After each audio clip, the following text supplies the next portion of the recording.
The fourth book of Moses, called Numbers.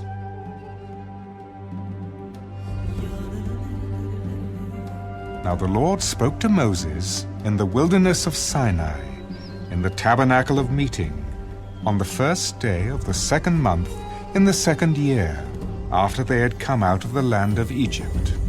Take a census of all the congregation of the children of Israel, by their families, by their fathers' houses, according to the number of names, every male individually, from 20 years old and above, all who are able to go to war in Israel. You and Aaron shall number them by their armies. And with you there shall be a man from every tribe, each one the head of his father's house. These are the names of the men who shall stand with you. From Reuben, Elizur the son of Shedeur. From Simeon, Shelumiel the son of Zurishaddai. From Judah, Nahshon the son of Amminadab. From Issachar, Nethanel the son of Zuar. From Zebulun, Eliab the son of Helon. From the sons of Joseph, from Ephraim, Elishama the son of Ammiad. From Manasseh, Gamaliel the son of Pedazur. From Benjamin, Abidan the son of Gideoni. From Dan, Ahiezer the son of Ammishaddai. From Asher, Pagiel the son of Ochran. From Gad, Eliasaph the son of Dur. From Naphtali, Ahira the son of Enan. These were chosen from the congregation, leaders of their fathers' tribes, heads of the divisions in Israel. Then Moses and Aaron took these men who had been mentioned by name, and they assembled all the congregation together on the first day of the second month, and they recited their ancestry by families, by their fathers' houses, according to the number of names, from 20 years old and above, each one individually. As the Lord commanded Moses, so he numbered them in the wilderness of Sinai. Now the children of Reuben, Israel's oldest son, their genealogies by their families, by their father's house, according to the number of names, every male individually, from 20 years old and above, all who were able to go to war. Those who were numbered of the tribe of Reuben were 46,500. From the children of Simeon, their genealogies by their families, by their father's house, of those who were numbered, according to the number of names, every male individually, from 20 years old and above, all who were able to go to war. Those who were numbered of the tribe of Simeon were 59,300.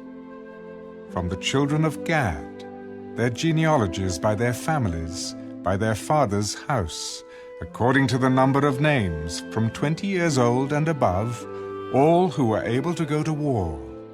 Those who were numbered of the tribe of Gad were 45,650. From the children of Judah, their genealogies by their families, by their father's house, according to the number of names, from 20 years old and above, all who were able to go to war. Those who were numbered of the tribe of Judah were 74,600. From the children of Issachar, their genealogies by their families, by their father's house, according to the number of names, from 20 years old and above, all who were able to go to war. Those who were numbered of the tribe of Issachar were 54,400. From the children of Zebulun, their genealogies by their families, by their father's house, according to the number of names, from 20 years old and above, all who were able to go to war. Those who were numbered of the tribe of Zebulun were 57,400. From the sons of Joseph, the children of Ephraim, their genealogies by their families, by their father's house, according to the number of names, from 20 years old and above, all who were able to go to war. Those who were numbered of the tribe of Ephraim were 40,500. From the children of Manasseh, their genealogies by their families, by their father's house, according to the number of names, from 20 years old and above, all who were able to go to war. Those who were numbered of the tribe of Manasseh were 32,200. From the children of Benjamin, their genealogies by their families, by their father's house, according to the number of names, from 20 years old and above, all who were able to go to war. Those who were numbered of the tribe of Benjamin were 35,400. From the children of Dan, their genealogies by their families, by their father's house, according to the number of names, from 20 years old and above, all who were able to go to war. Those who were numbered of the tribe of Dan were 62,700. From the children of Asher, their genealogies by their families, by their father's house, according to the number of names, from 20 years old and above, all who were able to go to war. Those who were numbered of the tribe of Asher were 41,500. From the children of Naphtali, their genealogies by their families, by their father's house, according to the number of names, from 20 years old and above, all who were able to go to war. Those who were numbered of the tribe of Naphtali were 53,400. These are the ones who were numbered, whom Moses and Aaron numbered, with the leaders of Israel, 12 men, each one representing his father's house. So all who were numbered of the children of Israel by their father's houses, from 20 years old and above, all who were able to go to war in Israel, all who were numbered were 603,550. But the Levites were not numbered among them by their father's tribe, for the Lord had spoken to Moses. Only the tribe of Levi you shall not number, nor take a census of them among the children of Israel. But you shall appoint the Levites over the tabernacle of the testimony, over all its furnishings, and over all things that belong to it. They shall carry the tabernacle and all its furnishings. They shall attend to it and camp around the tabernacle. And when the tabernacle is to go forward, the Levites shall take it down. And when the tabernacle is to be set up, the Levites shall set it up. The outsider who comes near shall be put to death. The children of Israel shall pitch their tents, everyone by his own camp, everyone by his own standard, according to their armies. But the Levites shall camp around the tabernacle of the testimony, that there may be no wrath on the congregation of the children of Israel. And the Levites shall keep charge of the tabernacle of the testimony. Thus the children of Israel did, according to all that the Lord commanded Moses. So they did.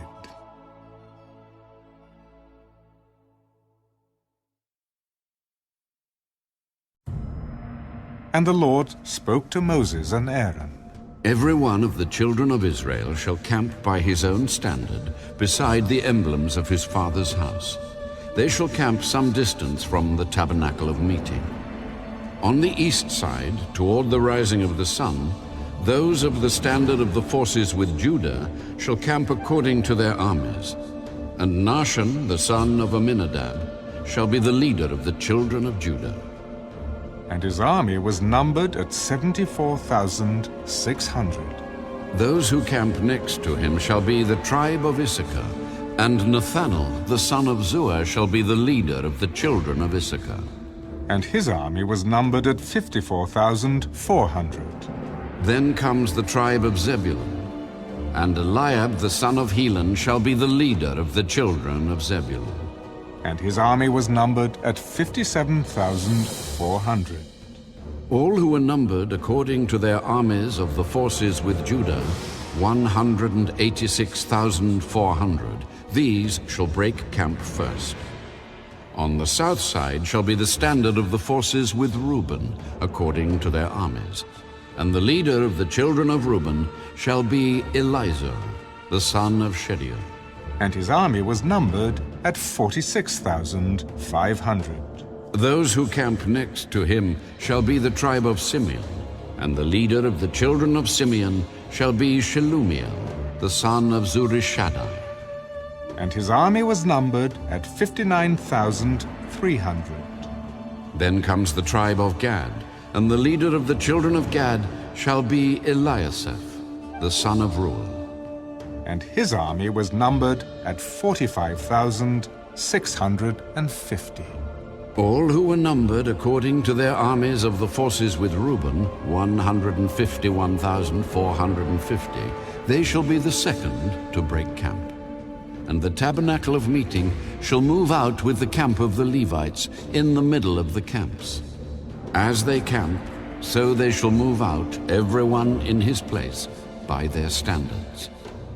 On the west side shall be the standard of the forces with Ephraim, according to their armies. And the leader of the children of Ephraim shall be Elishama, the son of Ammiad. And his army was numbered at 40,500. Next to him comes the tribe of Manasseh, and the leader of the children of Manasseh shall be Gamaliel, the son of Pedazur. And his army was numbered at 32,200. Then comes the tribe of Benjamin, and the leader of the children of Benjamin shall be Abidan, the son of Gideoni. And his army was numbered at 35,400. All who were numbered according to their armies of the forces with Ephraim, 108,100, they shall be the third to break camp. The standard of the forces with Dan shall be on the north side according to their armies. And the leader of the children of Dan shall be Ahiezer, the son of Ammishaddai. And his army was numbered at 62,700. Those who camp next to him shall be the tribe of Asher, and the leader of the children of Asher shall be Pagiel, the son of Ochran. And his army was numbered at 41,500. Then comes the tribe of Naphtali, and the leader of the children of Naphtali shall be Ahira, the son of Enan. And his army was numbered at 53,400. All who were numbered of the forces with Dan, 157,600, they shall break camp last with their standards. These are the ones who were numbered of the children of Israel by their fathers' houses. All who were numbered according to their armies of the forces were 603,550. But the Levites were not numbered among the children of Israel, just as the Lord commanded Moses. Thus the children of Israel did according to all that the Lord commanded Moses. So they camped by their standards, and so they broke camp, each one by his family, according to their fathers' houses.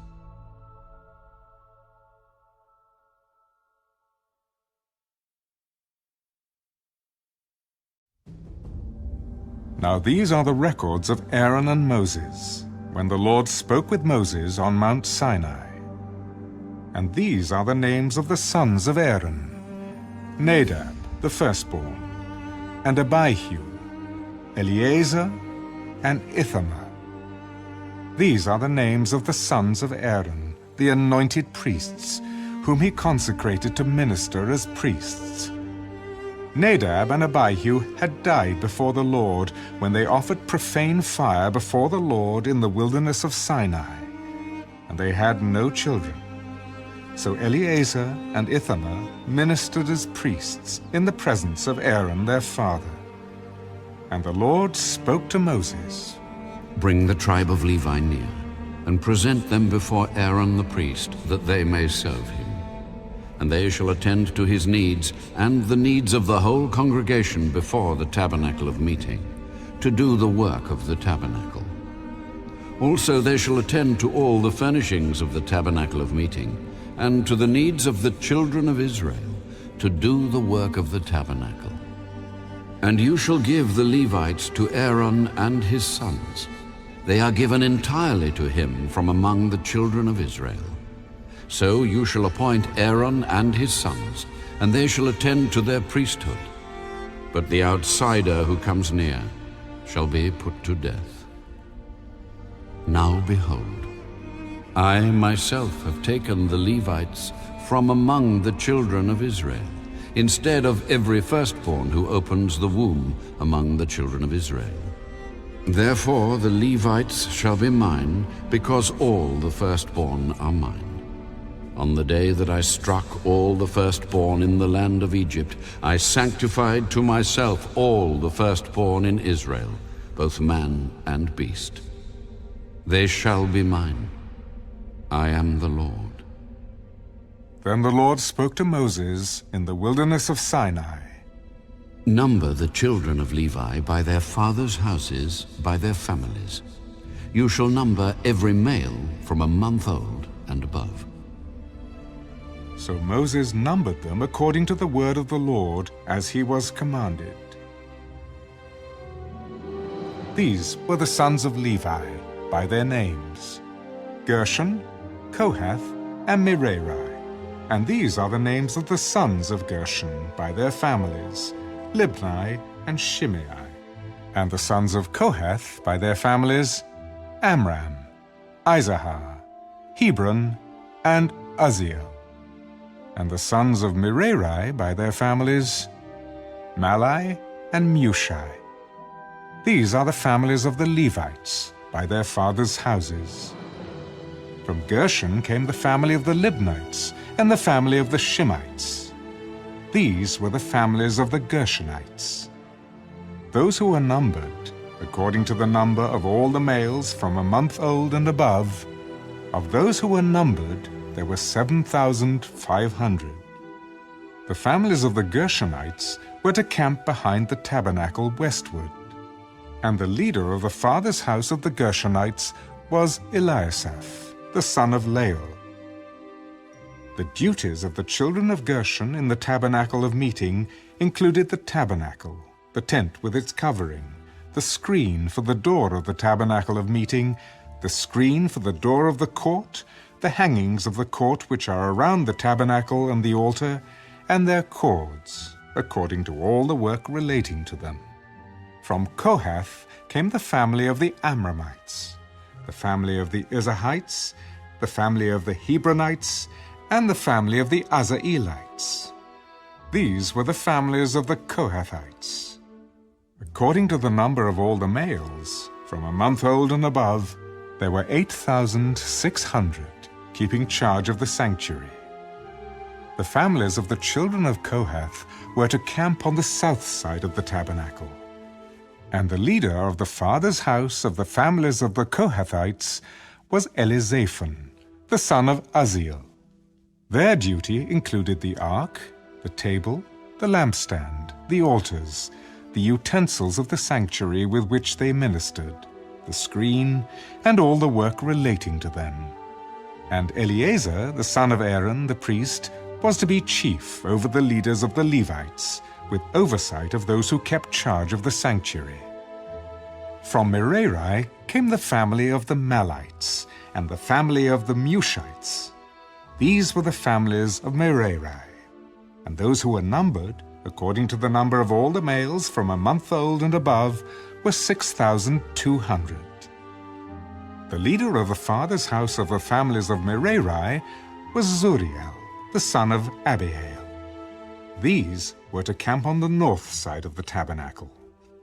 And the appointed duty of the children of Merari included the boards of the tabernacle, its bars, its pillars, its sockets, its utensils, all the work relating to them, and the pillars of the court all around with their sockets, their pegs, and their cords. Moreover, those who were to camp before the tabernacle on the east, before the tabernacle of meeting, were Moses, Aaron, and his sons, keeping charge of the sanctuary to meet the needs of the children of Israel. But the outsider who came near was to be put to death. All who were numbered of the Levites, whom Moses and Aaron numbered at the commandment of the Lord, by their families, all the males from a month old and above, were 22,000. Then the Lord said to Moses, Number all the firstborn males of the children of Israel from a month old and above, and take the number of their names. And you shall take the Levites for me, I am the Lord, instead of all the firstborn among the children of Israel, and the livestock of the Levites instead of all the firstborn among the livestock of the children of Israel. So Moses numbered all the firstborn among the children of Israel, as the Lord commanded him. And all the firstborn males, according to the number of names from a month old and above, of those who were numbered of them, were 22,273. Then the Lord spoke to Moses. Take the Levites instead of all the firstborn among the children of Israel, and the livestock of the Levites instead of their livestock. The Levites shall be mine. I am the Lord. And for the redemption of the 273 of the firstborn of the children of Israel, who are more than the number of the Levites, you shall take 5 shekels for each one individually. You shall take them in the currency of the shekel of the sanctuary, the shekel of 20 gerahs. And you shall give the money with which the excess number of them is redeemed to Aaron and his sons. So Moses took the redemption money from those who were over and above, those who were redeemed by the Levites. From the firstborn of the children of Israel he took the money, 1,365 shekels, according to the shekel of the sanctuary. And Moses gave their redemption money to Aaron and his sons, according to the word of the Lord, as the Lord commanded Moses.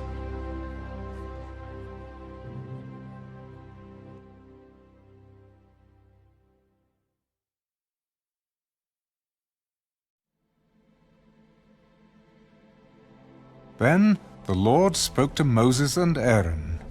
Take a census of the sons of Kohath from among the children of Levi, by their families, by their father's house, from 30 years old and above, even to 50 years old, all who entered the service to do the work in the tabernacle of meeting. This is the service of the sons of Kohath in the tabernacle of meeting, relating to the most holy things. When the camp prepares to journey, Aaron and his sons shall come, and they shall take down the covering veil and cover the ark of the testimony with it. Then they shall put on it a covering of badger skins, and spread over that a cloth entirely of blue, and they shall insert its poles. On the table of showbread they shall spread a blue cloth, and put on it the dishes, the pans, the bowls, and the pitchers for pouring, and the showbread shall be on it. They shall spread over them a scarlet cloth, and cover the same with a covering of badger skins, and they shall insert its poles. And they shall take a blue cloth, and cover the lampstand of the light, with its lamps, its wick trimmers, its trays, and all its oil vessels with which they service it. Then they shall put it with all its utensils in a covering of badger skins, and put it on a carrying beam. Over the golden altar they shall spread a blue cloth, and cover it with a covering of badger skins, and they shall insert its poles. Then they shall take all the utensils of service with which they minister in the sanctuary, put them in a blue cloth, cover them with a covering of badger skins, and put them on a carrying beam. Also they shall take away the ashes from the altar, and spread a purple cloth over it. They shall put on it all its implements with which they minister there, the fire pans, the forks, the shovels, the basins, and all the utensils of the altar. And they shall spread on it a covering of badger skins, and insert its poles. And when Aaron and his sons have finished covering the sanctuary, and all the furnishings of the sanctuary, when the camp is set to go, then the sons of Kohath shall come to carry them. But they shall not touch any holy thing, lest they die. These are the things in the tabernacle of meeting which the sons of Kohath are to carry. The appointed duty of Eleazar, the son of Aaron the priest, is the oil for the light, the sweet incense, the daily grain offering, the anointing oil, the oversight of all the tabernacle, of all that is in it, with the sanctuary and its furnishings. Do not cut off the tribe of the families of the Kohathites from among the Levites, but do this in regard to them, that they may live and not die when they approach the most holy things. Aaron and his sons shall go in and appoint each of them to his service and his task. But they shall not go in to watch while the holy things are being covered, lest they die. Then the Lord spoke to Moses. Also take a census of the sons of Gershon, by their father's house, by their families. From 30 years old and above, even to 50 years old, you shall number them, all who enter to perform the service, to do the work in the tabernacle of meeting. This is the service of the families of the Gershonites, in serving and carrying. They shall carry the curtains of the tabernacle, and the tabernacle of meeting with its covering, the covering of badger skins that is on it, the screen for the door of the tabernacle of meeting, the screen for the door of the gate of the court, the hangings of the court which are around the tabernacle and altar, and their cords, all the furnishings for their service, and all that is made for these things, so shall they serve. Aaron and his sons shall assign all the service of the sons of the Gershonites, all their tasks and all their service. And you shall appoint to them all their tasks as their duty. This is the service of the families of the sons of Gershon in the tabernacle of meeting. And their duties shall be under the authority of Ithamar, the son of Aaron the priest. As for the sons of Merari, you shall number them by their families and by their father's house. From 30 years old and above, even to 50 years old, you shall number them, everyone who enters the service to do the work of the tabernacle of meeting. And this is what they must carry as all their service for the tabernacle of meeting: the boards of the tabernacle, its bars, its pillars, its sockets, and the pillars around the court with their sockets, pegs, and cords, with all their furnishings and all their service. And you shall assign to each man by name the items he must carry. This is the service of the families of the sons of Merari, as all their service for the tabernacle of meeting, under the authority of Ithamar, the son of Aaron, the priest. And Moses and Aaron and the leaders of the congregation numbered the sons of the Kohathites, by their families and by their father's house, from 30 years old and above, even to 50 years old, everyone who entered the service for work in the tabernacle of meeting. And those who were numbered by their families were 2,750. These were the ones who were numbered of the families of the Kohathites, all who might serve in the tabernacle of meeting, whom Moses and Aaron numbered according to the commandment of the Lord by the hand of Moses. And those who were numbered of the sons of Gershon, by their families and by their father's house, from 30 years old and above, even to 50 years old, everyone who entered the service for work in the tabernacle of meeting, those who were numbered by their families, by their father's house, were 2,630. These are the ones who were numbered of the families of the sons of Gershon, of all who might serve in the tabernacle of meeting, whom Moses and Aaron numbered according to the commandment of the Lord. Those are the families of the sons of Merari, who were numbered by their families, by their father's house, from 30 years old and above, even to 50 years old, everyone who entered the service for work in the tabernacle of meeting. Those who were numbered by their families were 3,200. These are the ones who were numbered of the families of the sons of Merari, whom Moses and Aaron numbered according to the word of the Lord by the hand of Moses.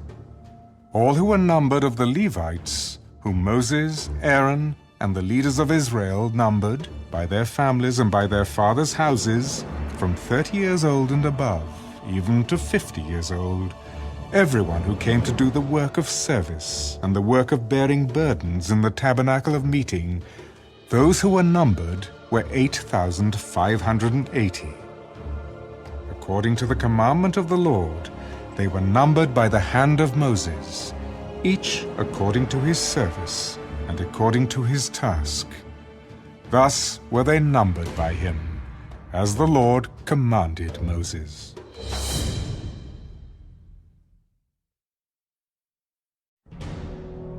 And the Lord spoke to Moses, Command the children of Israel that they put out of the camp every leper, everyone who has a discharge, and whoever becomes defiled by a corpse. You shall put out both male and female. You shall put them outside the camp, that they may not defile their camps, in the midst of which I dwell. And the children of Israel did so, and put them outside the camp. As the Lord spoke to Moses, so the children of Israel did. Then the Lord spoke to Moses, Speak to the children of Israel. When a man or woman commits any sin that men commit in unfaithfulness against the Lord, and that person is guilty, then he shall confess the sin which he has committed. He shall make restitution for his trespass in full, plus 1/5 of it, and give it to the one he has wronged. But if the man has no relative to whom restitution may be made for the wrong, the restitution for the wrong must go to the Lord for the priest, in addition to the ram of the atonement with which atonement is made for him. Every offering of all the holy things of the children of Israel, which they bring to the priest, shall be his. And every man's holy things shall be his. Whatever any man gives the priest shall be his. Speak to the children of Israel, and say to them, If any man's wife goes astray and behaves unfaithfully toward him, and a man lies with her carnally, and it is hidden from the eyes of her husband, and it is concealed that she has defiled herself, and there was no witness against her, nor was she caught, if the spirit of jealousy comes upon him, and he becomes jealous of his wife who has defiled herself, or if the spirit of jealousy comes upon him, and he becomes jealous of his wife, although she has not defiled herself, then the man shall bring his wife to the priest. He shall bring the offering required for her, 1/10 of an ephah of barley meal. He shall pour no oil on it, and put no frankincense on it, because it is a grain offering of jealousy, an offering for remembering, for bringing iniquity to remembrance.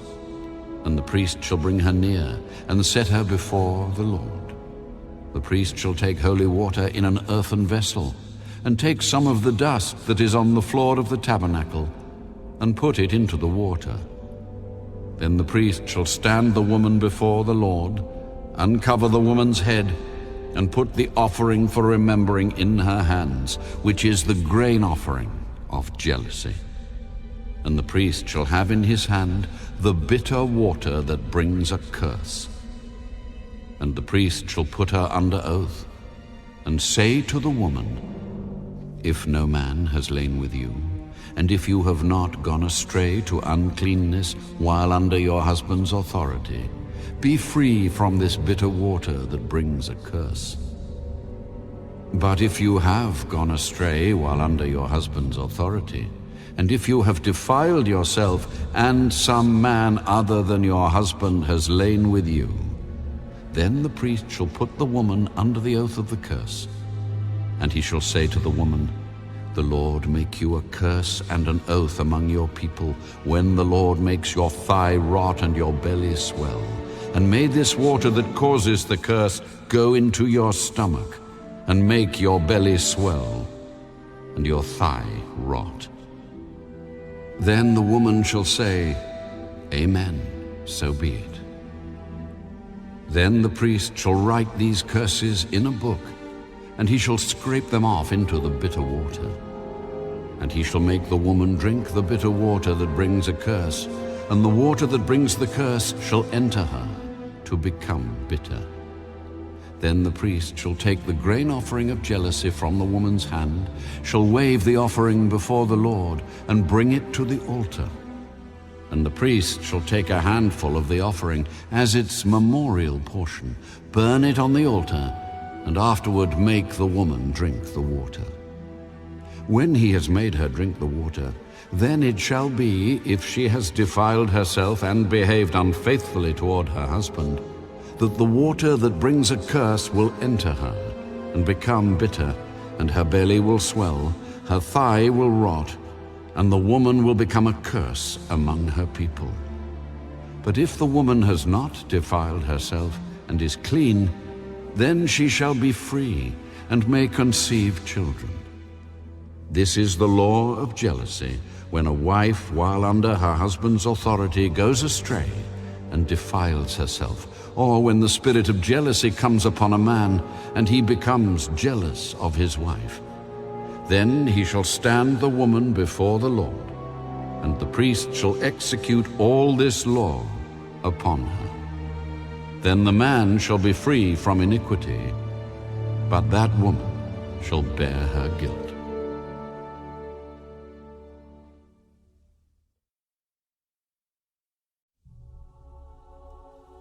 Then the Lord spoke to Moses.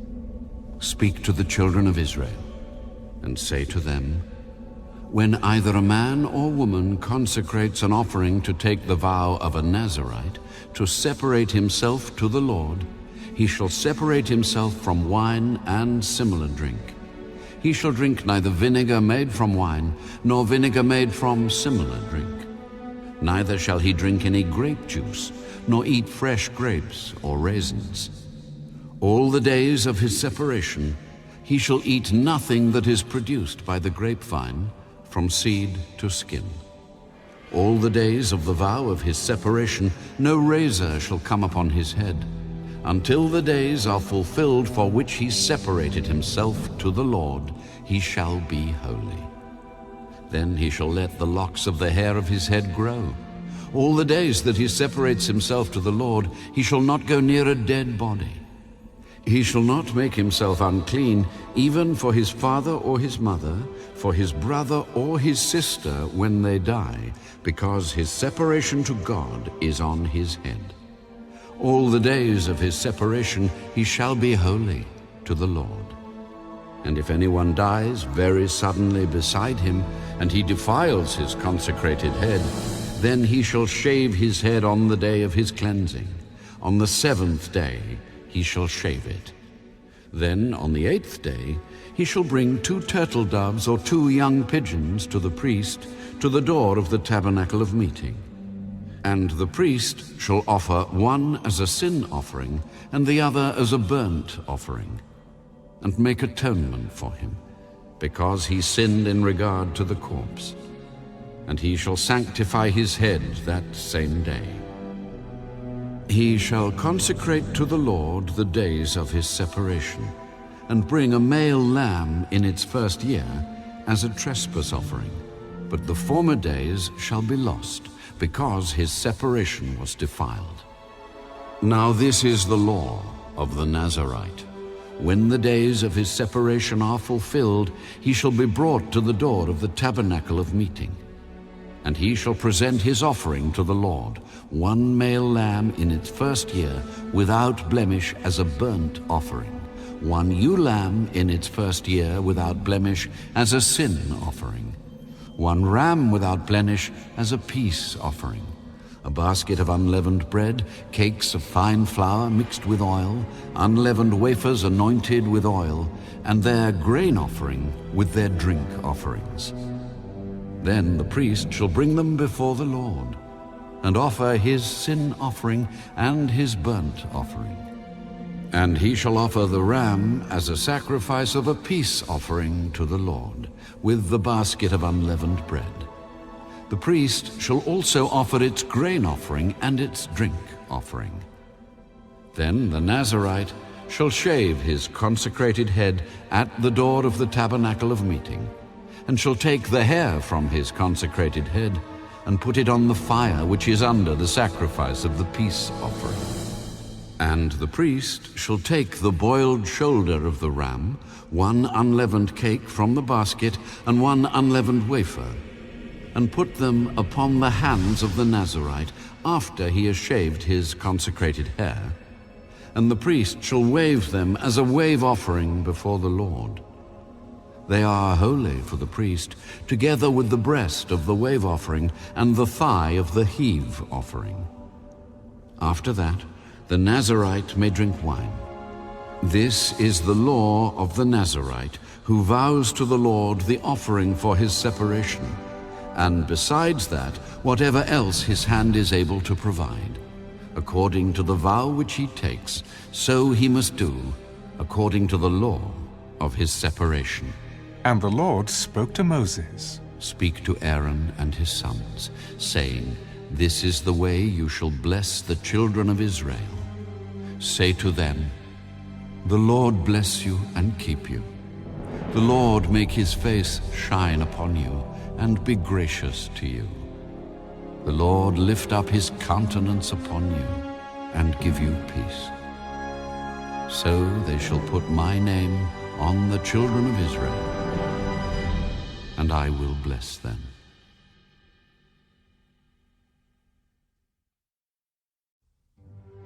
Now it came to pass, when Moses had finished setting up the tabernacle, that he anointed it and consecrated it and all its furnishings, and the altar and all its utensils. So he anointed them and consecrated them.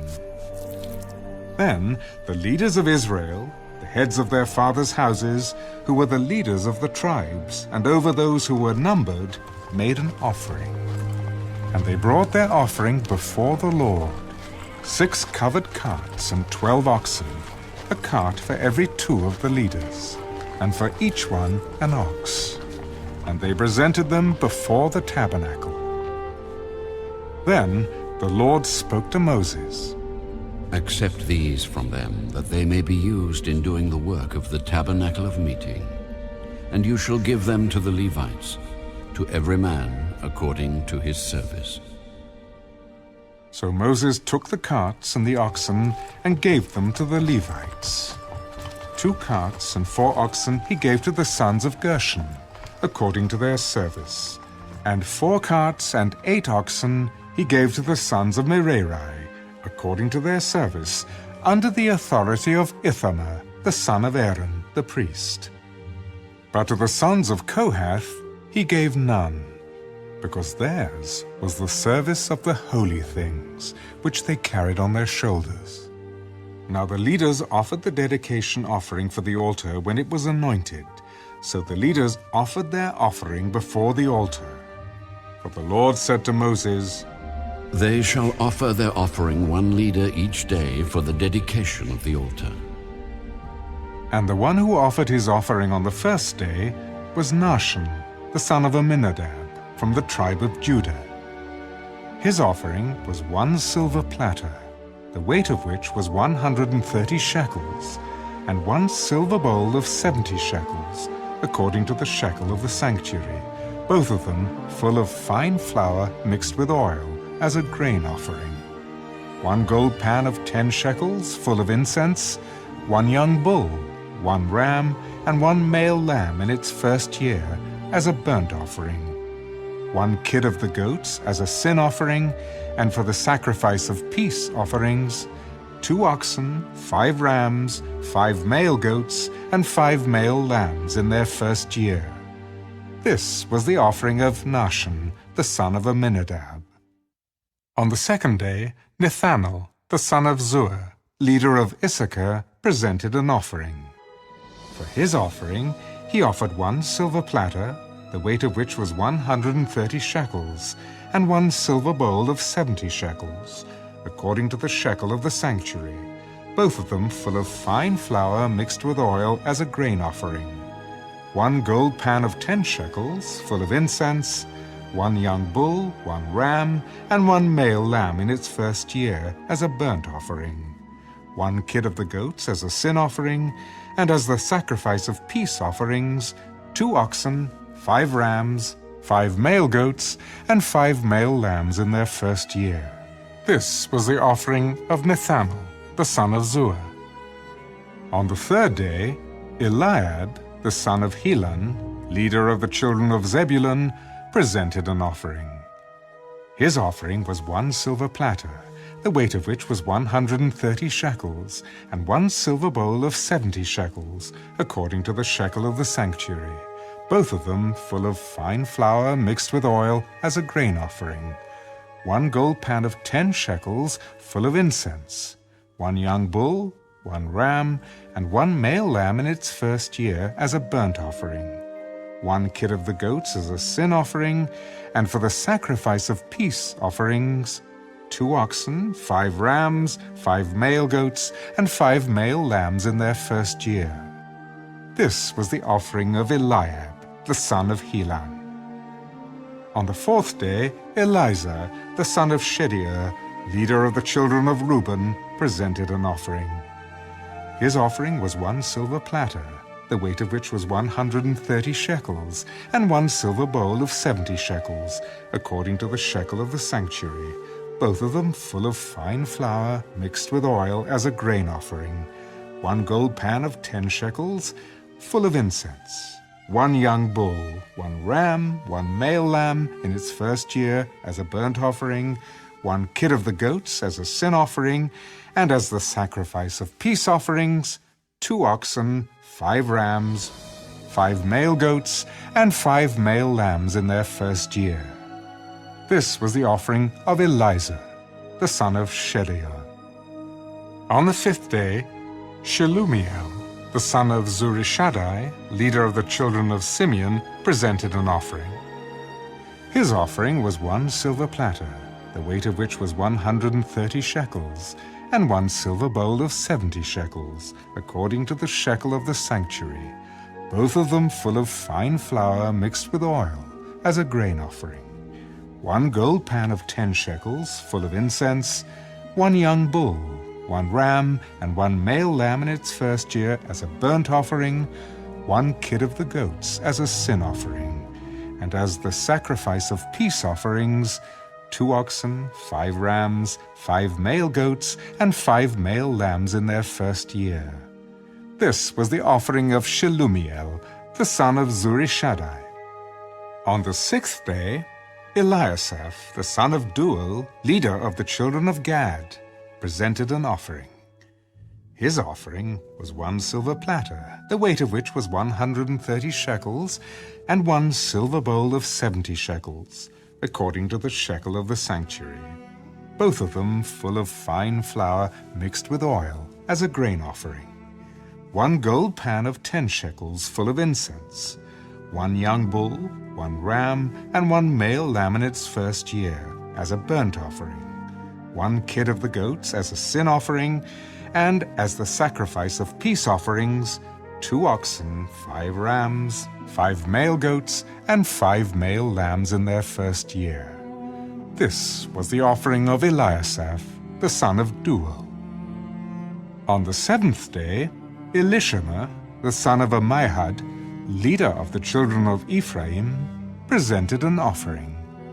His offering was 1 silver platter, the weight of which was 130 shekels, and 1 silver bowl of 70 shekels, according to the shekel of the sanctuary, both of them full of fine flour mixed with oil as a grain offering, 1 gold pan of 10 shekels, full of incense, 1 young bull, 1 ram, and 1 male lamb in its first year as a burnt offering, 1 kid of the goats as a sin offering, and as the sacrifice of peace offerings, 2 oxen, 5 rams, 5 male goats, and 5 male lambs in their first year. This was the offering of Elishama, the son of Ammihud. On the eighth day, Gamaliel, the son of Pedazur, leader of the children of Manasseh, presented an offering. His offering was 1 silver platter, the weight of which was 130 shekels, and 1 silver bowl of 70 shekels, according to the shekel of the sanctuary, both of them full of fine flour mixed with oil, as a grain offering, 1 gold pan of 10 shekels, full of incense, 1 young bull, 1 ram, and 1 male lamb in its first year as a burnt offering, 1 kid of the goats as a sin offering, and as the sacrifice of peace offering, 2 oxen, 5 rams, 5 male goats, and 5 male lambs in their first year. This was the offering of Gamaliel, the son of Pedazur. On the 9th day, Abidan, the son of Gideoni, leader of the children of Benjamin, presented an offering. His offering was 1 silver platter, the weight of which was 130 shekels, and 1 silver bowl of 70 shekels, according to the shekel of the sanctuary, both of them full of fine flour mixed with oil, as a grain offering, 1 gold pan of 10 shekels, full of incense, 1 young bull, 1 ram, and 1 male lamb in its first year as a burnt offering, 1 kid of the goats as a sin offering, and as the sacrifice of peace offerings, 2 oxen, 5 rams, 5 male goats, and 5 male lambs in their first year. This was the offering of Abidan, the son of Gideoni. On the 10th day, Ahiezer, the son of Ammishaddai, leader of the children of Dan, presented an offering. His offering was 1 silver platter, the weight of which was 130 shekels, and 1 silver bowl of 70 shekels, according to the shekel of the sanctuary, both of them full of fine flour mixed with oil, as a grain offering, 1 gold pan of 10 shekels, full of incense, 1 young bull, 1 ram, and 1 male lamb in its first year as a burnt offering, 1 kid of the goats as a sin offering, and as the sacrifice of peace offerings, 2 oxen, 5 rams, 5 male goats, and 5 male lambs in their first year. This was the offering of Ahiezer, the son of Ammishaddai. On the 11th day, Pagiel, the son of Akran, leader of the children of Asher, presented an offering. His offering was 1 silver platter, the weight of which was 130 shekels, and 1 silver bowl of 70 shekels, according to the shekel of the sanctuary, both of them full of fine flour mixed with oil as a grain offering, 1 gold pan of 10 shekels, full of incense, 1 young bull, 1 ram, and 1 male lamb in its first year as a burnt offering, 1 kid of the goats as a sin offering, and as the sacrifice of peace offerings, 2 oxen, 5 rams, 5 male goats, and 5 male lambs in their first year. This was the offering of Pagiel, the son of Akran. On the 12th day, Ahira, the son of Enan, leader of the children of Naphtali, presented an offering. His offering was 1 silver platter, the weight of which was 130 shekels, and 1 silver bowl of 70 shekels, according to the shekel of the sanctuary, both of them full of fine flour mixed with oil, as a grain offering, 1 gold pan of 10 shekels, full of incense, 1 young bull, 1 ram, and 1 male lamb in its first year as a burnt offering, 1 kid of the goats as a sin offering, and as the sacrifice of peace offerings, 2 oxen, 5 rams, 5 male goats, and 5 male lambs in their first year. This was the offering of Ahira, the son of Enan. This was the dedication offering for the altar from the leaders of Israel when it was anointed: 12 silver platters, 12 silver bowls, and 12 gold pans. Each silver platter weighed 130 shekels, and each bowl 70 shekels. All the silver of the vessels weighed 2,400 shekels, according to the shekel of the sanctuary. The 12 gold pans full of incense weighed 10 shekels apiece, according to the shekel of the sanctuary. All the gold of the pans weighed 120 shekels.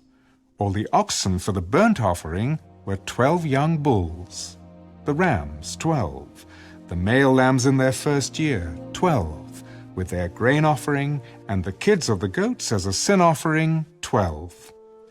And all the oxen for the sacrifice of peace offerings were 24 bulls, the rams 60, the male goats 60, and the lambs in their first year 60. This was the dedication offering for the altar after it was anointed. Now, when Moses went into the tabernacle of meeting to speak with him, he heard the voice of one speaking to him from above the mercy seat that was on the ark of the testimony, from between the two cherubim. Thus he spoke to him.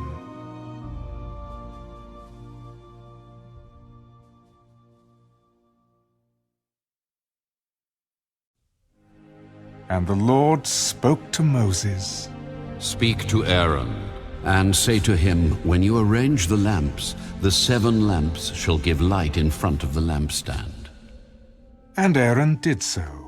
He arranged the lamps to face toward the front of the lampstand, as the Lord commanded Moses. Now this workmanship of the lampstand was hammered gold. From its shaft to its flowers, it was hammered work. According to the pattern which the Lord had shown Moses, so he made the lampstand. Then the Lord spoke to Moses. Take the Levites from among the children of Israel, and cleanse them ceremonially. Thus you shall do to them to cleanse them. Sprinkle water of purification on them, and let them shave all their body, and let them wash their clothes, and so make themselves clean. Then let them take a young bull with its grain offering of fine flour mixed with oil. And you shall take another young bull as a sin offering. And you shall bring the Levites before the tabernacle of meeting, and you shall gather together the whole congregation of the children of Israel. So you shall bring the Levites before the Lord. And the children of Israel shall lay their hands on the Levites, and Aaron shall offer the Levites before the Lord, like a wave offering from the children of Israel, that they may perform the work of the Lord. Then the Levites shall lay their hands on the heads of the young bulls, and you shall offer one as a sin offering and the other as a burnt offering to the Lord, to make atonement for the Levites. And you shall stand the Levites before Aaron and his sons, and then offer them like a wave offering to the Lord.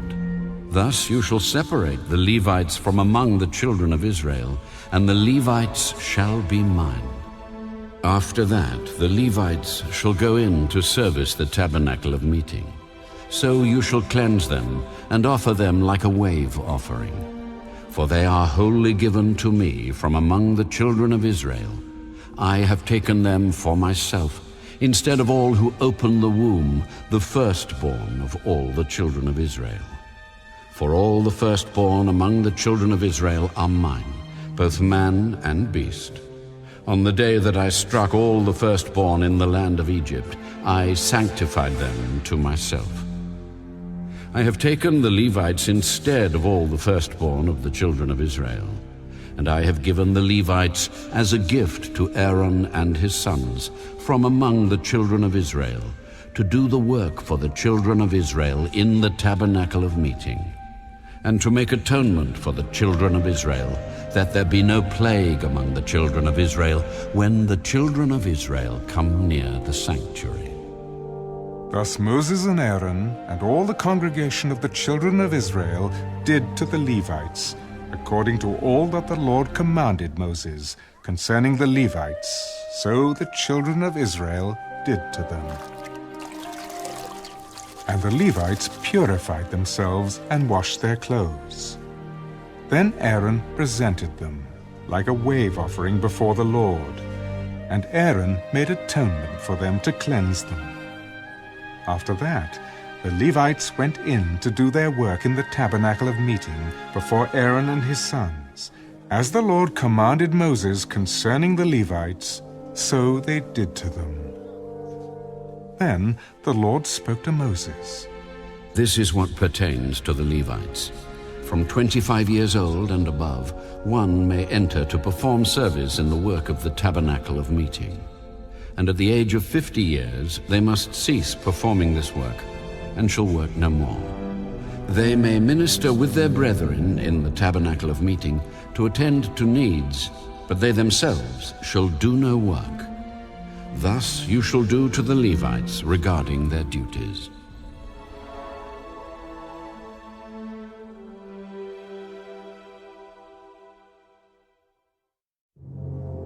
Now the Lord spoke to Moses in the wilderness of Sinai, in the first month of the second year after they had come out of the land of Egypt, saying, Let the children of Israel keep the Passover at its appointed time. On the 14th day of this month, at twilight, you shall keep it at its appointed time. According to all its rites and ceremonies, you shall keep it. So Moses told the children of Israel that they should keep the Passover. And they kept the Passover on the 14th day of the first month at twilight, in the wilderness of Sinai, according to all that the Lord commanded Moses. So the children of Israel did. Now there were certain men who were defiled by a human corpse, so that they could not keep the Passover on that day. And they came before Moses and Aaron that day. We became defiled by a human corpse. Why are we kept from presenting the offering of the Lord at its appointed time among the children of Israel? Stand still, that I may hear what the Lord will command concerning you. Then the Lord spoke to Moses. Speak to the children of Israel, saying, If any one of you or your posterity is unclean because of a corpse, or is far away on a journey, he may still keep the Lord's Passover. On the 14th day of the second month at twilight, they may keep it. They shall eat it with unleavened bread and bitter herbs. They shall leave none of it until morning, nor break one of its bones. According to all the ordinances of the Passover, they shall keep it. But the man who is clean and is not on a journey and ceases to keep the Passover, that same person shall be cut off from among his people, because he did not bring the offering of the Lord at its appointed time. That man shall bear his sin. And if a stranger dwells among you, and would keep the Lord's Passover, he must do so according to the rite of the Passover, and according to its ceremony. You shall have one ordinance, both for the stranger and the native of the land. Now, on the day that the tabernacle was raised up, the cloud covered the tabernacle, the tent of the testimony. From evening until morning, it was above the tabernacle like the appearance of fire. So it was always. The cloud covered it by day, and the appearance of fire by night. Whenever the cloud was taken up from above the tabernacle, after that the children of Israel would journey. And in the place where the cloud settled, there the children of Israel would pitch their tents. At the command of the Lord, the children of Israel would journey, and at the command of the Lord they would camp. As long as the cloud stayed above the tabernacle, they remained encamped. Even when the cloud continued long, many days above the tabernacle, the children of Israel kept the charge of the Lord and did not journey. So it was, when the cloud was above the tabernacle a few days, according to the command of the Lord, they would remain encamped, and according to the command of the Lord, they would journey. So it was, when the cloud remained only from evening until morning, when the cloud was taken up in the morning, then they would journey. Whether by day or by night, whenever the cloud was taken up, they would journey. Whether it was 2 days, a month, or a year that the cloud remained above the tabernacle, the children of Israel would remain encamped and not journey. But when it was taken up, they would journey. At the command of the Lord, they remained encamped, and at the command of the Lord, they journeyed. They kept the charge of the Lord, at the command of the Lord, by the hand of Moses. And the Lord spoke to Moses. Make 2 silver trumpets for yourself. You shall make them of hammered work. You shall use them for calling the congregation and for directing the movement of the camps. When they blow both of them, all the congregation shall gather before you at the door of the tabernacle of meeting. But if they blow only one, then the leaders, the heads of the divisions of Israel, shall gather to you. When you sound the advance, the camps that lie on the east side shall then begin their journey. When you sound the advance the second time, then the camps that lie on the south side shall begin their journey. They shall sound the call for them to begin their journeys. And when the assembly is to be gathered together, you shall blow, but not sound the advance. The sons of Aaron, the priests, shall blow the trumpets, and these shall be to you as an ordinance forever throughout your generations. When you go to war in your land against the enemy who oppresses you, then you shall sound an alarm with the trumpets, and you will be remembered before the Lord your God, and you will be saved from your enemies. Also, in the day of your gladness, in your appointed feasts, and at the beginning of your months, you shall blow the trumpets over your burnt offerings and over the sacrifices of your peace offerings. And they shall be a memorial for you before your God. I am the Lord your God. Now it came to pass, on the 20th day of the second month, in the second year, that the cloud was taken up from above the tabernacle of the testimony. And the children of Israel set out from the wilderness of Sinai on their journeys. Then the cloud settled down in the wilderness of Paran. So they started out for the first time, according to the command of the Lord by the hand of Moses.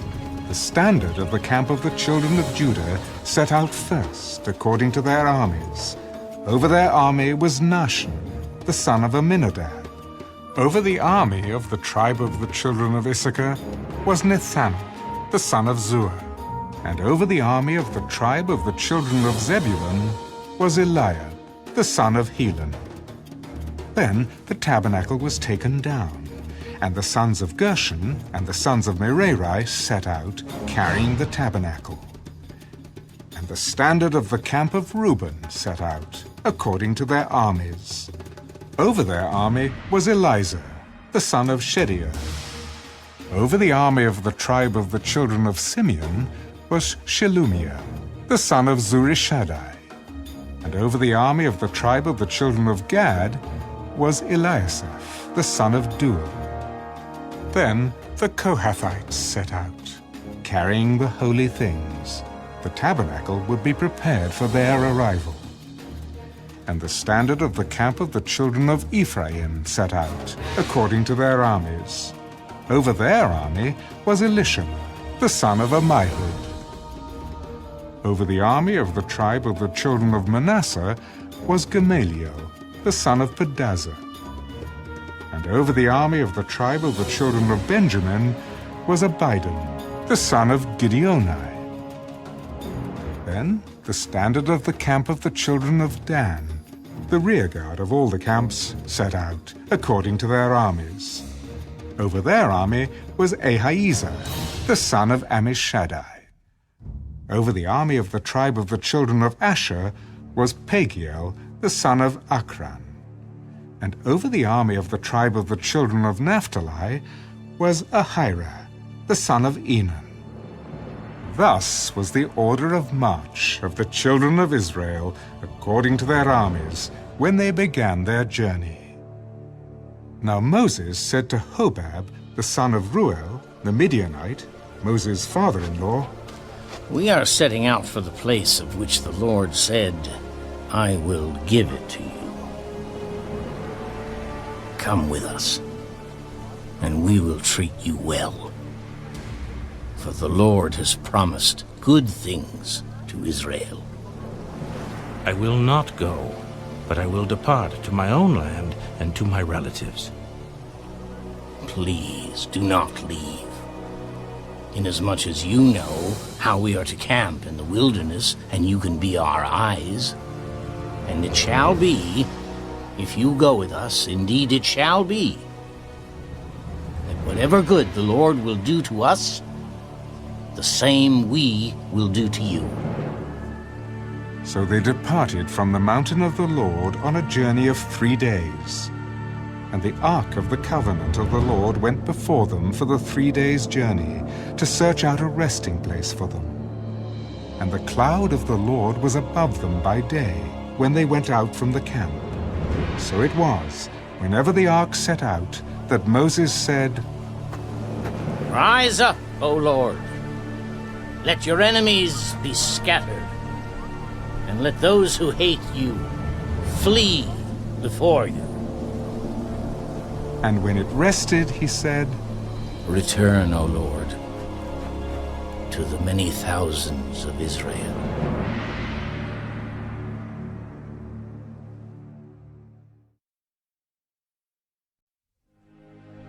Now when the people complained, it displeased the Lord, for the Lord heard it, and his anger was aroused.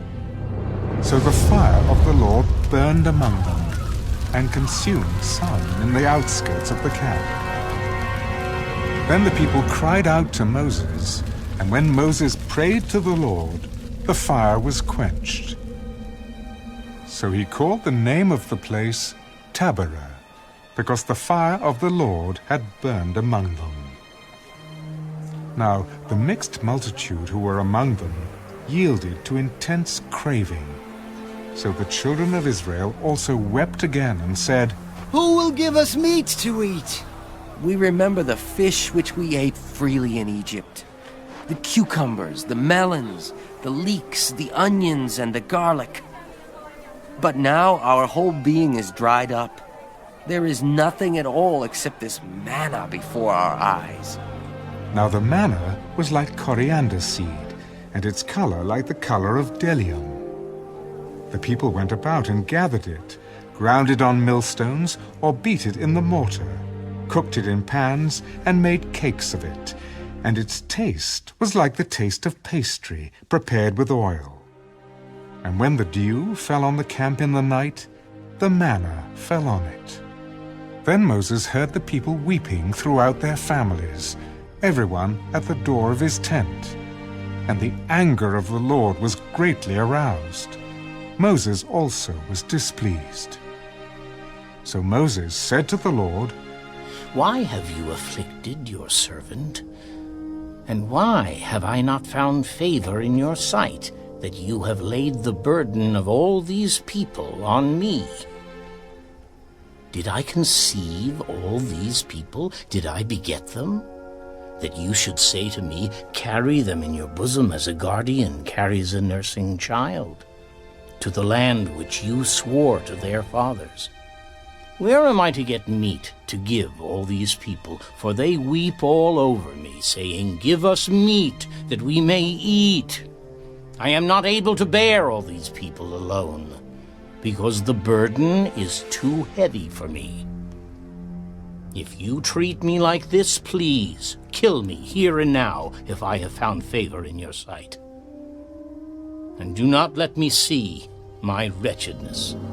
So the Lord said to Moses, Gather to me 70 men of the elders of Israel, whom you know to be the elders of the people and officers over them. Bring them to the tabernacle of meeting, that they may stand there with you. Then I will come down and talk with you there. I will take of the Spirit that is upon you, and will put the same upon them, and they shall bear the burden of the people with you, that you may not bear it yourself alone. Then you shall say to the people, Consecrate yourselves for tomorrow, and you shall eat meat. For you have wept in the hearing of the Lord, saying, Who will give us meat to eat? For it was well with us in Egypt. Therefore the Lord will give you meat, and you shall eat. You shall eat, not 1 day, nor 2 days, nor 5 days, nor 10 days, nor 20 days, but for a whole month, until it comes out of your nostrils and becomes loathsome to you, because you have despised the Lord who is among you, and have wept before him, saying, Why did we ever come up out of Egypt? The people who I am among are 600,000 men on foot. Yet you have said, I will give them meat that they may eat for a whole month. Shall flocks and herds be slaughtered for them, to provide enough for them? Or shall all the fish of the sea be gathered together for them, to provide enough for them? Has the Lord's arm been shortened? Now you shall see whether what I say will happen to you or not. So Moses went out and told the people the words of the Lord. And he gathered the 70 men of the elders of the people and placed them around the tabernacle. Then the Lord came down in the cloud and spoke to him, and took of the Spirit that was upon him, and placed the same upon the 70 elders. And it happened, when the Spirit rested upon them, that they prophesied, although they never did so again. But 2 men had remained in the camp. The name of one was Eldad, and the name of the other Medad. And the Spirit rested upon them. Now they were among those listed, but who had not gone out to the tabernacle. Yet they prophesied in the camp. And a young man ran and told Moses, Eldad and Medad are prophesying in the camp. So Joshua the son of Nun, Moses' assistant, one of his choice men, answered, Moses, my lord, forbid them. Then Moses said to him, Are you zealous for my sake? Oh, that all the Lord's people were prophets, and that the Lord would put his Spirit upon them. And Moses returned to the camp, both he and the elders of Israel.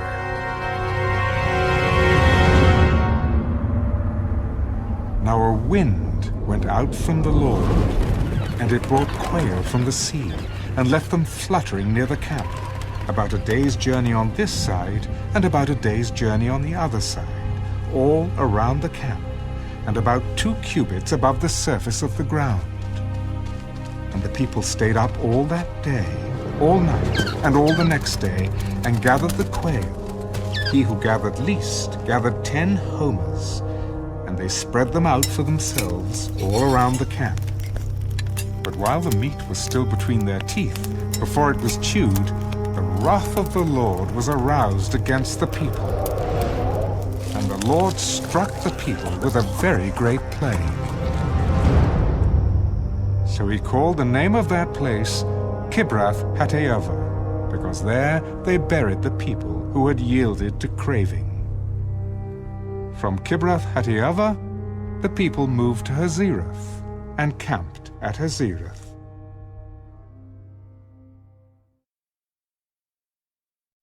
Then Miriam and Aaron spoke against Moses because of the Ethiopian woman whom he had married, for he had married an Ethiopian woman. Has the Lord indeed spoken only through Moses? Has he not spoken through us also? And the Lord heard it. Now the man Moses was very humble, more than all men who were on the face of the earth. Suddenly the Lord said to Moses, Aaron, and Miriam, Come out, you 3, to the tabernacle of meeting. So the 3 came out. Then the Lord came down in the pillar of cloud, and stood in the door of the tabernacle, and called Aaron and Miriam. And they both went forward. Then he said, Hear now my words. If there is a prophet among you, I, the Lord, make myself known to him in a vision. I speak to him in a dream. Not so with my servant Moses. He is faithful in all my house. I speak with him, face to face, even plainly, and not in dark sayings. And he sees the form of the Lord. Why then were you not afraid to speak against my servant Moses? So the anger of the Lord was aroused against them, and he departed. And when the cloud departed from above the tabernacle, suddenly Miriam became leprous, as white as snow. Then Aaron turned toward Miriam, and there she was, a leper. So Aaron said to Moses, Oh, my lord, please do not lay this sin on us. in which we have done foolishly and in which we have sinned. Please do not let her be as one dead, whose flesh is half consumed when he comes out of his mother's womb." So Moses cried out to the Lord, Please, heal her, O God, I pray. Then the Lord said to Moses, If her father had but spit in her face, would she not be shamed 7 days? Let her be shut out of the camp 7 days, and afterward she may be received again. So Miriam was shut out of the camp 7 days, and the people did not journey till Miriam was brought in again. And afterward the people moved from Hazerath and camped in the wilderness of Paran.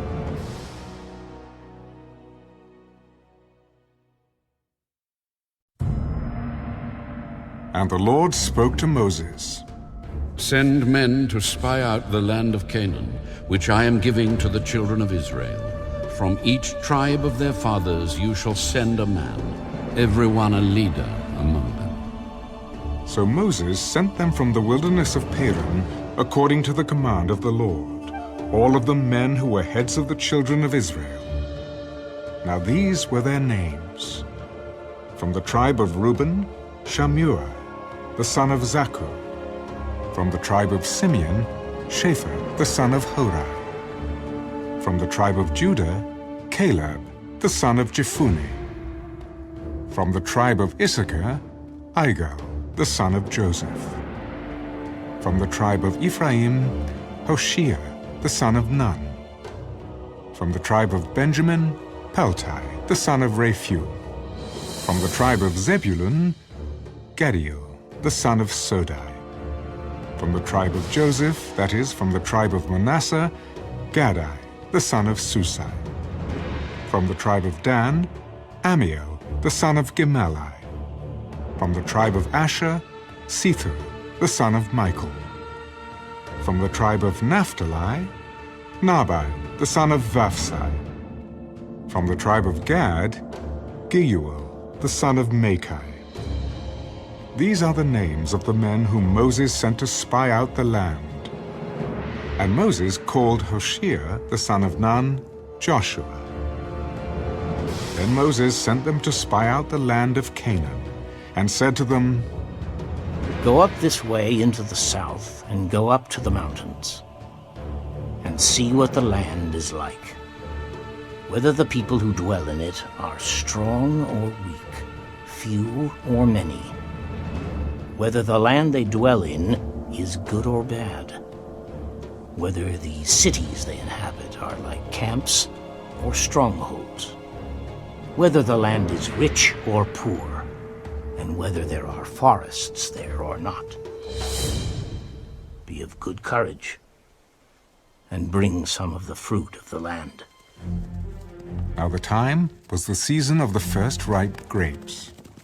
So they went up and spied out the land from the wilderness of Zin as far as Rehob, near the entrance of Hamath.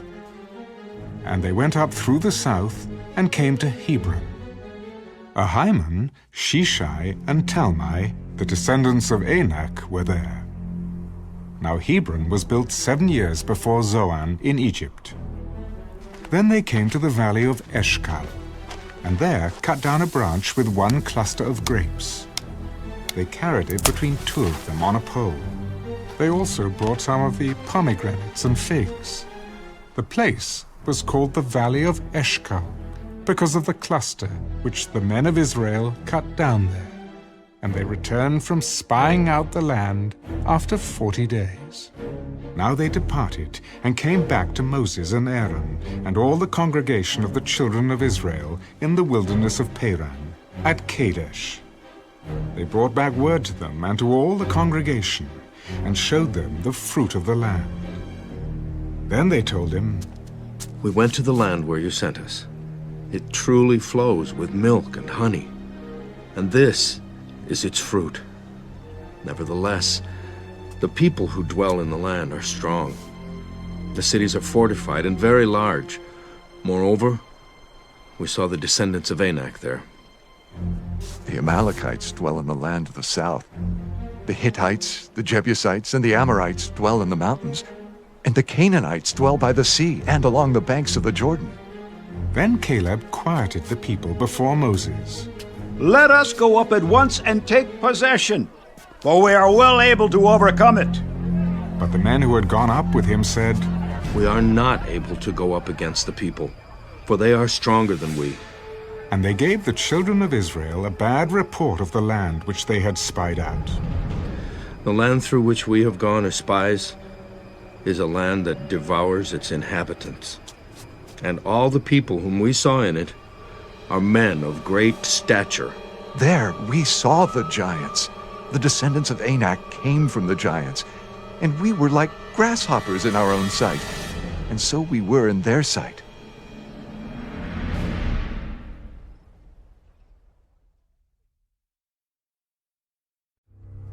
So all the congregation lifted up their voices and cried, and the people wept that night. And all the children of Israel complained against Moses and Aaron, and the whole congregation said to them, If only we had died in the land of Egypt. Or if only we had died in this wilderness. Why has the Lord brought us to this land? To fall by the sword? That our wives and children should become victims? Would it not be better for us to return to Egypt? So they said to one another, Let us select a leader and return to Egypt. Then Moses and Aaron fell on their faces before all the assembly of the congregation of the children of Israel. But Joshua the son of Nun, and Caleb the son of Jephunneh, who were among those who had spied out the land, tore their clothes, and they spoke to all the congregation of the children of Israel. The land we passed through to spy out is an exceedingly good land. If the Lord delights in us, then he will bring us into this land and give it to us, a land which flows with milk and honey. Only do not rebel against the Lord, nor fear the people of the land, for they are our bread. Their protection has departed from them, and the Lord is with us. Do not fear them. And all the congregation said to stone them with stones. Now the glory of the Lord appeared in the tabernacle of meeting before all the children of Israel. Then the Lord said to Moses, How long will these people reject me? And how long will they not believe me with all the signs which I have performed among them?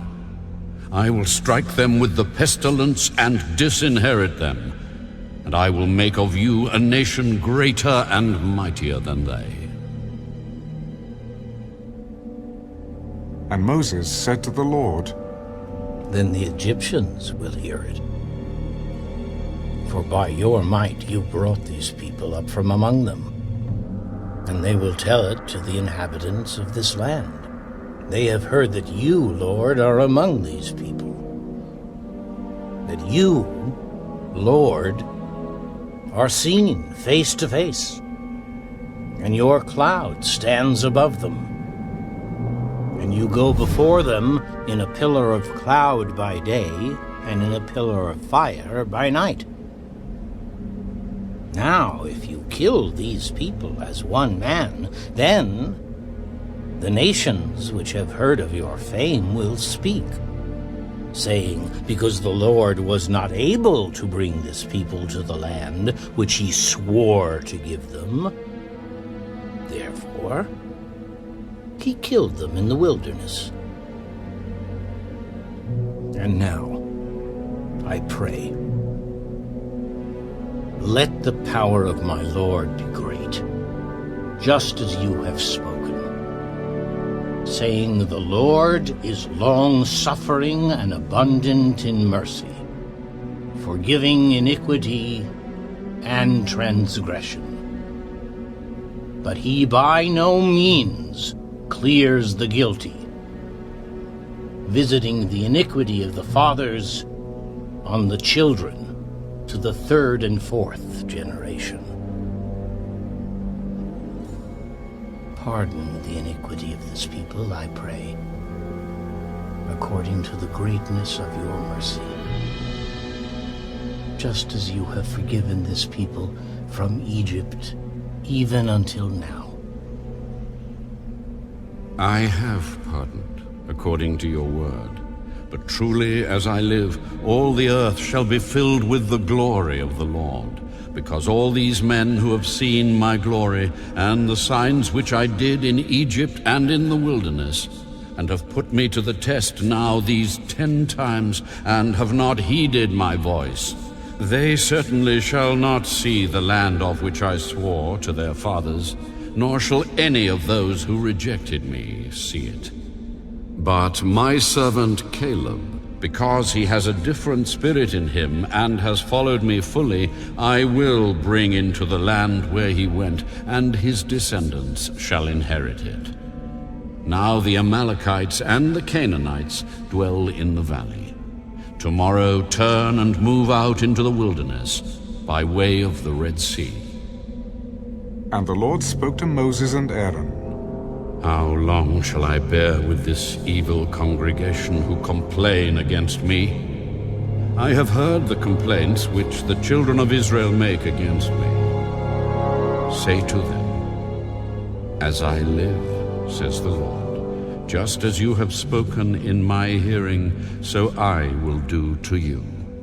The carcasses of you who have complained against me shall fall in this wilderness, all of you who were numbered according to your entire number, from 20 years old and above, except for Caleb, the son of Jephunneh, and Joshua, the son of Nun. You shall by no means enter the land which I swore I would make you dwell in. But your little ones, whom you said would be victims, I will bring in, and they shall know the land which you have despised. But as for you, your carcasses shall fall in this wilderness, and your sons shall be shepherds in the wilderness 40 years, and bear the brunt of your infidelity, until your carcasses are consumed in the wilderness.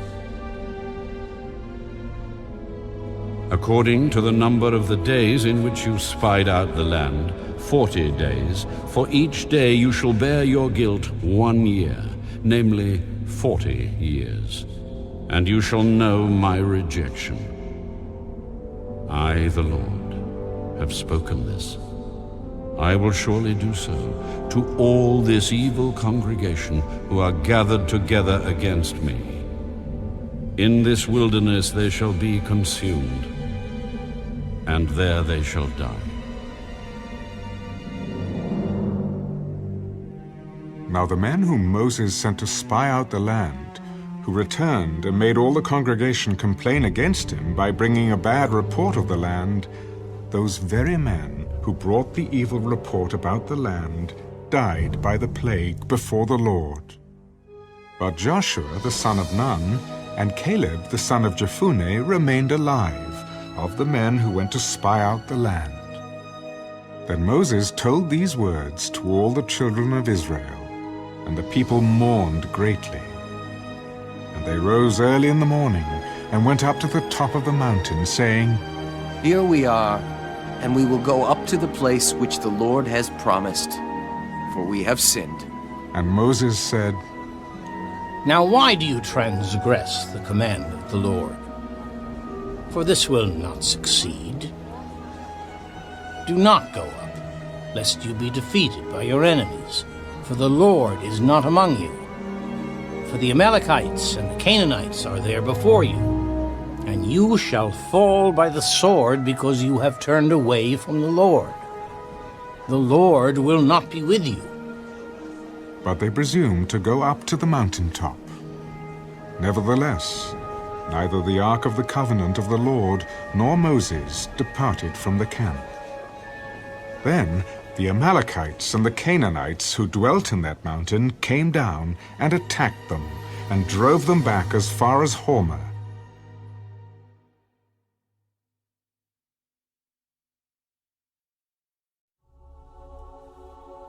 And the Lord spoke to Moses.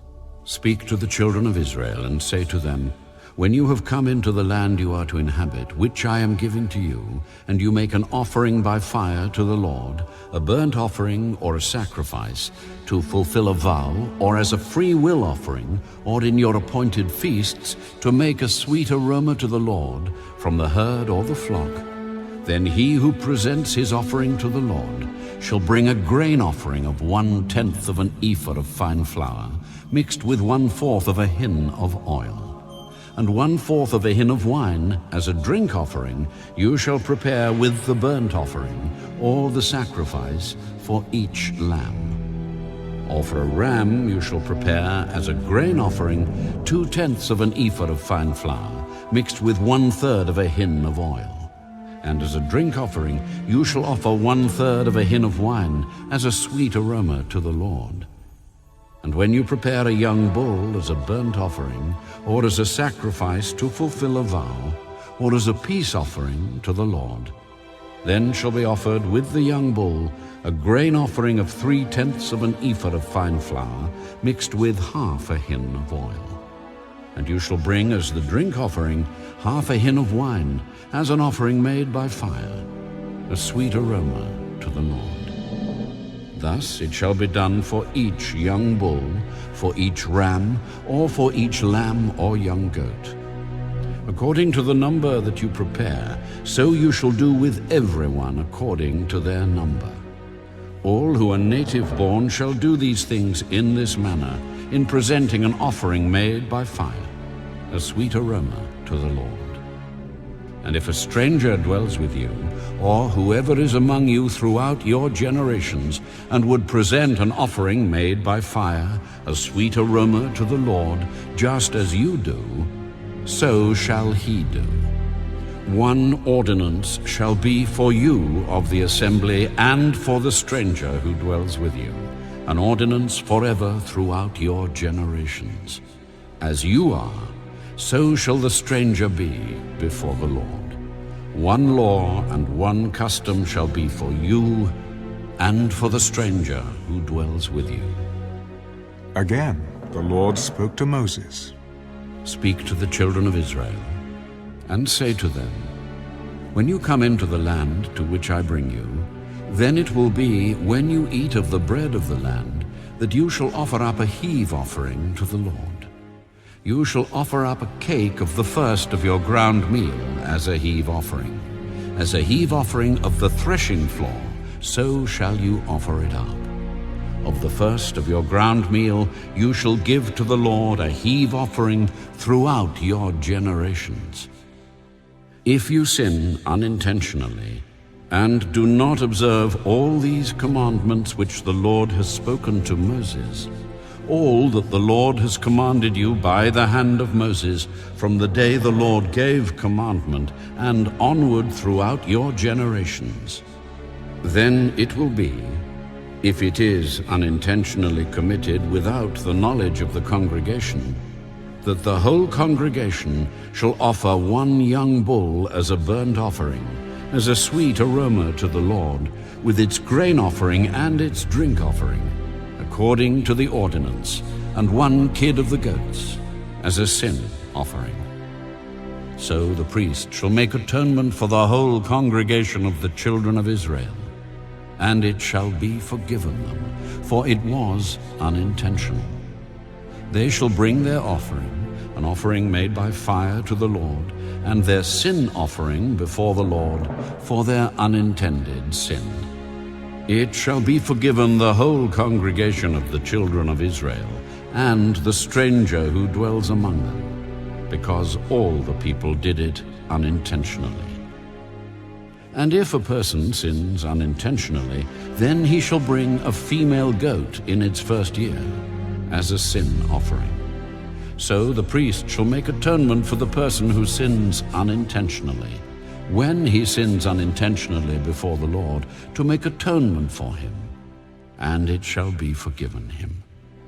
You shall have one law for him who sins unintentionally, for him who is native-born among the children of Israel, and for the stranger who dwells among them. But the person who does anything presumptuously, whether he is native-born or a stranger, that one brings reproach on the Lord, and he shall be cut off from among his people. Because he has despised the word of the Lord, and has broken his commandment, that person shall be completely cut off. His guilt shall be upon him. Now while the children of Israel were in the wilderness, they found a man gathering sticks on the Sabbath day. And those who found him gathering sticks brought him to Moses and Aaron and to all the congregation. They put him under guard, because it had not been explained what should be done to him. Then the Lord said to Moses, The man must surely be put to death. All the congregation shall stone him with stones outside the camp. So as the Lord commanded Moses, all the congregation brought him outside the camp and stoned him with stones.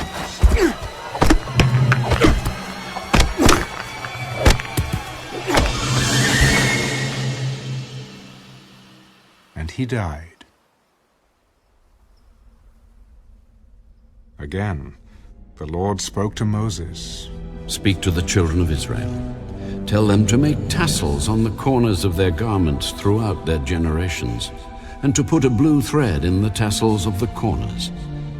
And you shall have the tassel, that you may look upon it and remember all the commandments of the Lord, and do them, and that you may not follow the harlotry to which your own heart and your own eyes are inclined, and that you may remember and do all my commandments, and be holy for your God. I am the Lord your God, who brought you out of the land of Egypt to be your God. I am the Lord your God.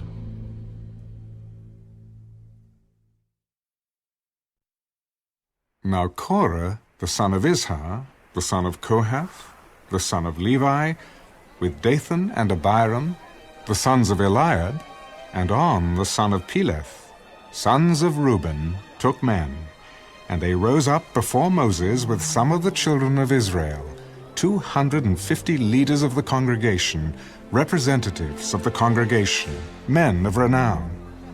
They gathered together against Moses and Aaron and said to them, You take too much upon yourselves, for all the congregation is holy, every one of them, and the Lord is among them.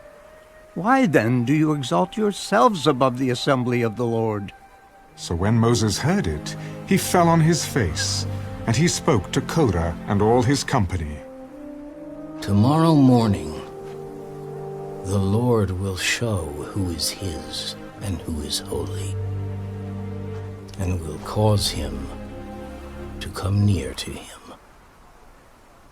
That one whom he chooses, he will cause to come near to him.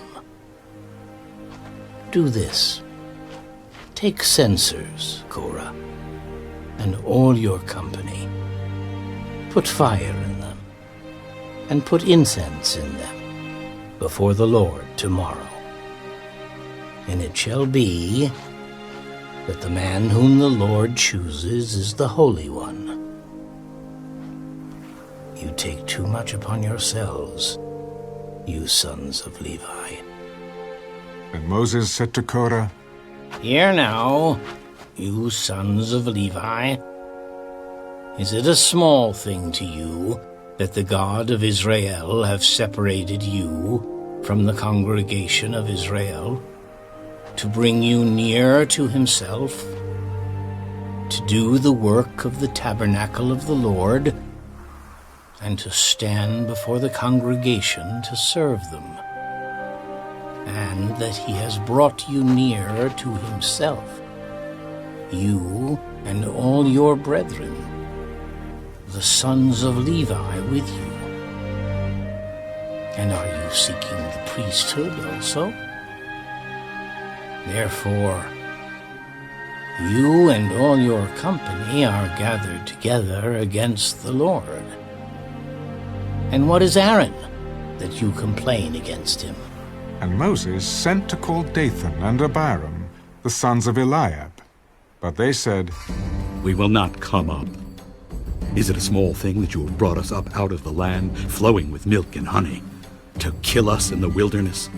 That you should keep acting like a prince over us? Moreover, you have not brought us into a land flowing with milk and honey, nor given us inheritance of fields and vineyards. Will you put out the eyes of these men? We will not come up. Then Moses was very angry and said to the Lord, Do not respect their offering. I have not taken one donkey from them, nor have I hurt one of them. And Moses said to Korah, Tomorrow, you and all your company be present before the Lord. You and they, as well as Aaron. Let each take his censer and put incense in it, and each of you bring his censer before the Lord. 250 censers, both you and Aaron, each with his censer. So every man took his censer, put fire in it, laid incense on it, and stood at the door of the tabernacle of meeting with Moses and Aaron. And Korah gathered all the congregation against them at the door of the tabernacle of meeting. Then the glory of the Lord appeared to all the congregation, and the Lord spoke to Moses and Aaron. Separate yourselves from among this congregation, that I may consume them in a moment. Then they fell on their faces and said, O God, the God of the spirits of all flesh, shall one man sin, and you be angry with all the congregation? So the Lord spoke to Moses. Speak to the congregation, saying, Get away from the tents of Korah, Dathan, and Abiram. Then Moses rose and went to Dathan and Abiram, and the elders of Israel followed him. And he spoke to the congregation. Depart now from the tents of these wicked men. Touch nothing of theirs, lest you be consumed in all their sins. So they got away from around the tents of Korah, Dathan, and Abiram, and Dathan and Abiram came out and stood at the door of their tents with their wives, their sons, and their little children. And Moses said, By this you shall know that the Lord has sent me to do all these works. For I have not done them of my own will. If these men die naturally like all men, or if they are visited by the common fate of all men, then the Lord has not sent me. But if the Lord creates a new thing, and the earth opens its mouth and swallows them up with all that belongs to them, and they go down alive into the pit, then you will understand that these men have rejected the Lord. Now it came to pass, as he finished speaking all these words, that the ground split apart under them, and the earth opened its mouth and swallowed them up, with their households and all the men with Korah, with all their goods. So they and all those with them went down alive into the pit. The earth closed over them, and they perished from among the assembly. Then all Israel who were around them fled at their cry, for they said, Lest the earth swallow us up also! And a fire came out from the Lord and consumed the 250 men who were offering incense. Then the Lord spoke to Moses. Tell Eleazar, the son of Aaron the priest, to pick up the censers out of the blaze, for they are holy, and scatter the fire some distance away. The censers of these men who sinned against their own souls, let them be made into hammered plates, as a covering for the altar. Because they presented them before the Lord, therefore they are holy, and they shall be a sign to the children of Israel. So Eleazar the priest took the bronze censers, which those who were burned up had presented, and they were hammered out as a covering on the altar, to be a memorial to the children of Israel, that no outsider who is not a descendant of Aaron should come near to offer incense before the Lord, that he might not become like Korah and his companions, just as the Lord had said to him through Moses. On the next day, all the congregation of the children of Israel complained against Moses and Aaron. You have killed the people of the Lord. Now it happened, when the congregation had gathered against Moses and Aaron, that they turned toward the tabernacle of meeting. And suddenly the cloud covered it, and the glory of the Lord appeared. Then Moses and Aaron came before the tabernacle of meeting, and the Lord spoke to Moses. Get away from among this congregation, that I may consume them in a moment. And they fell on their faces. So Moses said to Aaron, Take a censer and put fire in it from the altar. Put incense on it, and take it quickly to the congregation, and make atonement for them. For wrath has gone out from the Lord. The plague has begun. Then Aaron took it, as Moses commanded, and ran into the midst of the assembly, and already the plague had begun among the people. So he put in the incense and made atonement for the people. And he stood between the dead and the living. So the plague was stopped. Now those who died in the plague were 14,700, besides those who died in the Korah incident. So Aaron returned to Moses at the door of the tabernacle of meeting, for the plague had stopped.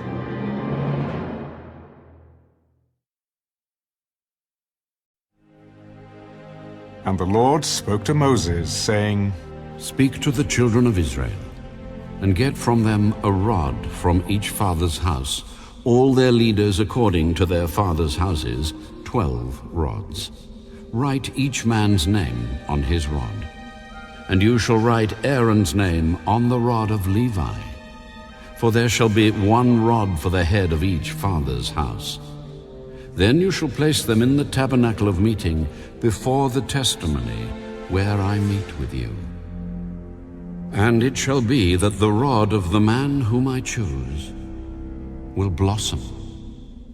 Thus I will rid myself of the complaints of the children of Israel, which they make against you. So Moses spoke to the children of Israel, and each of their leaders gave him a rod apiece. For each leader, according to their fathers' houses, 12 rods. And the rod of Aaron was among their rods. And Moses placed the rods before the Lord in the tabernacle of witness. Now it came to pass on the next day that Moses went into the tabernacle of witness, and behold, the rod of Aaron of the house of Levi had sprouted and put forth buds, had produced blossoms, and yielded ripe almonds. Then Moses brought out all the rods from before the Lord to all the children of Israel, and they looked, and each man took his rod. And the Lord said to Moses, Bring Aaron's rod back before the testimony, to be kept as a sign against the rebels, that you may put their complaints away from me, lest they die. Thus did Moses, just as the Lord had commanded him, so he did. So the children of Israel spoke to Moses. Surely we die. We perish. We all perish. Whoever even comes near the tabernacle of the Lord must die. Shall we all utterly die?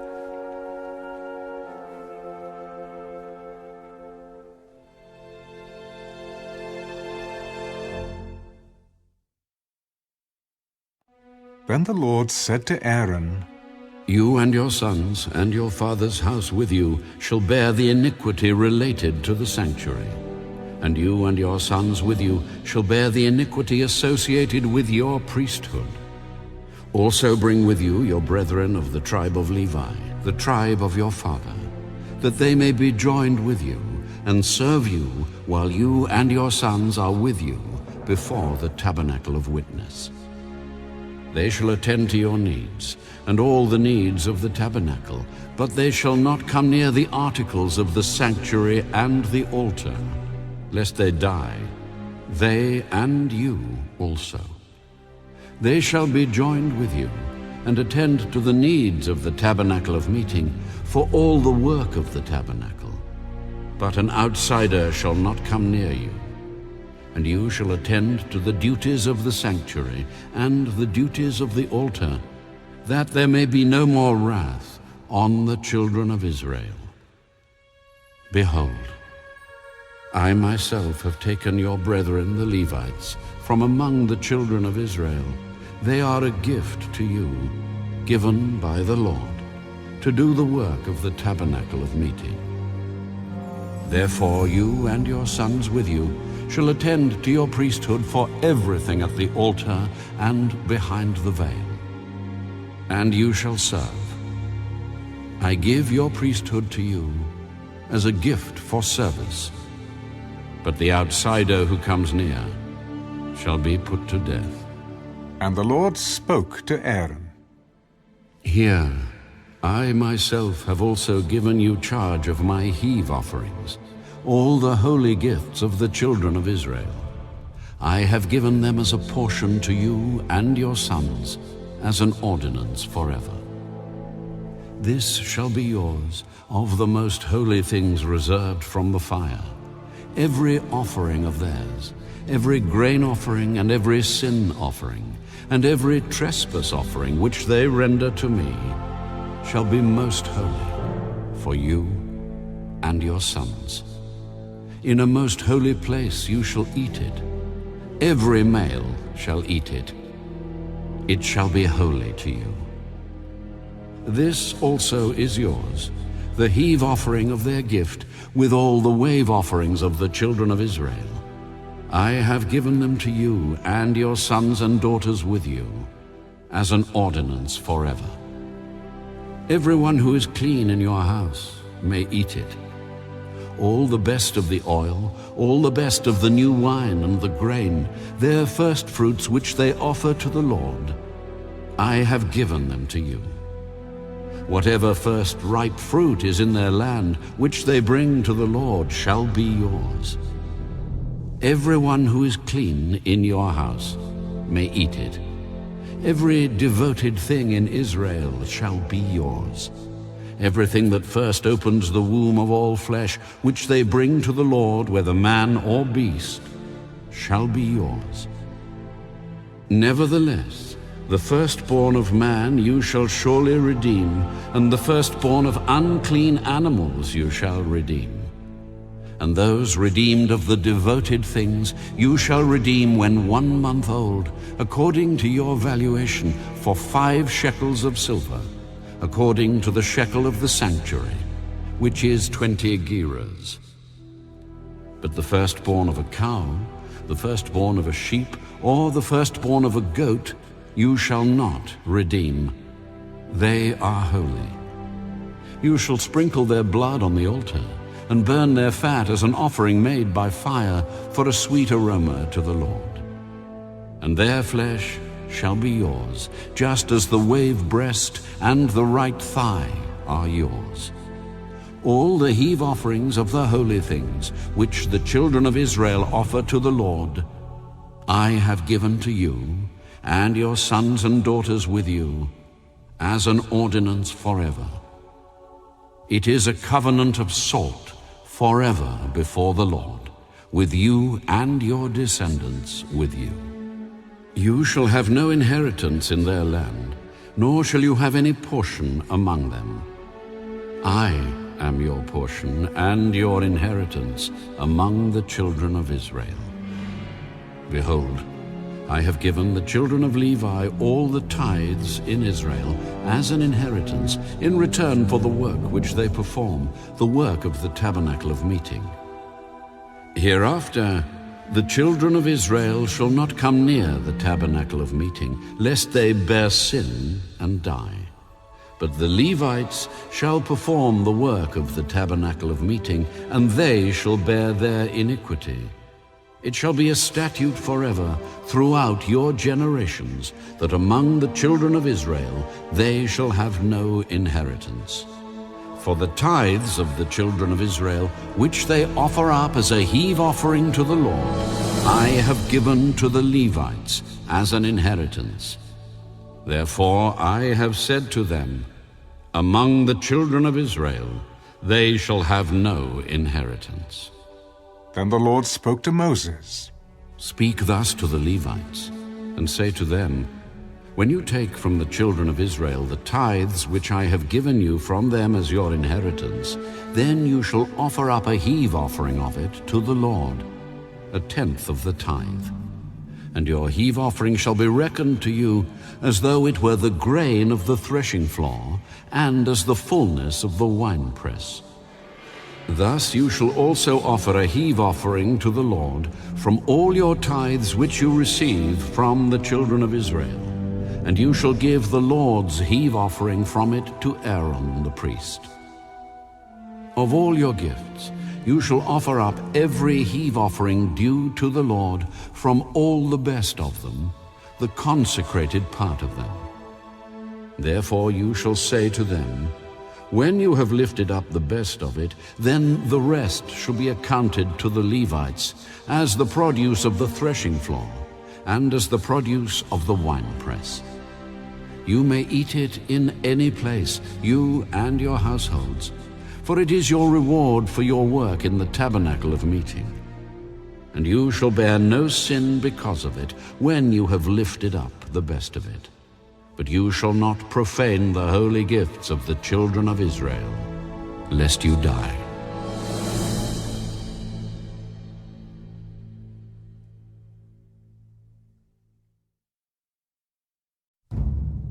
Now the Lord spoke to Moses and Aaron. This is the ordinance of the law which the Lord has commanded, saying, speak to the children of Israel, that they bring you a red heifer without blemish, in which there is no defect, and on which a yoke has never come.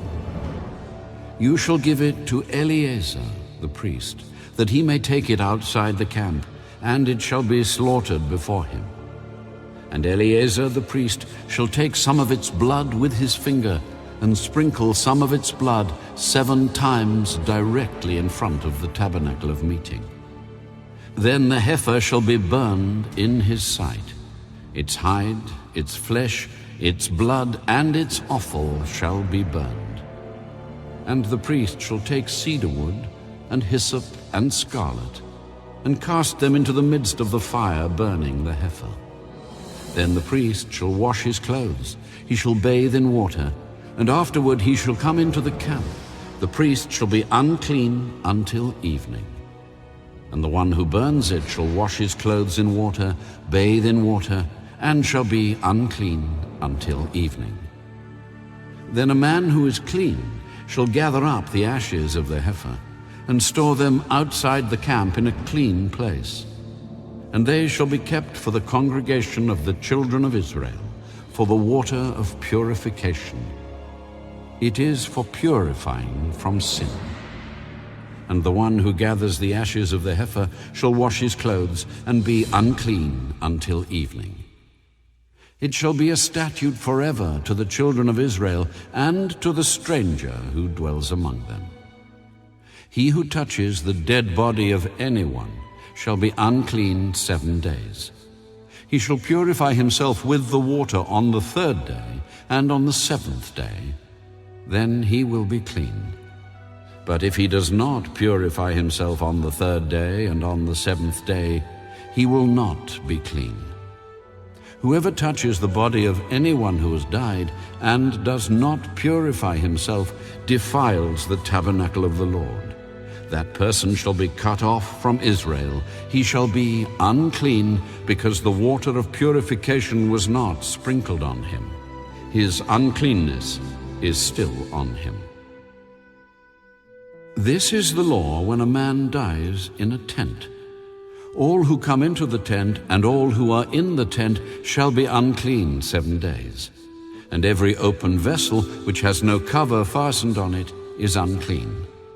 Whoever in the open field touches one who is slain by a sword, or who has died, or a bone of a man, or a grave, shall be unclean 7 days.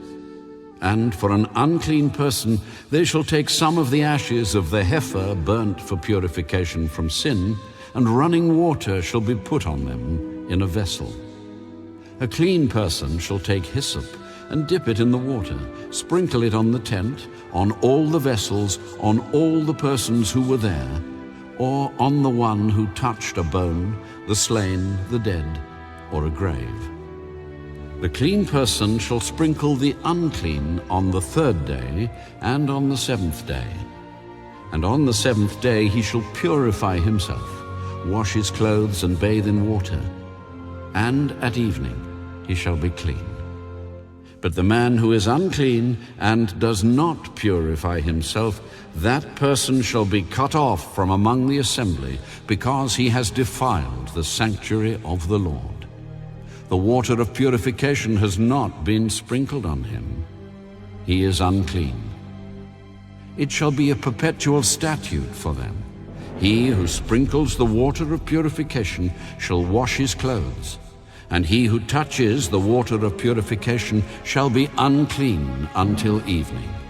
Whatever the unclean person touches shall be unclean, and the person who touches it shall be unclean until evening.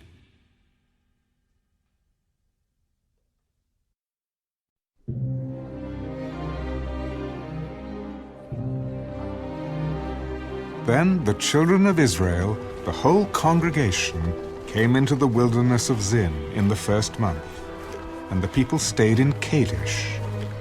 And Miriam died there, and was buried there. Now there was no water for the congregation, so they gathered together against Moses and Aaron. And the people contended with Moses. If only we had died when our brethren died before the Lord. Why have you brought up the assembly of the Lord into this wilderness, that we and our animals should die here? And why have you made us come up out of Egypt to bring us to this evil place? It is not a place of grain, or figs, or vines, or pomegranates, nor is there any water to drink. So Moses and Aaron went from the presence of the assembly to the door of the tabernacle of meeting, and they fell on their faces. And the glory of the Lord appeared to them. Then the Lord spoke to Moses. Take the rod. You and your brother Aaron gather the congregation together. Speak to the rock before their eyes, and it will yield its water. Thus you shall bring water for them out of the rock, and give drink to the congregation and their animals. So Moses took the rod from before the Lord as he commanded him. And Moses and Aaron gathered the assembly together before the rock. And he said to them, Hear now, you rebels. Must we bring water for you out of this rock? Then Moses lifted his hand and struck the rock twice with his rod. And water came out abundantly. And the congregation and their animals drank. Then the Lord spoke to Moses and Aaron. Because you did not believe me, to hallow me in the eyes of the children of Israel, therefore you shall not bring this assembly into the land which I have given them. This was the water of Meribah, because the children of Israel contended with the Lord, and he was hallowed among them. Now Moses sent messengers from Kadesh to the king of Edom. Thus says your brother Israel, You know all the hardship that has befallen us, how our fathers went down to Egypt, and we dwelt in Egypt a long time, and the Egyptians afflicted us and our fathers. When we cried out to the Lord, He heard our voice and sent the angel and brought us up out of Egypt. Now here we are in Kadesh, a city on the edge of your border. Please let us pass through your country. We will not pass through fields or vineyards, nor will we drink water from wells. We will go along the king's highway. We will not turn aside to the right hand or to the left until we have passed through your territory." Then Edom said to him, "You shall not pass through my land, lest I come out against you with the sword." So the children of Israel said to him, "We will go by the highway, and if I or my livestock drink any of your water, then I will pay for it. Let me only pass through on foot, nothing more." "You shall not pass through." So Edom came out against them with many men and with a strong hand. Thus Edom refused to give Israel passage through his territory. So Israel turned away from him. Now the children of Israel, the whole congregation, journeyed from Kadesh and came to Mount Hor. And the Lord spoke to Moses and Aaron in Mount Hor by the border of the land of Edom, saying, "Aaron shall be gathered to his people, for he shall not enter the land which I have given to the children of Israel, because you rebelled against my word at the water of Meribah. Take Aaron and Eleazar his son, and bring them up to Mount Hor, and strip Aaron of his garments, and put them on Eleazar his son. For Aaron shall be gathered to his people, and die there."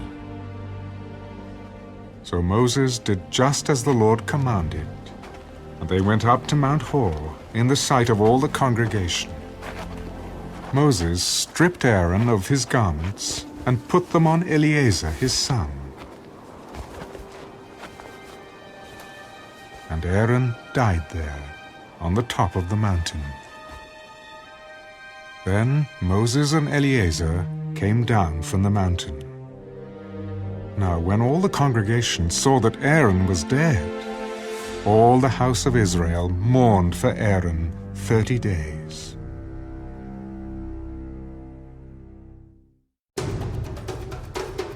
The king of Arad, the Canaanite, who dwelt in the south, heard that Israel was coming on the road to Atharim.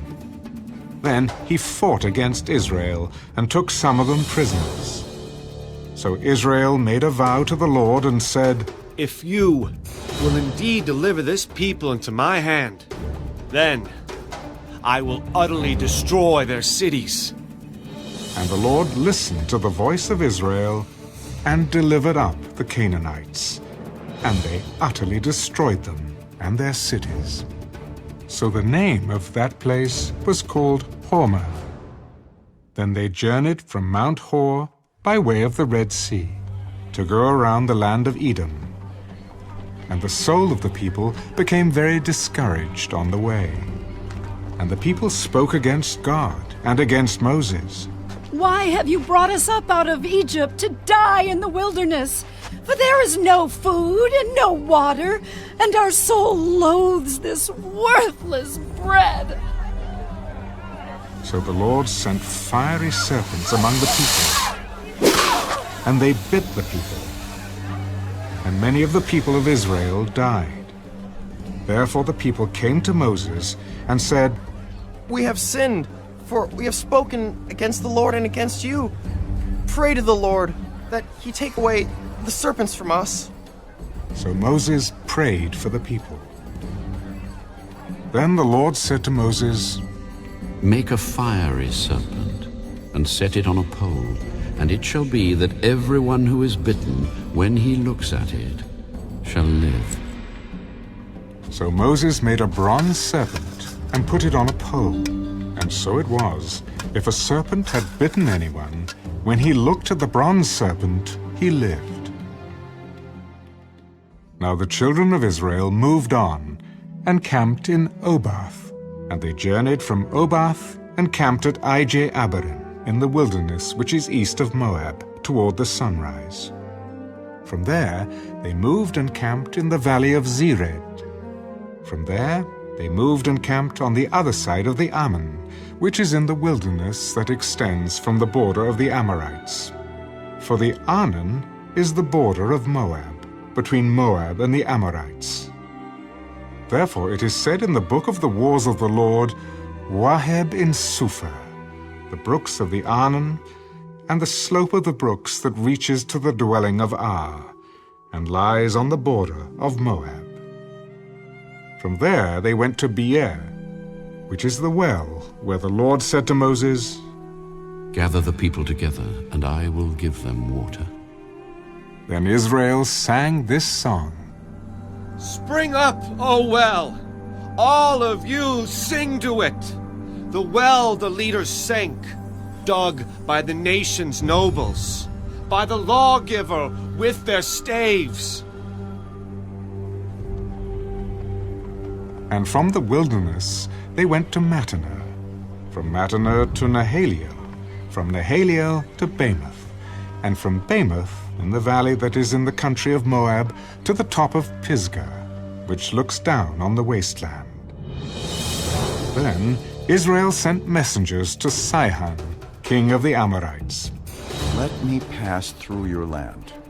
We will not turn aside into fields or vineyards. We will not drink water from wells. We will go by the king's highway until we have passed through your territory. But Sihon would not allow Israel to pass through his territory. So Sihon gathered all his people together and went out against Israel in the wilderness. And he came to Jahaz and fought against Israel. Then Israel defeated him with the edge of the sword, and took possession of his land from the Arnon to the Jabbok, as far as the people of Ammon. For the border of the people of Ammon was fortified. So Israel took all these cities, and Israel dwelt in all the cities of the Amorites, in Heshbon and in all its villages. For Heshbon was the city of Sihon, king of the Amorites, who had fought against the former king of Moab, and had taken all his land from his hand as far as the Arnon. Therefore those who speak in Proverbs say, Come to Heshbon, let it be built, let the city of Sihon be repaired. For fire went out from Heshbon, a flame from the city of Sihon. It consumed Ar of Moab, the lords of the heights of the Arnon. Woe to you, Moab! You have perished, O people of Chemosh. He has given his sons as fugitives, and his daughters into captivity, to Sihon, king of the Amorites. But we have shattered them. Heshbon has perished as far as Dibon. Then we laid waste as far as Nophah, which reaches to Medeba. Thus Israel dwelt in the land of the Amorites. Then Moses sent to spy out Jazer, and they took its villages, and drove out the Amorites who were there. And they turned and went up by the way to Bashan. So Og, king of Bashan, went out against them, he and all his people, to battle at Edrei. Then the Lord said to Moses, Do not fear him, for I have delivered him into your hand with all his people and his land. And you shall do to him as you did to Sihon, king of the Amorites, who dwelt at Heshbon. So they defeated him, his sons and all his people, until there was no survivor left him. And they took possession of his land.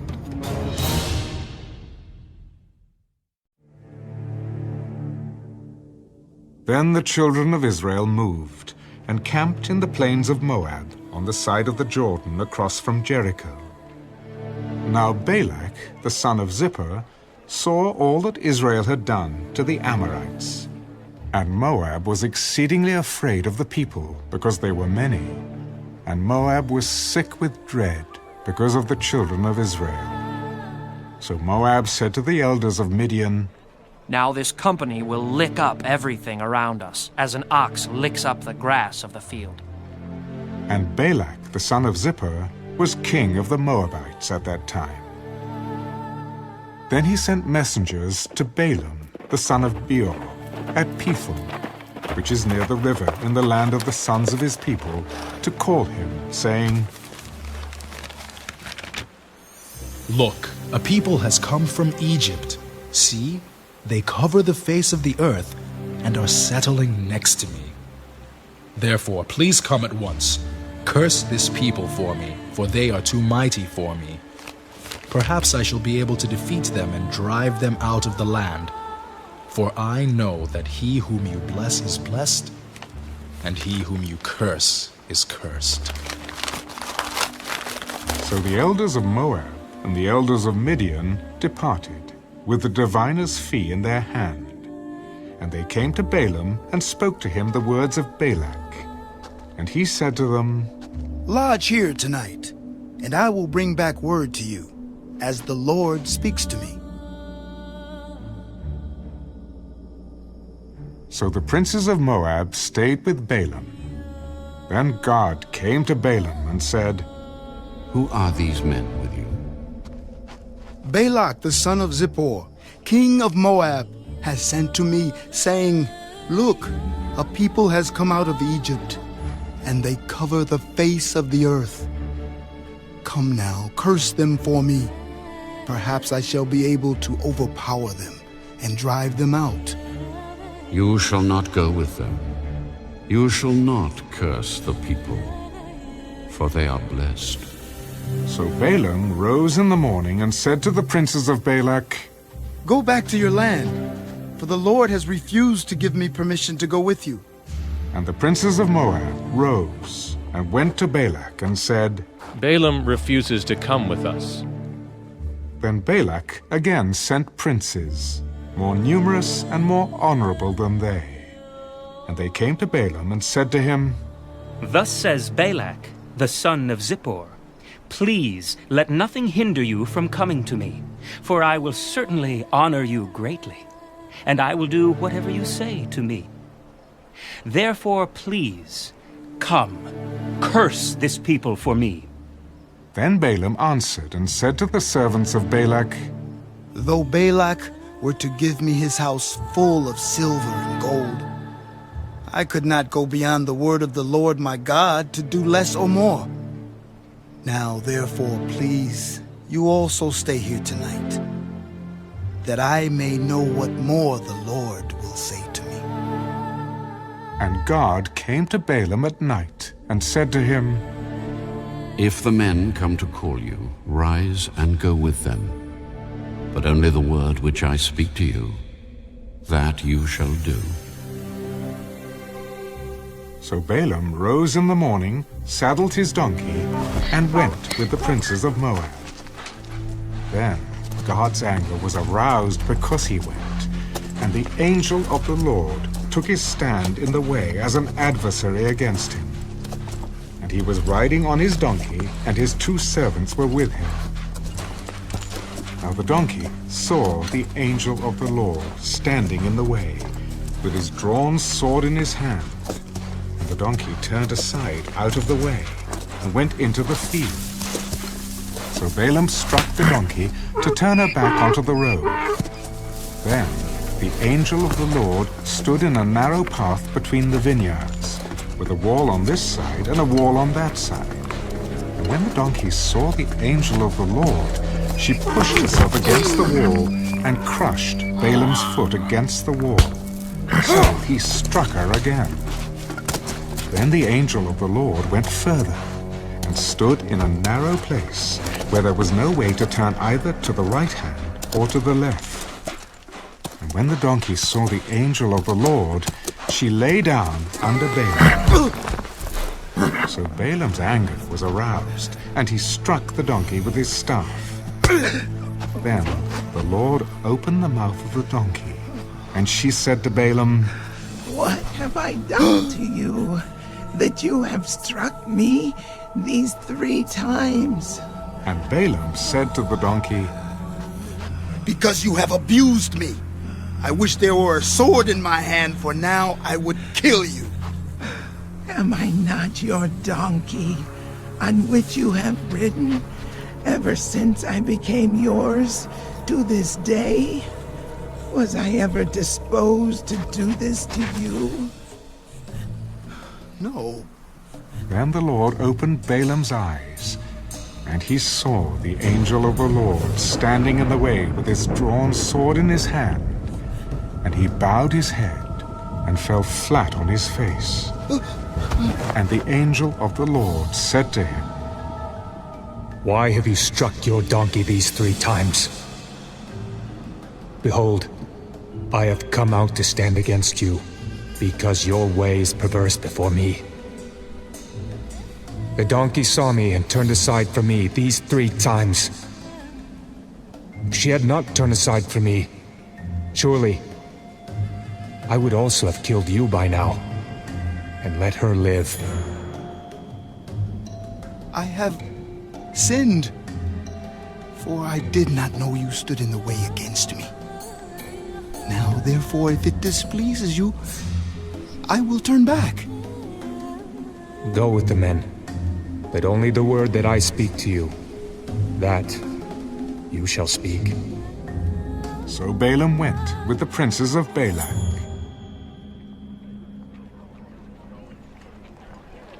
Now when Balak heard that Balaam was coming, he went out to meet him at the city of Moab, which is on the border at the Arnon, the boundary of the territory.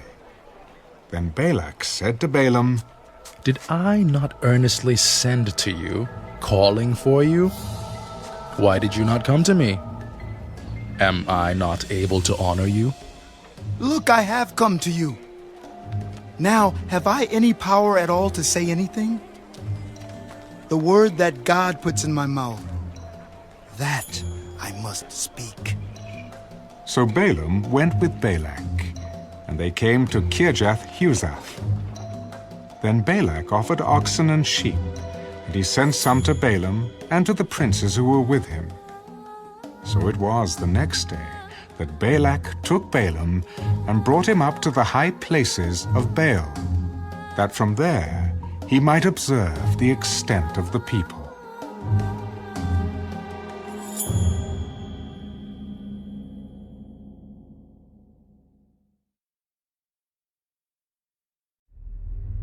Then Balaam said to Balak, Build 7 altars for me here, and prepare for me here 7 bulls and 7 rams. And Balak did just as Balaam had spoken. And Balak and Balaam offered a bull and a ram on each altar. Then Balaam said to Balak, Stand by your burnt offering, and I will go. Perhaps the Lord will come to meet me, and whatever he shows me, I will tell you. So he went to a desolate height, and God met Balaam. And he said to him, I have prepared the 7 altars, and I have offered on each altar a bull and a ram. Then the Lord put a word in Balaam's mouth. Return to Balak, and thus you shall speak. So he returned to him, and there he was, standing by his burnt offering, he and all the princes of Moab. And he took up his oracle and said, Balak, the king of Moab, has brought me from Aram, from the mountains of the east. Come, curse Jacob for me, and come, denounce Israel. How shall I curse whom God has not cursed? And how shall I denounce whom the Lord has not denounced? For from the top of the rocks I see him, and from the hills I behold him. There, a people dwelling alone, not reckoning itself among the nations. Who can count the dust of Jacob, or number 1/4 of Israel? Let me die the death of the righteous, and let my end be like his. Then Balak said to Balaam, What have you done to me? I took you to curse my enemies, and look, you have blessed them bountifully. Must I not take heed to speak what the Lord has put in my mouth? Please, come with me to another place from which you may see them.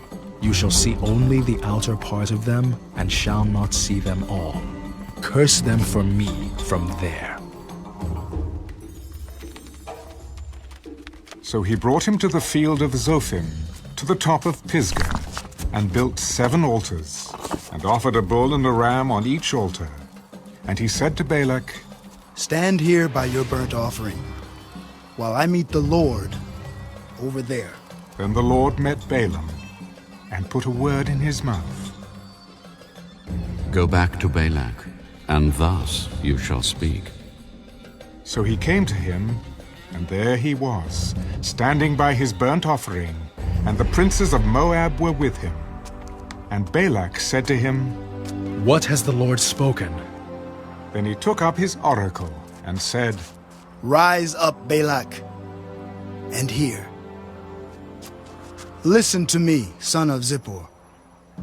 God is not a man that he should lie, nor a son of man that he should repent. Has he said, and will he not do? Or has he spoken, and will he not make it good? Behold, I have received a command to bless. He has blessed, and I cannot reverse it. He has not observed iniquity in Jacob, nor has he seen wickedness in Israel. The Lord his God is with him, and the shout of a king is among them. God brings them out of Egypt. He has strength like a wild ox. For there is no sorcery against Jacob, nor any divination against Israel. It now must be said of Jacob and of Israel, oh, what God has done. Look, a people rises like a lioness and lifts itself up like a lion. It shall not lie down until it devours the prey and drinks the blood of the slain. Then Balak said to Balaam, Neither curse them at all, nor bless them at all. So Balaam answered and said to Balak, Did I not tell you, saying all that the Lord speaks, that I must do? Please come, I will take you to another place. Perhaps it will please God that you may curse them for me from there. So Balak took Balaam to the top of Peor, that overlooks the wasteland. Then Balaam said to Balak, Build for me here 7 altars, and prepare for me here 7 bulls and 7 rams. And Balak did as Balaam had said, and offered a bull and a ram on every altar.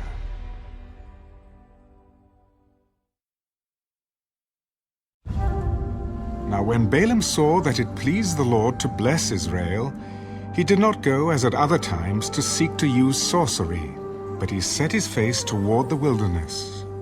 And Balaam raised his eyes, and saw Israel encamped according to their tribes. And the Spirit of God came upon him. Then he took up his oracle, and said, The utterance of Balaam, the son of Beor, the utterance of the man whose eyes are opened, the utterance of him who hears the words of God, who sees the vision of the Almighty, who falls down with eyes wide open. How lovely are your tents, O Jacob, your dwellings, O Israel, like valleys that stretch out, like gardens by the riverside, like aloes planted by the Lord, like cedars beside the waters. He shall pour water from his buckets, and his seed shall be in many waters. His king shall be higher than Agag, and his kingdom shall be exalted. God brings him out of Egypt. He has strength like a wild ox. He shall consume the nations, his enemies. He shall break their bones and pierce them with his arrows. He bows down, he lies down as a lion, and as a lion who shall rouse him? Blessed is he who blesses you, and cursed is he who curses you. Then Balak's anger was aroused against Balaam, and he struck his hands together. And Balak said to Balaam, I called you to curse my enemies, and look, you have bountifully blessed them these 3 times. Now therefore flee to your place. I said I would greatly honor you. But in fact, the Lord has kept you back from honor.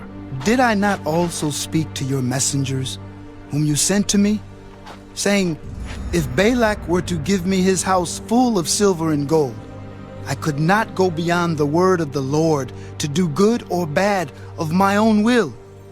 What the Lord says, that I must speak? And now, indeed, I am going to my people. Come, I will advise you what this people will do to your people in the latter days. So he took up his oracle and said, the utterance of Balaam, the son of Beor, and the utterance of the man whose eyes are opened, the utterance of him who hears the words of God and has the knowledge of the Most High, who sees the vision of the Almighty, who falls down with eyes wide open. I see him, but not now. I behold him, but not near. A star shall come out of Jacob. A scepter shall rise out of Israel, and batter the brow of Moab, and destroy all the sons of tumult. And Edom shall be a possession. Seir also, his enemies, shall be a possession, while Israel does valiantly. Out of Jacob, one shall have dominion, and destroy the remains of the city. Then he looked on Amalek, and he took up his oracle and said, Amalek was first among the nations, but shall be last until he perishes. Then he looked on the Kenites, and he took up his oracle and said, Firm is your dwelling place, and your nest is set in the rock. Nevertheless, Cain shall be burned. How long until Asher carries you away captive? Alas, who shall live when God does this? But ships shall come from the coasts of Cyprus, and they shall afflict Asher and afflict Eber, and so shall Amalek, until he perishes. So Balaam rose and departed, and returned to his place. Balak also went his way.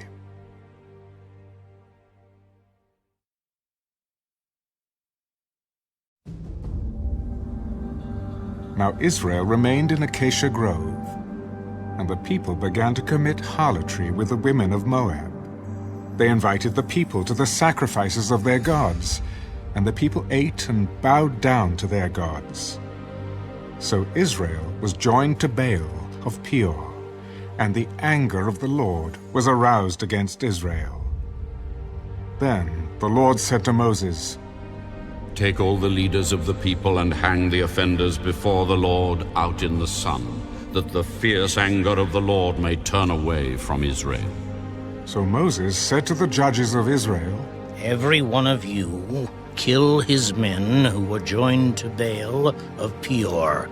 And indeed, one of the children of Israel came and presented to his brethren a Midianite woman, in the sight of Moses and in the sight of all the congregation of the children of Israel, who were weeping at the door of the tabernacle of meeting. Now when Phinehas, the son of Eleazar, the son of Aaron the priest, saw it, he rose from among the congregation and took a javelin in his hand, and he went after the man of Israel into the tent and thrust both of them through, the man of Israel and the woman, through her body. So the plague was stopped among the children of Israel, and those who died in the plague were 24,000. Then the Lord spoke to Moses. Phinehas, the son of Eleazar, the son of Aaron the priest, has turned back my wrath from the children of Israel, because he was zealous with my zeal among them, so that I did not consume the children of Israel in my zeal.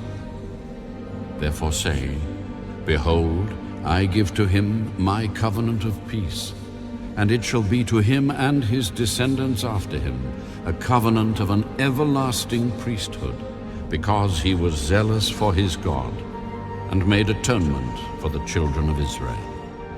Now the name of the Israelite who was killed with the Midianite woman, was Zimri, the son of Saleu, a leader of a father's house among the Simeonites. And the name of the Midianite woman who was killed was Cosbi, the daughter of Zur. He was head of the people of a father's house in Midian. Then the Lord spoke to Moses.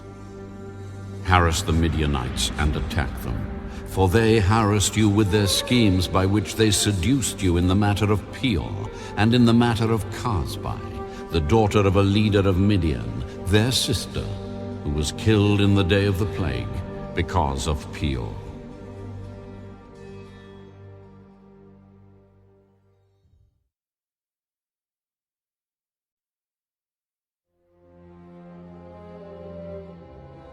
And it came to pass, after the plague, that the Lord spoke to Moses and Eleazar, the son of Aaron, the priest. Take a census of all the congregation of the children of Israel, from 20 years old and above, by their fathers' houses, all who are able to go to war in Israel. So Moses and Eleazar the priest spoke with them in the plains of Moab, by the Jordan, across from Jericho. Take a census of the people from 20 years old and above, just as the Lord commanded Moses and the children of Israel who came out of the land of Egypt. Reuben was the firstborn of Israel. The children of Reuben were of Hanok, the family of the Hanokites, of Pallu, the family of the Palluites, of Hezron, the family of the Hezronites, of Carmi, the family of the Carmites. These are the families of the Reubenites. Those who were numbered of them were 43,730. And the son of Pallu was Eliab. The sons of Eliab were Nemuel, Dathan, and Abiram.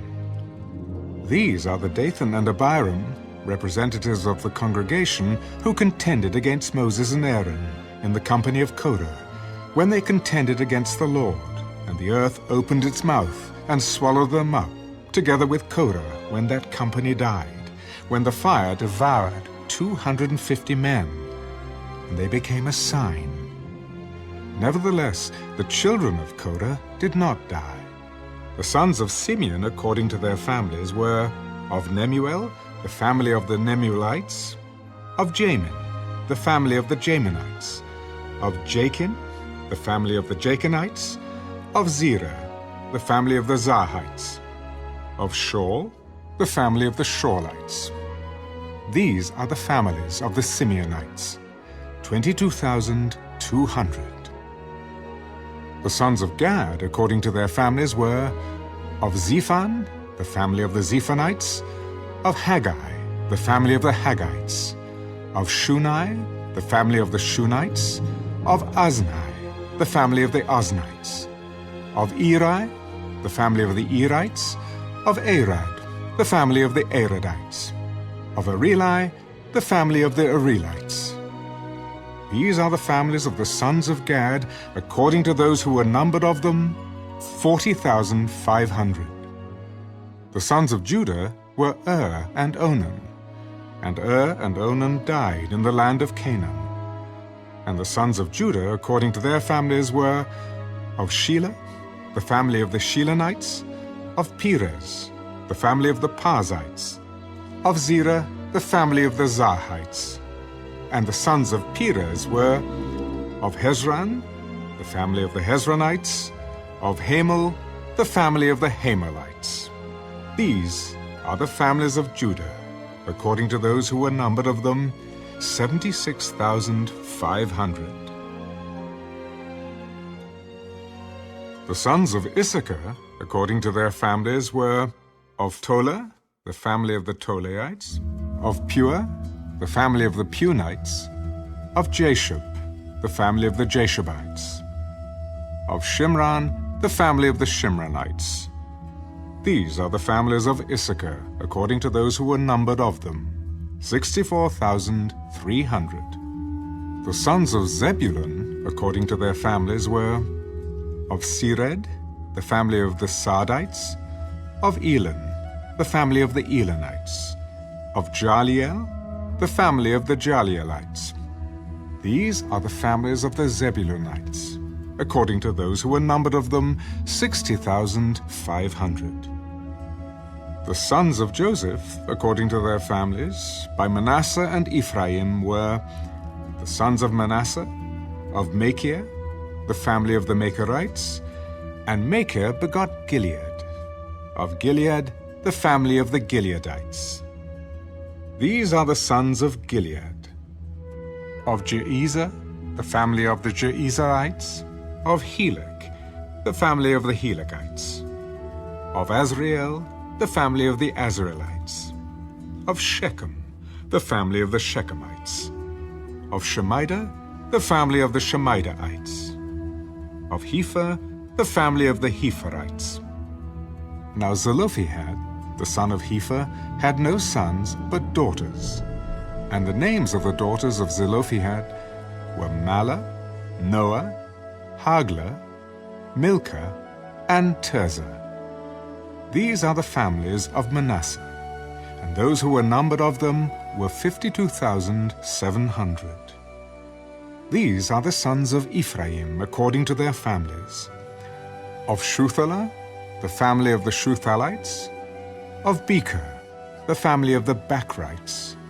Of Tehan, the family of the Tehanites. And these are the sons of Shuthelah. Of Iran, the family of the Iranites. These are the families of the sons of Ephraim, according to those who were numbered of them, 32,500.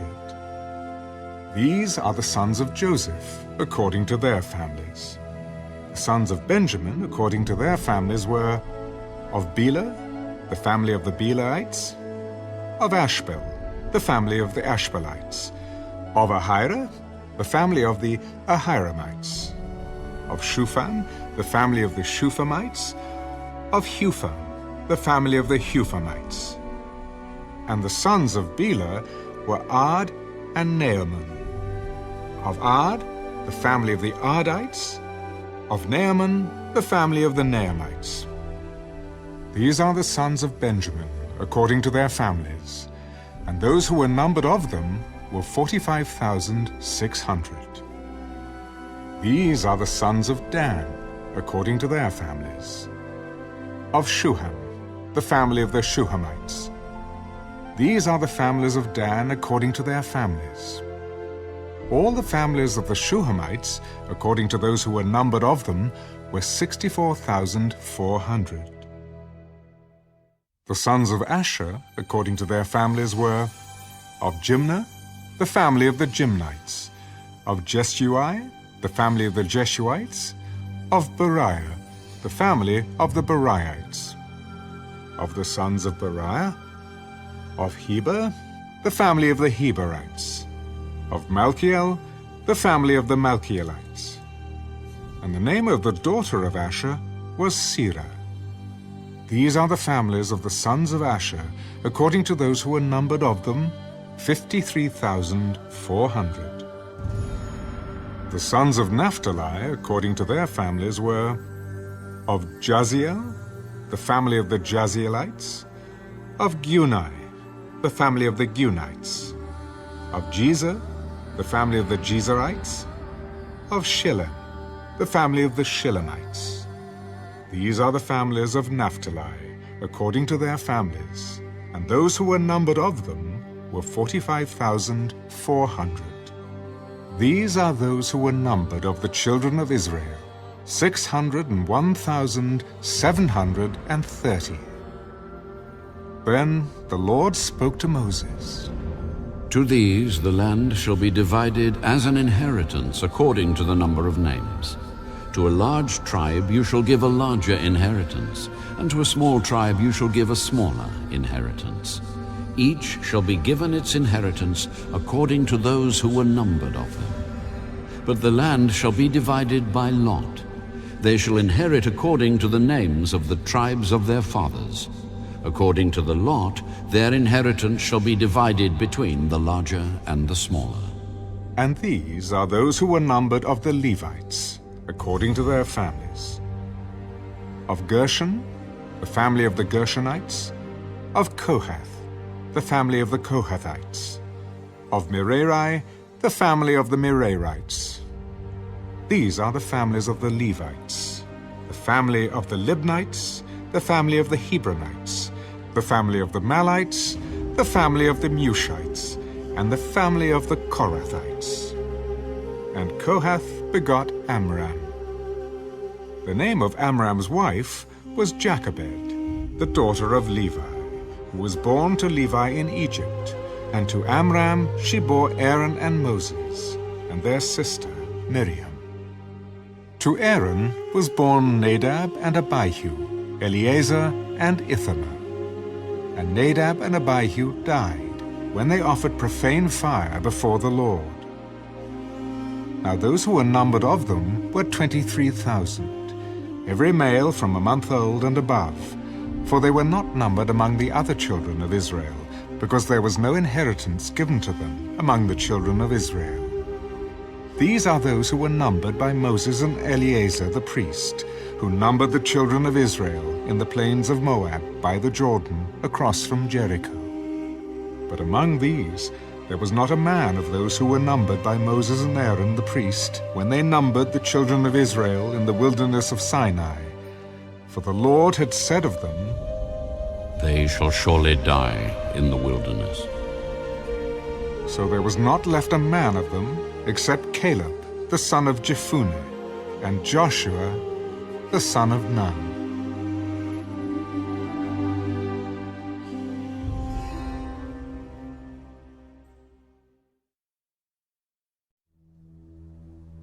Then came the daughters of Zelophehad, the son of Hepher, the son of Gilead, the son of Machir, the son of Manasseh, from the families of Manasseh, the son of Joseph. And these were the names of his daughters, Mahlah, Noah, Haglah, Milcah, and Tirzah. And they stood before Moses, before Eleazar the priest, and before the leaders and all the congregation, by the doorway of the tabernacle of meeting, saying, Our father died in the wilderness, but he was not in the company of those who gathered together against the Lord, in company with Korah, but he died in his own sin, and he had no sons. Why should the name of our father be removed from among his family because he had no son? Give us a possession among our father's brothers. So Moses brought their case before the Lord. And the Lord spoke to Moses, The daughters of Zelophehad speak what is right. You shall surely give them a possession of inheritance among their father's brothers, and cause the inheritance of their father to pass to them. And you shall speak to the children of Israel, saying, If a man dies and has no son, then you shall cause his inheritance to pass to his daughter. If he has no daughter, then you shall give his inheritance to his brothers. If he has no brothers, then you shall give his inheritance to his father's brothers. And if his father has no brothers, then you shall give his inheritance to the relative closest to him in his family, and he shall possess it. And it shall be to the children of Israel a statute of judgment, just as the Lord commanded Moses. Now the Lord said to Moses, Go up into this Mount Abarim, and see the land which I have given to the children of Israel. And when you have seen it, you also shall be gathered to your people, as Aaron your brother was gathered. For in the wilderness of Zin, during the strife of the congregation, you rebelled against my command to hallow me at the waters before their eyes. These are the waters of Meribah, at Kadesh in the wilderness of Zin. Then Moses spoke to the Lord. Let the Lord, the God of the spirits of all flesh, set a man over the congregation, who may go out before them and go in before them, who may lead them out and bring them in, that the congregation of the Lord may not be like sheep which have no shepherd. Take Joshua the son of Nun with you, a man in whom is the Spirit, and lay your hand on him. Set him before Eleazar the priest, and before all the congregation, and inaugurate him in their sight. And you shall give some of your authority to him, that all the congregation of the children of Israel may be obedient. He shall stand before Eleazar the priest, who shall inquire before the Lord for him by the judgment of the Urim. At his word they shall go out, and at his word they shall come in, he and all the children of Israel with him, all the congregation. So Moses did as the Lord commanded him. He took Joshua and set him before Eleazar the priest and before all the congregation. And he laid his hands on him and inaugurated him, just as the Lord commanded by the hand of Moses.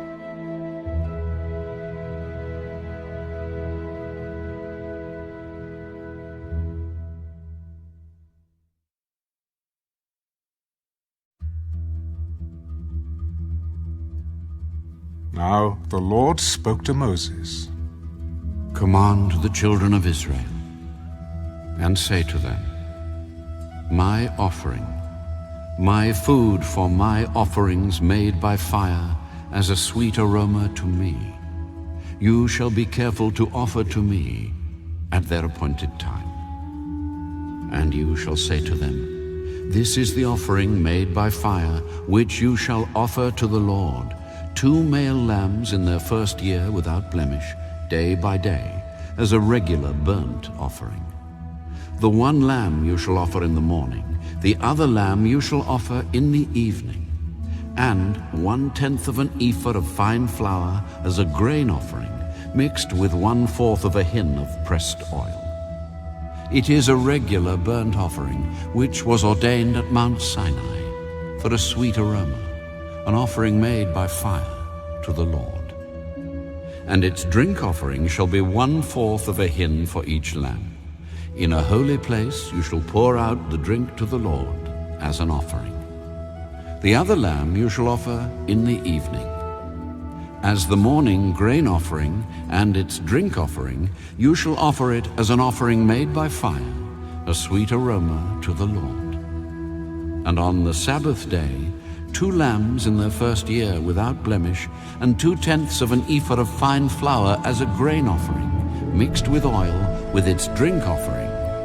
This is the burnt offering for every Sabbath, besides the regular burnt offering with its drink offering.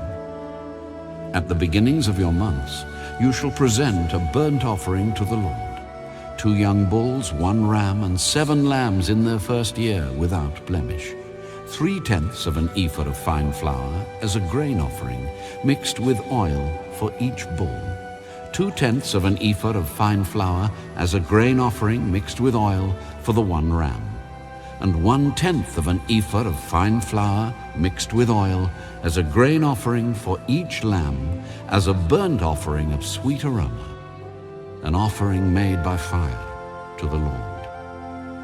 Their drink offering shall be 1/2 a hin of wine for a bull, 1/3 of a hin for a ram, and 1/4 of a hin for a lamb. This is the burnt offering for each month throughout the months of the year. Also 1 kid of the goats as a sin offering to the Lord shall be offered, besides the regular burnt offering and its drink offering. On the 14th day of the first month is the Passover of the Lord, and on the 15th day of this month is the feast. Unleavened bread shall be eaten for 7 days. On the first day you shall have a holy convocation. You shall do no customary work, And you shall present an offering made by fire as a burnt offering to the Lord: 2 young bulls, 1 ram, and 7 lambs in their first year. Be sure they are without blemish. Their grain offering shall be of fine flour mixed with oil. 3/10 of an ephah you shall offer for a bull, and 2/10 for a ram. You shall offer 1/10 of an ephah for each of the 7 lambs. Also 1 goat as a sin offering to make atonement for you. You shall offer these besides the burnt offering of the morning, which is for a regular burnt offering. In this manner you shall offer the food of the offering made by fire daily for 7 days as a sweet aroma to the Lord. It shall be offered besides the regular burnt offering and its drink offering. And on the 7th day you shall have a holy convocation. You shall do no customary work. Also on the day of the first fruits, when you bring a new grain offering to the Lord at your Feast of Weeks, you shall have a holy convocation. You shall do no customary work. You shall present a burnt offering as a sweet aroma to the Lord: 2 young bulls, 1 ram, and 7 lambs in their first year, with their grain offering of fine flour mixed with oil. 3/10 of an ephah for each bull, 2/10 for the 1 ram, and 1/10 for each of the 7 lambs. Also 1 kid of the goats to make atonement for you. Be sure they are without blemish. You shall present them with their drink offerings, besides the regular burnt offering with its grain offering.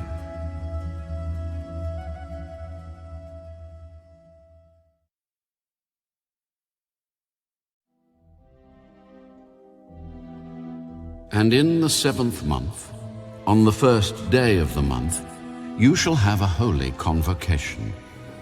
You shall do no customary work.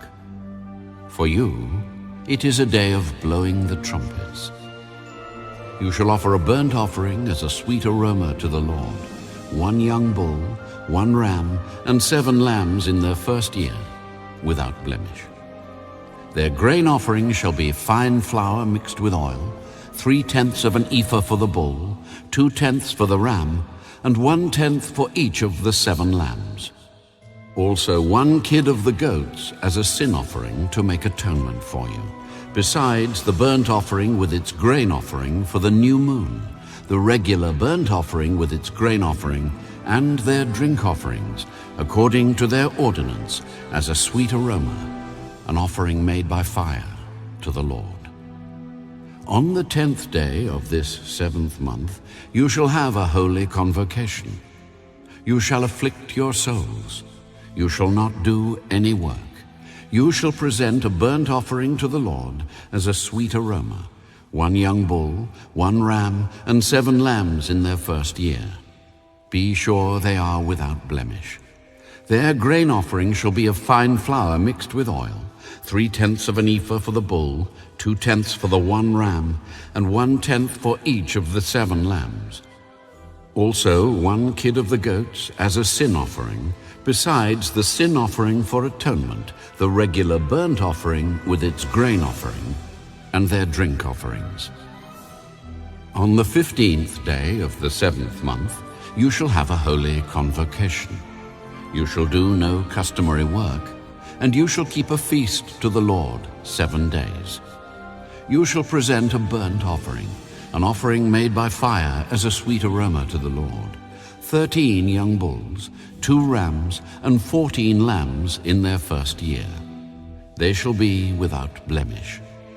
Their grain offering shall be of fine flour mixed with oil: 3/10 of an ephah for each of the 13 bulls, 2/10 for each of the 2 rams, and 1/10 for each of the 14 lambs.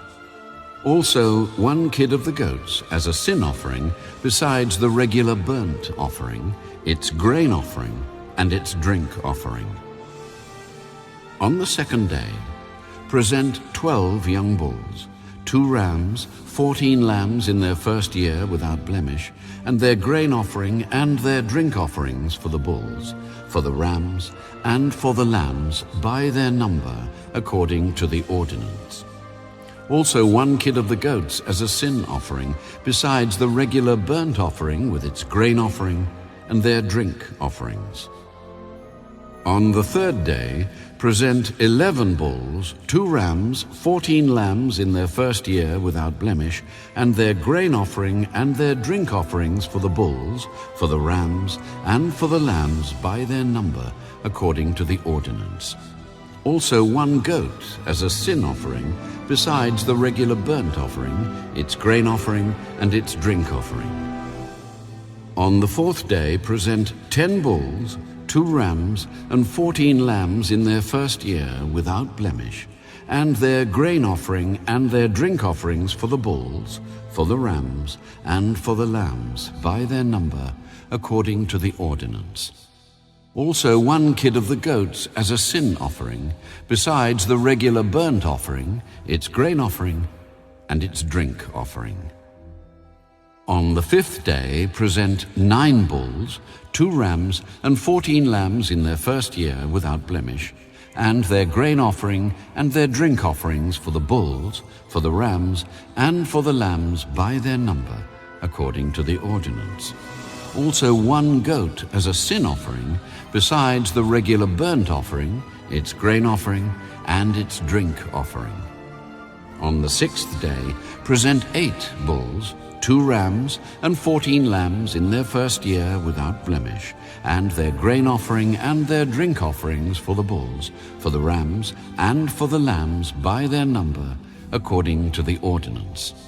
Also 1 goat as a sin offering, besides the regular burnt offering, its grain offering, and its drink offering. On the 7th day present 7 bulls, 2 rams, and 14 lambs in their first year without blemish, and their grain offering and their drink offerings for the bulls, for the rams, and for the lambs by their number, according to the ordinance. Also 1 goat as a sin offering, besides the regular burnt offering, its grain offering, and its drink offering. On the 8th day you shall have a sacred assembly. You shall do no customary work. You shall present a burnt offering, an offering made by fire as a sweet aroma to the Lord. 1 bull, 1 ram, 7 lambs in their first year without blemish, and their grain offering and their drink offerings for the bull, for the ram, and for the lambs by their number, according to the ordinance. Also 1 goat as a sin offering, besides the regular burnt offering, its grain offering, and its drink offering. These you shall present to the Lord at your appointed feasts, besides your vowed offerings and your freewill offerings, as your burnt offerings and your grain offerings, as your drink offerings and your peace offerings. So Moses told the children of Israel everything, just as the Lord commanded Moses.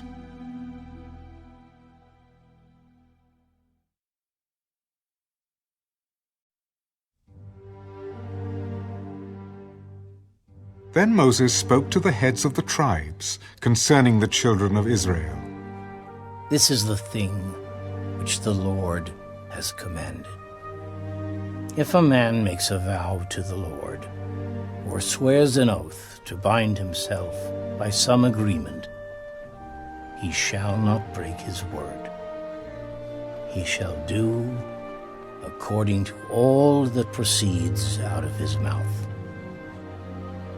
Or if a woman makes a vow to the Lord and binds herself by some agreement while in her father's house in her youth, and her father hears her vow and the agreement by which she has bound herself, and her father holds his peace, then all her vows shall stand, and every agreement with which she has bound herself shall stand.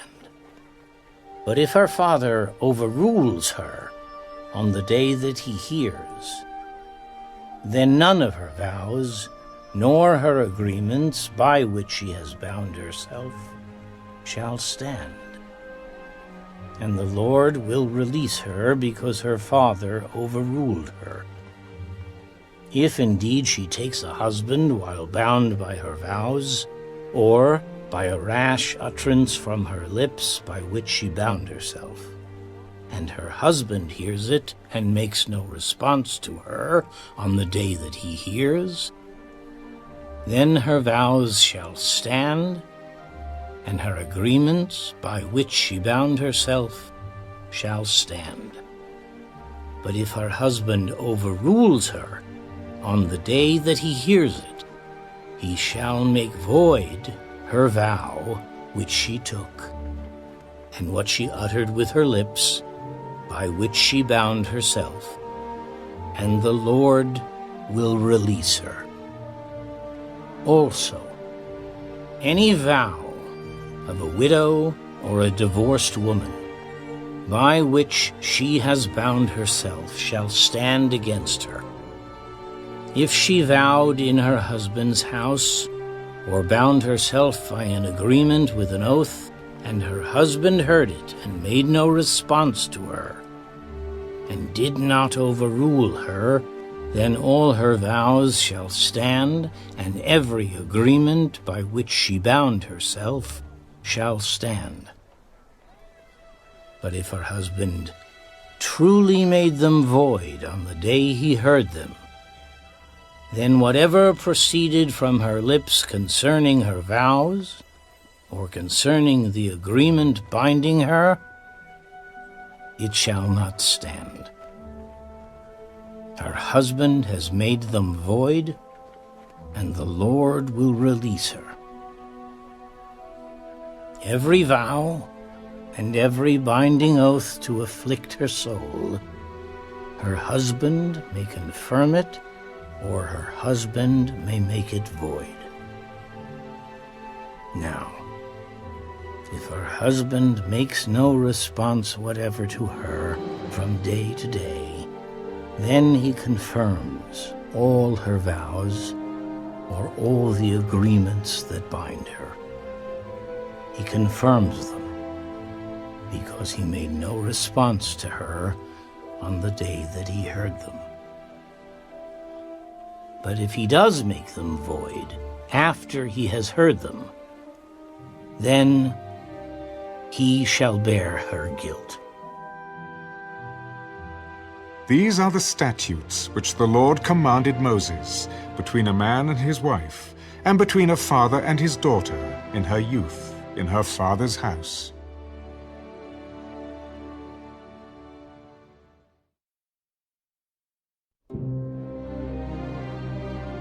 And the Lord spoke to Moses. Take vengeance on the Midianites for the children of Israel. Afterward, you shall be gathered to your people. So Moses spoke to the people. Arm some of yourselves for war, and let them go against the Midianites to take vengeance for the Lord on Midian. 1,000 from each tribe of all the tribes of Israel you shall send to the war. So there were recruited from the divisions of Israel 1,000 from each tribe, 12,000 armed for war. Then Moses sent them to the war, 1,000 from each tribe. He sent them to the war with Phinehas, the son of Eleazar the priest, with the holy articles and the signal trumpets in his hand. And they warred against the Midianites, just as the Lord commanded Moses, and they killed all the males. They killed all the kings of Midian, with the rest of those who were killed, Evi, Rechem, Zur, Hur, and Reba, the 5 kings of Midian. Balaam, the son of Beor, they also killed with the sword. And the children of Israel took the women of Midian captive with their little ones, and took as spoil all their cattle, all their flocks, and all their goods. They also burned with fire all the cities where they dwelt, and all their forts, and they took all the spoil, and all the booty of man and beast. Then they brought the captives, the booty and the spoil, to Moses, Eleazar the priest, and to the congregation of the children of Israel, to the camp in the plains of Moab by the Jordan, across from Jericho. And Moses, Eleazar the priest, and all the leaders of the congregation went to meet them outside the camp. But Moses was angry with the officers of the army, with the captains over thousands and captains over hundreds, who had come from the battle. And Moses said to them, "Have you kept all the women alive? Look, these women caused the children of Israel, through the counsel of Balaam, to trespass against the Lord in the incident of Peor. And there was a plague among the congregation of the Lord. Now, therefore, kill every male among the little ones, and kill every woman who has known a man intimately. But keep alive for yourselves all the young girls who have not known a man intimately. And as for you, remain outside the camp 7 days. Whoever has killed any person, and whoever has touched any slain, purify yourselves and your captives on the 3rd day and on the 7th day. Purify every garment, everything made of leather, everything woven of goat's hair, and everything made of wood." Then Eleazar the priest said to the men of war who had gone to the battle, This is the ordinance of the law which the Lord commanded Moses. Only the gold, the silver, the bronze, the iron, the tin, and the lead, everything that can endure fire, you shall put through the fire, and it shall be clean, and it shall be purified with the water of purification. But all that cannot endure fire, you shall put through water, and you shall wash your clothes on the 7th day and be clean, and afterward you may come into the camp. Now the Lord spoke to Moses. Count up the plunder that was taken of man and beast, you and Eleazar the priest, and the chief fathers of the congregation, and divide the plunder into 2 parts, between those who took part in the war, who went out to battle, and all the congregation. And levy a tribute for the Lord on the men of war who went out to battle, 1 of every 500 of the persons, the cattle, the donkeys, and the sheep. Take it from their half, and give it to Eleazar the priest as a heave offering to the Lord. And from the children of Israel's half, you shall take 1 of every 50, drawn from the persons, the cattle, the donkeys, and the sheep, from all the livestock, and give them to the Levites, who keep charge of the tabernacle of the Lord. So Moses and Eleazar the priest did as the Lord commanded Moses. The booty remaining from the plunder, which the men of war had taken, was 675,000 sheep, 72,000 cattle, 61,000 donkeys, and 32,000 persons in all, of women who had not known a man intimately. And the half, the portion for those who had gone out to war, was in number 337,500 sheep. And the Lord's tribute of the sheep was 675. The cattle were 36,000, of which the Lord's tribute was 72. The donkeys were 30,500, of which the Lord's tribute was 61. The persons were 16,000, of which the Lord's tribute was 32 persons. So Moses gave the tribute, which was the Lord's heave offering, to Eleazar the priest, as the Lord commanded Moses. And from the children of Israel's half, which Moses separated from the men who fought, now the half belonging to the congregation was 337,500 sheep, 36,000 cattle, 30,500 donkeys, and 16,000 persons. And from the children of Israel's half, Moses took 1 of every 50, drawn from man and beast, and gave them to the Levites, who kept charge of the tabernacle of the Lord, as the Lord commanded Moses. Then the officers who were over thousands of the army, the captains of thousands and captains of hundreds, came near to Moses, and they said to Moses, Your servants have taken account of the men of war who are under our command, and not a man of us is missing. Therefore, we have brought an offering for the Lord, what every man found of ornaments of gold, armlets and bracelets, and signet rings and earrings and necklaces, to make atonement for ourselves before the Lord. So Moses and Eleazar the priest received the gold from them, all the fashioned ornaments, and all the gold of the offering that they offered to the Lord, from the captains of thousands and captains of hundreds, was 16,750 shekels. The men of war had taken spoil, every man for himself. And Moses and Eleazar the priest received the gold from the captains of thousands and of hundreds, and brought it into the tabernacle of meeting as a memorial for the children of Israel before the Lord.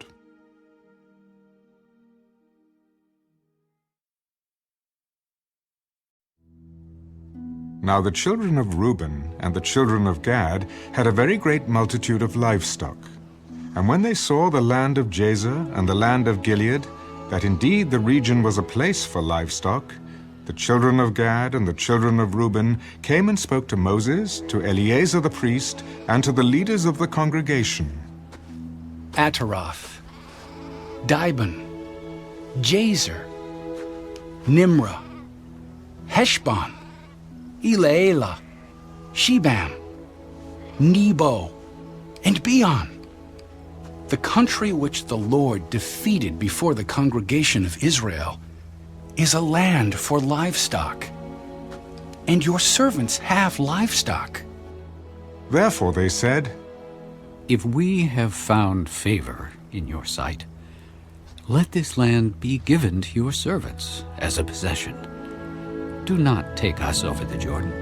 And Moses said to the children of Gad and to the children of Reuben, Shall your brethren go to war while you sit here? Now, why will you discourage the heart of the children of Israel from going over into the land which the Lord has given them? Thus your fathers did when I sent them away from Kadesh Barnea to see the land. For when they went up to the valley of Eshcol and saw the land, they discouraged the heart of the children of Israel, so that they did not go into the land which the Lord had given them. So the Lord's anger was aroused on that day, and he swore an oath, saying, Surely none of the men who came up from Egypt, from 20 years old and above, shall see the land of which I swore to Abraham, Isaac, and Jacob, because they have not wholly followed me, except Caleb the son of Jephunneh the Kenizzite, and Joshua the son of Nun, for they have wholly followed the Lord. So the Lord's anger was aroused against Israel, and he made them wander in the wilderness 40 years, until all the generation that had done evil in the sight of the Lord was gone. And look, you have risen in your father's place a brood of sinful men, to increase still more the fierce anger of the Lord against Israel. For if you turn away from following him, he will once again leave them in the wilderness, and you will destroy all these people. Then they came near to him and said, We will build sheepfolds here for our livestock, and cities for our little ones. But we ourselves will be armed, ready to go before the children of Israel until we have brought them to their place. And our little ones will dwell in the fortified cities, because of the inhabitants of the land. We will not return to our homes until every one of the children of Israel has received his inheritance. For we will not inherit with them on the other side of the Jordan and beyond, because our inheritance has fallen to us on this eastern side of the Jordan. If you do this thing, if you arm yourselves before the Lord for the war, and all your armed men cross over the Jordan before the Lord until he has driven out his enemies from before him, and the land is subdued before the Lord, then, afterward, you may return and be blameless before the Lord and before Israel. And this land shall be your possession before the Lord. But if you do not do so, then take note. You have sinned against the Lord, and be sure your sin will find you out. Build cities for your little ones and folds for your sheep, and do what has proceeded out of your mouth. And the children of Gad and the children of Reuben spoke to Moses. Your servants will do as my Lord commands. Our little ones, our wives, our flocks, and all our livestock will be there in the cities of Gilead. But your servants will cross over, every man armed for war, before the Lord to battle, just as my Lord says. So Moses gave command concerning them to Eleazar the priest, to Joshua the son of Nun, and to the chief fathers of the tribes of the children of Israel. And Moses said to them, If the children of Gad and the children of Reuben cross over the Jordan with you, every man armed for battle before the Lord, and the land is subdued before you, then you shall give them the land of Gilead as a possession. But if they do not cross over armed with you, they shall have possessions among you in the land of Canaan. Then the children of Gad and the children of Reuben answered, As the Lord has said to your servants, so we will do. We will cross over armed before the Lord into the land of Canaan. But the possession of our inheritance shall remain with us on this side of the Jordan. So Moses gave to the children of Gad, to the children of Reuben, and to half the tribe of Manasseh, the son of Joseph, the kingdom of Sihon, king of the Amorites, and the kingdom of Og, king of Bashan, the land with its cities within the borders, the cities of the surrounding country. And the children of Gad built Dibon, and Ataroth, and Aroah, Atrath, and Shopham, and Jazer, and Jagbehah, Beth Nimrah, and Beth Haran, fortified cities, and folds for sheep. And the children of Reuben built Heshbon, and Elealeh, and Kirjathaim, Nebo, and Baal-meon, their names being changed, and Shibmah. And they gave other names to the cities which they built. And the children of Machir, the son of Manasseh, went to Gilead and took it, and dispossessed the Amorites who were in it. So Moses gave Gilead to Machir, the son of Manasseh, and he dwelt in it. Also Jair, the son of Manasseh, went and took its small towns, and called them Havath-Jair.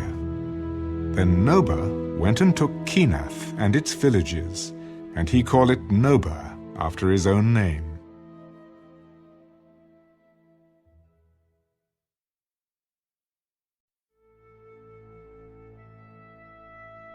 These are the journeys of the children of Israel, who went out of the land of Egypt by their armies under the hand of Moses and Aaron.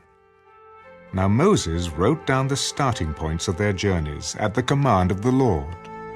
And these are their journeys, according to their starting points.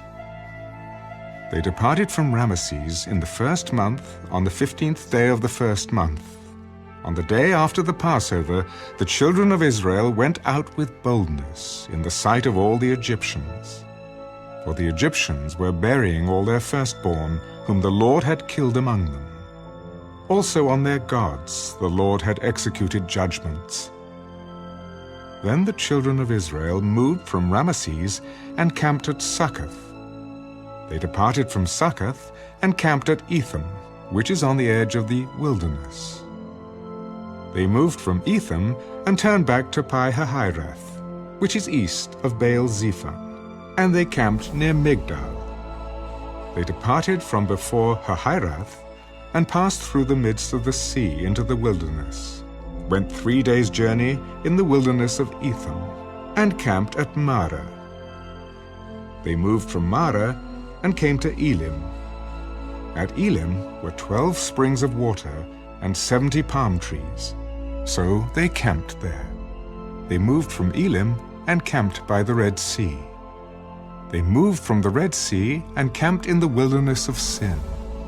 They journeyed from the wilderness of Sin and camped at Daphka. They departed from Daphka and camped at Alush. They moved from Alush and camped at Rephidim, where there was no water for the people to drink. They departed from Rephidim and camped in the wilderness of Sinai.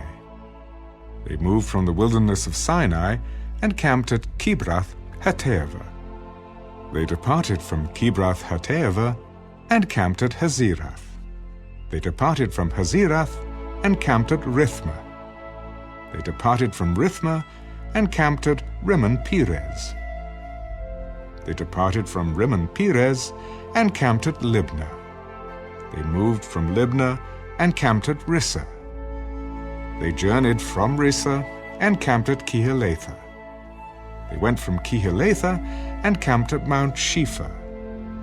They moved from Mount Shepha and camped at Harada. They moved from Harada and camped at Machelath. They moved from Machelath and camped at Tahath.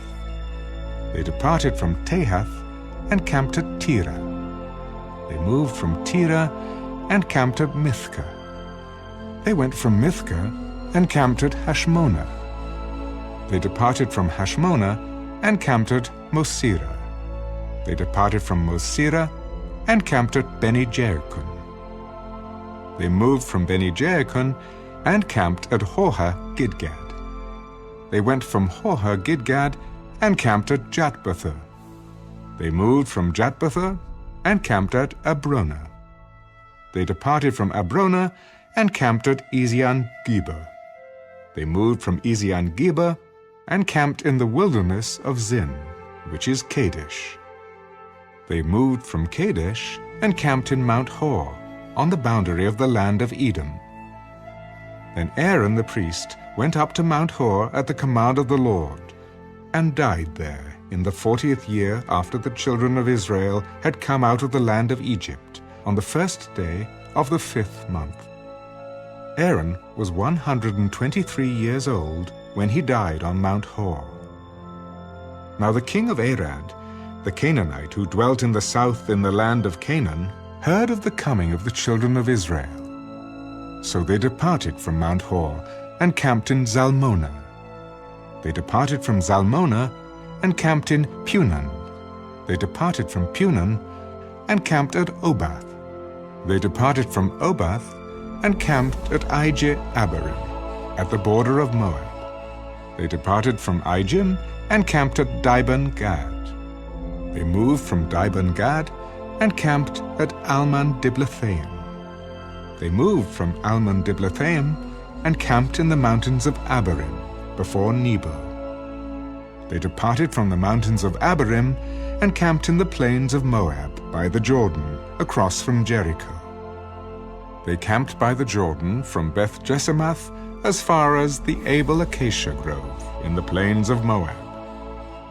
Now the Lord spoke to Moses in the plains of Moab, by the Jordan, across from Jericho, saying, Speak to the children of Israel and say to them, When you have crossed the Jordan into the land of Canaan, Then you shall drive out all the inhabitants of the land from before you, destroy all their engraved stones, destroy all their molded images, and demolish all their high places. You shall dispossess the inhabitants of the land and dwell in it, for I have given you the land to possess. And you shall divide the land by lot as an inheritance among your families. To the larger you shall give a larger inheritance, and to the smaller you shall give a smaller inheritance. There everyone's inheritance shall be whatever falls to him by lot. You shall inherit according to the tribes of your fathers. But if you do not drive out the inhabitants of the land from before you, then it shall be that those whom you let remain shall be irritants in your eyes and thorns in your sides, and they shall harass you in the land where you dwell. Moreover, it shall be that I will do to you as I thought to do to them.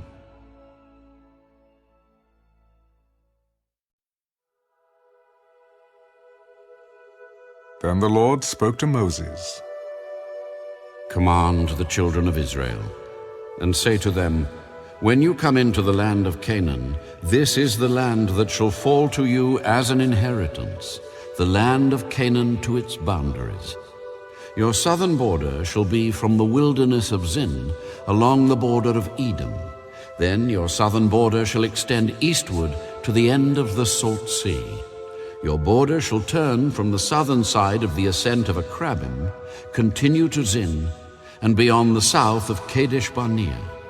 Then it shall go on to Hazar Adar, and continue to Asmon. The border shall turn from Asmon to the brook of Egypt, and it shall end at the sea.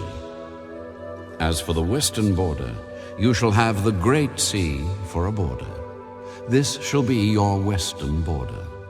And this shall be your northern border. From the great sea you shall mark out your border line to Mount Hor. From Mount Hor you shall mark out your border to the entrance of Hamath. Then the direction of the border shall be toward Zedad. The border shall proceed to Ziphron, and it shall end at Hazar Enan. This shall be your northern border. You shall mark out your eastern border from Hazar Enan to Shepham. The border shall go down from Shepham to Riblah on the east side of Ain. The border shall go down and reach to the eastern side of the Sea of Kinnereth. The border shall go down along the Jordan, and it shall end at the Salt Sea. This shall be your land, with its surrounding boundaries. Then Moses commanded the children of Israel, This is the land which you shall inherit by lot, which the Lord has commanded to give to the 9 tribes and to the half-tribe. For the tribe of the children of Reuben, according to the house of their fathers, and the tribe of the children of Gad, according to the house of their fathers, have received their inheritance. And the half-tribe of Manasseh has received its inheritance. The 2 tribes and the half-tribe have received their inheritance on this side of the Jordan, across from Jericho eastward toward the sunrise. And the Lord spoke to Moses. These are the names of the men who shall divide the land among you as an inheritance: Eleazar the priest, and Joshua the son of Nun. And you shall take 1 leader of every tribe to divide the land for the inheritance. These are the names of the men. From the tribe of Judah, Caleb the son of Jephunneh. From the tribe of the children of Simeon, Shemuel the son of Ammihud. From the tribe of Benjamin, Elidad the son of Kislon. A leader from the tribe of the children of Dan, Bacchai the son of Joglai. From the sons of Joseph, a leader from the tribe of the children of Manasseh, Haniel the son of Ephod, and a leader from the tribe of the children of Ephraim, Kemuel the son of Shifton. A leader from the tribe of the children of Zebulun, Elizaphan the son of Parnak. A leader from the tribe of the children of Issachar, Paltiel the son of Azan. A leader from the tribe of the children of Asher, Ahiad, the son of Shilomai. And a leader from the tribe of the children of Naphtali, Pedahel, the son of Ammihud. These are the ones the Lord commanded to divide the inheritance among the children of Israel in the land of Canaan. And the Lord spoke to Moses in the plains of Moab, by the Jordan, across from Jericho. Command the children of Israel that they give the Levites cities to dwell in, from the inheritance of their possession. And you shall also give the Levites common land around the cities. They shall have the cities to dwell in, and their common land shall be for their cattle, for their herds, and for all their animals. The common land of the cities which you will give to the Levites shall extend from the wall of the city outward 1,000 cubits all around. And you shall measure outside the city on the east side 2,000 cubits, on the south side 2,000 cubits, on the west side 2,000 cubits, and on the north side 2,000 cubits. The city shall be in the middle. This shall belong to them as common land for the cities. Now among the cities which you will give to the Levites, you shall appoint 6 cities of refuge, to which a manslayer may flee. And to these you shall add 42 cities. So all the cities you will give to the Levites shall be 48. These you shall give with their common land. And the cities which you will give shall be from the possession of the children of Israel. From the larger tribe you shall give many, from the smaller you shall give few. Each shall give some of its cities to the Levites, in proportion to the inheritance that each receives. Then the Lord spoke to Moses, saying, Speak to the children of Israel, and say to them, When you cross the Jordan into the land of Canaan, then you shall appoint cities to be cities of refuge for you, that the manslayer who kills any person accidentally may flee there. They shall be cities of refuge for you from the avenger, that the manslayer may not die until he stands before the congregation in judgment. And of the cities which you give, you shall have 6 cities of refuge. You shall appoint 3 cities on this side of the Jordan, and 3 cities you shall appoint in the land of Canaan, which will be cities of refuge. These 6 cities shall be for refuge for the children of Israel, for the stranger, and for the sojourner among them, that anyone who kills a person accidentally may flee there. But if he strikes him with an iron implement so that he dies, he is a murderer. The murderer shall surely be put to death. And if he strikes him with a stone in the hand, by which one could die, and he does die, he is a murderer. The murderer shall surely be put to death. Or if he strikes him with a wooden hand weapon by which one could die, and he does die, he is a murderer. The murderer shall surely be put to death. The avenger of blood himself shall put the murderer to death. When he meets him, he shall put him to death.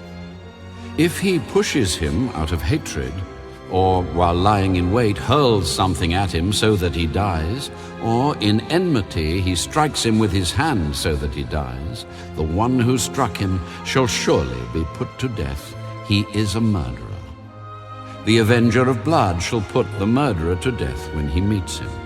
However, if he pushes him suddenly without enmity, or throws anything at him without lying in wait, or uses a stone by which a man could die, throwing it at him without seeing him, so that he dies, while he was not his enemy or seeking his harm, then the congregation shall judge between the manslayer and the avenger of blood, according to these judgments.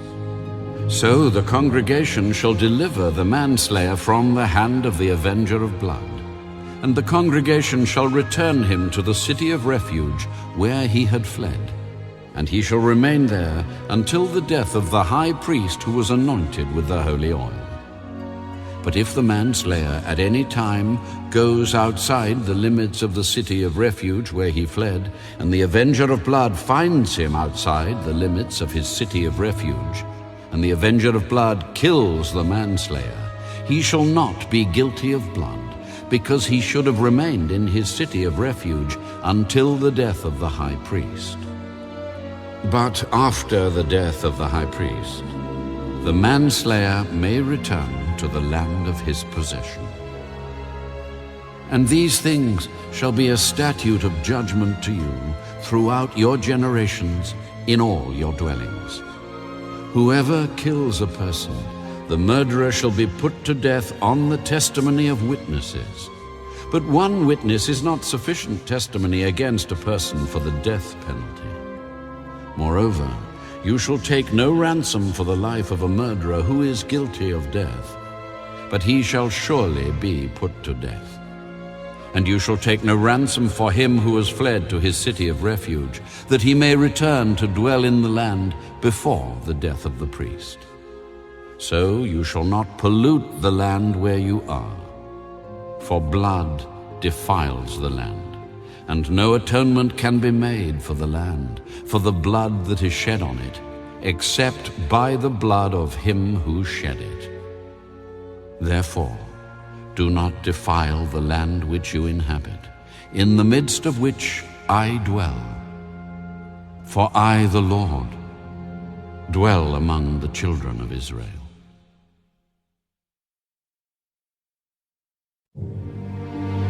Now the chief fathers of the families of the children of Gilead, the son of Machir, the son of Manasseh, of the families of the sons of Joseph, came near and spoke before Moses and before the leaders, the chief fathers of the children of Israel. The Lord commanded my lord Moses to give the land as an inheritance by lot to the children of Israel. And my lord was commanded by the Lord to give the inheritance of our brother Zelophehad to his daughters. Now, if they are married to any of the sons of the other tribes of the children of Israel, then their inheritance will be taken from the inheritance of our fathers, and it will be added to the inheritance of the tribe into which they marry. So it will be taken from the lot of our inheritance. And when the Jubilee of the children of Israel comes, then their inheritance will be added to the inheritance of the tribe into which they marry. So their inheritance will be taken away from the inheritance of the tribe of our fathers. Then Moses commanded the children of Israel according to the word of the Lord. What the tribe of the sons of Joseph speaks is right. This is what the Lord commands concerning the daughters of Zelophehad, saying, let them marry whom they think best, but they may marry only within the family of their father's tribe. So the inheritance of the children of Israel shall not change hands from tribe to tribe, for every one of the children of Israel shall keep the inheritance of the tribe of his fathers. And every daughter who possesses an inheritance in any tribe of the children of Israel shall be the wife of one of the family of her father's tribe, so that the children of Israel each may possess the inheritance of his fathers. Thus no inheritance shall change hands from one tribe to another, but every tribe of the children of Israel shall keep its own inheritance. Just as the Lord commanded Moses, so did the daughters of Zelophehad.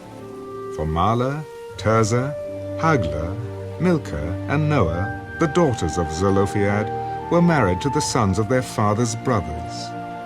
They were married into the families of the children of Manasseh, the son of Joseph, and their inheritance remained in the tribe of their father's family. These are the commandments and the judgments which the Lord commanded the children of Israel by the hand of Moses in the plains of Moab, by the Jordan, across from Jericho.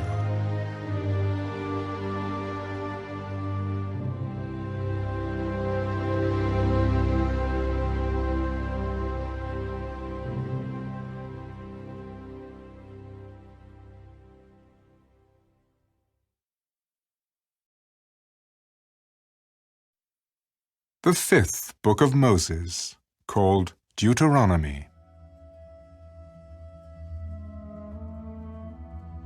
These are the words which Moses spoke to all Israel on this side of the Jordan in the wilderness, in the plain opposite Suf, between Paran, Tophel, Laban, Hazirath, and Dizahab. It is 11 days' journey from Horeb by way of Mount Seir to Kadesh Barnea. Now it came to pass in the 40th year, in the 11th month, on the first day of the month, that Moses spoke to the children of Israel, according to all that the Lord had given him as commandments to them, after he had killed Sihon, king of the Amorites, who dwelt in Heshbon, and Og, king of Bashan, who dwelt at Ashtaroth in Edrei. On this side of the Jordan, in the land of Moab, Moses began to explain this law. The Lord our God spoke to us in Horeb, saying, "You have dwelt long enough at this mountain. Turn and take your journey, and go to the mountains of the Amorites, to all the neighboring places in the plain, in the mountains and in the lowland, in the south and on the seacoast, to the land of the Canaanites and to Lebanon, as far as the great river, the river Euphrates. See, I have set the land before you. Go in and possess the land, which the Lord swore to your fathers, to Abraham, Isaac, and Jacob, to give to them and their descendants after them. And I spoke to you at that time, saying, I alone am not able to bear you. The Lord your God has multiplied you, and here you are today, as the stars of heaven in multitude. May the Lord God of your fathers make you 1,000 times more numerous than you are, and bless you as he has promised you. How can I alone bear your problems and your burdens and your complaints? Choose wise, understanding, and knowledgeable men from among your tribes, and I will make them heads over you. And you answered me and said, the thing which you have told us to do is good. So I took the heads of your tribes, wise and knowledgeable men, and made them heads over you, leaders of thousands, leaders of hundreds, leaders of 50s, leaders of 10s, and officers for your tribes. Then I commanded your judges at that time, saying, hear the cases between your brethren, and judge righteously between a man and his brother, or the stranger who is with him. You shall not show partiality in judgment. You shall hear the small as well as the great. You shall not be afraid in any man's presence, for the judgment is God's. The case that is too hard for you, bring to me, and I will hear it. And I commanded you at that time all the things which you should do. So we departed from Horeb and went through all that great and terrible wilderness which you saw on the way to the mountains of the Amorites, as the Lord our God had commanded us. Then we came to Kadesh Barnea, and I said to you, you have come to the mountains of the Amorites, which the Lord our God is giving us. Look, the Lord your God has set the land before you. Go up and possess it, as the Lord God of your fathers has spoken to you. Do not fear or be discouraged. And every one of you came near to me and said, let us send men before us, and let them search out the land for us and bring back word to us of the way by which we should go up and of the cities into which we shall come. The plan pleased me well. So I took 12 of your men, 1 man from each tribe, and they departed and went up into the mountains and came to the valley of Eshcol and spied it out. They also took some of the fruit of the land in their hands and brought it down to us, and they brought back word to us, saying, it is a good land which the Lord our God is giving us. Nevertheless, you would not go up, but rebelled against the command of the Lord your God. And you complained in your tents and said, because the Lord hates us, he has brought us out of the land of Egypt to deliver us into the hand of the Amorites to destroy us. Where can we go up? Our brethren have discouraged our hearts, saying, the people are greater and taller than we. The cities are great and fortified up to heaven. Moreover, we have seen the sons of the Anakim there. Then I said to you, do not be terrified or afraid of them.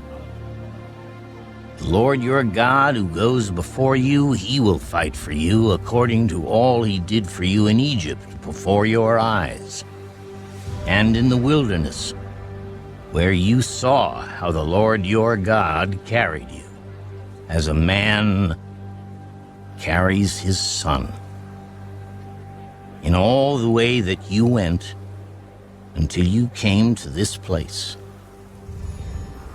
Yet for all that you did not believe the Lord your God, who went in the way before you to search out a place for you to pitch your tents, to show you the way you should go, in the fire by night and in the cloud by day. And the Lord heard the sound of your words and was angry, and took an oath, saying, surely not one of these men of this evil generation shall see that good land of which I swore to give to your fathers. Except Caleb, the son of Jephunneh, he shall see it, and to him and his children I am giving the land on which he walked, because he wholly followed the Lord. The Lord was also angry with me for your sakes, saying, even you shall not go in there.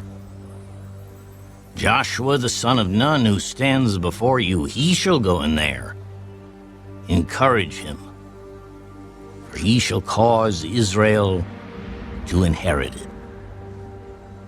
Moreover, your little ones and your children, who you say will be victims, who today have no knowledge of good and evil, they shall go in there. To them I will give it, and they shall possess it. But as for you, turn and take your journey into the wilderness by the way of the Red Sea. Then you answered and said to me, we have sinned against the Lord. We will go up and fight, just as the Lord our God commanded us. And when every one of you had girded on his weapons of war, you were ready to go up into the mountain.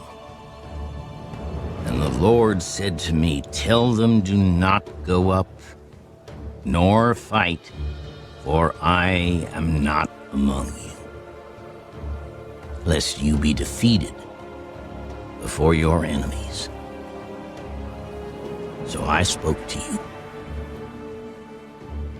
yet you would not listen, but rebelled against the command of the Lord, and presumptuously went up into the mountain, and the Amorites who dwelt in that mountain came out against you and chased you as bees do, and drove you back from Seir to Hormah.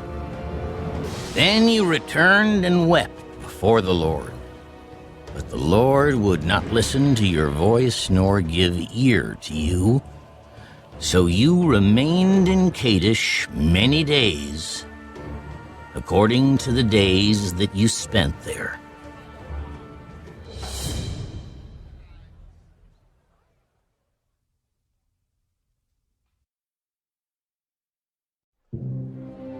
Then we turned and journeyed into the wilderness of the way of the Red Sea, as the Lord spoke to me. And we skirted Mount Seir for many days. And the Lord spoke to me, saying, You have skirted this mountain long enough.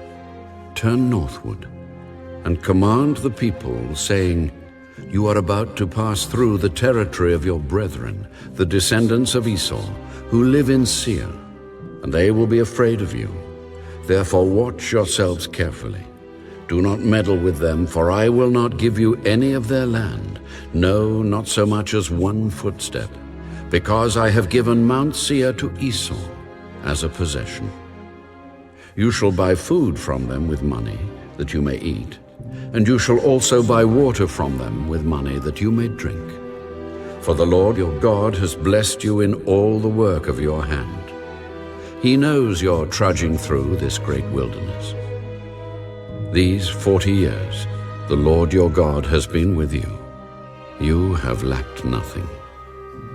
And when we passed beyond our brethren, the descendants of Esau, who dwelt in Seir, away from the road of the plain, away from Elath and Ezion-Geber, we turned and passed by way of the wilderness of Moab.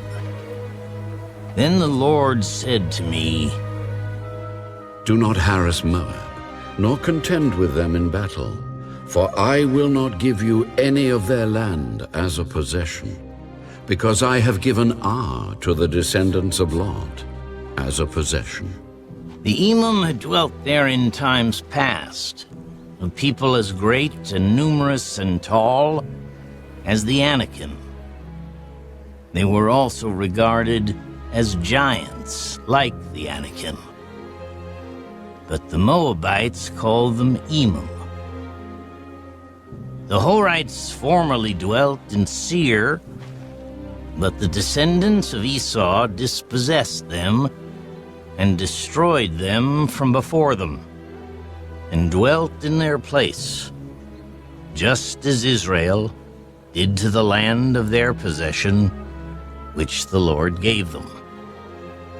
Now rise and cross over the valley of the Zered.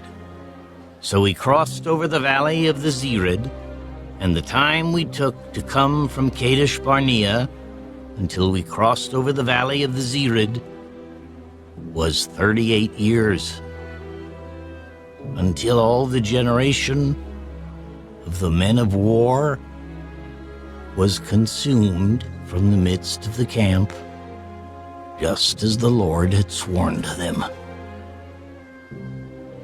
For indeed the hand of the Lord was against them, to destroy them from the midst of the camp until they were consumed.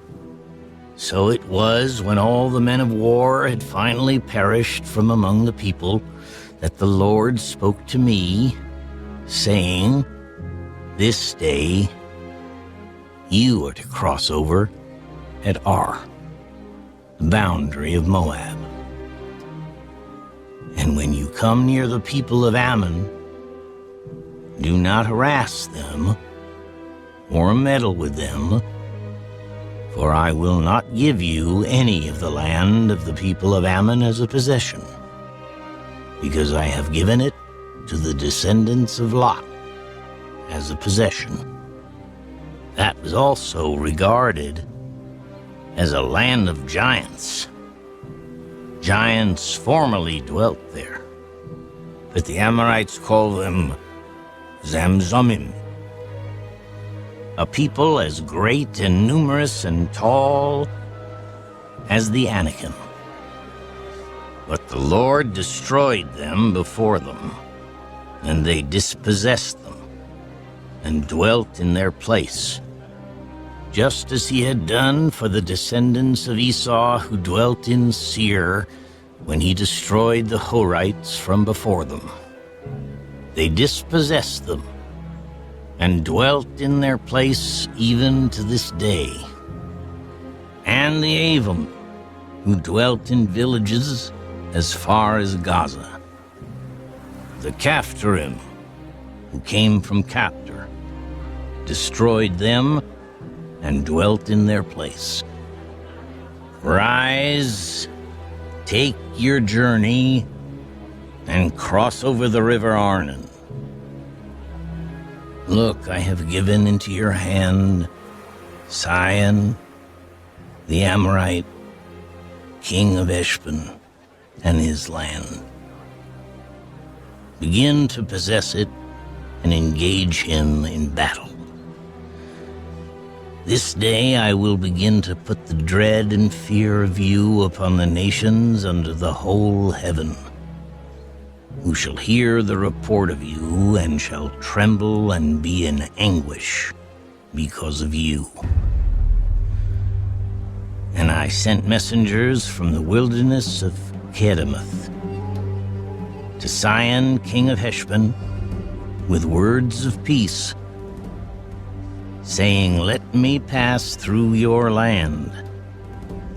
I will keep strictly to the road, and I will turn neither to the right nor to the left. You shall sell me food for money that I may eat, and give me water for money that I may drink. Only let me pass through on foot, just as the descendants of Esau who dwell in Seir, and the Moabites who dwell in Ar did for me, until I cross the Jordan to the land which the Lord our God is giving us." But Sihon, king of Heshbon, would not let us pass through, for the Lord your God hardened his spirit and made his heart obstinate, that he might deliver him into your hand, as it is this day. And the Lord said to me, "See, I have begun to give Sihon and his land over to you. Begin to possess it, that you may inherit his land." Then Sihon and all his people came out against us to fight at Jahaz, and the Lord our God delivered him over to us. So we defeated him, his sons, and all his people. We took all his cities at that time, and we utterly destroyed the men, women, and little ones of every city. We left none remaining. We took only the livestock as plunder for ourselves, with the spoils of the cities which we took. From Aroer, which is on the bank of the river Arnon, and from the city that is in the ravine as far as Gilead, there was not one city too strong for us. The Lord our God delivered all to us. Only you did not go near the land of the people of Ammon. anywhere along the river Jabbok, or to the cities of the mountains, or wherever the Lord our God had forbidden us.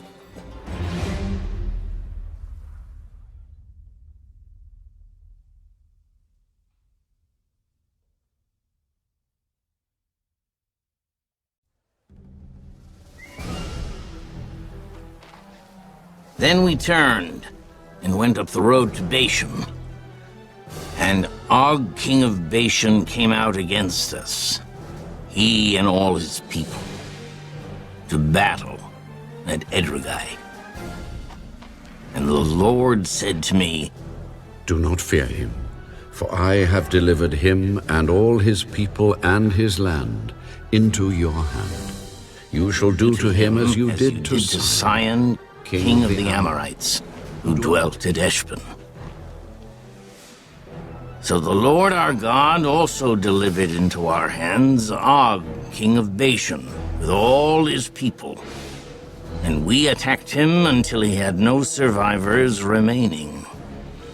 And we took all his cities at that time. There was not a city which we did not take from them.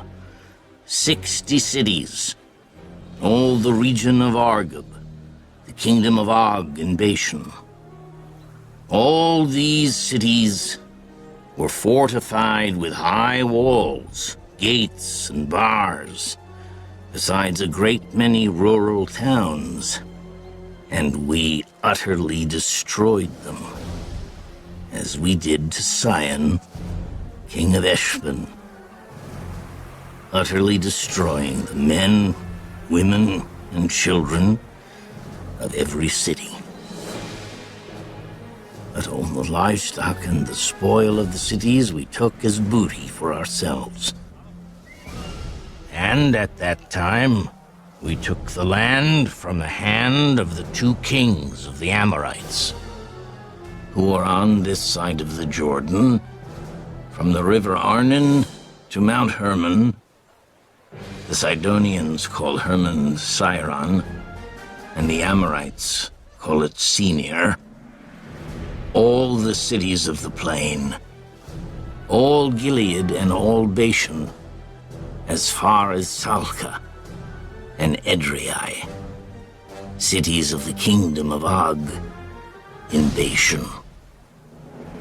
For only Og, king of Bashan, remained of the remnants of the giants. Indeed, his bedstead was an iron bedstead. Is it not in Rabbah of the people of Ammon? 9 cubits is its length, and 4 cubits its width, according to the standard cubit. And this land, which we possessed at that time, from Aroer, which is by the river Arnon, and half the mountains of Gilead, and its cities, I gave to the Reubenites and the Gadites. The rest of Gilead and all Bashan, the kingdom of Og, I gave to half the tribe of Manasseh. All the region of Argob, with all Bashan, was called the land of the giants. Jair, the son of Manasseh, took all the region of Argob, as far as the border of the Jeshurites and the Maacathites, and called Bashan after his own name, Haveth Jair, to this day.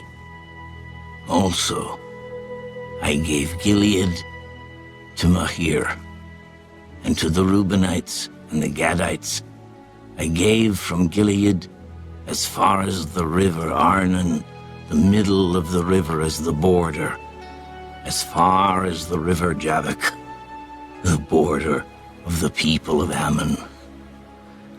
The plain also, with the Jordan as the border, from Kinnereth as far as the east side of the Sea of the Arabah, the Salt Sea, below the slopes of Pisgah.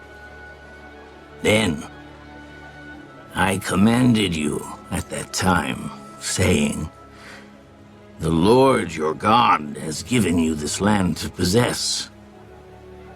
All you men of valor shall cross over armed before your brethren, the children of Israel. But your wives, your little ones, and your livestock, I know that you have much livestock, shall stay in your cities which I have given you, until the Lord has given rest to your brethren as to you. And they also possess the land, which the Lord your God is giving them beyond the Jordan. Then each of you may return to his possession, which I have given you. And I commanded Joshua at that time, saying, your eyes have seen all that the Lord your God has done to these two kings. So will the Lord do to all the kingdoms through which you pass. You must not fear them, for the Lord your God himself fights for you. Then I pleaded with the Lord at that time, saying, O Lord God, you have begun to show your servant your greatness and your mighty hand. For what God is there in heaven or on earth who can do anything like your works and your mighty deeds?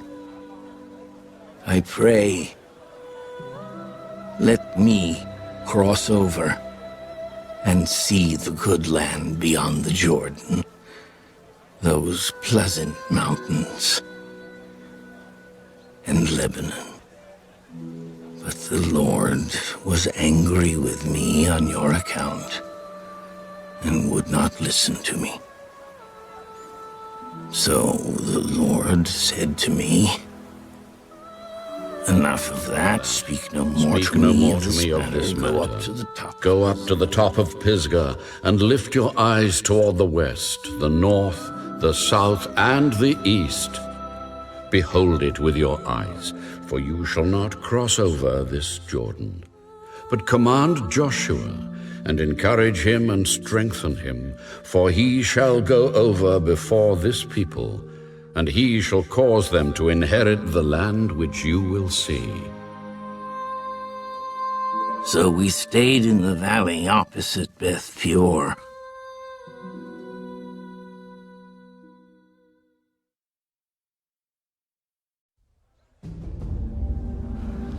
Now, O Israel, listen to the statutes and the judgments which I teach you to observe, that you may live and go in and possess the land which the Lord God of your fathers is giving you. You shall not add to the word which I command you, nor take from it, that you may keep the commandments of the Lord your God, which I command you. Your eyes have seen what the Lord did at Baal Peor, for the Lord your God has destroyed from among you all the men who followed Baal of Peor. But you who held fast to the Lord your God are alive today, every one of you. Surely I have taught you statutes and judgments, just as the Lord my God commanded me, that you should act according to them in the land which you go to possess. Therefore be careful to observe them, for this is your wisdom and your understanding in the sight of the peoples who will hear all these statutes, and say, surely this great nation is a wise and understanding people. For what great nation is there that has God so near to it as the Lord our God is to us, for whatever reason we may call upon him? And what great nation is there that has such statutes and righteous judgments as are in all this law which I set before you this day. Only take heed to yourself, and diligently keep yourself, lest you forget the things your eyes have seen, and lest they depart from your heart all the days of your life. And teach them to your children and your grandchildren, especially concerning the day you stood before the Lord your God in Horeb, when the Lord said to me, "Gather the people to me, and I will let them hear my words, that they may learn to fear me all the days they live on the earth, and that they may teach their children." Then you came near and stood at the foot of the mountain, and the mountain burned with fire to the midst of heaven, with darkness, cloud, and thick darkness. And the Lord spoke to you out of the midst of the fire. You heard the sound of the words, but saw no form. You only heard a voice. So he declared to you his covenant, which he commanded you to perform, the 10 Commandments, and he wrote them on 2 tablets of stone. And the Lord commanded me at that time to teach you statutes and judgments, that you might observe them in the land which you cross over to possess. Take careful heed to yourselves, for you saw no form when the Lord spoke to you at Horeb out of the midst of the fire, lest you act corruptly and make for yourselves a carved image in the form of any figure, the likeness of male or female, the likeness of any animal that is on the earth, or the likeness of any winged bird that flies in the air, the likeness of anything that creeps on the ground, or the likeness of any fish that is in the water beneath the earth. And take heed, lest you lift your eyes to heaven, and when you see the sun, the moon, and the stars, all the host of heaven, you feel driven to worship them and serve them, which the Lord your God has given to all the peoples under the whole heaven as a heritage. But the Lord has taken you and brought you out of the iron furnace, out of Egypt, to be his people, an inheritance as you are this day. Furthermore, the Lord was angry with me for your sakes, and swore that I would not cross over the Jordan, and that I would not enter the good land which the Lord your God is giving you as an inheritance. But I must die in this land. I must not cross over the Jordan. But you shall cross over and possess that good land. Take heed to yourselves, lest you forget the covenant of the Lord your God which he made with you, and make for yourselves a carved image in the form of anything which the Lord your God has forbidden you. For the Lord your God is a consuming fire, a jealous God. When you beget children and grandchildren, and have grown old in the land, and act corruptly, and make a carved image in the form of anything, and do evil in the sight of the Lord your God to provoke him to anger, I call heaven and earth to witness against you this day, that you will soon utterly perish from the land which you cross over the Jordan to possess. You will not prolong your days in it, but will be utterly destroyed. And the Lord will scatter you among the peoples, and you will be left few in number among the nations where the Lord will drive you. And there you will serve gods, the work of men's hands, wood and stone, which neither see, nor hear, nor eat, nor smell.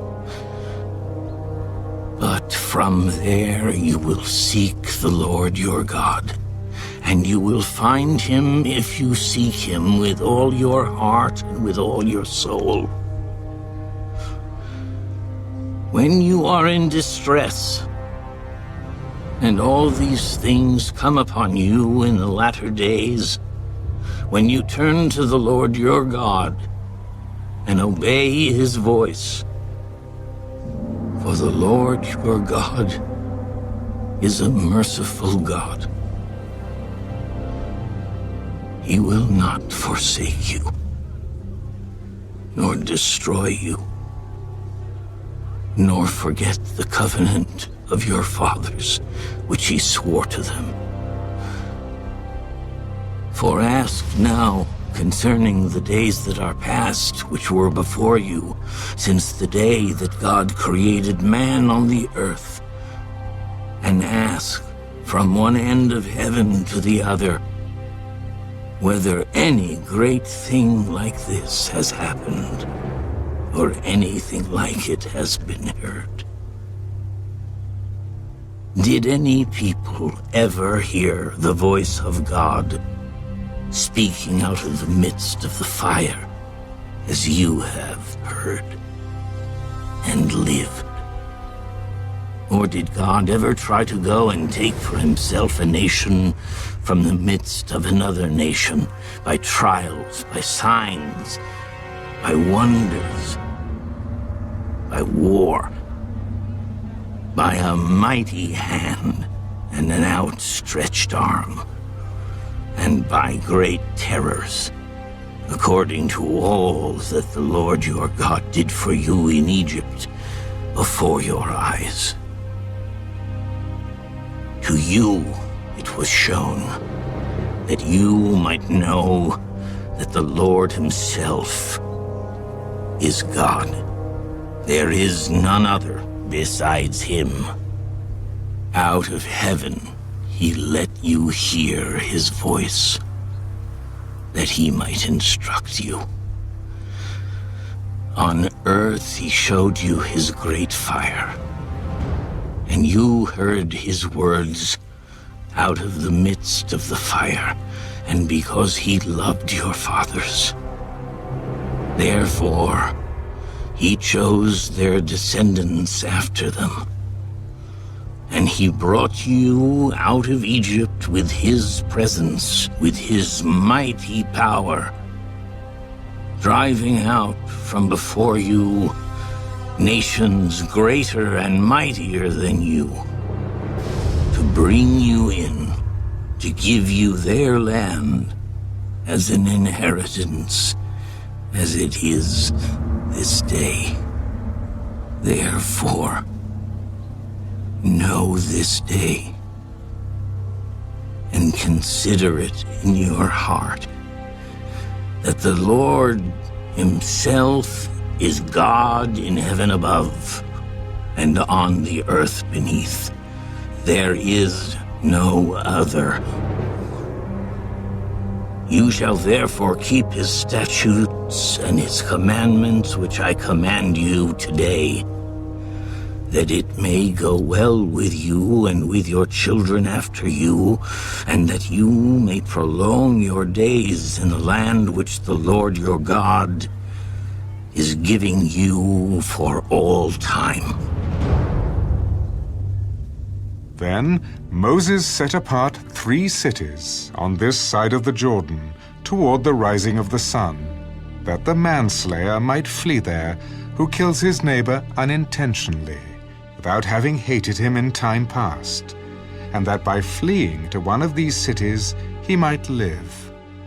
Bezer in the wilderness on the plateau for the Reubenites, Ramoth in Gilead for the Gadites, and Golan in Bashan for the Manassites. Now this is the law which Moses set before the children of Israel. These are the testimonies, the statutes, and the judgments which Moses spoke to the children of Israel after they came out of Egypt, on this side of the Jordan, in the valley opposite Beth Peor, in the land of Sihon, king of the Amorites, who dwelt at Heshbon, whom Moses and the children of Israel defeated after they came out of Egypt. And they took possession of his land, and the land of Og, king of Bashan, 2 kings of the Amorites, who were on this side of the Jordan toward the rising of the sun, from Aroer, which is on the bank of the river Arnon, even to Mount Sion, that is Hermon, and all the plain on the east side of the Jordan, as far as the sea of Arabah, below the slopes of Pisgah.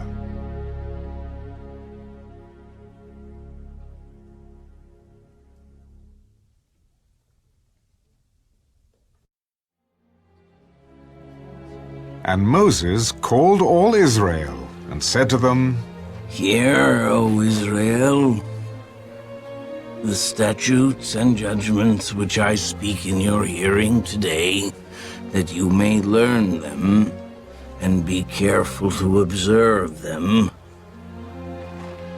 The Lord our God made a covenant with us in Horeb. The Lord did not make this covenant with our fathers, but with us, those who are here today, all of us who are alive. The Lord talked with you face to face on the mountain from the midst of the fire.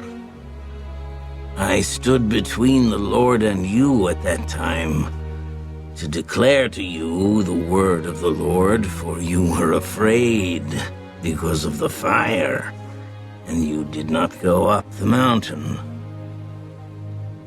He said, I am the Lord your God, who brought you out of the land of Egypt, out of the house of bondage. You shall have no other gods before me. You shall not make for yourself a carved image, any likeness of anything that is in heaven above, or that is in the earth beneath, or that is in the water under the earth. You shall not bow down to them, nor serve them. For I, the Lord your God, am a jealous God, visiting the iniquity of the fathers upon the children to the 3rd and 4th generations of those who hate me, but showing mercy to thousands, to those who love me and keep my commandments. You shall not take the name of the Lord your God in vain, for the Lord will not hold him guiltless who takes his name in vain. Observe the Sabbath day, to keep it holy, as the Lord your God commanded you. 6 days you shall labor and do all your work, but the 7th day is the Sabbath of the Lord your God. In it you shall do no work, you, nor your son, nor your daughter, nor your male servant, nor your female servant, nor your ox, nor your donkey, nor any of your cattle, nor your stranger who is within your gates, that your male servant and your female servant may rest, as well as you. And remember that you were a slave in the land of Egypt, and the Lord your God brought you out from there by a mighty hand and by an outstretched arm. Therefore the Lord your God commanded you to keep the Sabbath day. Honor your father and your mother, as the Lord your God has commanded you, that your days may be long, and that it may be well with you in the land which the Lord your God is giving you. You shall not murder. You shall not commit adultery. You shall not steal. You shall not bear false witness against your neighbor. You shall not covet your neighbor's wife. And you shall not desire your neighbor's house, his field, his male servant, his female servant, his ox, his donkey, or anything that is your neighbor's. These words the Lord spoke to all your assembly in the mountain from the midst of the fire, the cloud, and the thick darkness, with a loud voice. And he added no more. And he wrote them on 2 tablets of stone and gave them to me. So it was, when you heard the voice from the midst of the darkness, while the mountain was burning with fire, that you came near to me, all the heads of your tribes and your elders, and you said, "Surely the Lord our God has shown us his glory and his greatness, and we have heard his voice from the midst of the fire. We have seen this day that God speaks with man, yet he still lives.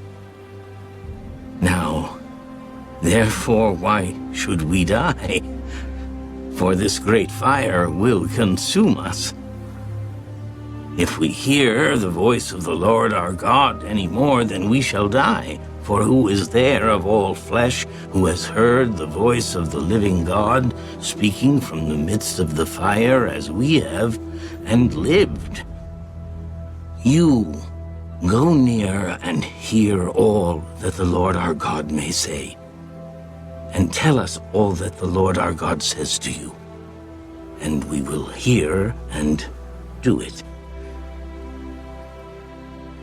Then the Lord heard the voice of your words when you spoke to me. And the Lord said to me, I have heard the voice of the words of this people which they have spoken to you. They are right in all that they have spoken. Oh, that they had such a heart in them, that they would fear me and always keep all my commandments, that it might be well with them and with their children forever. Go and say to them, return to your tents. But as for you, stand here by me, and I will speak to you all the commandments, the statutes, and the judgments which you shall teach them, that they may observe them in the land which I am giving them to possess.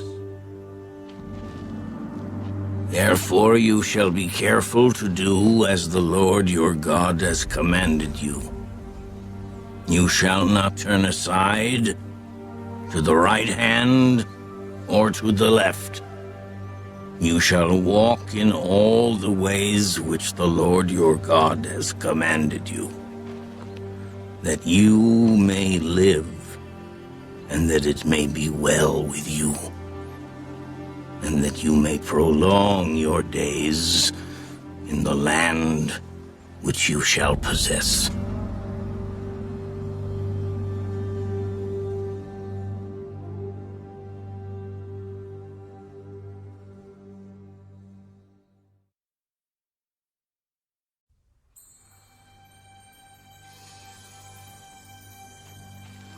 Now this is the commandment, and these are the statutes and judgments which the Lord your God has commanded to teach you, that you may observe them in the land which you are crossing over to possess, that you may fear the Lord your God, to keep all his statutes and his commandments which I command you, you and your son and your grandson, all the days of your life, and that your days may be prolonged.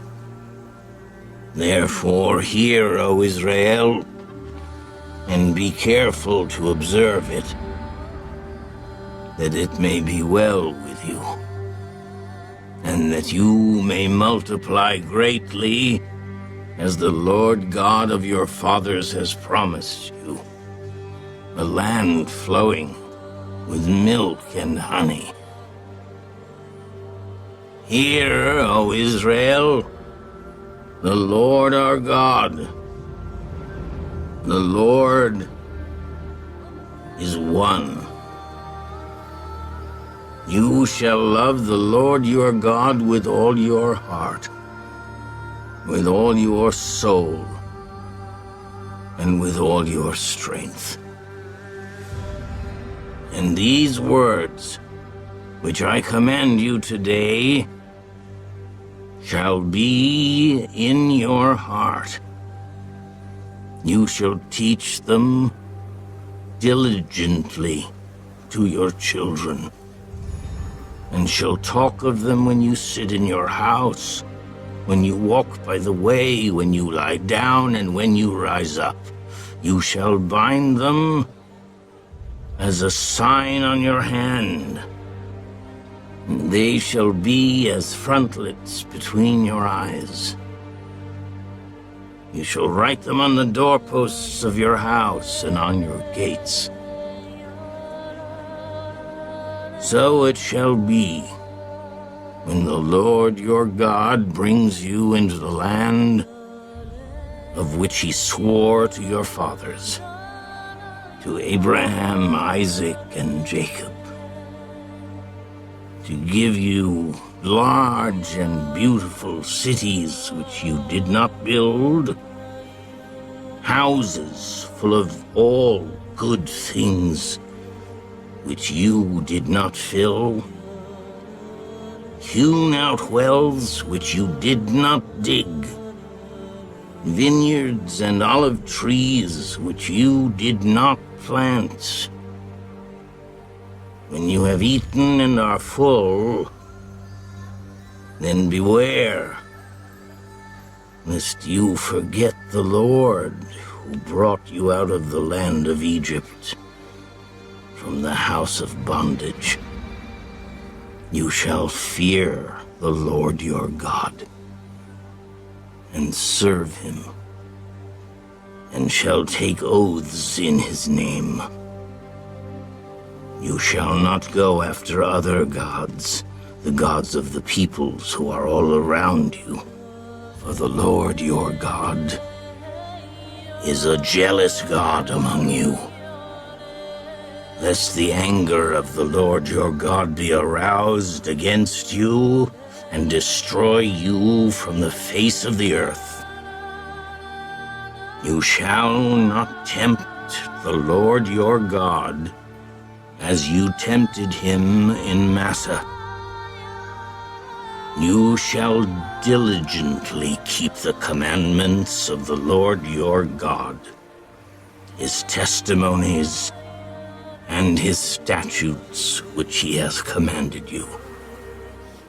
And you shall do what is right and good in the sight of the Lord, that it may be well with you, and that you may go in and possess the good land of which the Lord swore to your fathers, to cast out all your enemies from before you, as the Lord has spoken.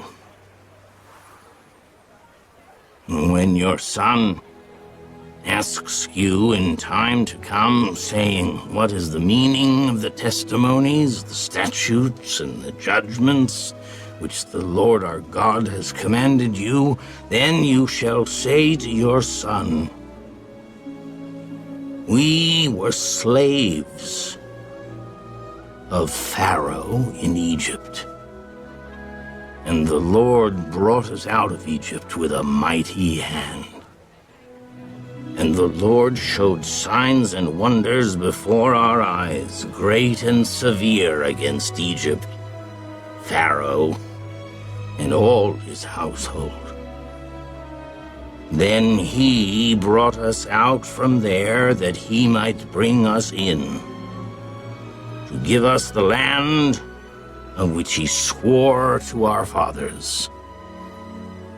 And the Lord commanded us to observe all these statutes, to fear the Lord our God, for our good always, that he might preserve us alive, as it is this day. Then it will be righteousness for us, if we are careful to observe all these commandments before the Lord our God, as he has commanded us.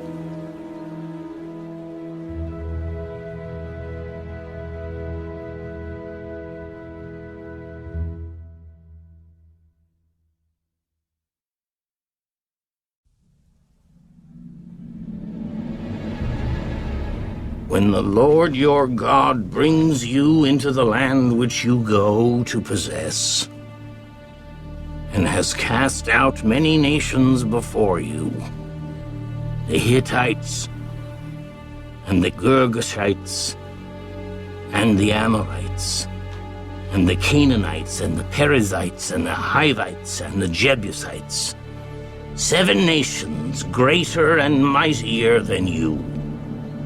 And when the Lord your God delivers them over to you, you shall conquer them and utterly destroy them. You shall make no covenant with them, nor show mercy to them, nor shall you make marriages with them. You shall not give your daughter to their son, nor take their daughter for your son.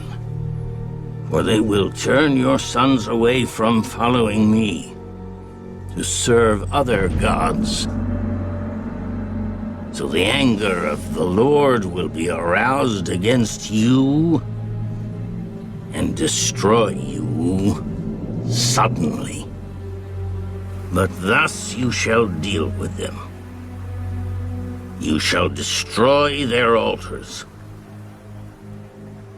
and break down their sacred pillars, and cut down their wooden images, and burn their carved images with fire. For you are a holy people to the Lord your God. The Lord your God has chosen you to be a people for himself, a special treasure above all the peoples on the face of the earth. The Lord did not set his love on you, nor choose you, because you were more in number than any other people, for you were the least of all peoples. But because the Lord loves you, and because he would keep the oath which he swore to your fathers, the Lord has brought you out with a mighty hand, and redeemed you from the house of bondage, from the hand of Pharaoh, king of Egypt. Therefore, know that the Lord your God, he is God, the faithful God, who keeps covenant and mercy for 1,000 generations with those who love him and keep his commandments. And he repays those who hate him to their face, to destroy them. He will not be slack with him who hates him. He will repay him to his face. Therefore you shall keep the commandment, the statutes and the judgments which I command you today to observe them. Then it shall come to pass, because you listen to these judgments and keep and do them, The Lord your God will keep with you the covenant and the mercy which he swore to your fathers. And he will love you and bless you and multiply you. He will also bless the fruit of your womb and the fruit of your land, your grain and your new wine and your oil, the increase of your cattle and the offspring of your flock, in the land of which he swore to your fathers to give you. You shall be blessed above all peoples. There shall not be a male or female barren among you, or among your livestock. And the Lord will take away from you all sickness, and will afflict you with none of the terrible diseases of Egypt which you have known, but will lay them on all those who hate you. Also you shall destroy all the peoples whom the Lord your God delivers over to you. Your eye shall have no pity on them, nor shall you serve their gods, for that will be a snare to you. If you should say in your heart, these nations are greater than I, how can I dispossess them? You shall not be afraid of them. But you shall remember well what the Lord your God did to Pharaoh and to all Egypt. The great trials which your eyes saw, the signs and the wonders, the mighty hand and the outstretched arm by which the Lord your God brought you out. So shall the Lord your God do to all the peoples of whom you are afraid. Moreover, the Lord your God will send the hornet among them, until those who are left to hide themselves from you are destroyed. You shall not be terrified of them, for the Lord your God, the great and awesome God, is among you. And the Lord your God will drive out those nations before you little by little. You will be unable to destroy them at once, lest the beasts of the field become too numerous for you. But the Lord your God will deliver them over to you, and will inflict defeat upon them, until they are destroyed. And he will deliver their kings into your hand, and you will destroy their name from under heaven. No one shall be able to stand against you until you have destroyed them. You shall burn the carved images of their gods with fire. You shall not covet the silver or gold that is on them, nor take it for yourselves, lest you be snared by it. For it is an abomination to the Lord your God. Nor shall you bring an abomination into your house, lest you be doomed to destruction like it. You shall utterly detest it, and utterly abhor it, for it is an accursed thing.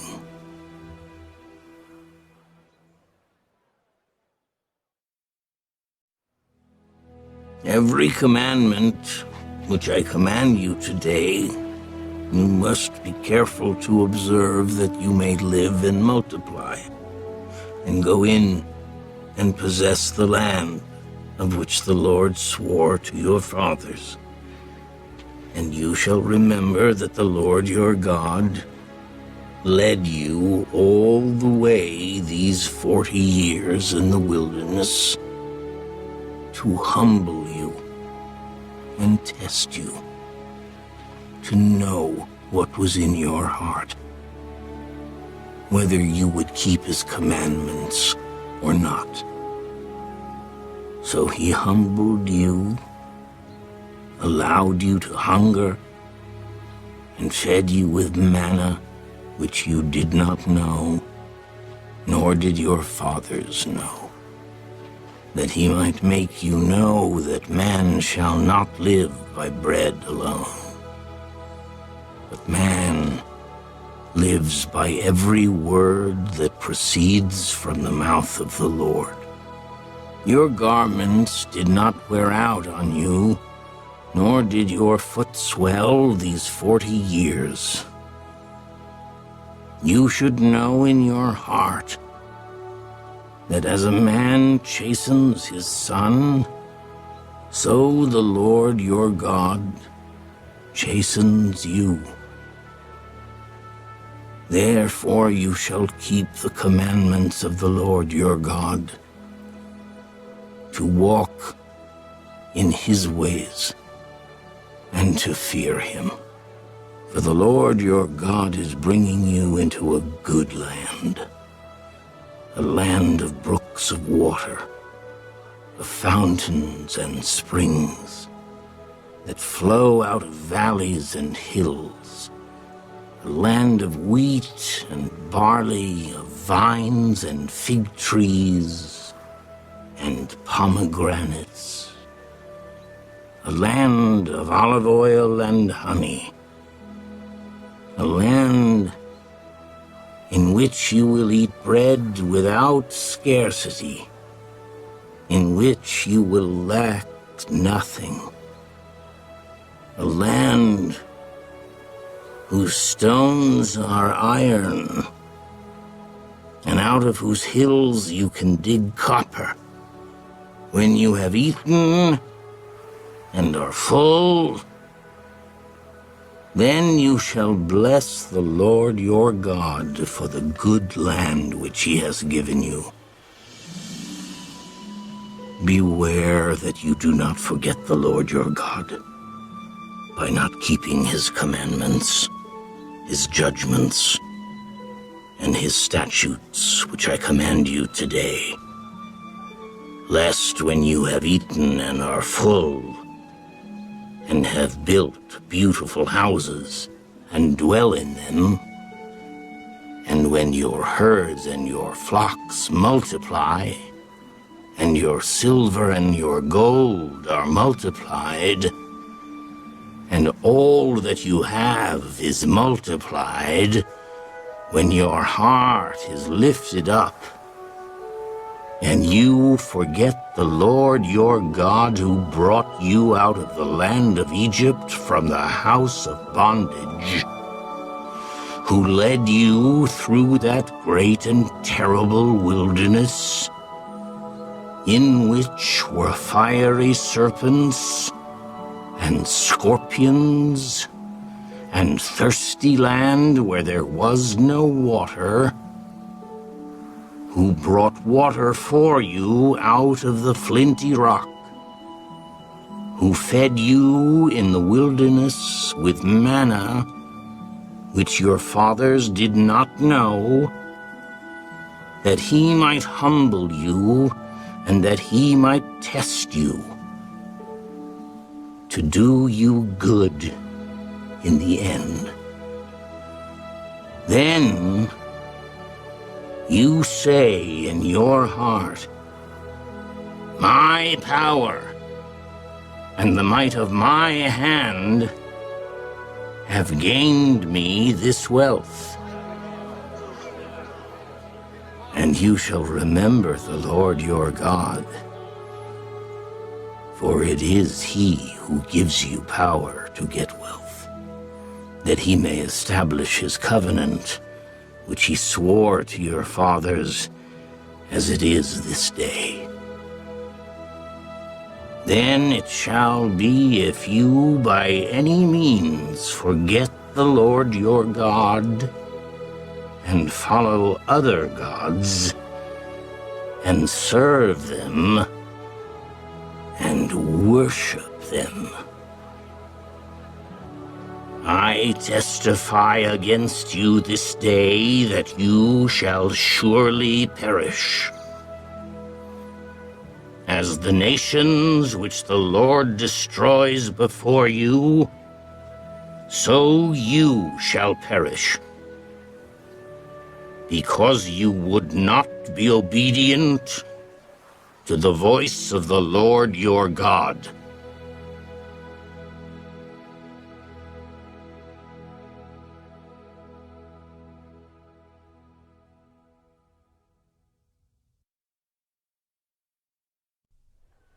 Hear, O Israel, you are to cross over the Jordan today and go in to dispossess nations greater and mightier than yourself.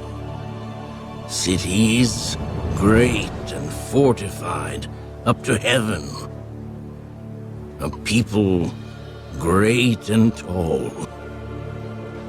The descendants of Anakim, whom you know, and of whom you have heard it said, who can stand before the descendants of Anak?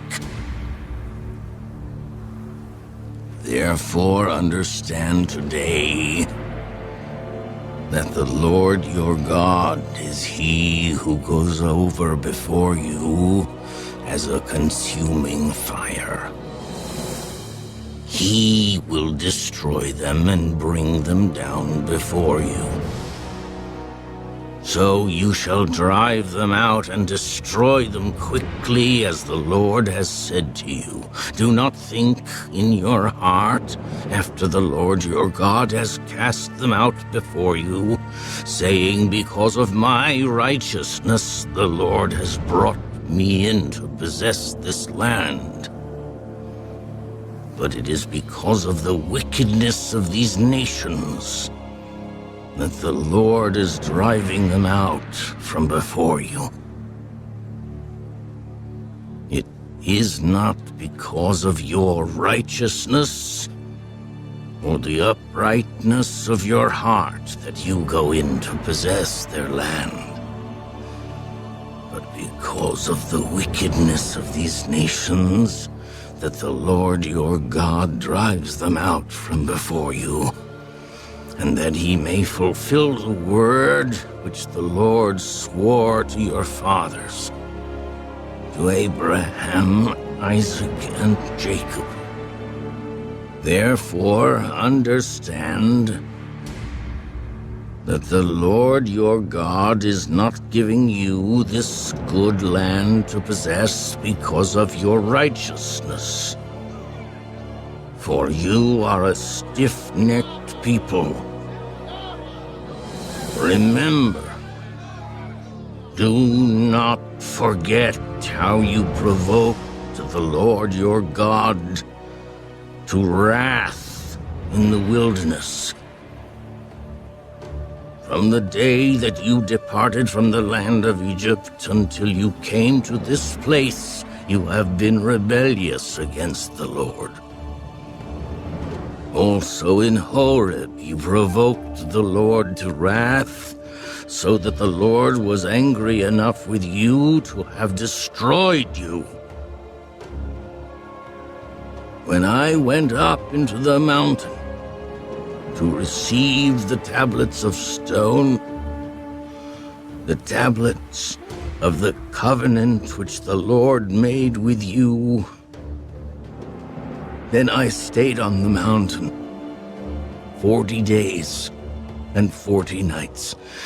I neither ate bread nor drank water. Then the Lord delivered to me 2 tablets of stone, written with the finger of God.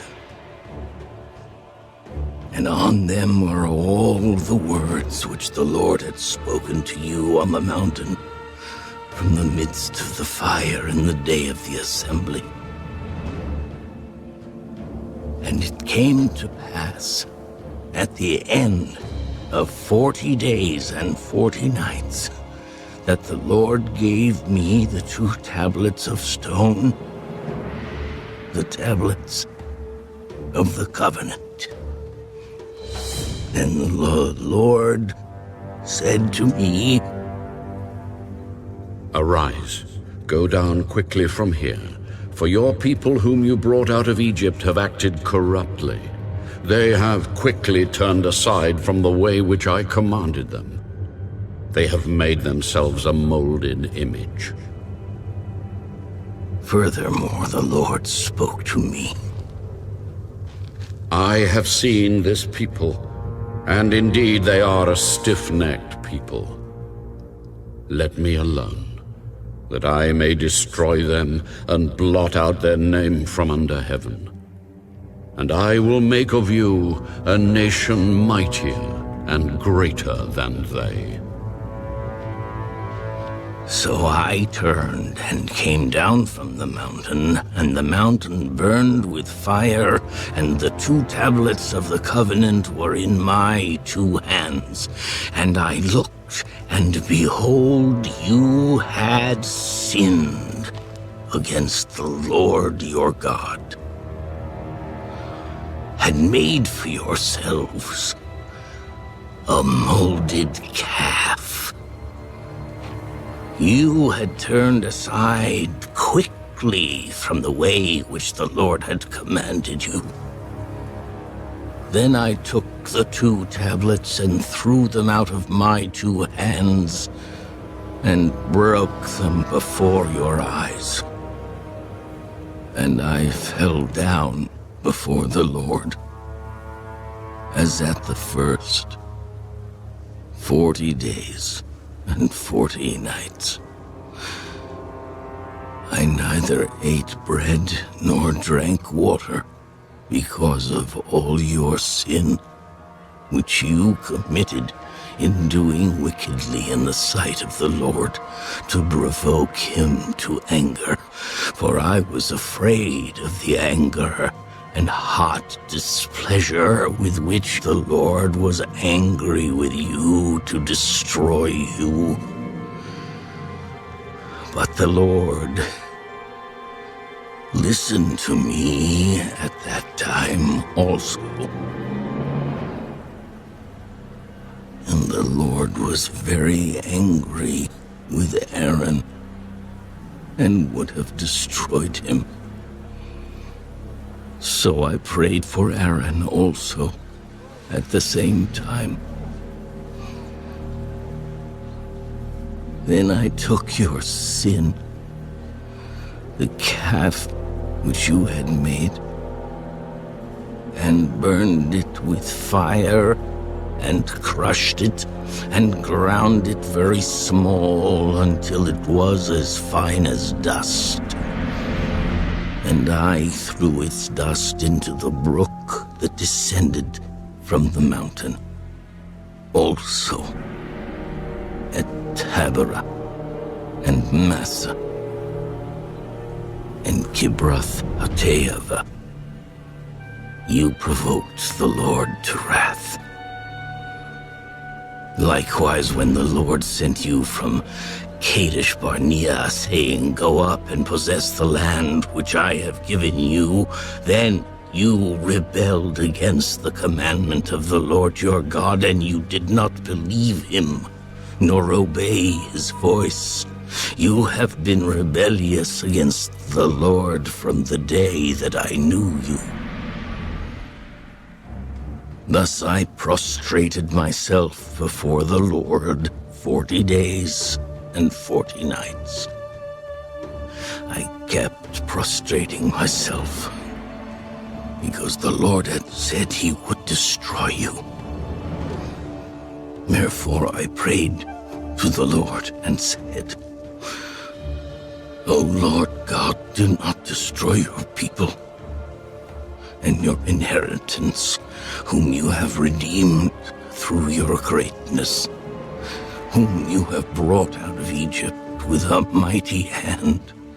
Remember your servants Abraham, Isaac, and Jacob. Do not look on the stubbornness of this people, or on their wickedness or their sin, lest the land from which you brought us should say, because the Lord was not able to bring them to the land which he promised them, and because he hated them, he has brought them out to kill them in the wilderness. Yet they are your people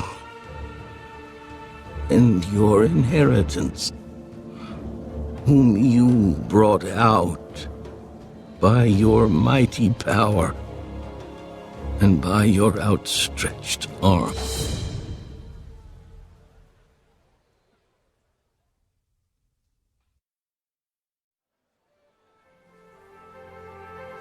At that time, the Lord said to me, Hew for yourself 2 tablets of stone like the first, and come up to me on the mountain, and make yourself an ark of wood. And I will write on the tablets the words that were on the first tablets which you broke, and you shall put them in the ark. So I made an ark of acacia wood, hewed 2 tablets of stone like the first, and went up the mountain, having the 2 tablets in my hand. And he wrote on the tablets according to the first writing the 10 commandments, which the Lord had spoken to you in the mountain from the midst of the fire in the day of the assembly. And the Lord gave them to me. Then I turned and came down from the mountain and put the tablets in the ark which I had made, and there they are, just as the Lord commanded me. Now the children of Israel journeyed from the wells of Beni-Jaakon to Masirah, where Aaron died, and where he was buried. And Eleazar his son ministered as priest in his stead. From there they journeyed to Gudgodah, and from Gudgodah to Jotbatha, a land of rivers of water. At that time the Lord separated the tribe of Levi to bear the ark of the covenant of the Lord, to stand before the Lord to minister to him, and to bless in his name to this day. Therefore Levi has no portion nor inheritance with his brethren. The Lord is his inheritance, just as the Lord your God promised him. As at the first time, I stayed in the mountain 40 days and 40 nights. The Lord also heard me at that time, and the Lord chose not to destroy you. Then the Lord said to me, Arise, begin your journey before the people, that they may go in and possess the land which I swore to their fathers to give them. And now, Israel, what does the Lord your God require of you but to fear the Lord your God, to walk in all his ways and to love him, to serve the Lord your God with all your heart and with all your soul, and to keep the commandments of the Lord and his statutes, which I command you today, for your good. Indeed, heaven and the highest heavens belong to the Lord your God. Also the earth with all that is in it. The Lord delighted only in your fathers, to love them, and he chose their descendants after them, you above all peoples, as it is this day. Therefore, circumcise the foreskin of your heart, and be stiff-necked no longer, for the Lord your God is God of gods and Lord of lords, the great God, mighty and awesome, who shows no partiality, nor takes a bribe. He administers justice for the fatherless and the widow, and loves the stranger, giving him food and clothing. Therefore, love the stranger, for you were strangers in the land of Egypt. You shall fear the Lord your God. You shall serve him, and to him you shall hold fast and take oaths in his name. He is your praise, and he is your God, who has done for you these great and awesome things which your eyes have seen. Your fathers went down to Egypt with 70 persons, and now the Lord your God has made you as the stars of heaven in multitude.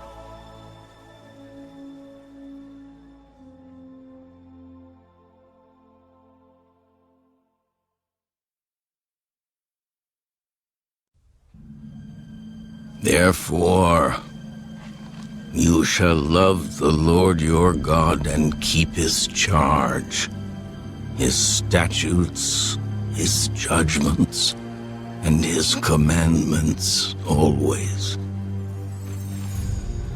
Know today that I do not speak with your children, who have not known and who have not seen the chastening of the Lord your God, his greatness and his mighty hand and his outstretched arm, his signs and his acts which he did in the midst of Egypt to Pharaoh, king of Egypt, and to all his land.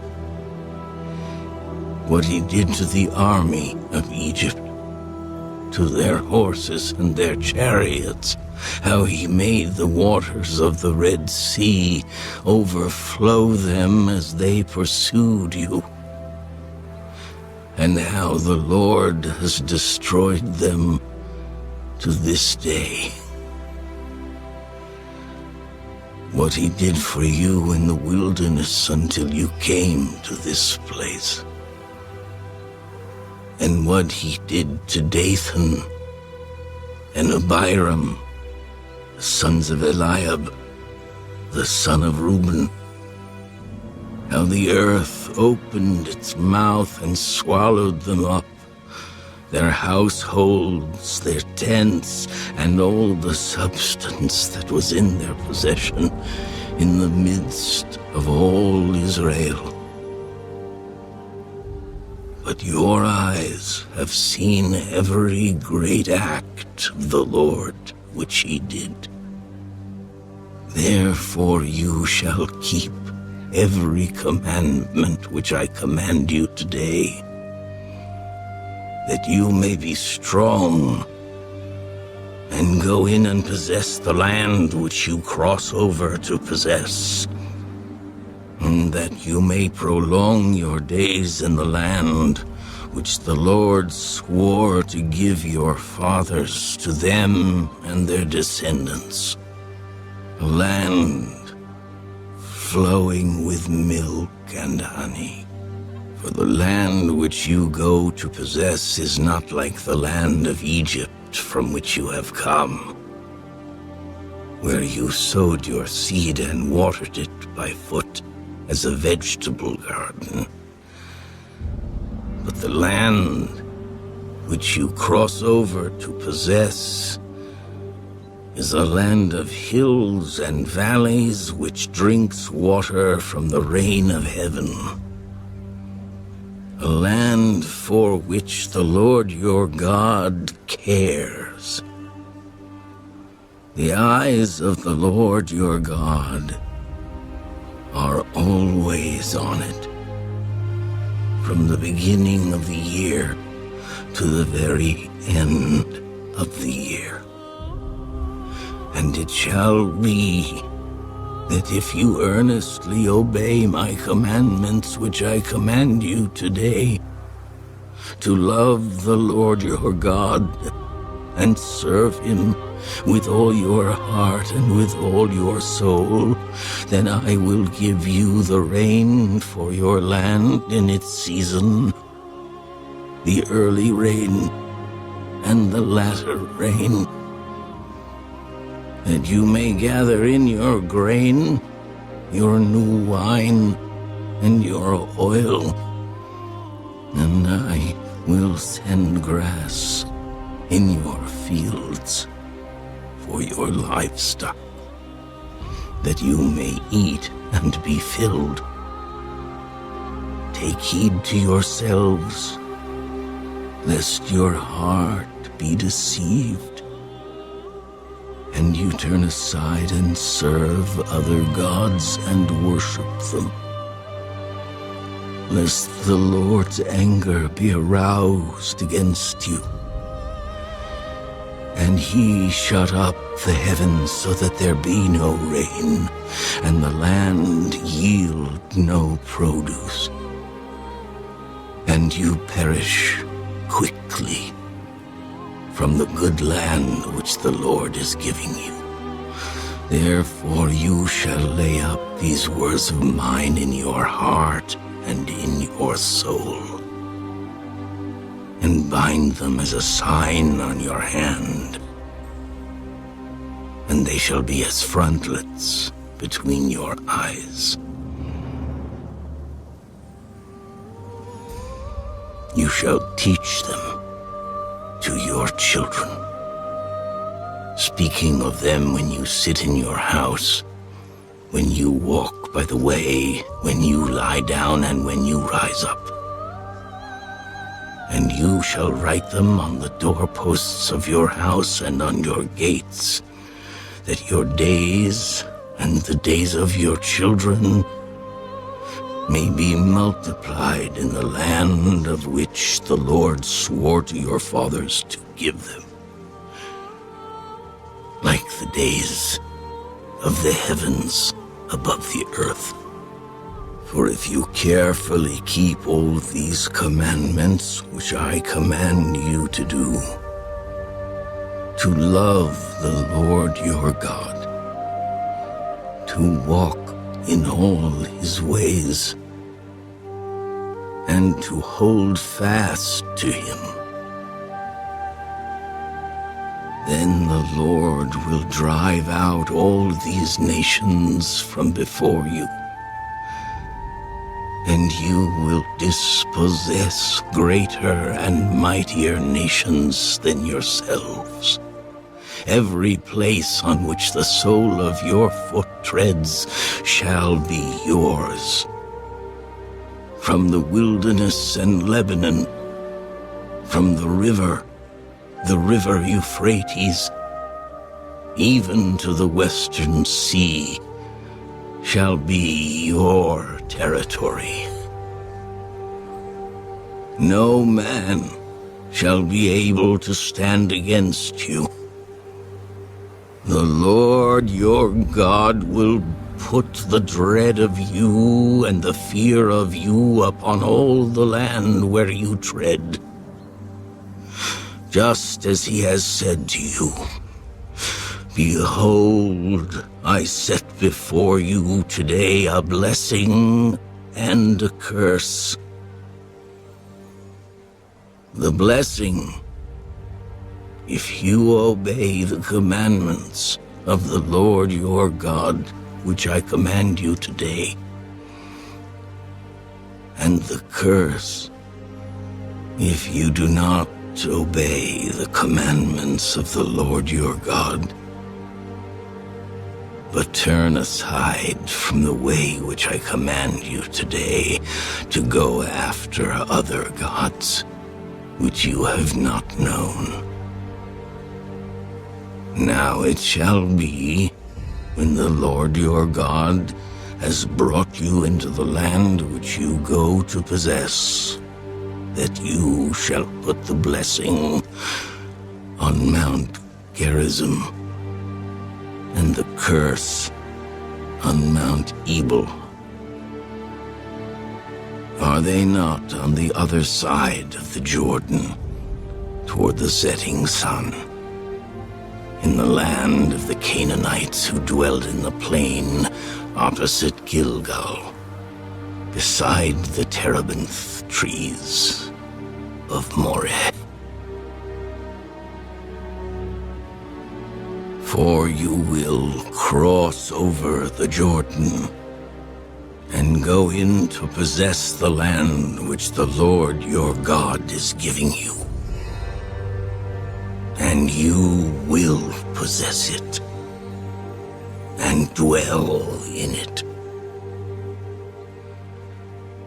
And you shall be careful to observe all the statutes and judgments which I set before you today.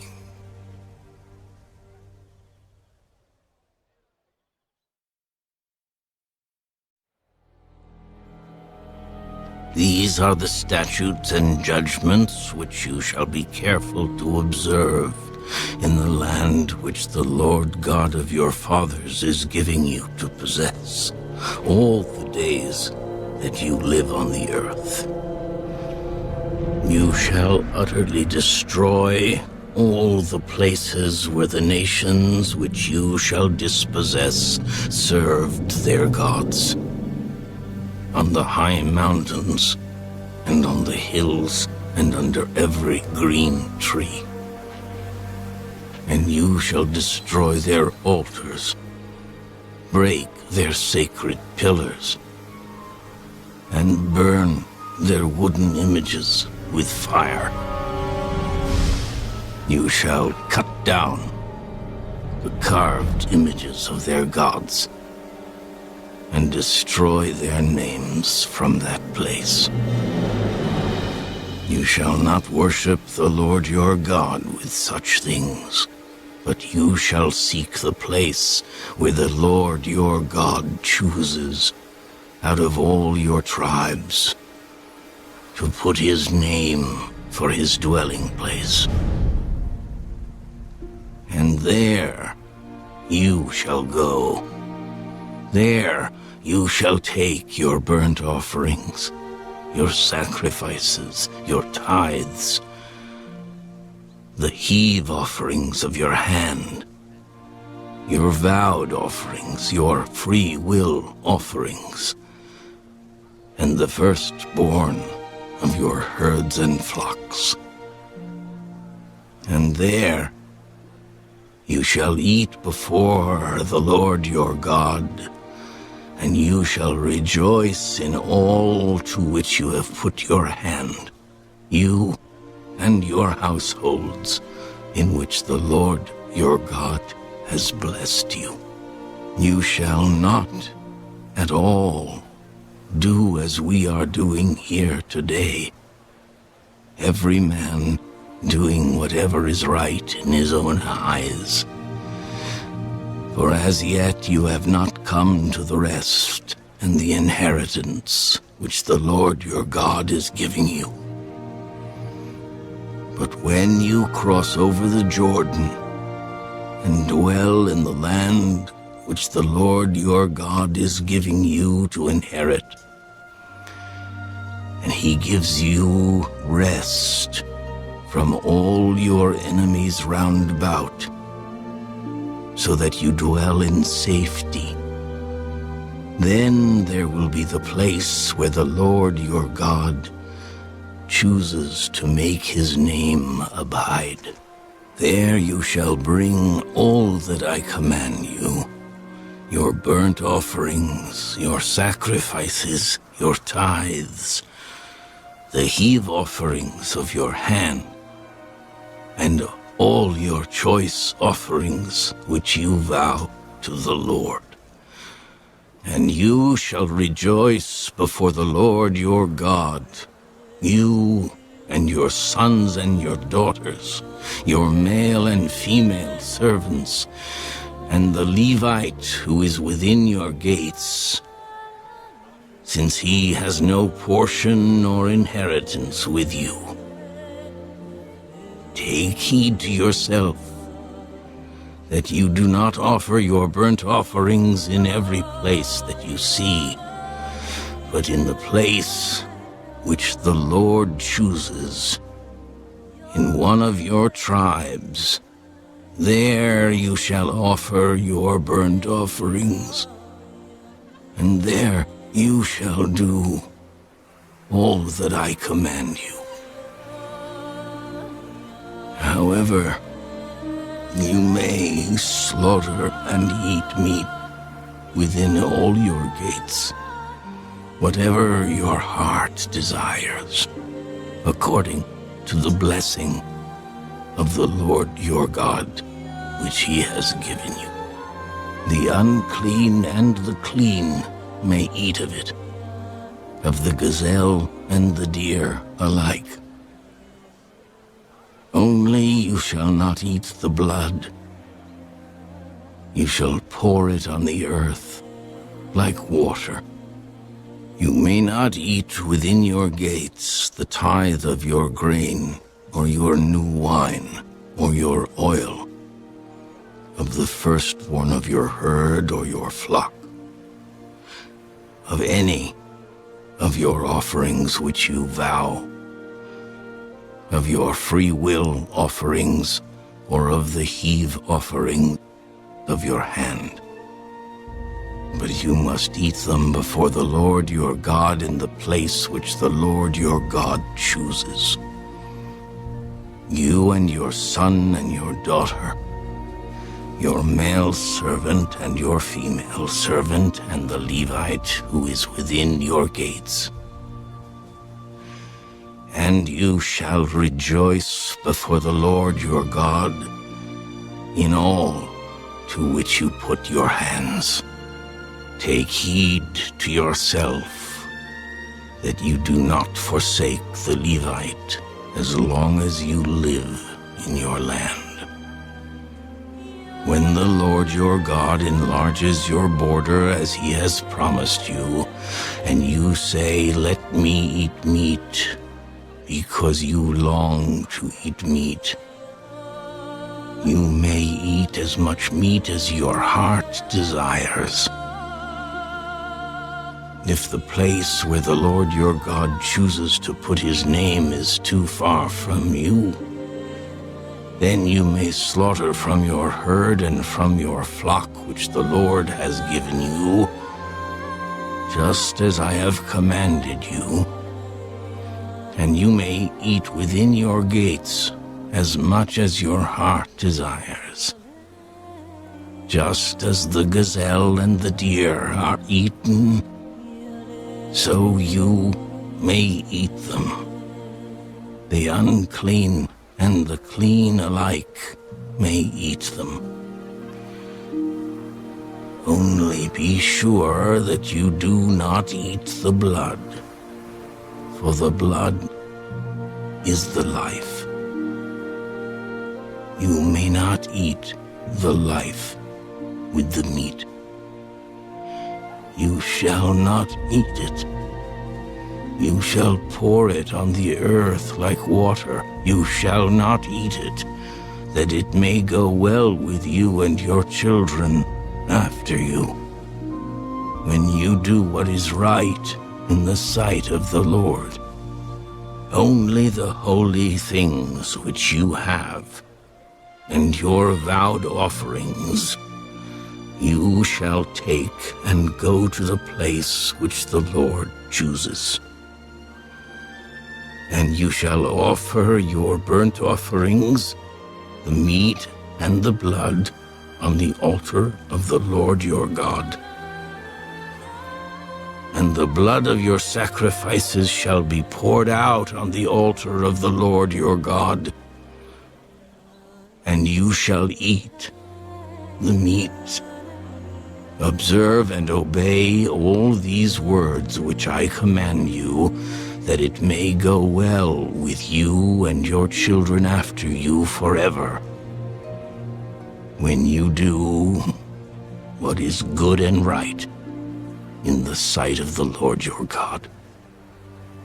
When the Lord your God cuts off from before you the nations which you go to dispossess, and you displace them and dwell in their land, take heed to yourself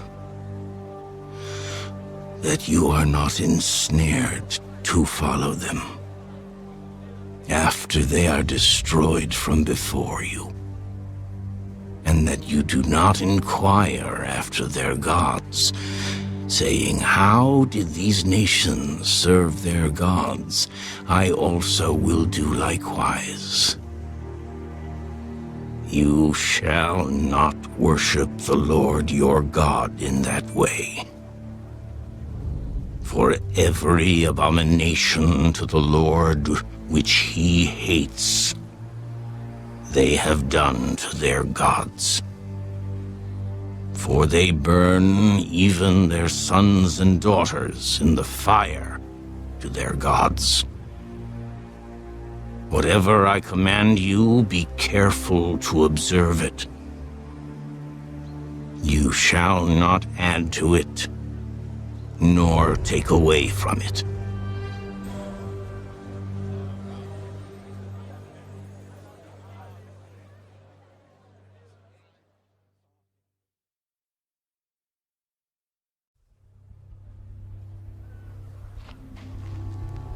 If there arises among you a prophet or a dreamer of dreams, and he gives you a sign or a wonder, and the sign or the wonder comes to pass, of which he spoke to you, saying, let us go after other gods which you have not known, and let us serve them, you shall not listen to the words of that prophet or that dreamer of dreams. For the Lord your God is testing you to know whether you love the Lord your God with all your heart and with all your soul. You shall walk after the Lord your God and fear him, and keep his commandments and obey his voice. You shall serve him and hold fast to him. But that prophet or that dreamer of dreams shall be put to death, because he has spoken in order to turn you away from the Lord your God, who brought you out of the land of Egypt and redeemed you from the house of bondage, to entice you from the way in which the Lord your God commanded you to walk. So you shall put away the evil from your midst. If your brother, the son of your mother, your son or your daughter, the wife of your bosom, or your friend who is as your own soul, secretly entices you, saying, Let us go and serve other gods, which you have not known. Neither you nor your fathers, of the gods of the people which are all around you, near to you or far off from you, from one end of the earth to the other end of the earth, you shall not consent to him or listen to him, nor shall your eye pity him, nor shall you spare him or conceal him, but you shall surely kill him. Your hand shall be first against him, to put him to death, and afterward the hand of all of the people. And you shall stone him with stones until he dies, because he sought to entice you away from the Lord your God, who brought you out of the land of Egypt from the house of bondage. So all Israel shall hear and fear, and not again do such wickedness as this among you. If you hear someone in one of your cities, which the Lord your God gives you to dwell in, saying, corrupt men have gone out from among you and enticed the inhabitants of their city, saying, let us go and serve other gods, which you have not known, then you shall inquire, search out, and ask diligently. And if it is indeed true and certain that such an abomination was committed among you, you shall surely strike the inhabitants of that city with the edge of the sword, utterly destroying it, all that is in it and its livestock with the edge of the sword. And you shall gather all its plunder into the middle of the street and completely burn with fire the city and all its plunder for the Lord your God. It shall be a heap forever. It shall not be built again.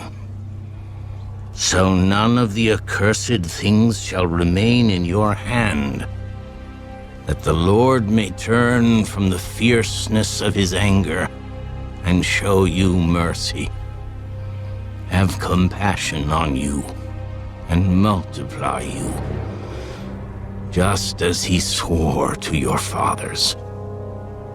Because you have listened to the voice of the Lord your God, to keep all his commandments which I command you today, to do what is right in the eyes of the Lord your God.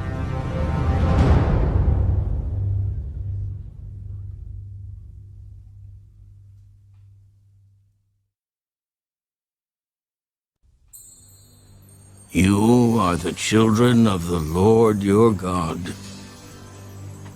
You shall not cut yourselves, nor shave the front of your head for the dead. For you are a holy people to the Lord your God, and the Lord has chosen you to be a people for himself, a special treasure above all the peoples who are on the face of the earth. You shall not eat any detestable thing. These are the animals which you may eat: the ox, the sheep, the goat, the deer, the gazelle, the roe deer, the wild goat, the mountain goat, the antelope, and the mountain sheep. And you may eat every animal with cloven hooves, having the hoof split into 2 parts, and that chews the cud among the animals. Nevertheless, of those that chew the cud or have cloven hooves, you shall not eat such as these: the camel, the hare, and the rock hyrax. For they chew the cud, but do not have cloven hooves. They are unclean for you. Also the swine is unclean for you, because it has cloven hooves, yet does not chew the cud. You shall not eat their flesh or touch their dead carcasses. These you may eat of all that are in the waters. You may eat all that have fins and scales, and whatever does not have fins and scales you shall not eat. It is unclean for you. All clean birds you may eat, but these you shall not eat: the eagle, the vulture, the buzzard, the red kite, the falcon, and the kite after their kinds. Every raven after its kind, the ostrich, the short-eared owl, the seagull, and the hawk after their kinds.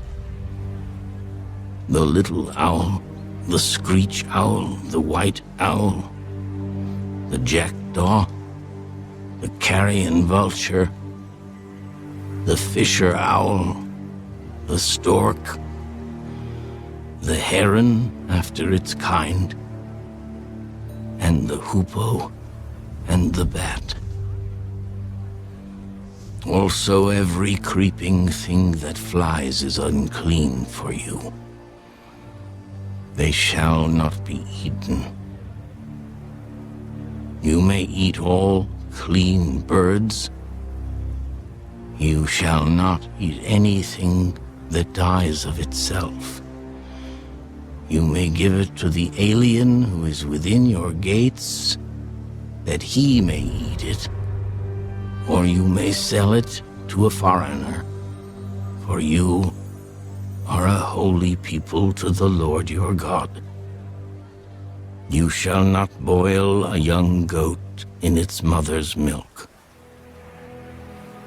You shall truly tithe all the increase of your grain that the field produces year by year, and you shall eat before the Lord your God in the place where he chooses to make his name abide, the tithe of your grain and your new wine and your oil, of the firstborn of your herds and your flocks, that you may learn to fear the Lord your God always. But if the journey is too long for you, so that you are not able to carry the tithe, or if the place where the Lord your God chooses to put his name is too far from you, when the Lord your God has blessed you, then you shall exchange it for money. Take the money in your hand and go to the place which the Lord your God chooses, and you shall spend that money for whatever your heart desires, for oxen or sheep, for wine or similar drink, for whatever your heart desires. You shall eat there before the Lord your God, and you shall rejoice, you and your household. You shall not forsake the Levite who is within your gates, for he has no part nor inheritance with you. At the end of every 3rd year you shall bring out the tithe of your produce of that year and store it up within your gates. And the Levite, because he has no portion nor inheritance with you, and the stranger, and the fatherless, and the widow who are within your gates, may come and eat and be satisfied, that the Lord your God may bless you in all the work of your hand which you do.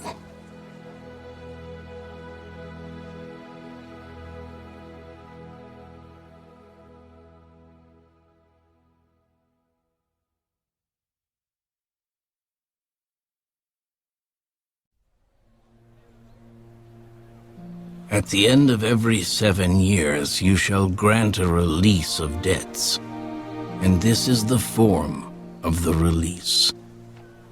Every creditor who has lent anything to his neighbor shall release it.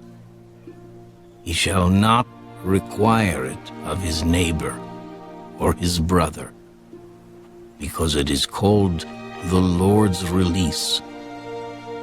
Of a foreigner you may require it, but you shall give up your claim to what is owed by your brother, except when there may be no poor among you. For the Lord will greatly bless you in the land which the Lord your God is giving you to possess as an inheritance. Only if you carefully obey the voice of the Lord your God, to observe with care all these commandments which I command you today. For the Lord your God will bless you, just as he promised you. You shall lend to many nations, but you shall not borrow. You shall reign over many nations, but they shall not reign over you. If there is among you a poor man of your brethren within any of the gates in your land which the Lord your God is giving you, you shall not harden your heart, nor shut your hand from your poor brother. But you shall open your hand wide to him, and willingly lend him sufficient for his need, whatever he needs. Beware, lest there be a wicked thought in your heart, saying, the 7th year, the year of release, is at hand, and your eye be evil against your poor brother, and you give him nothing, and he cry out to the Lord against you, and it becomes sin among you.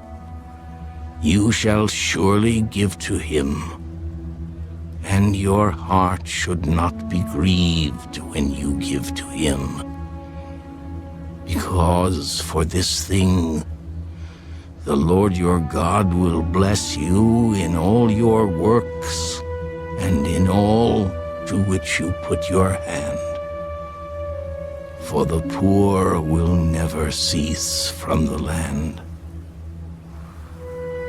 Therefore, I command you, saying, you shall open your hand wide to your brother, to your poor and your needy in your land.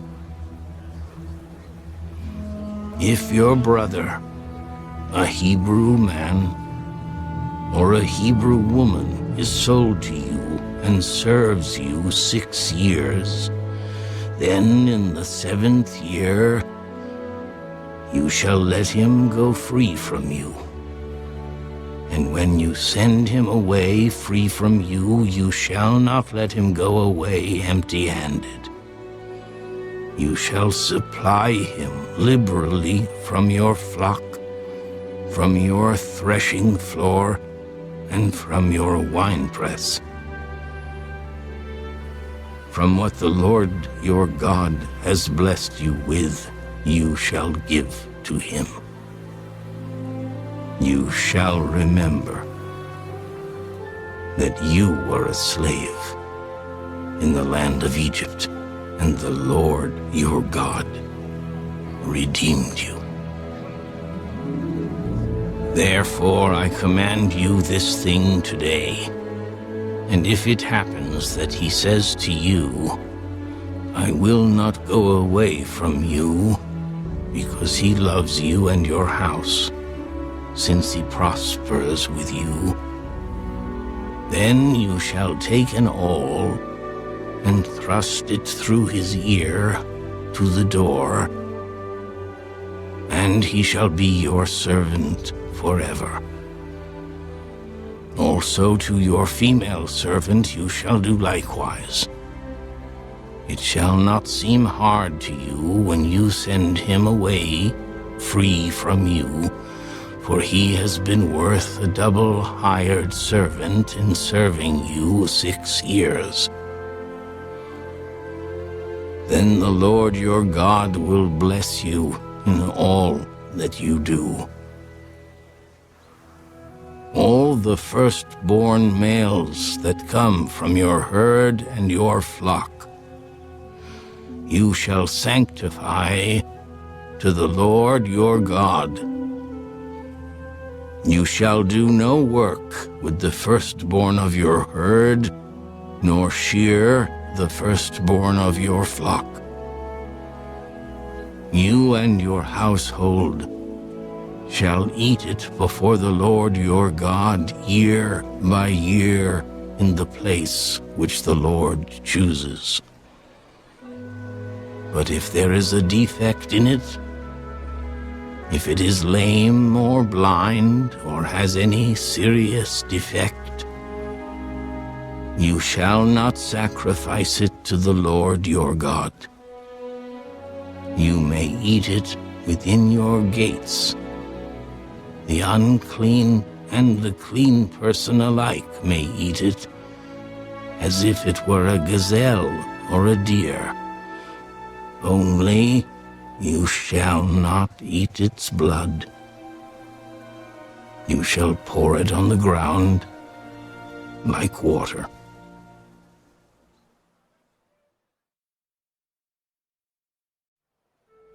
Observe the month of Abib, and keep the Passover to the Lord your God. For in the month of Abib, the Lord your God brought you out of Egypt by night. Therefore you shall sacrifice the Passover to the Lord your God from the flock and the herd in the place where the Lord chooses to put his name. You shall eat no leavened bread with it. 7 days you shall eat unleavened bread with it. That is the bread of affliction, for you came out of the land of Egypt in haste, that you may remember the day in which you came out of the land of Egypt, all the days of your life. And no leaven shall be seen among you in all your territory for 7 days. Nor shall any of the meat which you sacrifice the first day at twilight remain overnight until morning. You may not sacrifice the Passover within any of your gates which the Lord your God gives you, but at the place where the Lord your God chooses to make his name abide, There you shall sacrifice the Passover at twilight, at the going down of the sun, at the time you came out of Egypt. And you shall roast and eat it in the place which the Lord your God chooses. And in the morning you shall turn and go to your tents. 6 days you shall eat unleavened bread. And on the 7th day there shall be a sacred assembly to the Lord your God. You shall do no work on it. You shall count 7 weeks for yourself. Begin to count the 7 weeks from the time you begin to put the sickle to the grain. Then you shall keep the Feast of Weeks to the Lord your God with the tribute of a free will offering from your hand, which you shall give as the Lord your God blesses you. You shall rejoice before the Lord your God, you and your son and your daughter, your male servant and your female servant, the Levite who is within your gates, the stranger and the fatherless, and the widow who are among you, at the place where the Lord your God chooses to make his name abide. And you shall remember that you were a slave in Egypt, and you shall be careful to observe these statutes. You shall observe the Feast of Tabernacles 7 days, when you have gathered from your threshing floor and from your winepress. And you shall rejoice in your feast, you and your son and your daughter, your male servant and your female servant, and the Levite, the stranger, and the fatherless and the widow who are within your gates. 7 days you shall keep a sacred feast to the Lord your God in the place which the Lord chooses, because the Lord your God will bless you in all your produce and in all the work of your hands, so that you surely rejoice. 3 times a year all your males shall appear before the Lord your God in the place which he chooses, at the Feast of Unleavened Bread, at the Feast of Weeks, and at the Feast of Tabernacles. And they shall not appear before the Lord empty-handed. Every man shall give as he is able, according to the blessing of the Lord your God which he has given you. You shall appoint judges and officers in all your gates, which the Lord your God gives you, according to your tribes, and they shall judge the people with just judgment. You shall not pervert justice. You shall not show partiality, nor take a bribe, for a bribe blinds the eyes of the wise and twists the words of the righteous.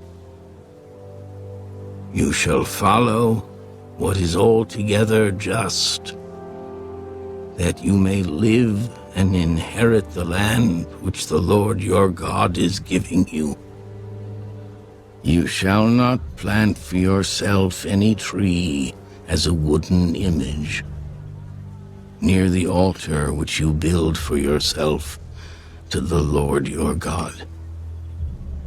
You shall not set up a sacred pillar, which the Lord your God hates.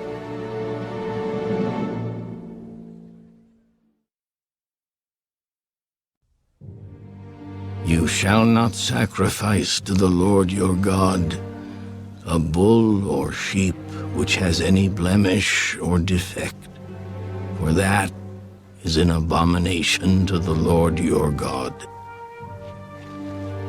If there is found among you, within any of your gates, which the Lord your God gives you, a man or a woman who has been wicked in the sight of the Lord your God, in transgressing his covenant, who has gone and served other gods and worshipped them, either the sun or moon, or any of the host of heaven, which I have not commanded, and it is told you, and you hear of it, then you shall inquire diligently.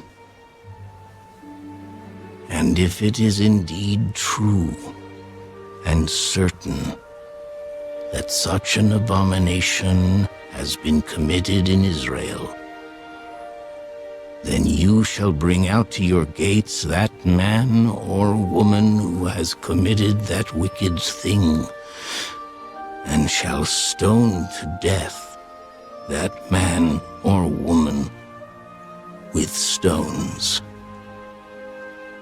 Whoever is deserving of death shall be put to death on the testimony of 2 or 3 witnesses. He shall not be put to death on the testimony of 1 witness. The hands of the witnesses shall be the first against him to put him to death, and afterward the hands of all the people. So you shall put away the evil from among you. If a matter arises which is too hard for you to judge, between degrees of guilt for bloodshed, between one judgment or another, or between one punishment or another, matters of controversy within your gates, then you shall arise and go up to the place which the Lord your God chooses, and you shall come to the priests, the Levites, and to the judge there in those days, and inquire of them. They shall pronounce upon you the sentence of judgment. You shall do according to the sentence which they pronounce upon you in that place which the Lord chooses. And you shall be careful to do according to all that they order you. According to the sentence of the law in which they instruct you, according to the judgment which they tell you, you shall do. You shall not turn aside to the right hand or to the left from the sentence which they pronounce upon you. Now the man who acts presumptuously and will not heed the priest who stands to minister there before the Lord your God, or the judge, that man shall die.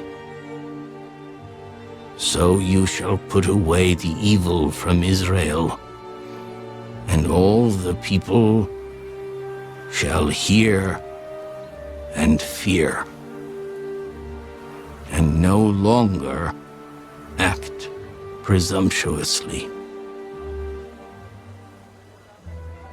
When you come to the land which the Lord your God is giving you, and possess it and dwell in it, and say, I will set a king over me like all the nations that are around me.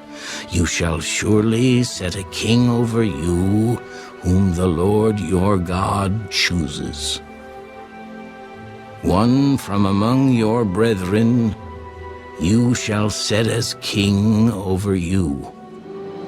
You may not set a foreigner over you, who is not your brother. But he shall not multiply horses for himself, nor cause the people to return to Egypt to multiply horses. For the Lord has said to you, you shall not return that way again. Neither shall he multiply wives for himself, lest his heart turn away. Nor shall he greatly multiply silver and gold for himself. Also, it shall be when he sits on the throne of his kingdom, that he shall write for himself a copy of this law in a book, from the one before the priests, the Levites. And it shall be with him, and he shall read it all the days of his life, that he may learn to fear the Lord his God and be careful to observe all the words of this law and these statutes, that his heart may not be lifted above his brethren, that he may not turn aside from the commandment to the right hand or to the left, and that he may prolong his days in his kingdom, he and his children in the midst of Israel.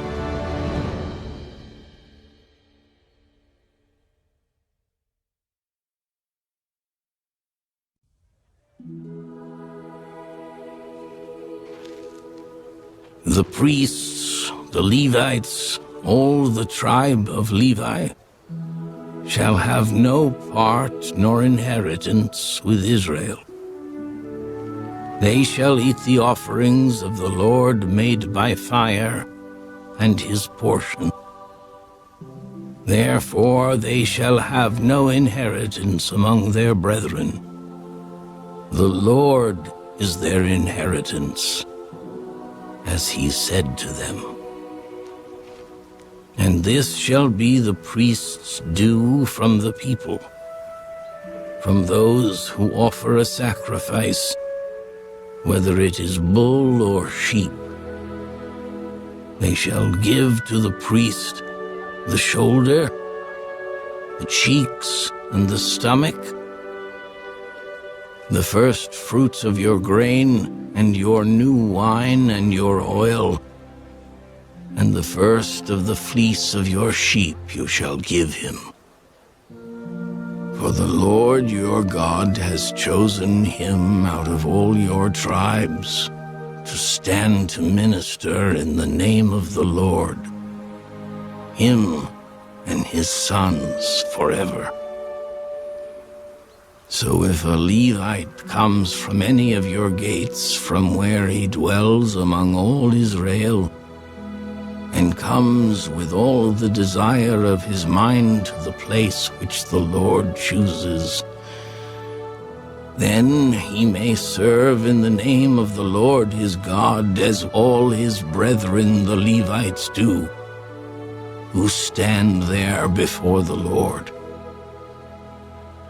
They shall have equal portions to eat, besides what comes from the sale of his inheritance.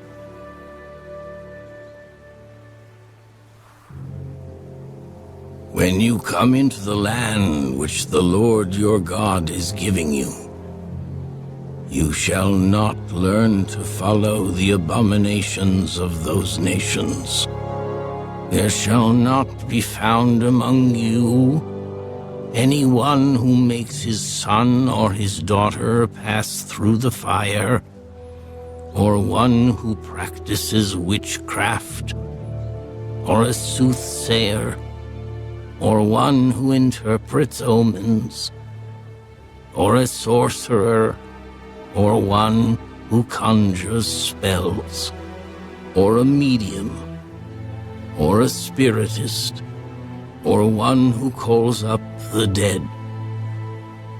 For all who do these things are an abomination to the Lord. And because of these abominations, the Lord your God drives them out from before you. You shall be blameless before the Lord your God. For these nations which you will dispossess listened to soothsayers and diviners.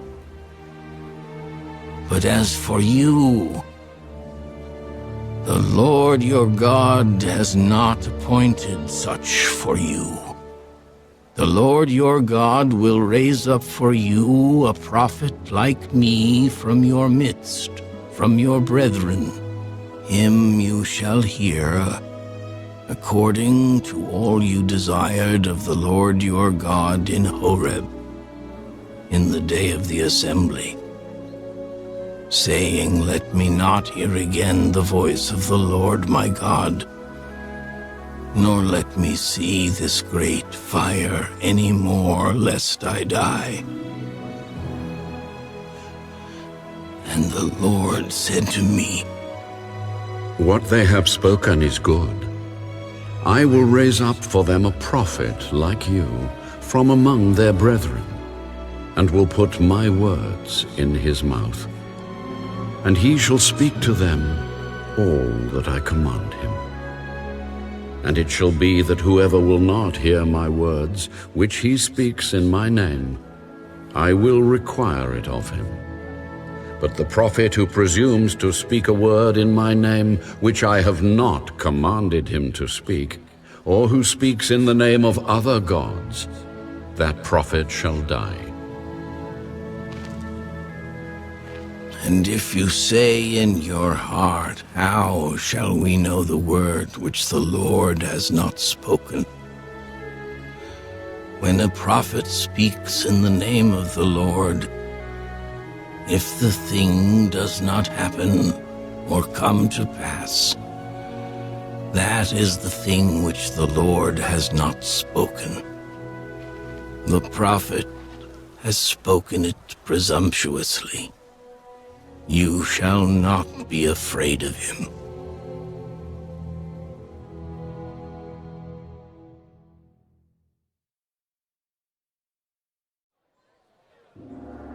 When the Lord your God has cut off the nations whose land the Lord your God is giving you, and you dispossess them and dwell in their cities and in their houses, you shall separate 3 cities for yourself in the midst of your land which the Lord your God is giving you to possess.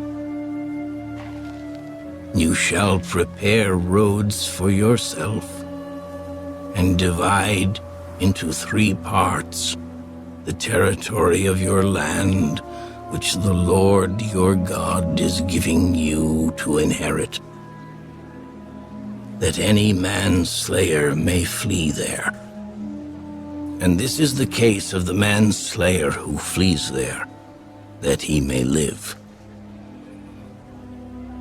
Whoever kills his neighbor unintentionally, not having hated him in time past, as when a man goes to the woods with his neighbor to cut timber, and his hand swings a stroke with the axe to cut down the tree, and the head slips from the handle and strikes his neighbor so that he dies, he shall flee to one of these cities and live, lest the avenger of blood, while his anger is hot, pursue the manslayer and overtake him because the way is long, and kill him, though he was not deserving of death, since he had not hated the victim in time past. Therefore I command you, saying, you shall separate 3 cities for yourself. Now if the Lord your God enlarges your territory, as he swore to your fathers, and gives you the land which he promised to give to your fathers, and if you keep all these commandments and do them which I command you today, to love the Lord your God, and to walk always in his ways, then you shall add 3 more cities for yourself, besides these 3, lest innocent blood be shed in the midst of your land, which the Lord your God is giving you as an inheritance. And thus, guilt of bloodshed be upon you. But if anyone hates his neighbor, lies in wait for him, rises against him and strikes him mortally so that he dies, and he flees to one of these cities, then the elders of his city shall send and bring him from there, and deliver him over to the hand of the avenger of blood, that he may die. Your eye shall not pity him, but you shall put away the guilt of innocent blood from Israel, that it may go well with you.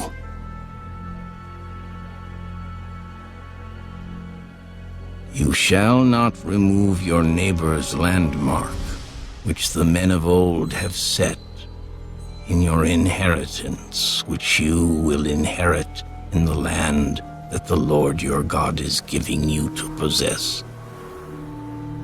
1 witness shall not rise against a man concerning any iniquity or any sin that he commits.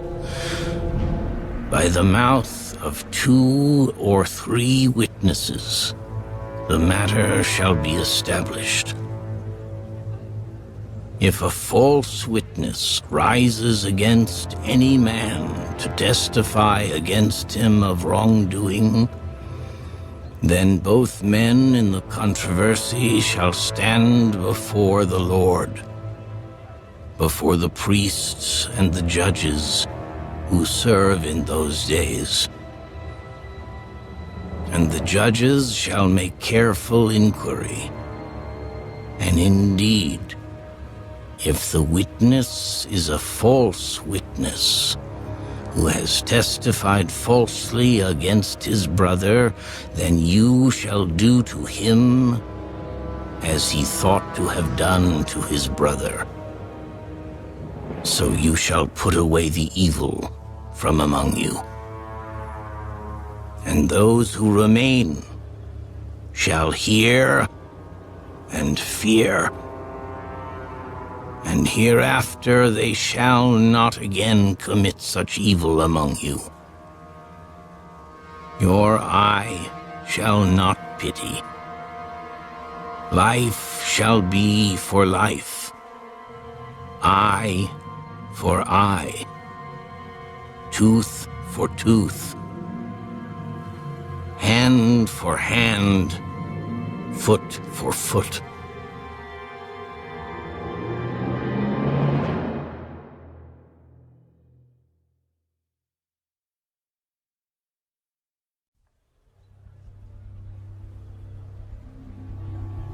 When you go out to battle against your enemies, and see horses and chariots and people more numerous than you, do not be afraid of them. For the Lord your God is with you, who brought you up from the land of Egypt. So it shall be when you are on the verge of battle, that the priests shall approach and speak to the people. And he shall say to them, Hear, O Israel, today you are on the verge of battle with your enemies. Do not let your heart faint. Do not be afraid. And do not tremble or be terrified because of them. For the Lord your God is he who goes with you to fight for you against your enemies, to save you. Then the officers shall speak to the people, saying, What man is there who has built a new house and has not dedicated it? Let him go and return to his house, lest he die in the battle and another man dedicate it. Also, what man is there who has planted a vineyard and has not eaten of it? Let him go and return to his house, lest he die in the battle and another man eat of it. And what man is there who is betrothed to a woman and has not married her? Let him go and return to his house, lest he die in the battle and another man marry her. The officer shall speak further to the people and say, What man is there who is fearful and faint-hearted? Let him go and return to his house, lest the heart of his brethren faint like his heart. And so it shall be, when the officers have finished speaking to the people, that they shall make captains of the armies to lead the people.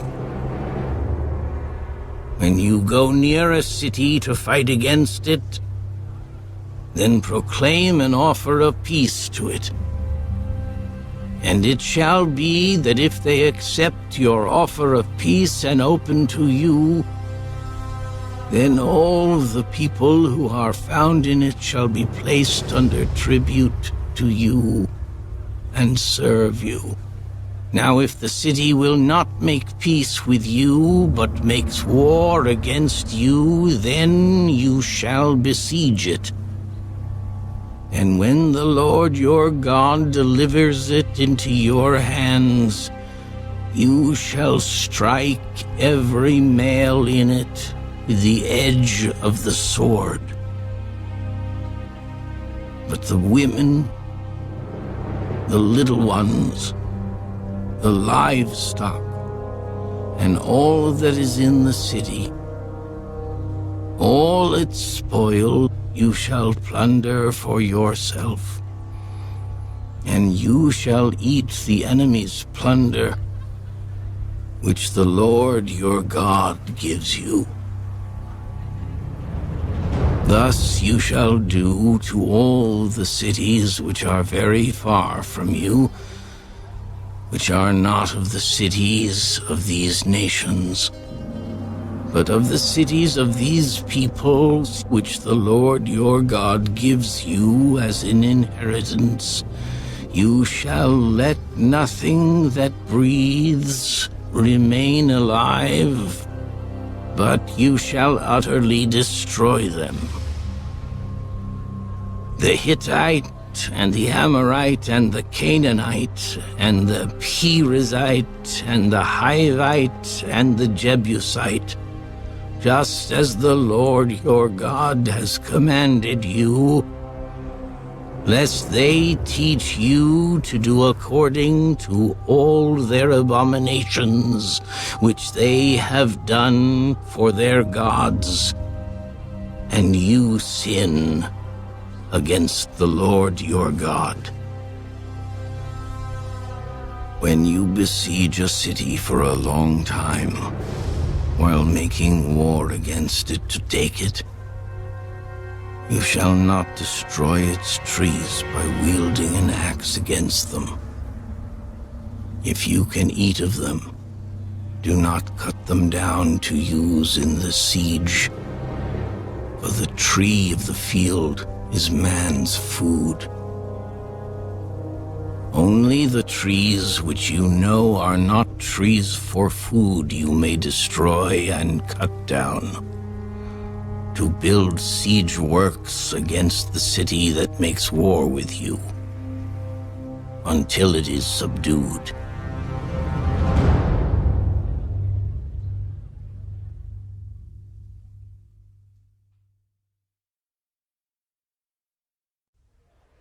If anyone is found slain, lying in the field in the land which the Lord your God is giving you to possess, and it is not known who killed him, then your elders and your judges shall go out and measure the distance from the slain man to the surrounding cities.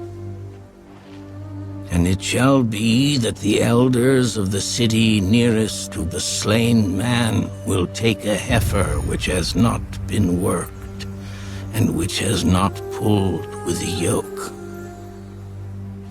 The elders of that city shall bring the heifer down to a valley with flowing water, which is neither plowed nor sown, and they shall break the heifer's neck there in the valley. Then the priests, the sons of Levi, shall come near, for the Lord your God has chosen them to minister to him and to bless in the name of the Lord. By their word, every controversy and every assault shall be settled. And all the elders of that city nearest to the slain man shall wash their hands over the heifer whose neck was broken in the valley. Then they shall answer and say, Our hands have not shed this blood, nor have our eyes seen it.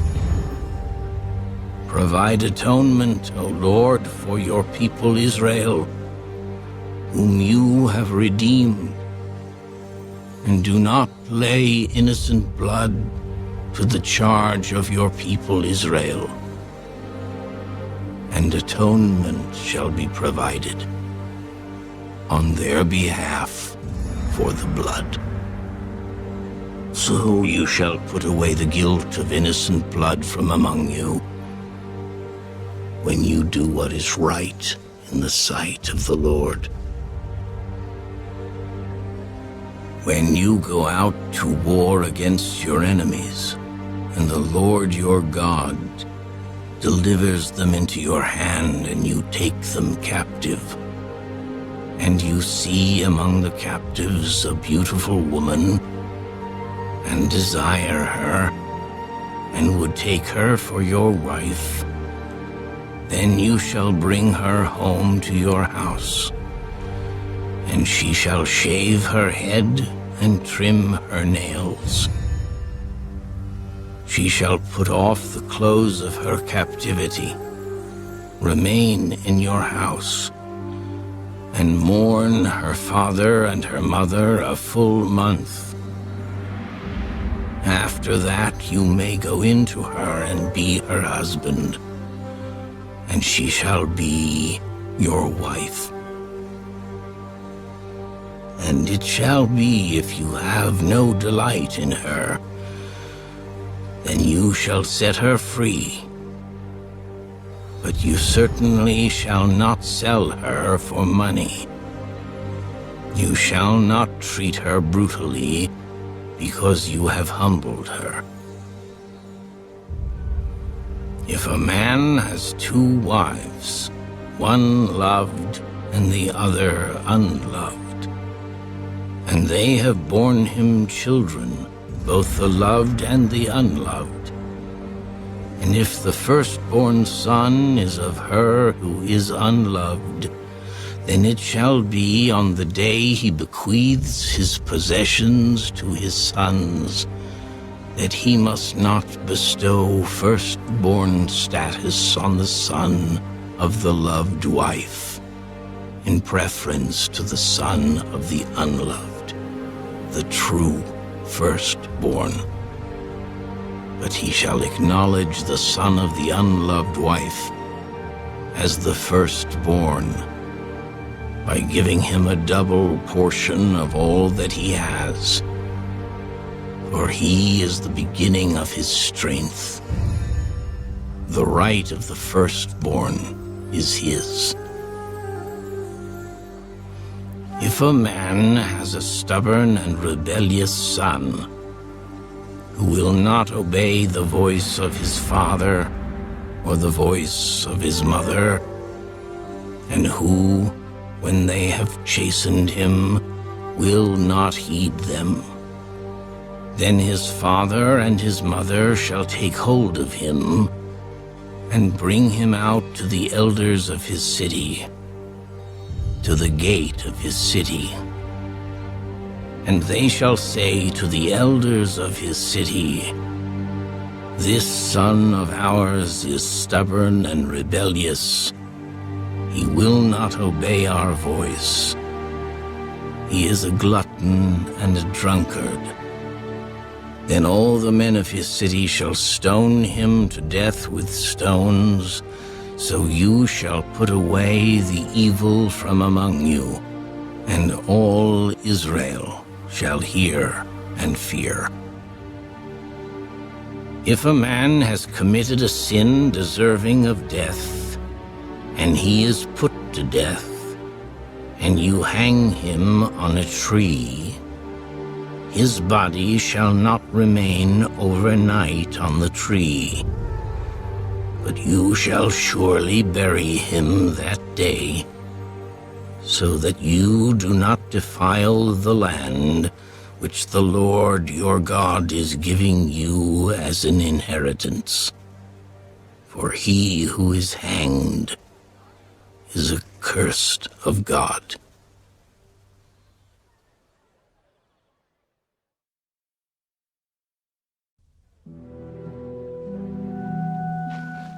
You shall not see your brother's ox or his sheep going astray and hide yourself from them. You shall certainly bring them back to your brother. And if your brother is not near you, or if you do not know him, then you shall bring it to your own house, and it shall remain with you until your brother seeks it. Then you shall restore it to him.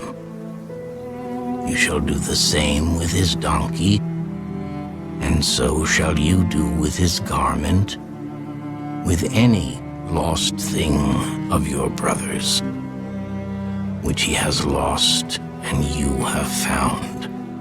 You shall do likewise. You must not hide yourself.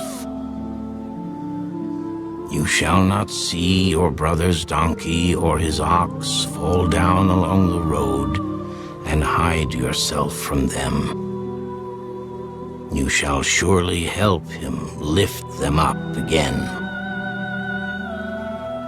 A woman shall not wear anything that pertains to a man, nor shall a man put on a woman's garment, for all who do so are an abomination to the Lord your God. If a bird's nest happens to be before you along the way in any tree or on the ground, with young ones or eggs, with the mother sitting on the young or on the eggs, you shall not take the mother with the young. You shall surely let the mother go and take the young for yourself, that it may be well with you, and that you may prolong your days.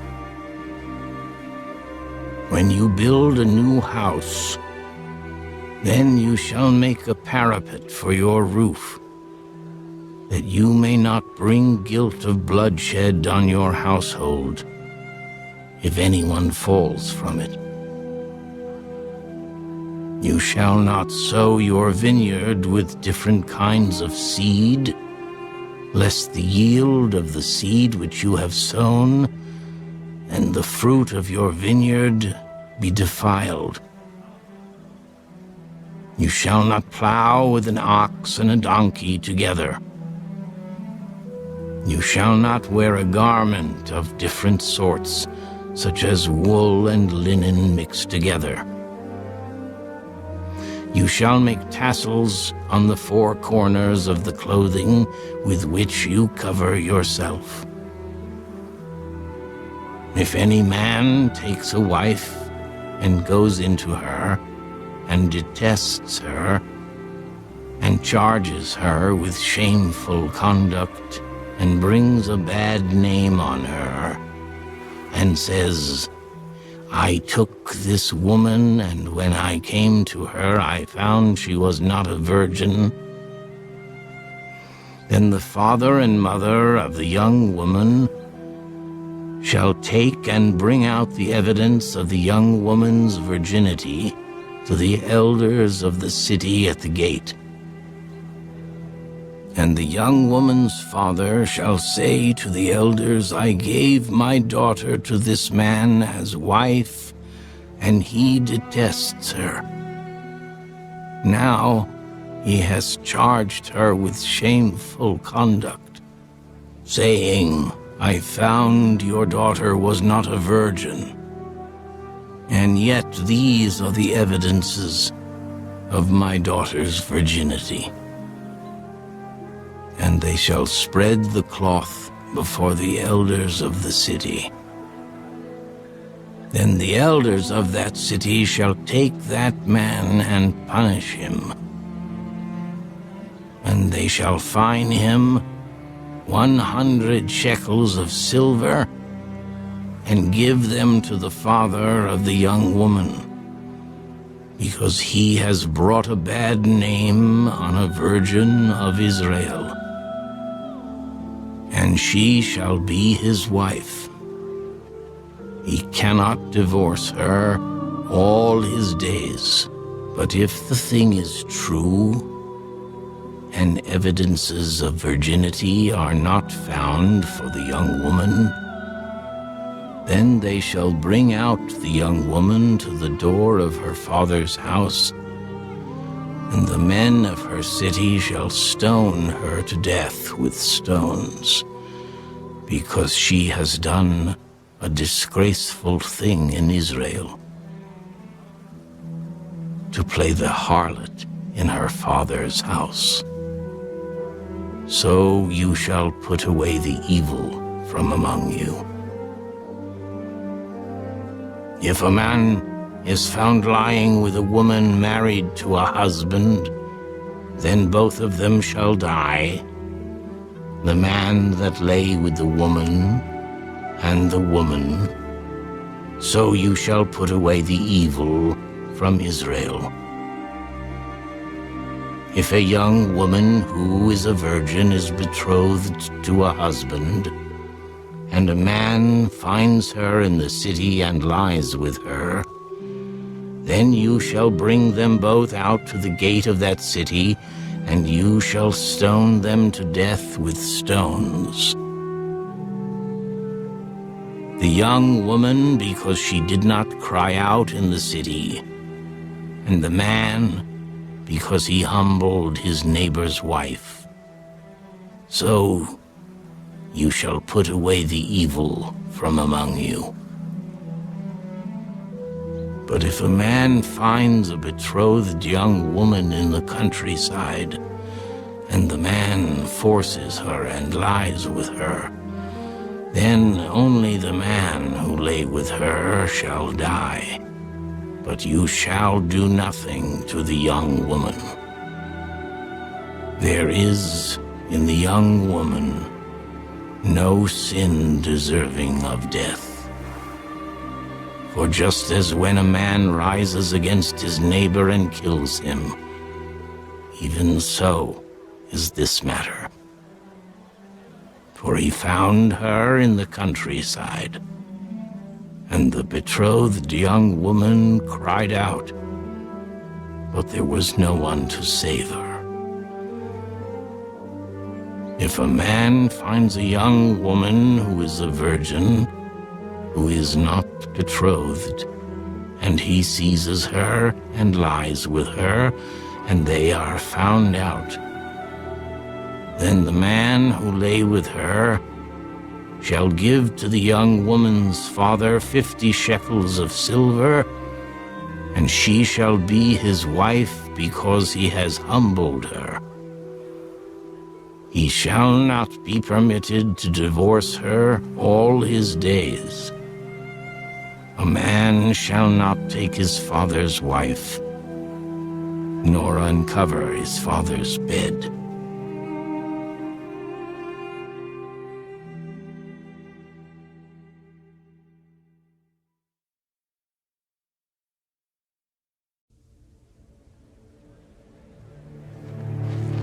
He who is emasculated by crushing or mutilation shall not enter the assembly of the Lord. One of illegitimate birth shall not enter the assembly of the Lord. Even to the 10th generation, none of his descendants shall enter the assembly of the Lord. An Ammonite or Moabite shall not enter the assembly of the Lord.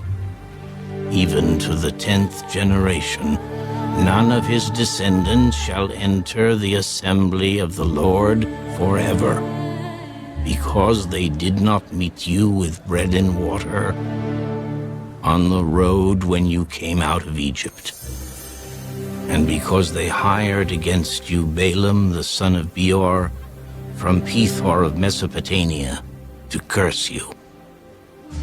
Nevertheless, the Lord your God would not listen to Balaam, but the Lord your God turned the curse into a blessing for you, because the Lord your God loves you. You shall not seek their peace, nor their prosperity, all your days forever. You shall not abhor an Edomite, for he is your brother. You shall not abhor an Egyptian, because you were an alien in his land. The children of the 3rd generation born to them may enter the assembly of the Lord. When the army goes out against your enemies, then keep yourself from every wicked thing. If there is any man among you who becomes unclean by some occurrence in the night, then he shall go outside the camp. He shall not come inside the camp, but it shall be, when evening comes, that he shall wash with water, and when the sun sets, he may come into the camp. Also you shall have a place outside the camp where you may go out, and you shall have an implement among your equipment. And when you sit down outside, you shall dig with it, and turn and cover your refuse. For the Lord your God walks in the midst of your camp, to deliver you and give your enemies over to you. Therefore your camp shall be holy, that he may see no unclean thing among you, and turn away from you.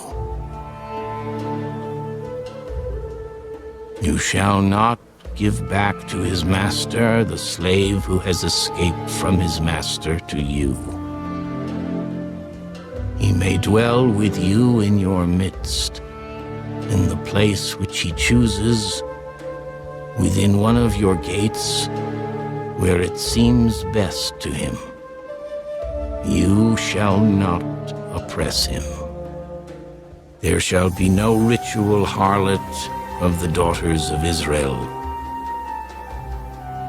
or a perverted one of the sons of Israel.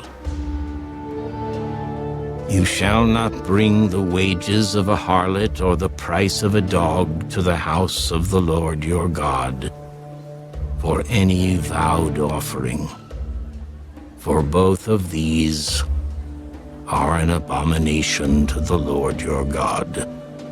You shall not charge interest to your brother, interest on money or food or anything that is lent out at interest.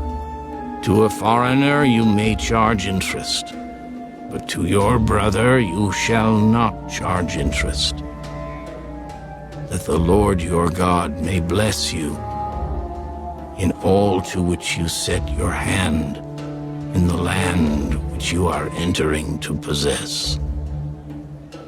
When you make a vow to the Lord your God, you shall not delay to pay it. For the Lord your God will surely require it of you, and it would be sin to you. But if you abstain from vowing, it shall not be sin to you. That which has gone from your lips you shall keep and perform. For you voluntarily vowed to the Lord your God what you have promised with your mouth. When you come into your neighbor's vineyard, you may eat your fill of grapes at your pleasure, but you shall not put any in your container. When you come into your neighbor's standing grain, you may pluck the heads with your hand, but you shall not use a sickle on your neighbor's standing grain.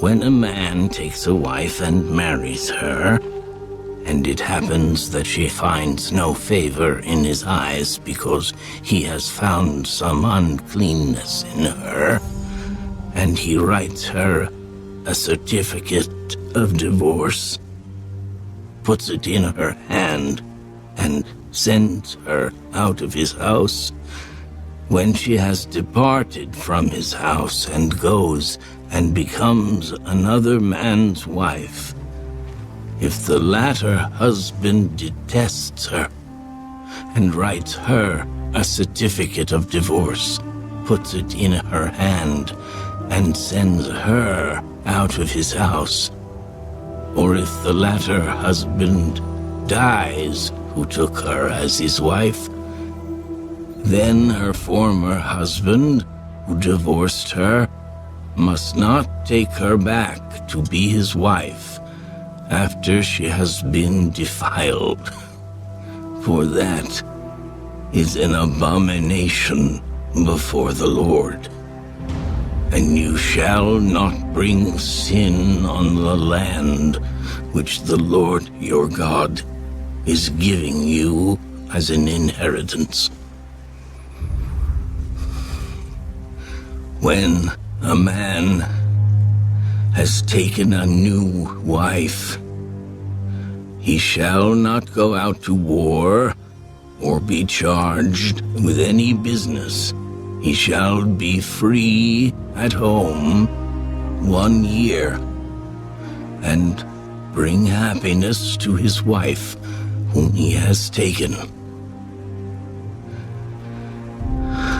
No man shall take the lower or the upper millstone in pledge, for he takes one's living in pledge. If a man is found kidnapping any of his brethren of the children of Israel and mistreats him or sells him, then that kidnapper shall die, and you shall put away the evil from among you. Take heed in an outbreak of leprosy that you carefully observe and do according to all that the priests, the Levites, shall teach you. Just as I commanded them, so you shall be careful to do. Remember what the Lord your God did to Miriam on the way when you came out of Egypt. When you lend your brother anything, you shall not go into his house to get his pledge. You shall stand outside, and the man to whom you lend shall bring the pledge out to you.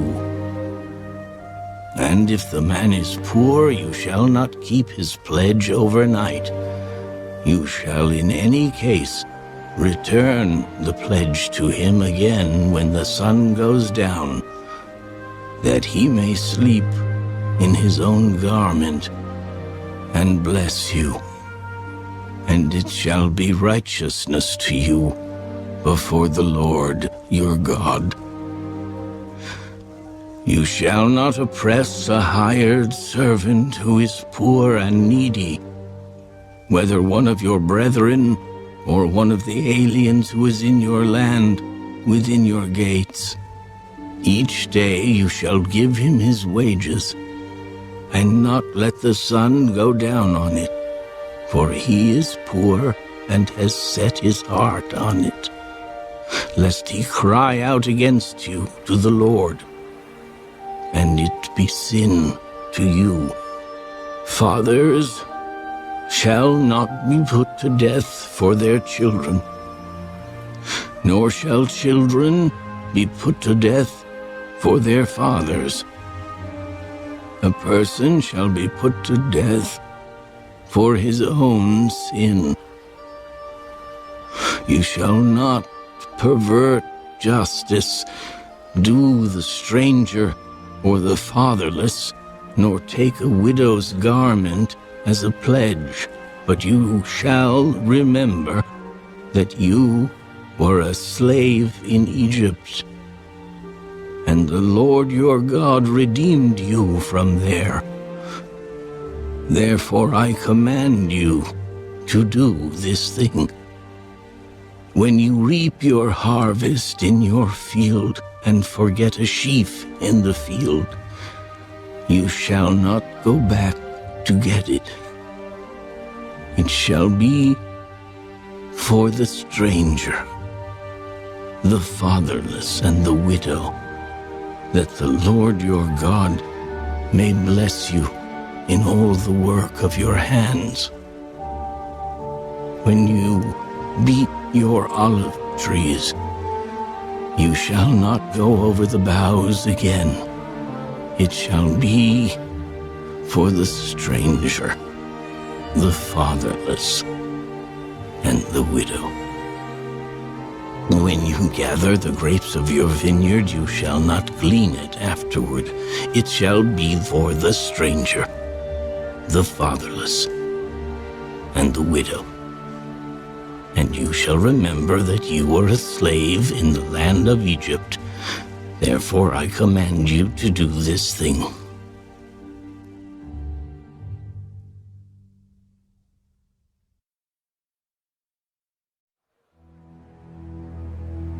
If there is a dispute between men and they come to court that the judges may judge them, and they justify the righteous and condemn the wicked, then it shall be, if the wicked man deserves to be beaten, that the judge will cause him to lie down and be beaten in his presence, according to his guilt, with a certain number of blows. 40 blows he may give him, and no more, lest he should exceed this and beat him with many blows above these, and your brother be humiliated in your sight.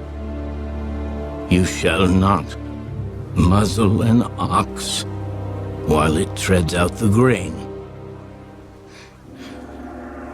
If brothers dwell together and one of them dies and has no son, the widow of the dead man shall not be married to a stranger outside the family. Her husband's brother shall go into her, take her as his wife, and perform the duty of a husband's brother to her. And it shall be that the firstborn son which she bears will succeed to the name of his dead brother, that his name may not be blotted out of Israel.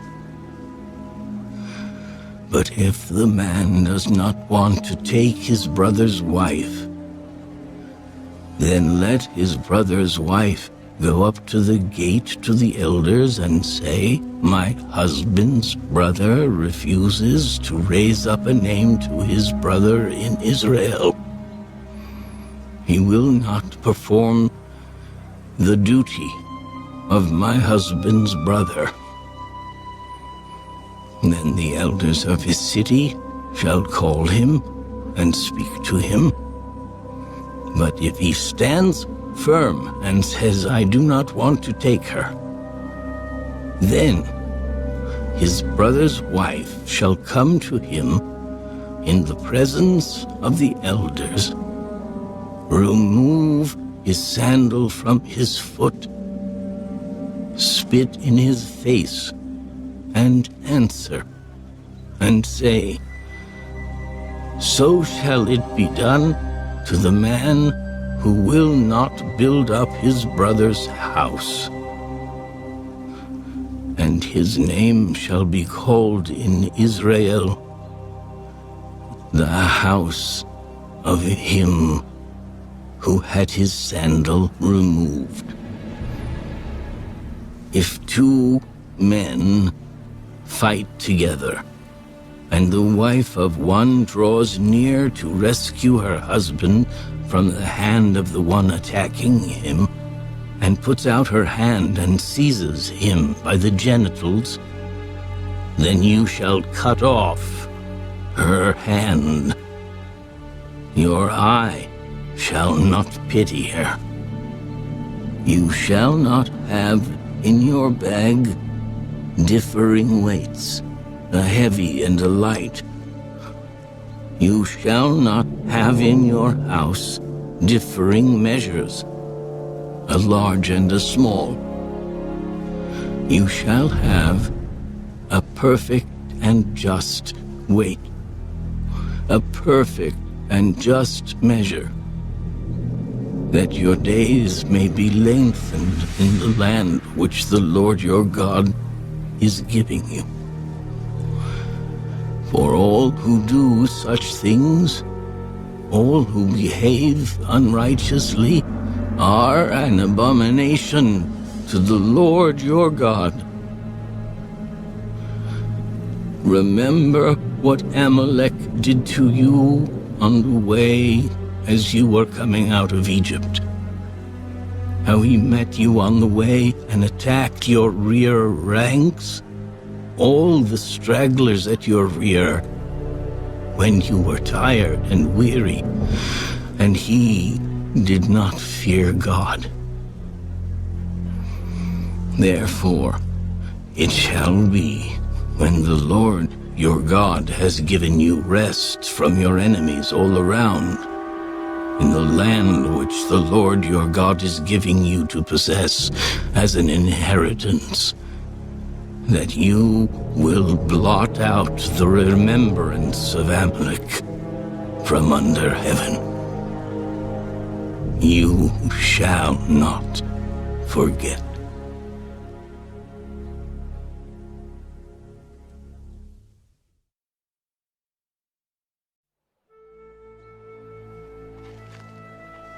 And it shall be, when you come into the land which the Lord your God is giving you as an inheritance, and you possess it and dwell in it,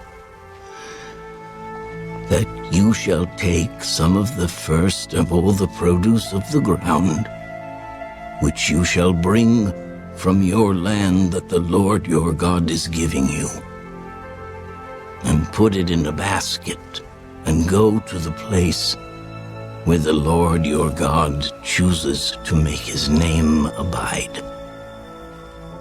And you shall go to the one who is priest in those days, and say to him, I declare today to the Lord your God that I have come to the country which the Lord swore to our fathers to give us.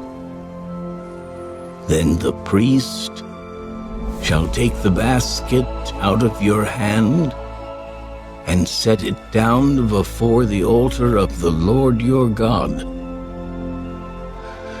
And you shall answer and say before the Lord your God, my father was a Syrian, about to perish, and he went down to Egypt and dwelt there, few in number, and there he became a nation, great, mighty, and populous. But the Egyptians mistreated us, afflicted us, and laid hard bondage on us. Then we cried out to the Lord God of our fathers, and the Lord heard our voice and looked on our affliction and our labor and our oppression. So the Lord brought us out of Egypt with a mighty hand and with an outstretched arm, with great terror and with signs and wonders. He has brought us to this place and has given us this land, a land flowing with milk and honey. And now, behold, I have brought the first fruits of the land which you, O Lord, have given me. Then you shall set it before the Lord your God, and worship before the Lord your God. So you shall rejoice in every good thing which the Lord your God has given to you and your house, you and the Levite and the stranger who is among you. When you have finished laying aside all the tithe of your increase in the 3rd year, the year of tithing, and have given it to the Levite, the stranger, the fatherless, and the widow, so that they may eat within your gates and be filled. Then you shall say before the Lord your God, I have removed the holy tithe from my house, and also have given them to the Levite, the stranger, the fatherless, and the widow, according to all your commandments which you have commanded me. I have not transgressed your commandments, nor have I forgotten them. I have not eaten any of it when in mourning, nor have I removed any of it for an unclean use, nor given any of it for the dead. I have obeyed the voice of the Lord my God, and have done according to all that you have commanded me. Look down from your holy habitation, from heaven, and bless your people Israel, and the land which you have given us, just as you swore to our fathers, a land flowing with milk and honey. This day, the Lord your God commands you to observe these statutes and judgments. Therefore you shall be careful to observe them with all your heart and with all your soul. Today, you have proclaimed the Lord to be your God, and that you will walk in his ways and keep his statutes, his commandments, and his judgments, and that you will obey his voice.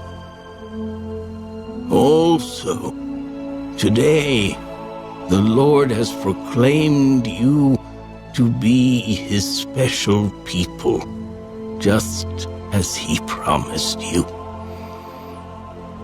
that you should keep all his commandments, and that he will set you high above all nations which he has made, in praise, in name, and in honor, and that you may be a holy people to the Lord your God, just as he has spoken.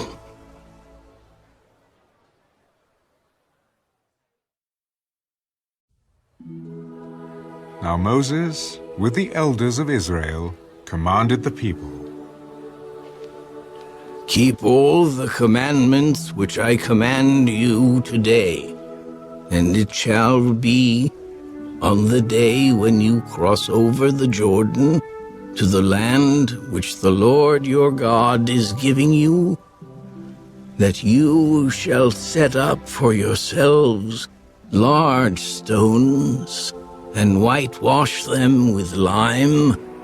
You shall write on them all the words of this law when you have crossed over, that you may enter the land which the Lord your God is giving you, a land flowing with milk and honey, just as the Lord God of your fathers promised you. Therefore it shall be when you have crossed over the Jordan, that on Mount Ebal you shall set up these stones, which I command you today, and you shall whitewash them with lime. And there you shall build an altar to the Lord your God, an altar of stones. You shall not use an iron tool on them. You shall build with whole stones the altar of the Lord your God, and offer burnt offerings on it to the Lord your God. You shall offer peace offerings, and shall eat there, and rejoice before the Lord your God. And you shall write very plainly on the stones all the words of this law. Then Moses and the priests, the Levites, spoke to all Israel. Take heed and listen, O Israel. This day you have become the people of the Lord your God. Therefore, you shall obey the voice of the Lord your God, and observe his commandments and his statutes, which I command you today. And Moses commanded the people on the same day, saying, These shall stand on Mount Gerizim to bless the people when you have crossed over the Jordan. Simeon, Levi, Judah, Issachar, Joseph, and Benjamin. And these shall stand on Mount Ebal to curse: Reuben, Gad, Asher, Zebulun, Dan, and Naphtali. And the Levites shall speak with a loud voice, and say to all the men of Israel, Cursed is the one who makes a carved or molded image, an abomination to the Lord, the work of the hands of the craftsman, and sets it up in secret. And all the people shall answer and say, Amen. Cursed is the one who treats his father or his mother with contempt. And all the people shall say, Amen.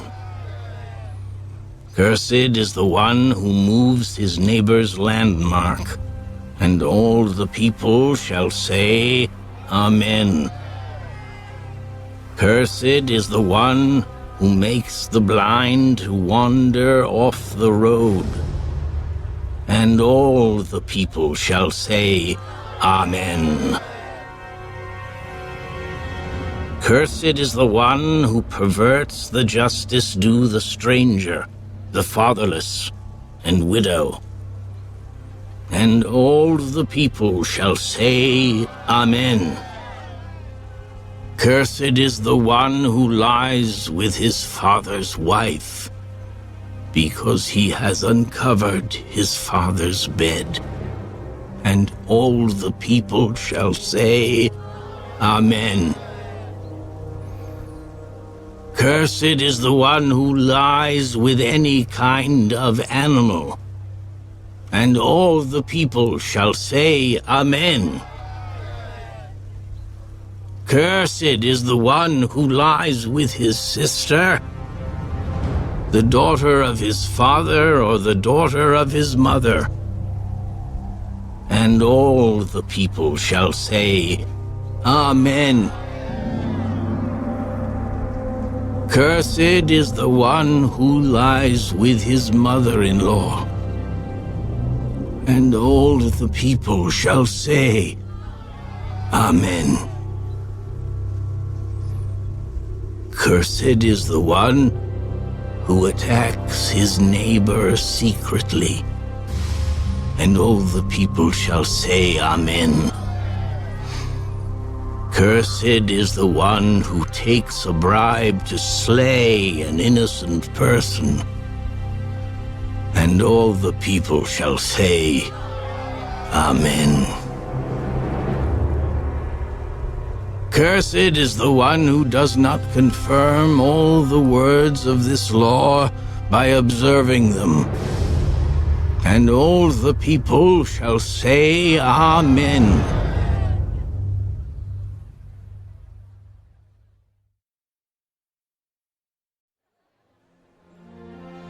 Now it shall come to pass, if you diligently obey the voice of the Lord your God, to observe carefully all his commandments which I command you today, that the Lord your God will set you high above all nations of the earth.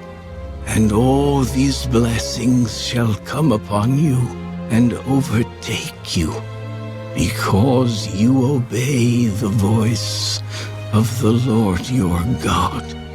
Blessed shall you be in the city, and blessed shall you be in the country. Blessed shall be the fruit of your body, the produce of your ground, and the increase of your herds, the increase of your cattle, and the offspring of your flocks. Blessed shall be your basket and your kneading bowl. Blessed shall you be when you come in, and blessed shall you be when you go out. The Lord will cause your enemies who rise against you to be defeated before your face. They shall come out against you one way and flee before you 7 ways. The Lord will command the blessing on you in your storehouses and in all to which you set your hand. And he will bless you in the land which the Lord your God is giving you. The Lord will establish you as a holy people to himself, just as he has sworn to you, if you keep the commandments of the Lord your God and walk in his ways. Then all peoples of the earth shall see that you are called by the name of the Lord, and they shall be afraid of you. And the Lord will grant you plenty of goods in the fruit of your body, in the increase of your livestock, and in the produce of your ground, in the land of which the Lord swore to your fathers to give you. The Lord will open to you his good treasure, the heavens, to give the rain to your land in its season, and to bless all the work of your hand. You shall lend to many nations, but you shall not borrow, and the Lord will make you the head and not the tail. You shall be above only, and not be beneath, if you heed the commandments of the Lord your God, which I command you today, and are careful to observe them. So you shall not turn aside from any of the words which I command you this day, to the right or the left, to go after other gods to serve them. But it shall come to pass, if you do not obey the voice of the Lord your God, to observe carefully all his commandments and his statutes, which I command you today, that all these curses will come upon you and overtake you. Cursed shall you be in the city, and cursed shall you be in the country. Cursed shall be your basket and your kneading bowl. Cursed shall be the fruit of your body and the produce of your land, the increase of your cattle and the offspring of your flocks. Cursed shall you be when you come in, and cursed shall you be when you go out. The Lord will send on you cursing, confusion, and rebuke in all that you set your hand to do, until you are destroyed, and until you perish quickly, because of the wickedness of your doings in which you have forsaken me. The Lord will make the plague cling to you until he has consumed you from the land which you are going to possess. The Lord will strike you with consumption, with fever, with inflammation, with severe burning fever, with the sword, with scorching, and with mildew. They shall pursue you until you perish. And your heavens, which are over your head, shall be bronze, and the earth which is under you shall be iron. The Lord will change the rain of your land to powder and dust. From the heaven it shall come down on you until you are destroyed. The Lord will cause you to be defeated before your enemies. You shall go out one way against them, and flee 7 ways before them. And you shall become troublesome to all the kingdoms of the earth. Your carcasses shall be food for all the birds of the air and the beasts of the earth, and no one shall frighten them away. The Lord will strike you with the boils of Egypt, with tumors, with the scab, and with the itch from which you cannot be healed. The Lord will strike you with madness and blindness and confusion of heart. And you shall grope at noonday as a blind man gropes in darkness. You shall not prosper in your ways. You shall be only oppressed and plundered continually, and no one shall save you. You shall betroth a wife, but another man shall lie with her. You shall build a house, but you shall not dwell in it. You shall plant a vineyard, but shall not gather its grapes.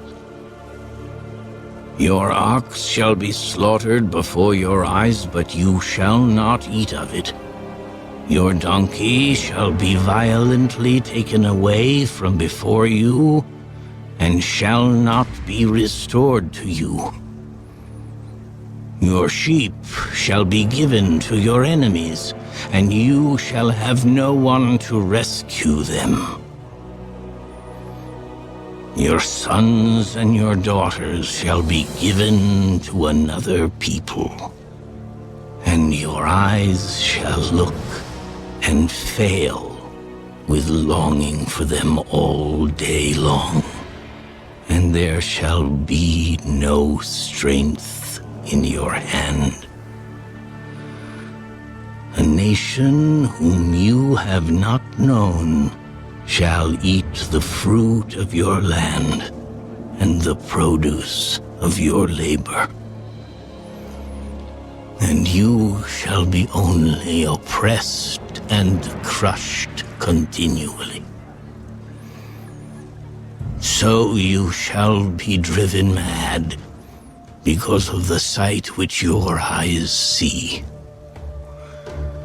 The Lord will strike you in the knees and on the legs with severe boils which cannot be healed, and from the sole of your foot to the top of your head.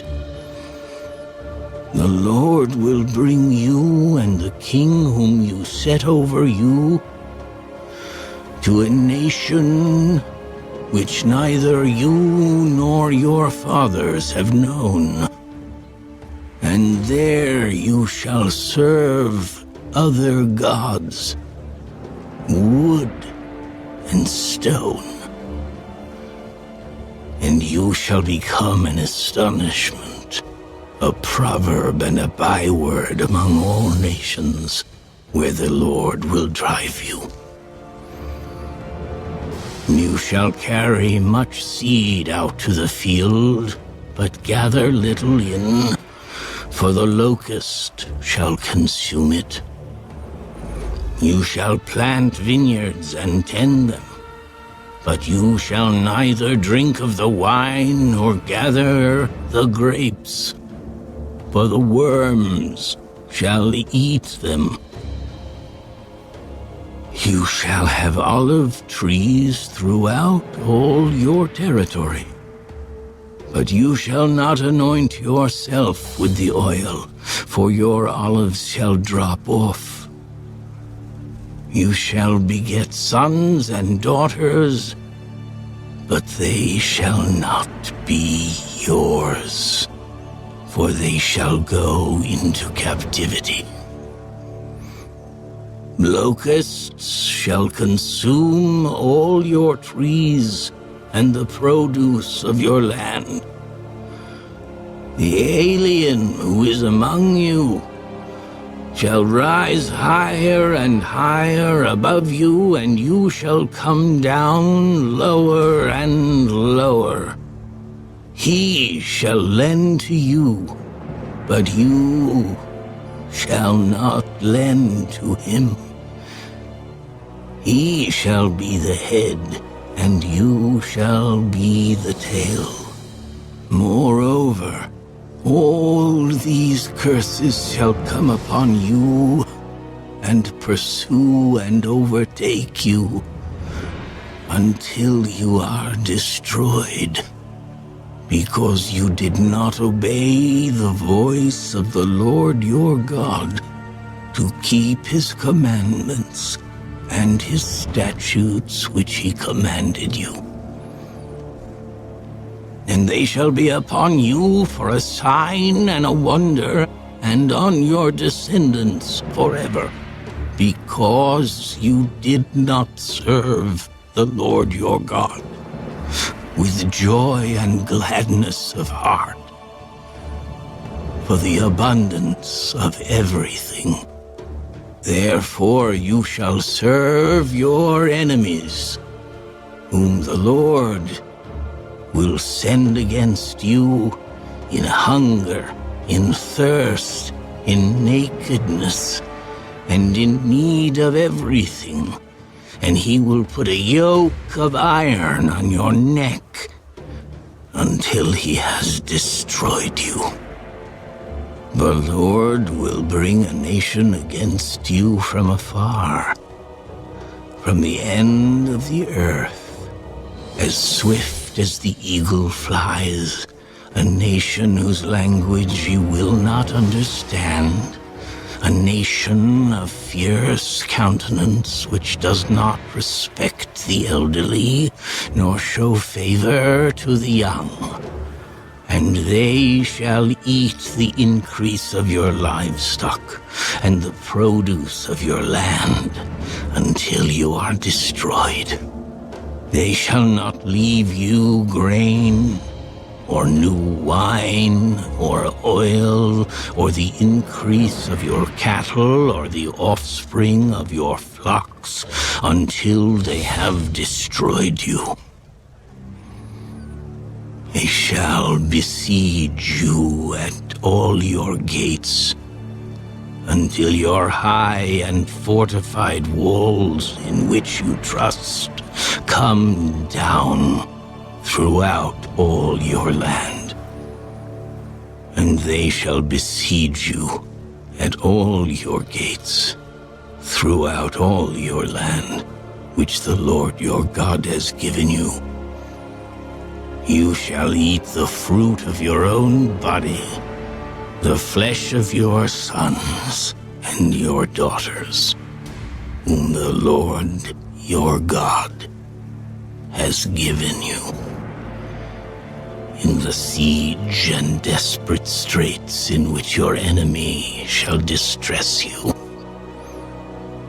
the sensitive and very refined man among you will be hostile toward his brother, toward the wife of his bosom, and toward the rest of his children, whom he leaves behind, so that he will not give any of them the flesh of his children whom he will eat, because he has nothing left in the siege and desperate straits in which your enemy shall distress you at all your gates. The tender and delicate woman among you, who would not venture to set the sole of her foot on the ground because of her delicateness and sensitivity, will refuse to the husband of her bosom, and to her son and her daughter her placenta, which comes out from between her feet, and her children whom she bears, for she will eat them secretly, for lack of everything in the siege, and desperate straits in which your enemy shall distress you at all your gates. If you do not carefully observe all the words of this law that are written in this book, that you may fear this glorious and awesome name, the Lord your God, then the Lord will bring upon you and your descendants extraordinary plagues, great and prolonged plagues, and serious and prolonged sicknesses. Moreover, he will bring back on you all the diseases of Egypt of which you were afraid, and they shall cling to you.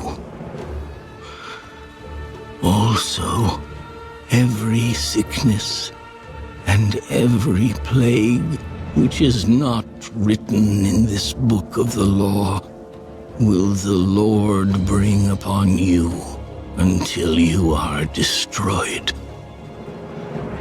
You shall be left few in number, whereas you were as the stars of heaven in multitude, because you would not obey the voice of the Lord your God. And it shall be that just as the Lord rejoiced over you to do you good and multiply you,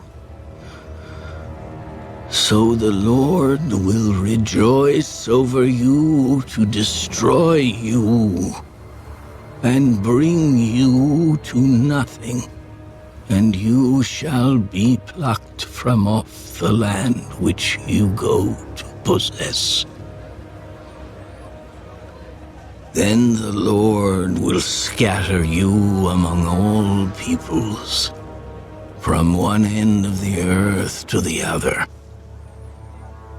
And there you shall serve other gods, which neither you nor your fathers have known, wood and stone.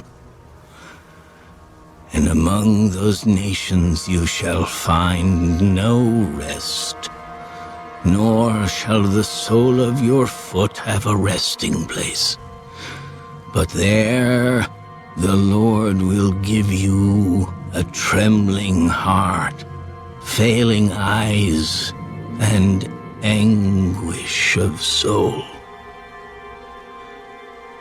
Your life shall hang in doubt before you. You shall fear day and night, and have no assurance of life. In the morning you shall say, "Oh, that it were evening." And at evening you shall say, "Oh, that it were morning," because of the fear which terrifies your heart, and because of the sight which your eyes see.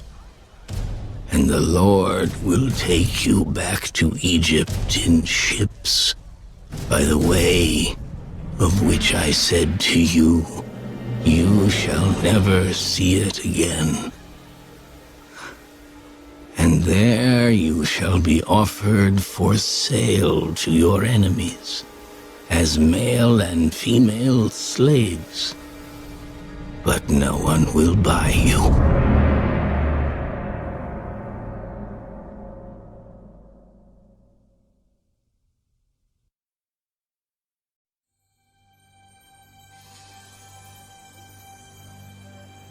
These are the words of the covenant, which the Lord commanded Moses to make with the children of Israel in the land of Moab, besides the covenant which he made with them in Horeb.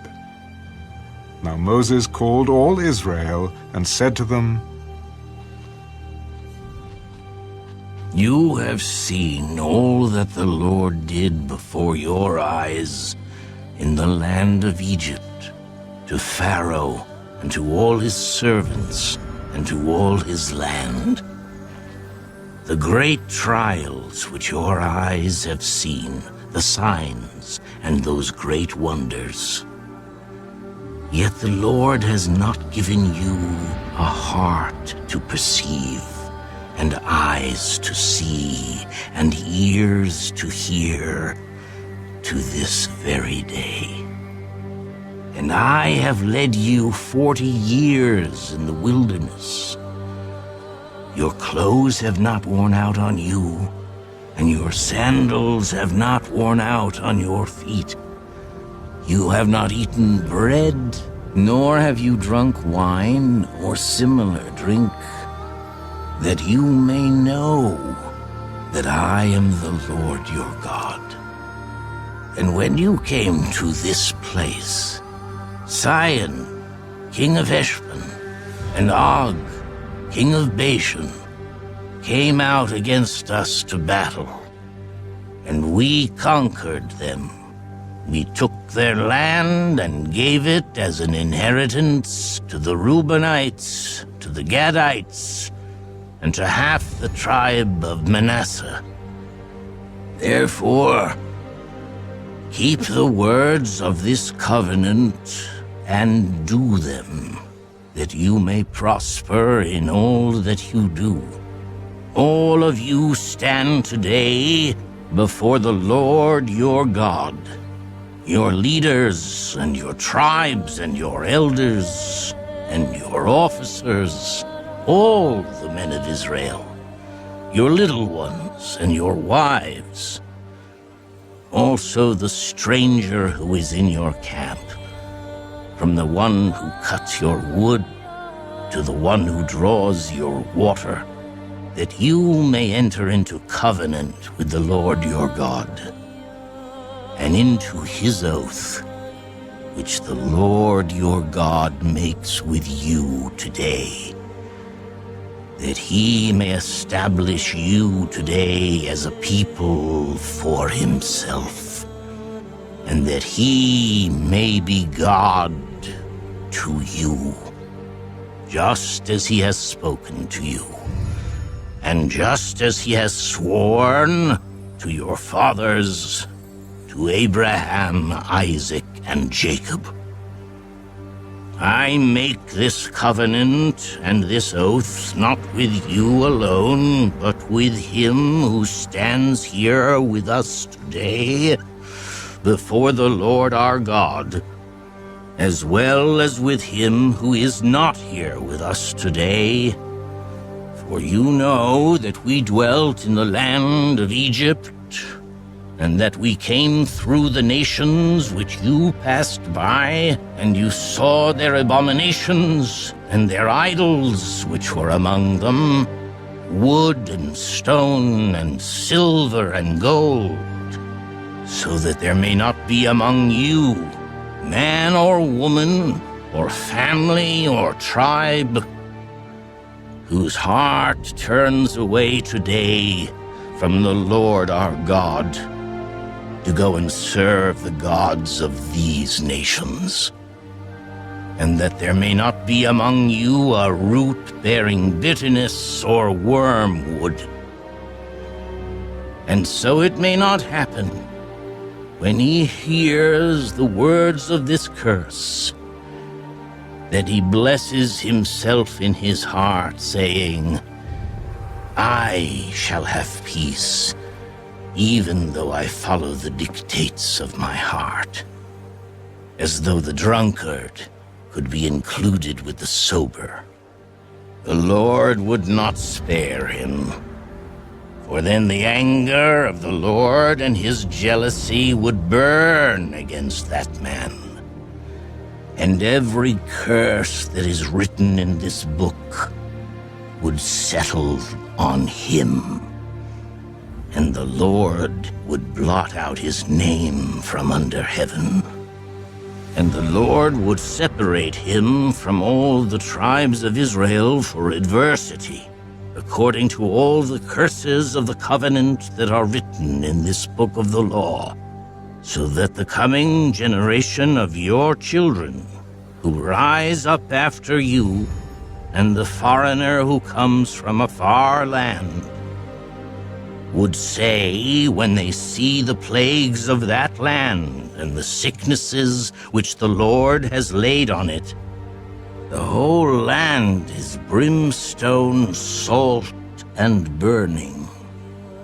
It is not sown, nor does it bear, nor does any grass grow there, like the overthrow of Sodom and Gomorrah, Admah and Zeboim, which the Lord overthrew in his anger and his wrath. All nations would say, "Why has the Lord done so to this land? What does the heat of this great anger mean?" Then people would say, "Because they have forsaken the covenant of the Lord God of their fathers, which he made with them when he brought them out of the land of Egypt. For they went and served other gods and worshipped them, gods that they did not know and that he had not given to them. Then the anger of the Lord was aroused against this land to bring on it every curse that is written in this book, and the Lord uprooted them from their land in anger, in wrath, and in great indignation, and cast them into another land as it is this day. The secret things belong to the Lord our God, but those things which are revealed belong to us and to our children forever, that we may do all the words of this law."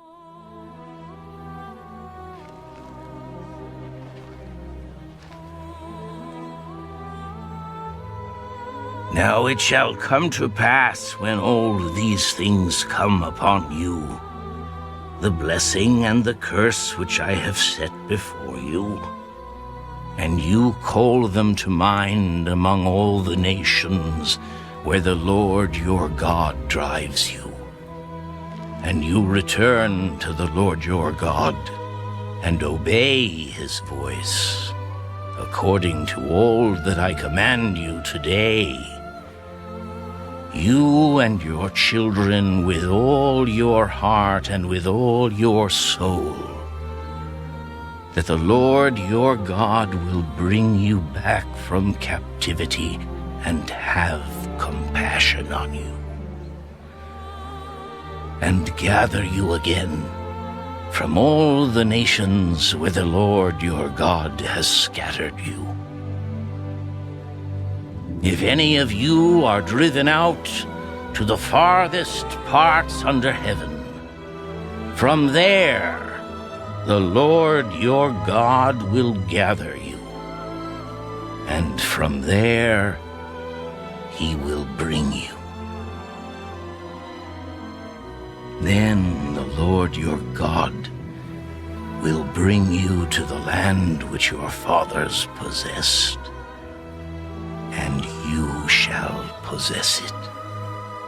He will prosper you and multiply you more than your fathers. And the Lord your God will circumcise your heart and the heart of your descendants, to love the Lord your God with all your heart and with all your soul, that you may live. Also, the Lord your God will put all these curses on your enemies and on those who hate you, who persecuted you. and you will again obey the voice of the Lord, and do all his commandments which I command you today. The Lord your God will make you abound in all the work of your hand, in the fruit of your body, in the increase of your livestock, and in the produce of your land for good. For the Lord will again rejoice over you for good, as he rejoiced over your fathers, if you obey the voice of the Lord your God, to keep his commandments and his statutes, which are written in this book of the law. And if you turn to the Lord your God with all your heart and with all your soul. For this commandment which I command you today is not too mysterious for you, nor is it far off. It is not in heaven that you should say, "Who will ascend into heaven for us and bring it to us, that we may hear it and do it?" Nor is it beyond the sea that you should say, "Who will go over the sea for us and bring it to us, that we may hear it and do it?" But the word is very near you, in your mouth and in your heart, that you may do it. See, I have set before you today life and good, death and evil, in that I command you today to love the Lord your God, to walk in his ways and to keep his commandments, his statutes and his judgments, that you may live and multiply, and the Lord your God will bless you in the land which you go to possess. But if your heart turns away so that you do not hear, and are drawn away and worship other gods and serve them, I announce to you today that you shall surely perish. You shall not prolong your days in the land which you cross over the Jordan to go in and possess. I call heaven and earth as witnesses today against you, that I have set before you life and death, blessing and cursing. Therefore, choose life, that both you and your descendants may live, that you may love the Lord your God, that you may obey his voice, and that you may cling to him. For he is your life and the length of your days, and that you may dwell in the land which the Lord swore to your fathers, to Abraham, Isaac, and Jacob, to give them.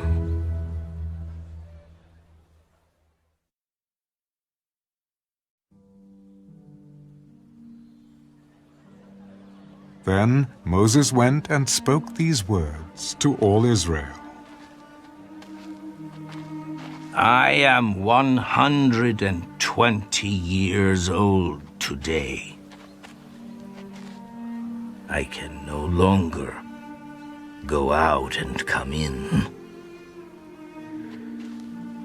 Also, the Lord has said to me, you shall not cross over this Jordan. The Lord your God himself crosses over before you. He will destroy these nations from before you, and you shall dispossess them. Joshua himself crosses over before you, just as the Lord has said. And the Lord will do to them as he did to Sihon and Og, the kings of the Amorites and their land, when he destroyed them. The Lord will give them over to you, that you may do to them according to every commandment which I have commanded you. Be strong and of good courage. Do not fear, nor be afraid of them. For the Lord your God, he is the one who goes with you. He will not leave you, nor forsake you. Then Moses called Joshua and said to him in the sight of all Israel, Be strong and of good courage, for you must go with this people to the land which the Lord has sworn to their fathers to give them, and you shall cause them to inherit it. And the Lord, he is the one who goes before you. He will be with you. He will not leave you, nor forsake you. Do not fear, nor be dismayed. So Moses wrote this law and delivered it to the priests, the sons of Levi, who bore the ark of the covenant of the Lord, and to all the elders of Israel. And Moses commanded them, At the end of every 7 years, at the appointed time in the year of release, at the Feast of Tabernacles, when all Israel comes to appear before the Lord your God in the place which he chooses, you shall read this law before all Israel in their hearing. Gather the people together, men and women and little ones, and the stranger who is within your gates, that they may hear and that they may learn to fear the Lord your God, and carefully observe all the words of this law, and that their children who have not known it may hear and learn to fear the Lord your God as long as you live in the land which you cross the Jordan to possess. Then the Lord said to Moses, Behold, the days approach when you must die. Call Joshua, and present yourselves in the tabernacle of meeting, that I may inaugurate him.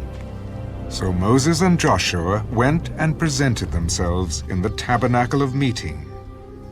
Now the Lord appeared at the tabernacle in a pillar of cloud, and the pillar of cloud stood above the door of the tabernacle.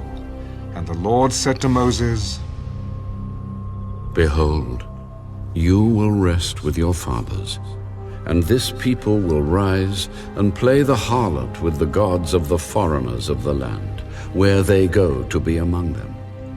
And they will forsake me, and break my covenant which I have made with them. Then my anger shall be aroused against them in that day, and I will forsake them, and I will hide my face from them, and they shall be devoured. and many evils and troubles shall befall them, so that they will say in that day, have not these evils come upon us because our God is not among us? And I will surely hide my face in that day, because of all the evil which they have done, in that they have turned to other gods. Now therefore, write down this song for yourselves, and teach it to the children of Israel. Put it in their mouths, that this song may be a witness for me against the children of Israel.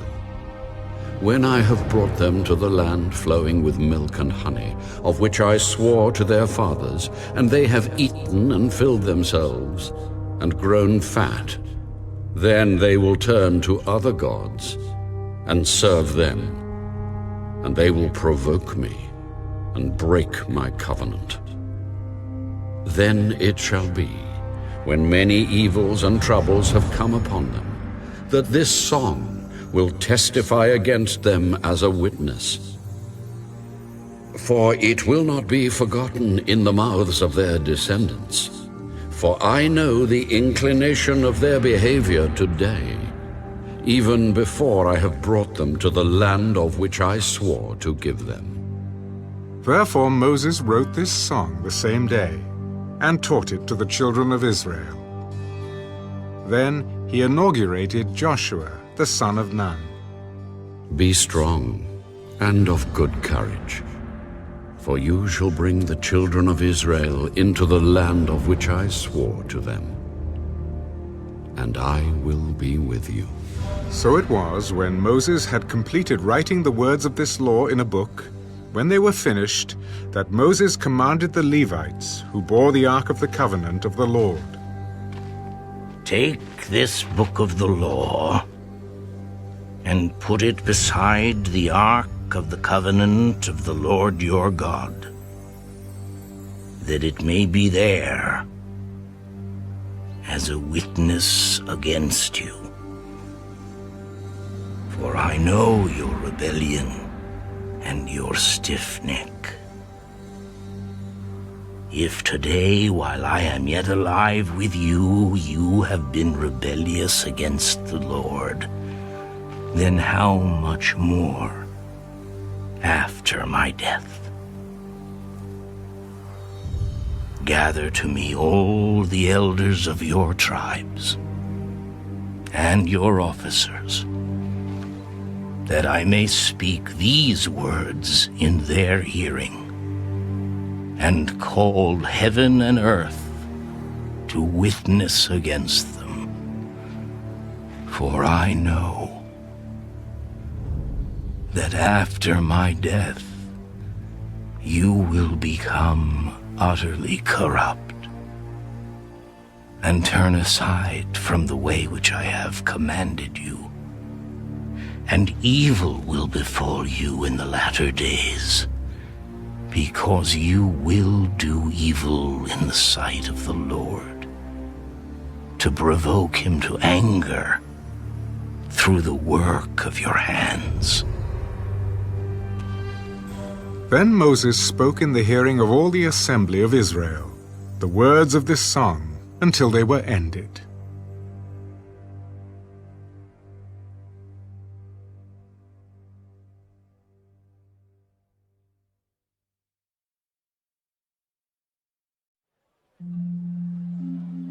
Give ear, O heavens, and I will speak, and hear, O earth, the words of my mouth. Let my teaching drop as the rain, my speech distill as the dew, as raindrops on the tender herb, and as showers on the grass. For I proclaim the name of the Lord. Ascribe greatness to our God. He is the rock. His work is perfect. For all his ways are justice, a God of truth, and without injustice. Righteous and upright is he. They have corrupted themselves. They are not his children because of their blemish. A perverse and crooked generation. Do you thus deal with the Lord, O foolish and unwise people? Is he not your father who bought you? Has he not made you and established you? Remember the days of old. Consider the years of many generations. Ask your father, and he will show you. Your elders, and they will tell you. When the Most High divided their inheritance to the nations, when he separated the sons of Adam, he set the boundaries of the peoples according to the number of the children of Israel, for the Lord's portion is his people. Jacob is the place of his inheritance. He found him in a desert land, and in the wasteland a howling wilderness. He encircled him. He instructed him. He kept him as the apple of his eye. As an eagle stirs up its nest, hovers over its young, spreading out its wings, taking them up, carrying them on its wings. So the Lord alone led him, and there was no foreign god with him. He made him ride in the heights of the earth, that he might eat the produce of the fields. He made him draw honey from the rock, and oil from the flinty rock, curds from the cattle, and milk of the flock, with fat of lambs, and rams of the breeds of Bashan, and goats with the choicest wheat. And you drank wine, the blood of the grapes. But Jeshurun grew fat and kicked. You grew fat, you grew thick, you are obese. Then he forsook God who made him, and scornfully esteemed the rock of his salvation. They provoked him to jealousy with foreign gods. With abominations they provoked him to anger. They sacrificed to demons, not to God. To gods they did not know, to new gods, new arrivals that your fathers did not fear. Of the rock who begot you, you are unmindful, and have forgotten the God who fathered you. And when the Lord saw it, he spurned them, because of the provocation of his sons and his daughters. And he said, I will hide my face from them.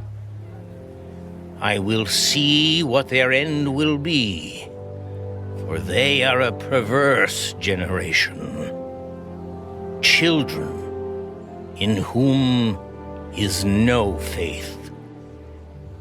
They have provoked me to jealousy by what is not God. They have moved me to anger by their foolish idols. But I will provoke them to jealousy by those who are not a nation. I will move them to anger by a foolish nation. For a fire is kindled in my anger, and shall burn to the lowest hell. It shall consume the earth with her increase, and set on fire the foundations of the mountains. I will heap disasters on them. I will spend my arrows on them. They shall be wasted with hunger, devoured by pestilence and bitter destruction. I will also send against them the teeth of beasts, with the poison of serpents of the dust. The sword shall destroy outside. There shall be terror within. For the young man and virgin, the nursing child with the man of gray hairs, I would have said, I will dash them in pieces. I will make the memory of them to cease from among men, had I not feared the wrath of the enemy, lest their adversaries should misunderstand, lest they should say, our hand is high, and it is not the Lord who has done all this. For they are a nation void of counsel, nor is there any understanding in them. Oh, that they were wise, that they understood this, that they would consider their latter end. How could one chase 1,000, and 2 put 10,000 to flight, unless their rock had sold them, and the Lord had surrendered them? For their rock is not like our rock. Even our enemies themselves being judges. For their vine is of the vine of Sodom, and of the fields of Gomorrah. Their grapes are grapes of gall. Their clusters are bitter. Their wine is the poison of serpents, and the cruel venom of cobras. Is this not laid up in store with me, sealed up among my treasures? Vengeance is mine, and recompense. Their foot shall slip in due time, for the day of their calamity is at hand, and the things to come hasten upon them.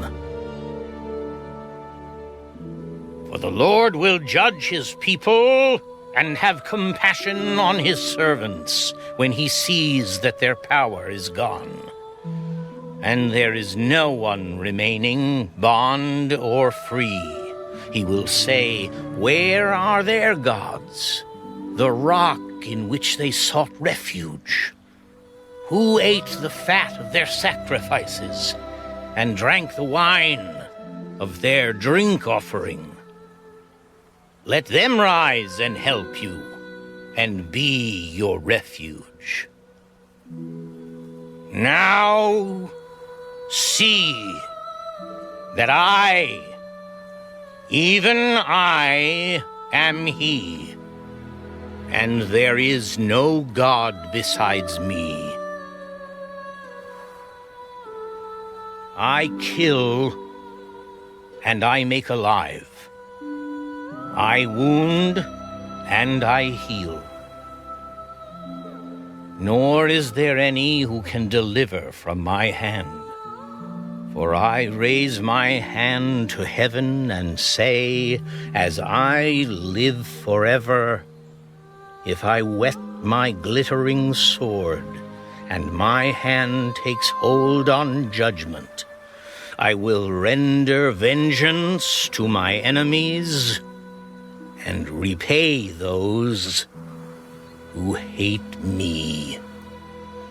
I will make my arrows drunk with blood, and my sword shall devour flesh with the blood of the slain and the captives from the heads of the leaders of the enemy.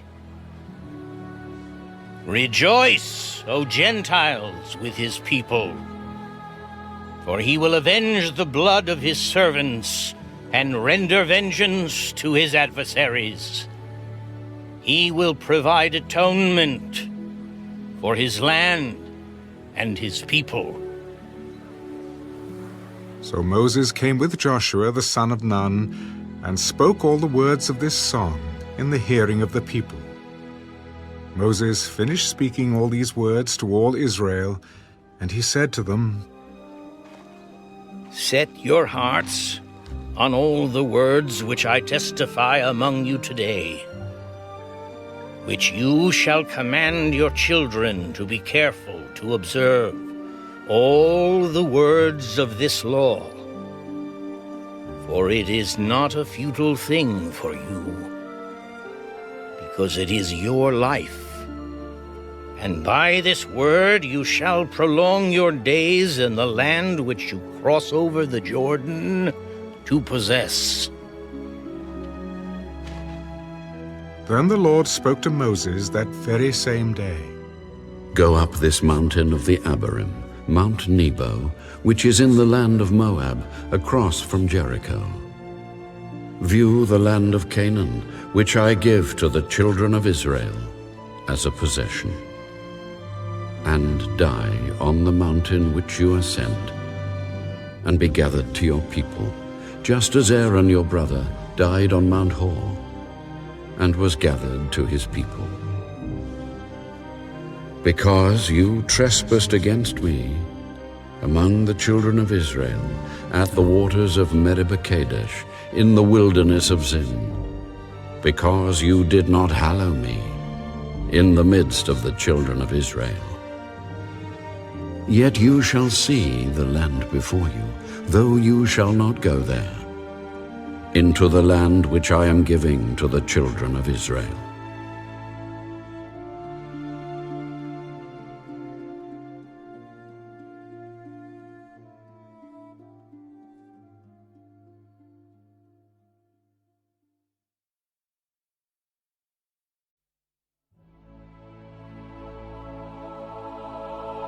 Now this is the blessing with which Moses, the man of God, blessed the children of Israel before his death. The Lord came from Sinai and dawned on them from Seir. He shone forth from Mount Paran, and he came with 10,000s of saints. From his right hand came a fiery law for them. Yes, he loves the people. All his saints are in your hand. They sit down at your feet. Everyone receives your words. Moses commanded a law for us, a heritage of the congregation of Jacob. And he was king in Jeshurun when the leaders of the people were gathered, all the tribes of Israel together. Let Reuben live and not die, nor let his men be few. And this he said of Judah. Hear, Lord, the voice of Judah, and bring him to his people. Let his hands be sufficient for him, and may you be a help against his enemies. And of Levi he said, Let your Thummim and your Urim be with your Holy One, whom you tested at Massah, and with whom you contended at the waters of Meribah. who says of his father and mother, I have not seen them. Nor did he acknowledge his brothers or know his own children. For they have observed your word and kept your covenant. They shall teach Jacob your judgments, and Israel your law. They shall put incense before you, and a whole burnt sacrifice on your altar. Bless his substance, Lord, and accept the work of his hands. Strike the loins of those who rise against him, and of those who hate him, that they rise not again. Of Benjamin he said, The beloved of the Lord shall dwell in safety by him, who shelters him all the day long. And he shall dwell between his shoulders. And of Joseph he said, Blessed of the Lord is his land, with the precious things of heaven, with the dew and the deep lying beneath, with the precious fruits of the sun, with the precious produce of the months, with the best things of the ancient mountains, with the precious things of the everlasting hills, with the precious things of the earth and its fullness, and the favor of him who dwelt in the bush. Let the blessing come on the head of Joseph and on the crown of the head of him who was separate from his brothers. His glory is like a firstborn bull, and his horns like the horns of the wild ox. Together with them he shall push the peoples to the ends of the earth. They are the 10,000s of Ephraim, and they are the thousands of Manasseh. And of Zebulun he said, Rejoice, Zebulun, in your going out, and Issachar in your tents. They shall call the peoples to the mountain. There they shall offer sacrifices of righteousness, for they shall partake of the abundance of the seas and of treasures hidden in the sand. And of Gad he said, Blessed is he who enlarges Gad. He dwells as a lion and tears the arm and the crown of his head. He provided the first part for himself because a lawgiver's portion was reserved there. He came with the heads of the people. He administered the justice of the Lord and his judgments with Israel. And of Dan he said, Dan is a lion's whelp. He shall leap from Bashan. And of Naphtali he said, O Naphtali, satisfied with favor and full of the blessing of the Lord, possess the west and the south. And of Asher he said, Asher is most blessed of sons. Let him be favored by his brothers, and let him dip his foot in oil. Your sandals shall be iron and bronze. As your days, so shall your strength be. There is no one like the God of Jeshurun, who rides the heavens to help you. And in his excellency on the clouds, the eternal God is your refuge, and underneath are the everlasting arms. He will thrust out the enemy from before you, and will say, "Destroy." Then Israel shall dwell in safety, the fountain of Jacob alone, in a land of grain and new wine. His heavens shall also drop dew. Happy are you, O Israel. Who is like you, a people saved by the Lord, the shield of your help, and the sword of your majesty. Your enemies shall submit to you, and you shall tread down their high places.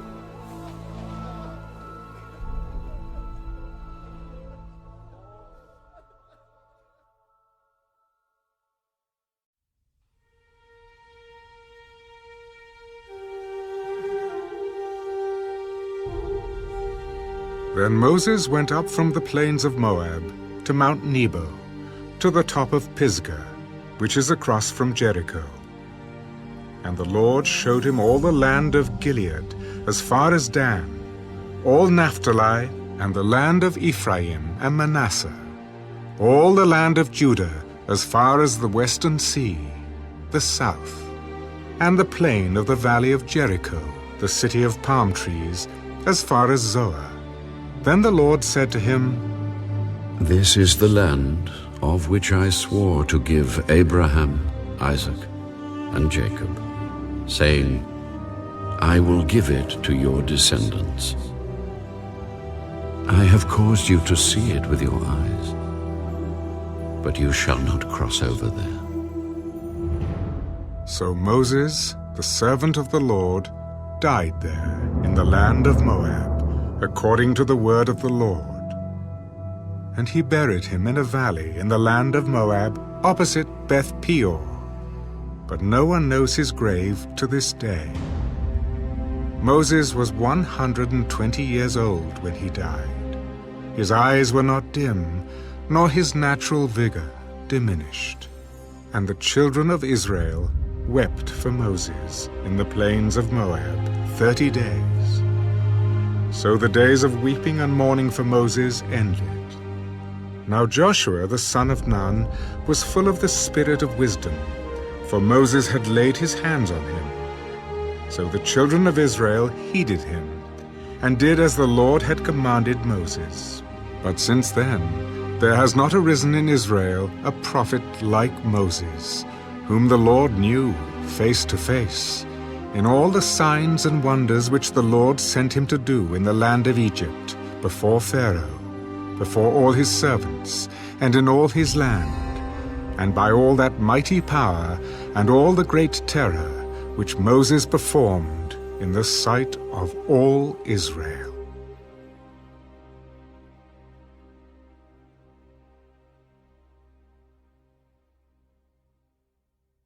The Book of Joshua.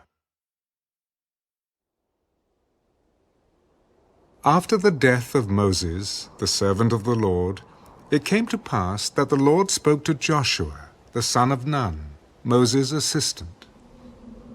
Moses, my servant, is dead. Now therefore arise, go over this Jordan, you and all this people, to the land which I am giving to them. the children of Israel. Every place that the sole of your foot will tread upon, I have given you, as I said to Moses. From the wilderness and this Lebanon, as far as the great river, the river Euphrates, all the land of the Hittites, and to the great sea toward the going down of the sun, shall be your territory. No man shall be able to stand before you all the days of your life. As I was with Moses, so I will be with you. I will not leave you, nor forsake you. Be strong and of good courage, for to this people you shall divide as an inheritance the land which I swore to their fathers to give them. Only be strong and very courageous, that you may observe to do according to all the law which Moses my servant commanded you. Do not turn from it to the right hand or to the left, that you may prosper wherever you go. This book of the law shall not depart from your mouth, but you shall meditate in it day and night, that you may observe to do according to all that is written in it. For then you will make your way prosperous, and then you will have good success. Have I not commanded you? Be strong and of good courage. Do not be afraid, nor be dismayed, for the Lord your God is with you, wherever you go. Then Joshua commanded the officers of the people, Pass through the camp and command the people, saying, Prepare provisions for yourselves. For within 3 days you will cross over this Jordan, to go in to possess the land which the Lord your God is giving you to possess. And to the Reubenites, the Gadites, and half the tribe of Manasseh, Joshua spoke.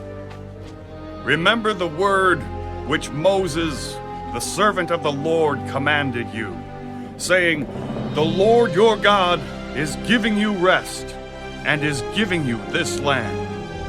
Your wives, your little ones, and your livestock shall remain in the land which Moses gave you on this side of the Jordan.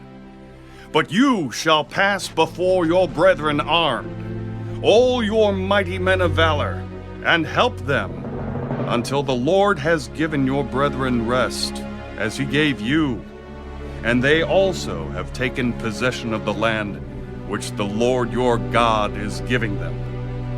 Then you shall return to the land of your possession, and enjoy it, which Moses, the Lord's servant, gave you on this side of the Jordan, toward the sunrise. So they answered Joshua, All that you command us we will do, and wherever you send us we will go. Just as we heeded Moses in all things, so we will heed you. Only the Lord your God be with you, as he was with Moses. Whoever rebels against your command and does not heed your words, in all that you command him, shall be put to death. Only be strong and of good courage.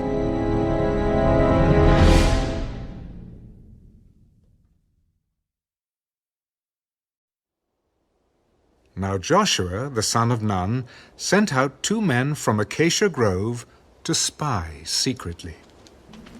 Go, view the land, especially Jericho. So they went, and came to the house of a harlot named Rahab, and lodged there. And it was told the king of Jericho, Behold, men have come here tonight, from the children of Israel, to search out the country. So the king of Jericho sent to Rahab. Bring out the men who have come to you, who have entered your house, for they have come to search out all the country. Then the woman took the 2 men and hid them. Yes, the men came to me, but I did not know where they were from. And it happened as the gate was being shut, when it was dark that the men went out. Where the men went, I do not know. Pursue them quickly, for you may overtake them. But she had brought them up to the roof, and hidden them with the stalks of flax, which she had laid in order on the roof. Then the men pursued them by the road to the Jordan, to the fords.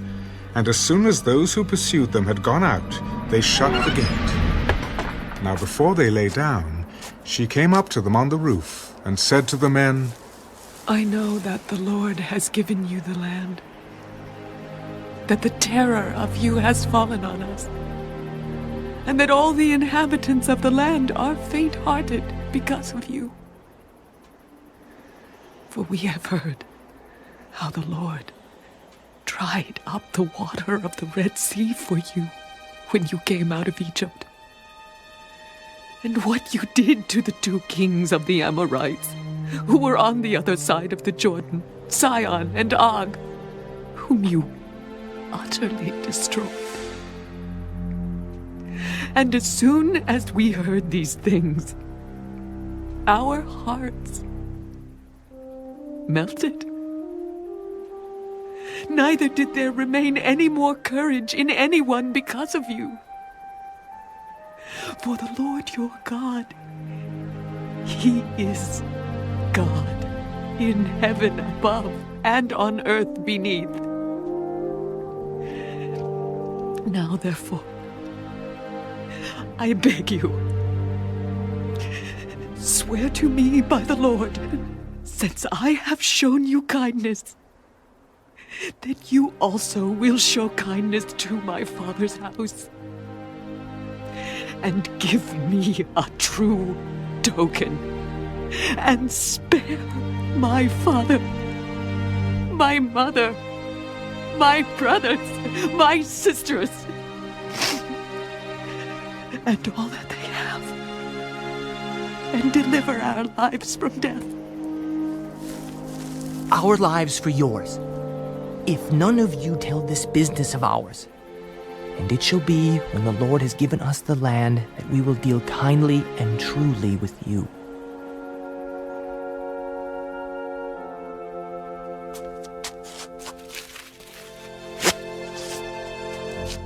Then she let them down by a rope through the window, for her house was on the city wall. She dwelt on the wall. And she said to them, Get to the mountain, lest the pursuers meet you. Hide there 3 days, until the pursuers have returned. Afterward, you may go your way. We will be blameless of this oath of yours which you have made us swear, unless, when we come into the land, you bind this line of scarlet cord in the window through which you let us down, and unless you bring your father, your mother, your brothers, and all your father's household to your own home. So it shall be that whoever goes outside the doors of your house into the street, his blood shall be on his own head, and we will be guiltless. And whoever is with you in the house, his blood shall be on our head if a hand is laid on him. And if you tell this business of ours, then we will be free from your oath which you made us swear. According to your words, so be it. And she sent them away, and they departed. And she bound the scarlet cord in the window. They departed and went to the mountain, and stayed there 3 days until the pursuers returned. The pursuers sought them all along the way, but did not find them. So the 2 men returned, descended from the mountain, and crossed over. And they came to Joshua the son of Nun, and told him all that had befallen them. Truly, the Lord has delivered all the land into our hands. For indeed, all the inhabitants of the country are faint-hearted because of us.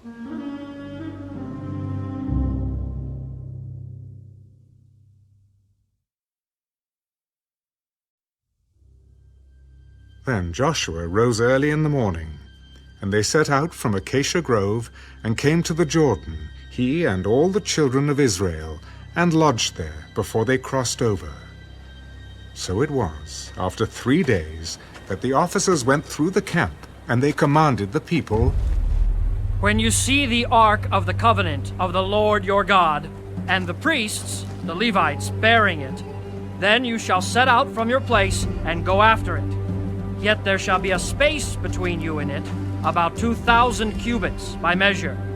Do not come near it, that you may know the way by which you must go, for you have not passed this way before."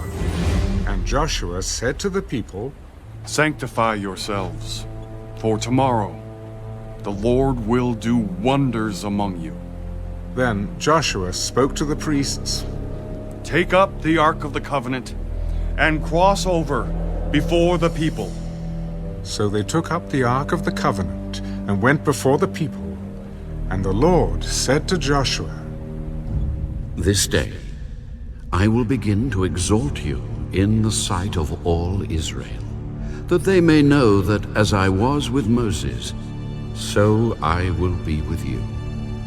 You shall command the priests who bear the Ark of the Covenant, saying, when you have come to the edge of the water of the Jordan, you shall stand in the Jordan."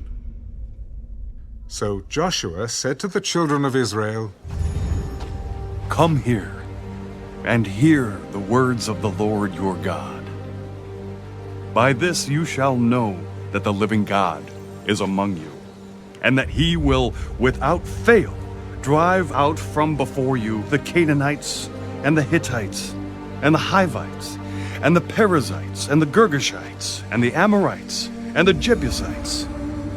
Behold, the ark of the covenant of the Lord of all the earth is crossing over before you into the Jordan.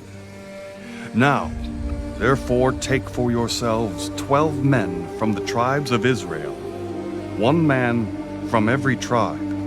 And it shall come to pass, as soon as the soles of the feet of the priests who bear the ark of the Lord of all the earth, shall rest in the waters of the Jordan, that the waters of the Jordan shall be cut off, the waters that come down from upstream, and they shall stand as a heap." So it was, when the people set out from their camp to cross over the Jordan, with the priests bearing the Ark of the Covenant before the people, and as those who bore the Ark came to the Jordan, and the feet of the priests who bore the Ark dipped in the edge of the water, for the Jordan overflows all its banks during the whole time of harvest, that the waters which came down from the upstream stood still, and rose in a heap very far away at Adam, the city that is beside Zeratan. So the waters that went down into the Sea of Arabah, the Salt Sea, failed, and were cut off, and the people crossed over opposite Jericho. Then the priests who bore the Ark of the Covenant of the Lord stood firm on dry ground in the midst of the Jordan, and all Israel crossed over on dry ground until all the people had crossed completely over the Jordan.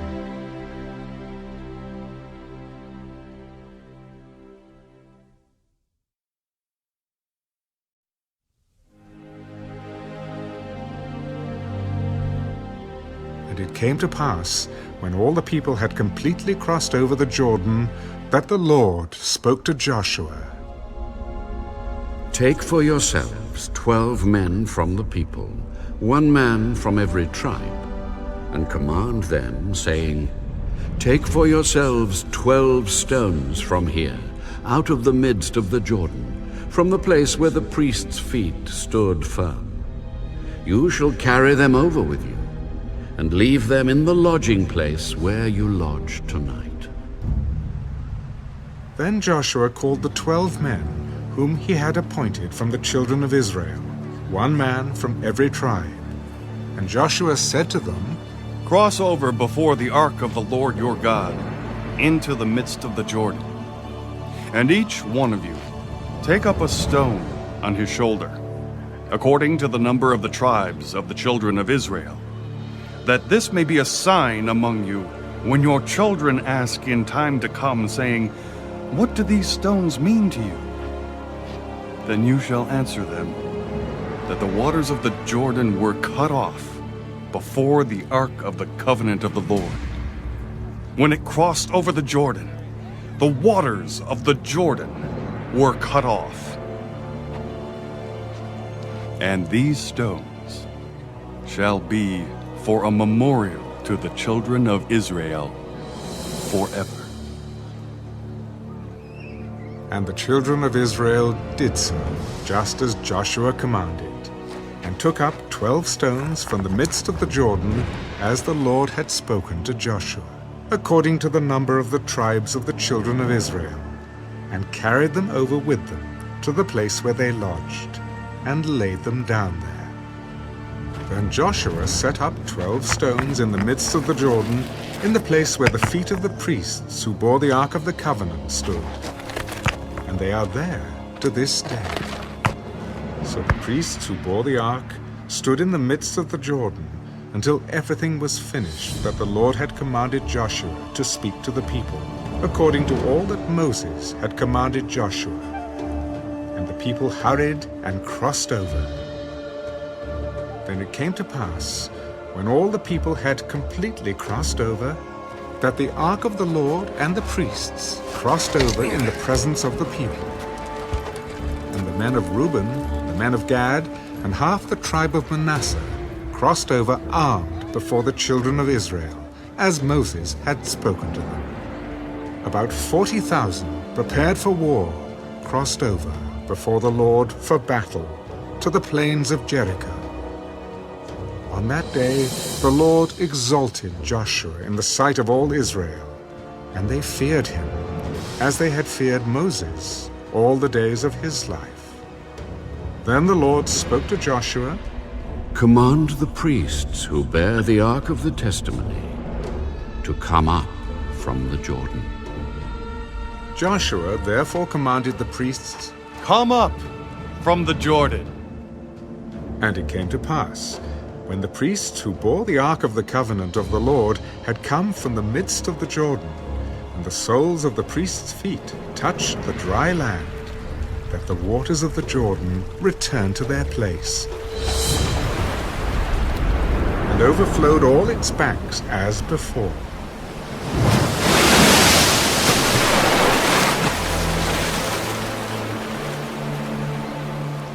Now the people came up from the Jordan on the 10th day of the first month, and they camped in Gilgal on the east border of Jericho. And those 12 stones which they took out of the Jordan, Joshua set up in Gilgal. Then he spoke to the children of Israel, "When your children ask their fathers in time to come, saying, 'What are these stones?' then you shall let your children know, saying, 'Israel crossed over this Jordan on dry land. For the Lord your God dried up the waters of the Jordan before you until you had crossed over, as the Lord your God did to the Red Sea, which he dried up before us until we had crossed over, that all the peoples of the earth may know the hand of the Lord, that it is mighty, that you may fear the Lord your God forever.'"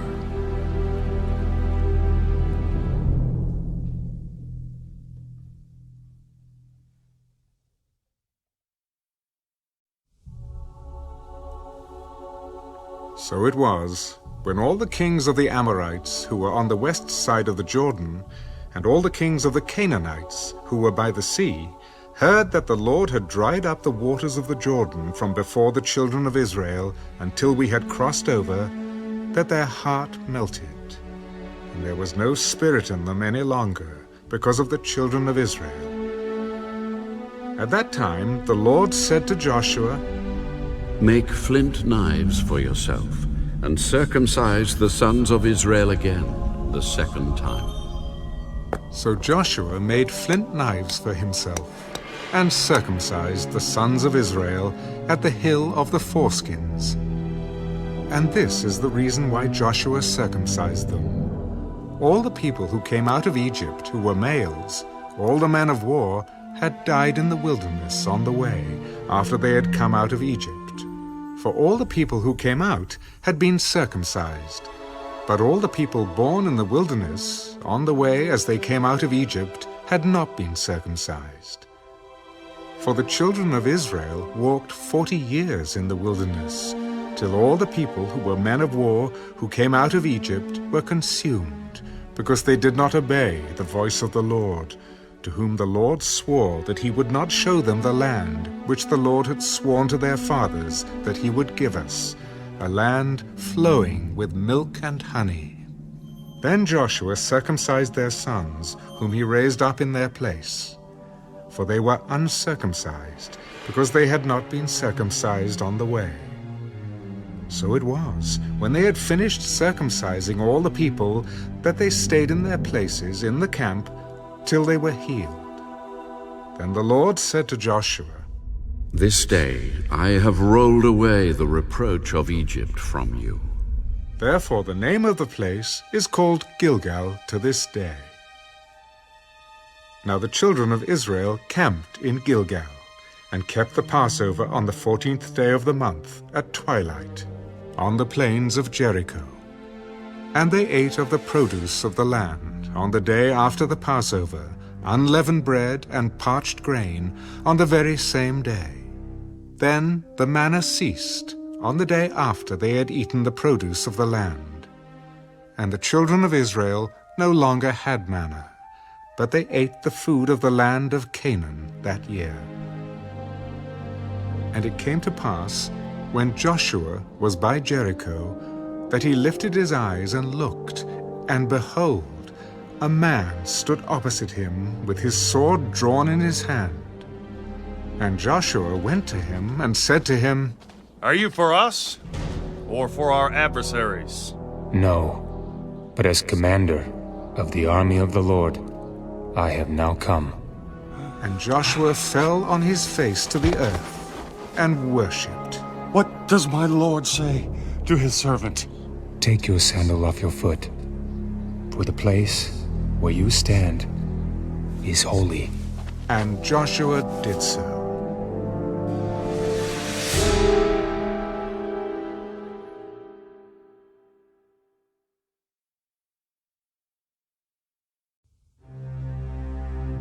Now Jericho was securely shut up because of the children of Israel. None went out, and none came in. And the Lord said to Joshua, See, I have given Jericho into your hand, its king and the mighty men of valor. You shall march around the city, all you men of war. You shall go all around the city once. This you shall do 6 days. And 7 priests shall bear 7 trumpets of ram's horns before the ark. But the 7th day you shall march around the city 7 times, and the priests shall blow the trumpets.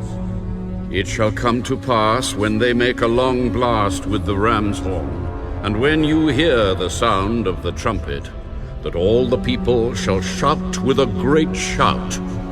Then the wall of the city will fall down flat, and the people shall go up, every man straight before him. Then Joshua the son of Nun called the priests and said to them, Take up the ark of the covenant, and let 7 priests bear 7 trumpets of ram's horns before the ark of the Lord. And he said to the people, Proceed, and march around the city, and let him who is armed advance before the ark of the Lord. So it was, when Joshua had spoken to the people, that the 7 priests bearing the 7 trumpets of ram's horns before the Lord advanced and blew the trumpets, and the ark of the covenant of the Lord followed them. The armed men went before the priests, who blew the trumpets, and the rear guard came after the ark, while the priests continued blowing the trumpets. Now Joshua had commanded the people, You shall not shout, or make any noise with your voice, nor shall a word proceed out of your mouth, until the day I say to you, Shout. Then you shall shout. So he had the ark of the Lord circle the city, going around it once. Then they came into the camp and lodged in the camp. And Joshua rose early in the morning, and the priests took up the ark of the Lord. Then 7 priests, bearing 7 trumpets of ram's horns before the ark of the Lord, went on continually and blew with the trumpets. And the armed men went before them. But the rear guard came after the ark of the Lord, while the priests continued blowing the trumpets. And the second day they marched around the city once and returned to the camp. So they did 6 days. But it came to pass on the 7th day that they rose early about the dawning of the day and marched around the city 7 times in the same manner. On that day only they marched around the city 7 times.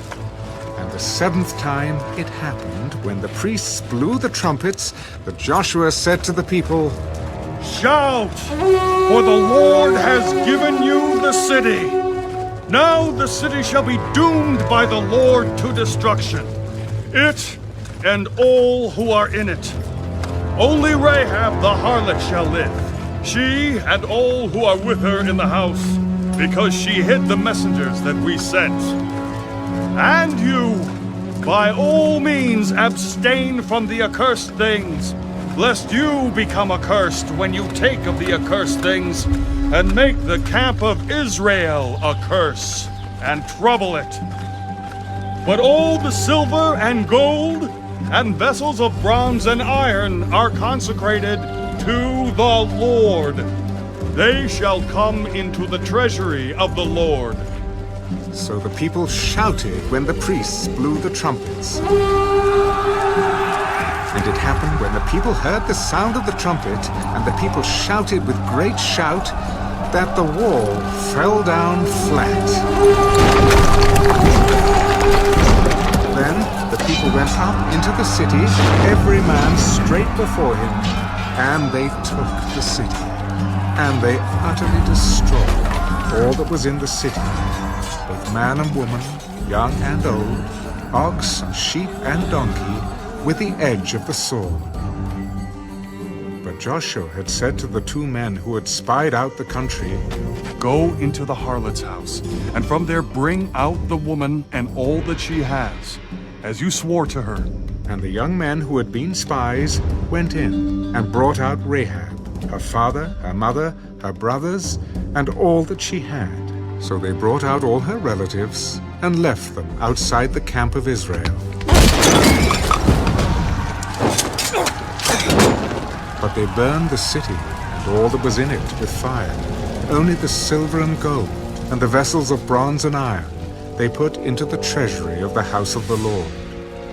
And Joshua spared Rahab the harlot, her father's household, and all that she had. So she dwells in Israel to this day, because she hid the messengers whom Joshua sent to spy out Jericho. Then Joshua charged them at that time, Cursed be the man before the Lord, who rises up and builds this city Jericho. He shall lay its foundation with his firstborn, and with his youngest he shall set up its gates. So the Lord was with Joshua, and his fame spread throughout all the country.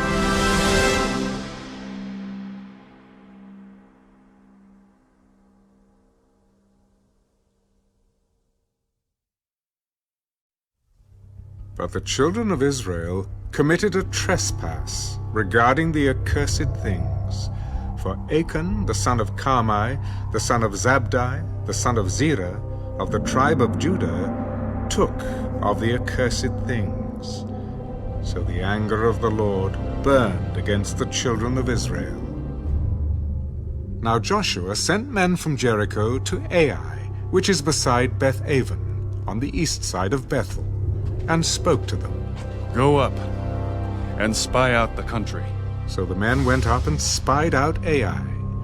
And they returned to Joshua and said to him, Do not let all the people go up. But let about 2,000 or 3,000 men go up and attack Ai. Do not weary all the people there, for the people of Ai are few. So about 3,000 men went up there from the people, but they fled before the men of Ai.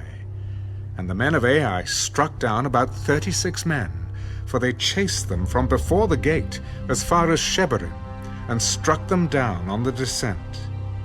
Therefore the hearts of the people melted, and became like water.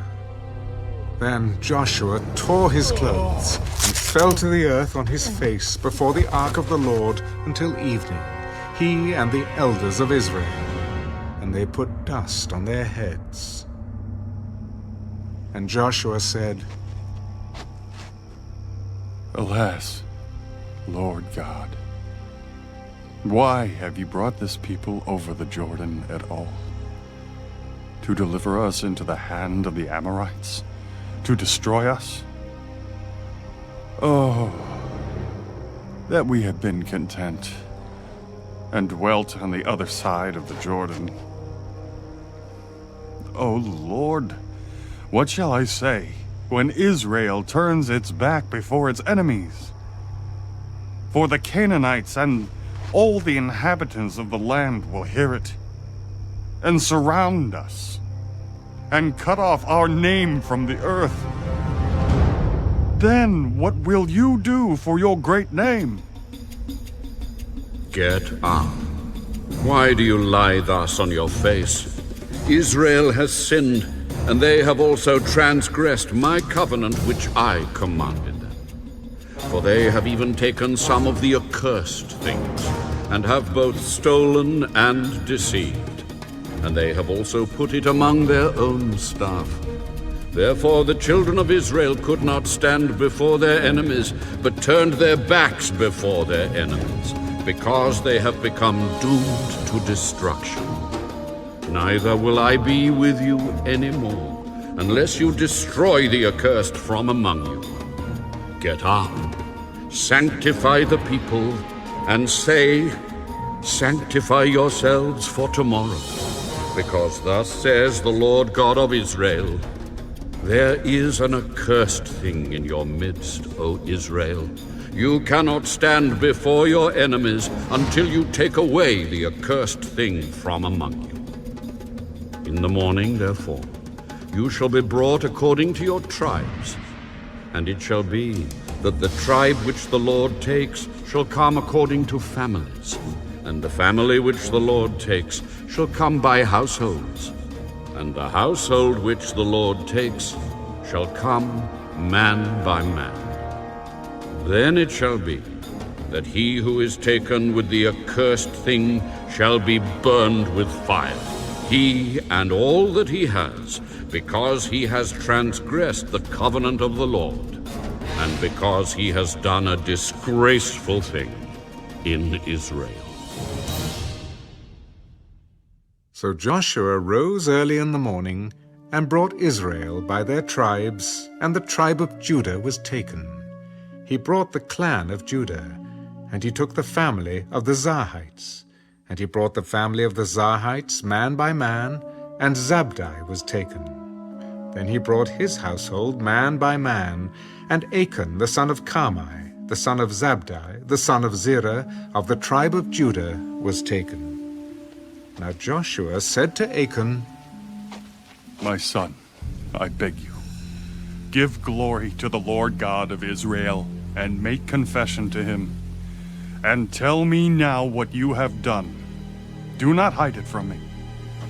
Indeed, I have sinned against the Lord God of Israel, and this is what I have done.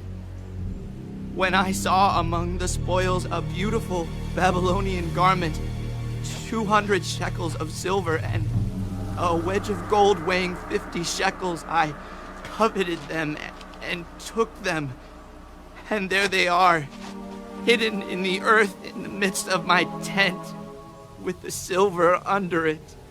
So Joshua sent messengers, and they ran to the tent, and there it was, hidden in his tent, with the silver under it.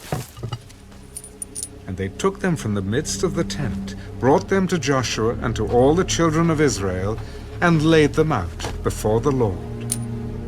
Then Joshua and all Israel with him took Achan the son of Zerah, the silver, the garment, the wedge of gold, his sons, his daughters, his oxen, his donkeys, his sheep, his tent, and all that he had, and they brought them to the valley of Achor.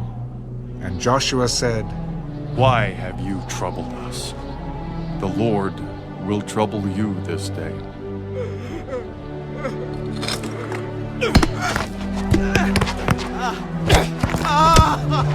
So all Israel stoned him with stones, and they burned them with fire, after they had stoned them with stones. Then they raised over him a great heap of stones, still there to this day.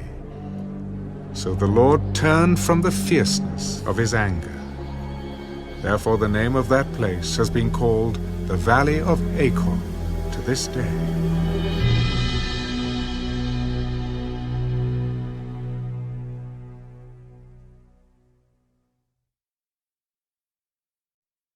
Now the Lord said to Joshua, Do not be afraid, nor be dismayed. Take all the people of war with you, and arise, go up to Ai. See, I have given into your hand the king of Ai, his people, his city, and his land. And you shall do to Ai and its king as you did to Jericho and its king. Only its spoil and its cattle you shall take as booty for yourselves. Lay an ambush for the city behind it. So Joshua arose, and all the people of war, to go up against Ai. And Joshua chose 30,000 mighty men of valor, and sent them away by night. And he commanded them, Behold, you shall lie in ambush against the city, behind the city. Do not go very far from the city, but all of you, be ready. Then I and all the people who are with me will approach the city, and it will come about, when they come out against us, as at the first, that we shall flee before them. For they will come out after us till we have drawn them from the city, for they will say, They are fleeing before us, as at the first. Therefore we will flee before them. Then you shall rise from the ambush and seize the city, for the Lord your God will deliver it into your hand. And it will be, when you have taken the city, that you shall set the city on fire. According to the commandment of the Lord you shall do. See, I have commanded you. Joshua therefore sent them out, and they went to lie in ambush, and stayed between Bethel and Ai, on the west side of Ai. But Joshua lodged that night among the people. Then Joshua rose up early in the morning, and mustered the people, and went up, he and the elders of Israel, before the people to Ai. And all the people of war who were with him went up and drew near. And they came before the city, and camped on the north side of Ai. Now a valley lay between them and Ai. So he took about 5,000 men, and set them in ambush between Bethel and Ai on the west side of the city. And when they had set the people, all the army that was on the north of the city, and its rear guard on the west of the city, Joshua went that night into the midst of the valley. Now it happened, when the king of Ai saw it, that the men of the city hurried, and rose early, and went out against Israel to battle, he and all his people, at an appointed place before the plain. But he did not know that there was an ambush against him behind the city. And Joshua and all Israel made as if they were beaten before them, and fled by way of the wilderness.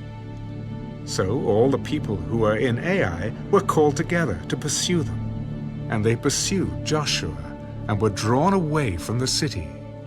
There was not a man left in Ai or Bethel who did not go out after Israel. So they left the city open, and pursued Israel. Then the Lord said to Joshua, Stretch out the spear that is in your hand toward Ai, for I will give it into your hand. And Joshua stretched out the spear that was in his hand toward the city. So those in ambush arose quickly out of their place. They ran as soon as he had stretched out his hand, and they entered the city and took it, and hurried to set the city on fire.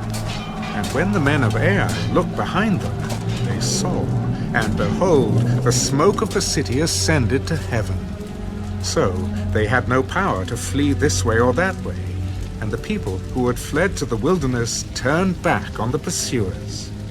Now when Joshua and all Israel saw that the ambush had taken the city, and that the smoke of the city ascended, they turned back and struck down the men of Ai. Then the others came out of the city against them.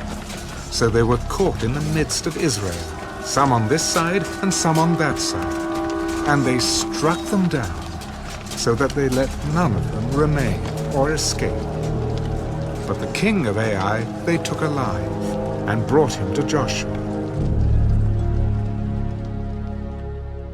And it came to pass, when Israel had made an end of slaying all the inhabitants of Ai in the field, in the wilderness where they pursued them, and when they all had fallen by the edge of the sword until they were consumed, that all the Israelites returned to Ai and struck it with the edge of the sword. So it was that all who fell that day, both men and women, were 12,000, all the people of Ai. For Joshua did not draw back his hand, with which he stretched out the spear, until he had utterly destroyed all the inhabitants of Ai.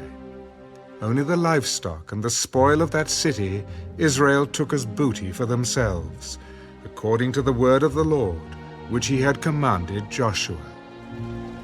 So Joshua burned Ai and made it a heap forever, a desolation to this day. And the king of Ai he hanged on a tree until evening.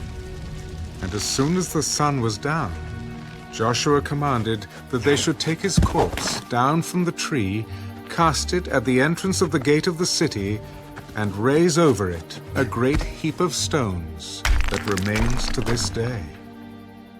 Now Joshua built an altar to the Lord God of Israel in Mount Ebal, as Moses the servant of the Lord had commanded the children of Israel. As it is written in the book of the law of Moses, an altar of whole stones over which no man has wielded an iron tool.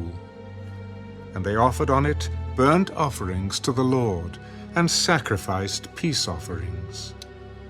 And there, in the presence of the children of Israel, he wrote on the stones a copy of the law of Moses, which he had written. Then all Israel, with their elders and officers and judges, stood on either side of the ark before the priests, the Levites, who bore the ark of the covenant of the Lord, the stranger as well as he who was born among them. Half of them were in front of Mount Gerizim, and half of them in front of Mount Ebal, as Moses, the servant of the Lord, had commanded before, that they should bless the people of Israel. And afterward he read all the words of the law, the blessings and the cursings, according to all that is written in the book of the law. There was not a word of all that Moses had commanded which Joshua did not read before all the assembly of Israel, with the women, the little ones, and the strangers who were living among them.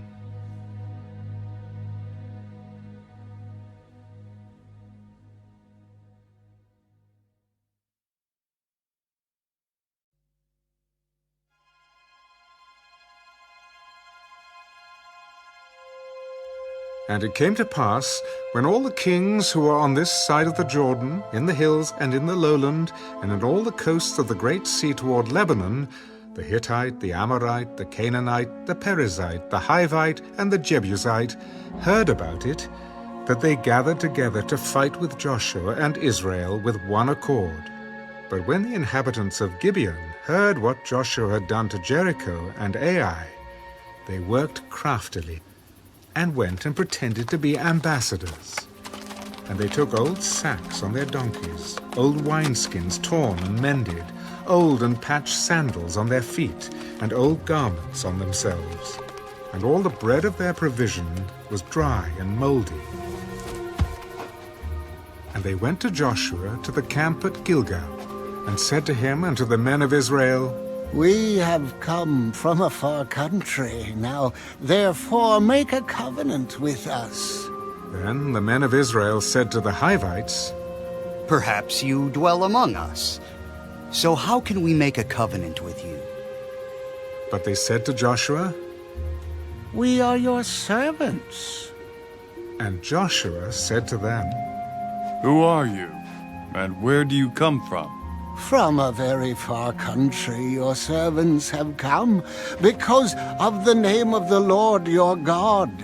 For we have heard of his fame, and all that he did in Egypt, and all that he did to the 2 kings of the Amorites who were beyond the Jordan, to Sihon, king of Heshbon, and Og, king of Bashan, who was at Ashtaroth. Therefore our elders and all the inhabitants of our country spoke to us, saying, Take provisions with you for the journey, and go to meet them, and say to them, We are your servants. Now therefore make a covenant with us.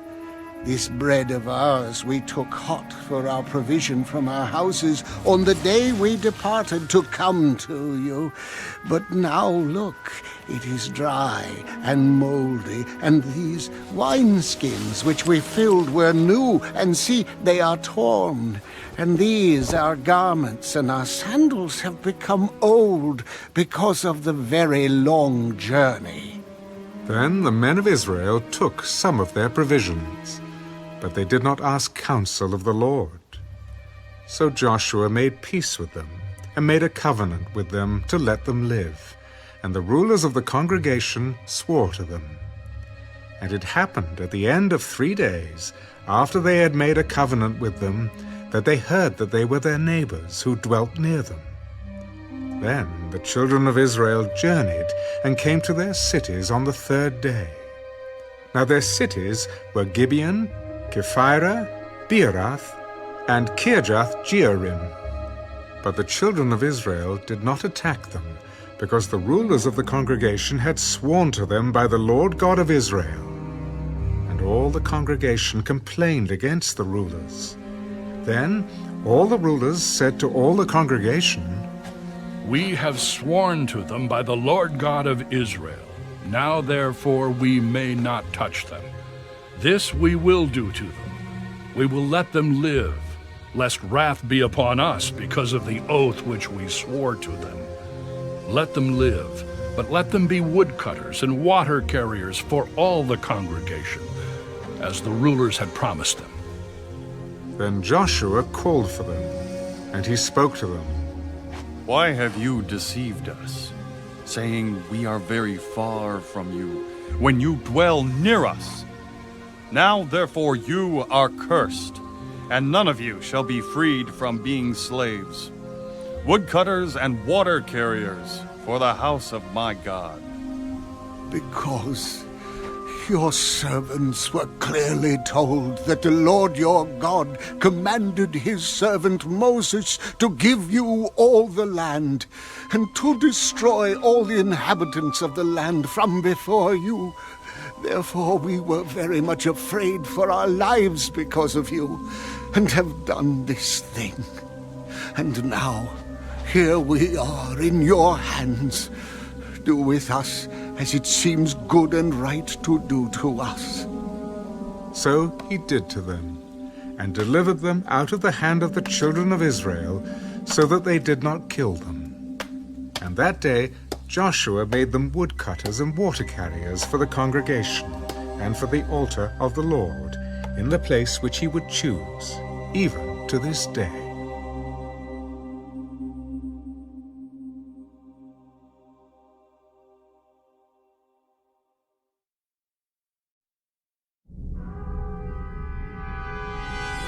Now it came to pass, when Adonizedek, king of Jerusalem, heard how Joshua had taken Ai and had utterly destroyed it, As he had done to Jericho and its king, so he had done to Ai and its king, and how the inhabitants of Gibeon had made peace with Israel and were among them, that they feared greatly, because Gibeon was a great city, like one of the royal cities, and because it was greater than Ai, and all its men were mighty.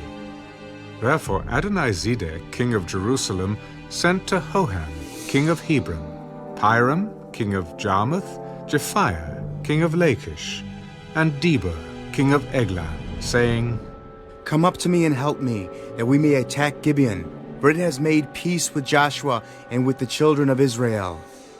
Therefore the 5 kings of the Amorites, the king of Jerusalem, the king of Hebron, the king of Jarmuth, the king of Lachish, and the king of Eglon, gathered together and went up, they and all their armies, and camped before Gibeon, and made war against it.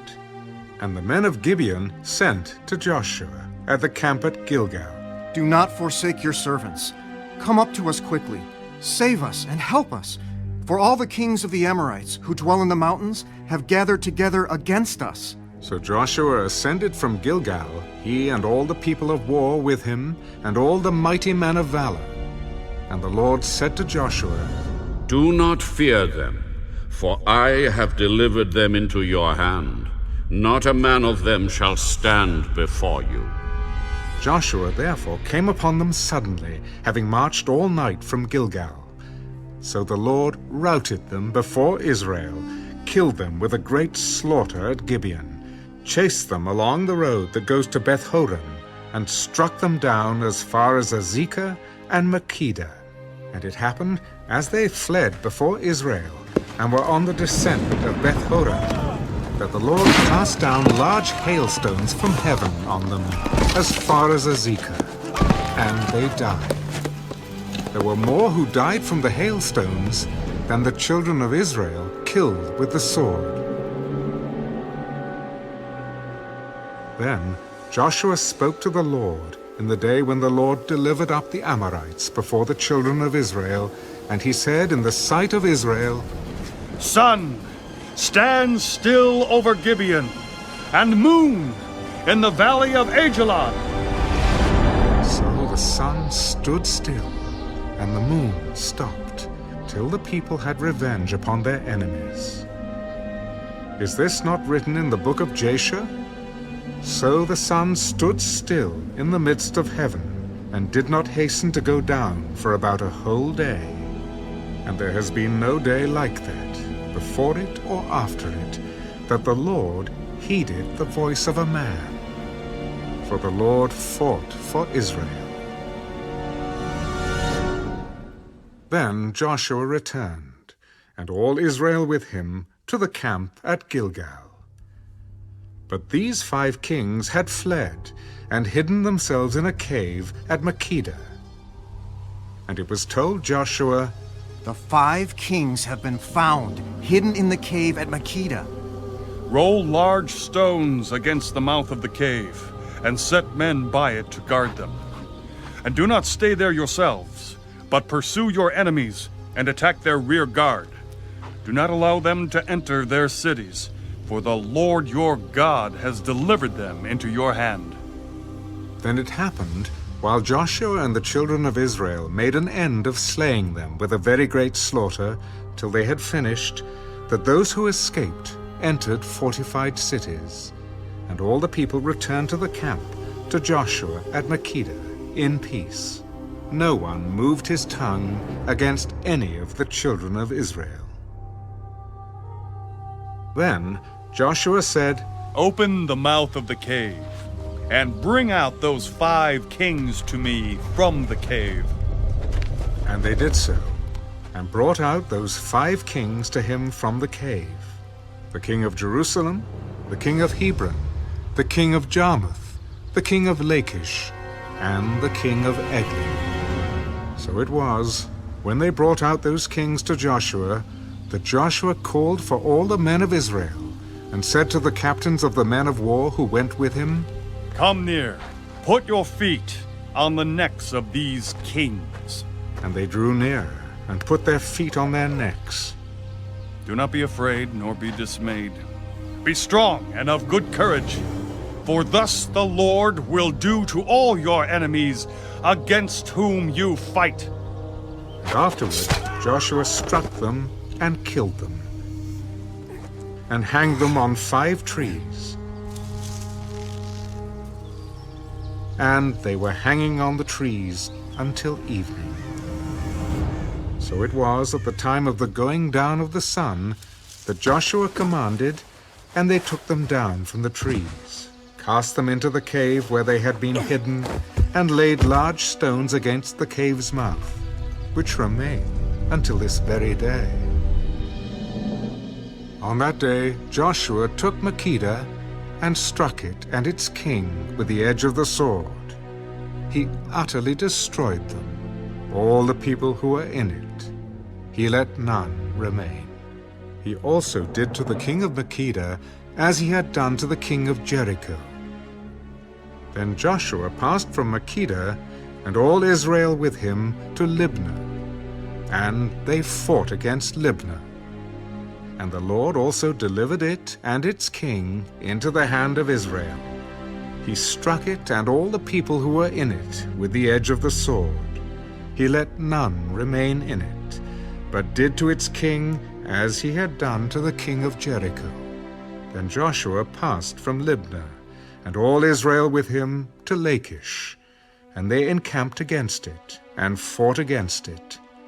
And the Lord delivered Lachish into the hand of Israel, who took it on the 2nd day, and struck it and all the people who were in it with the edge of the sword, according to all that he had done to Libnah. Then Huram, king of Gezer, came up to help Lachish, and Joshua struck him and his people until he left him none remaining.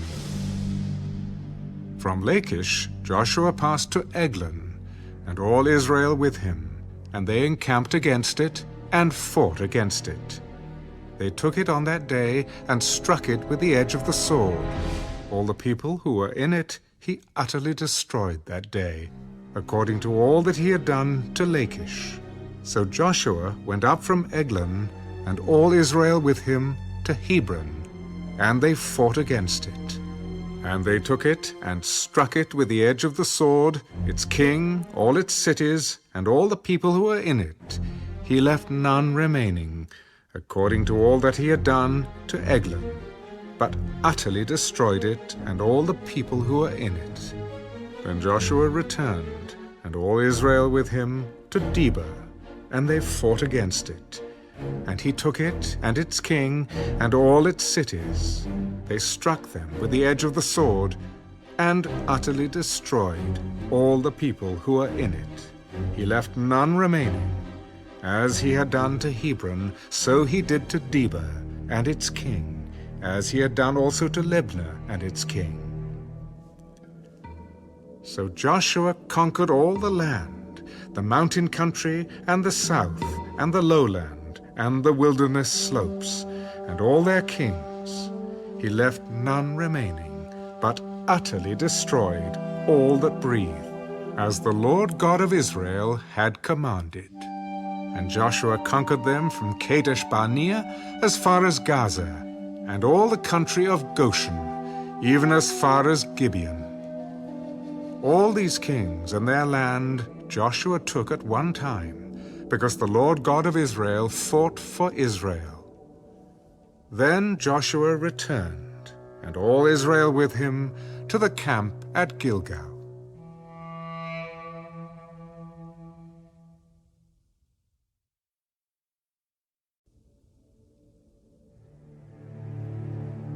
And it came to pass, when Jabin, king of Hazor, heard these things, that he sent to Jobab, king of Madon, to the king of Shimron, to the king of Akshaph, and to the kings who were from the north, in the mountains, in the plain south of Kinnereth, in the lowland, and in the heights of Dor, on the west, to the Canaanites in the east and in the west, the Amorite, the Hittite, the Perizzite, the Jebusite in the mountains, and the Hivite below Hermon, in the land of Mizpah. So they went out, they and all their armies with them, as many people as the sand, that is on the seashore in multitude, with very many horses and chariots. And when all these kings had met together, they came and camped together at the waters of Merom to fight against Israel. But the Lord said to Joshua, "Do not be afraid because of them, for tomorrow about this time I will deliver all of them slain before Israel.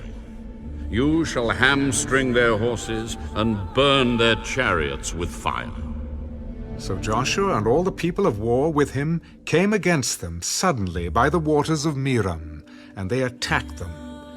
And the Lord delivered them into the hand of Israel, who defeated them and chased them to Greater Sidon, to the brook Mizraphath, and to the valley of Mizpah eastward. They attacked them until they left none of them remaining. So Joshua did to them as the Lord had told him. He hamstrung their horses and burned their chariots with fire. Joshua turned back at that time and took Hazor and struck its king with the sword, for Hazor was formerly the head of all those kingdoms. And they struck all the people who were in it with the edge of the sword, utterly destroying them. There was none left breathing. Then he burned Hazor with fire. So all the cities of those kings and all their kings Joshua took and struck with the edge of the sword.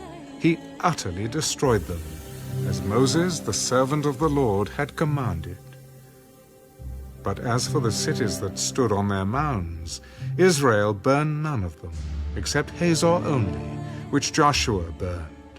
And all the spoil of these cities and the livestock the children of Israel took as booty for themselves. But they struck every man with the edge of the sword until they had destroyed them, and they left none breathing. As the Lord had commanded Moses, his servant, so Moses commanded Joshua, and so Joshua did. He left nothing undone of all that the Lord had commanded Moses. Thus Joshua took all this land, the mountain country, all the south, all the land of Goshen, the lowland, and the Jordan plain, the mountains of Israel and its lowlands, from Mount Halak and the ascent to Seir, even as far as Baal-Gad, in the valley of Lebanon, below Mount Hermon. He captured all their kings and struck them down and killed them. Joshua made war a long time with all those kings. There was not a city that made peace with the children of Israel except the Hivites, the inhabitants of Gibeon. All the others they took in battle. For it was of the Lord to harden their hearts, that they should come against Israel in battle, that he might utterly destroy them, and that they might receive no mercy, but that he might destroy them as the Lord had commanded Moses. And at that time Joshua came and cut off the Anakim from the mountains, from Hebron, from Debir, from Anab, from all the mountains of Judah, and from all the mountains of Israel. Joshua utterly destroyed them with their cities. None of the Anakim were left in the land of the children of Israel. They remained only in Gaza, in Gath, and in Ashdod. So Joshua took the whole land, according to all that the Lord had said to Moses. And Joshua gave it as an inheritance to Israel, according to their divisions by their tribes. Then the land rested from war.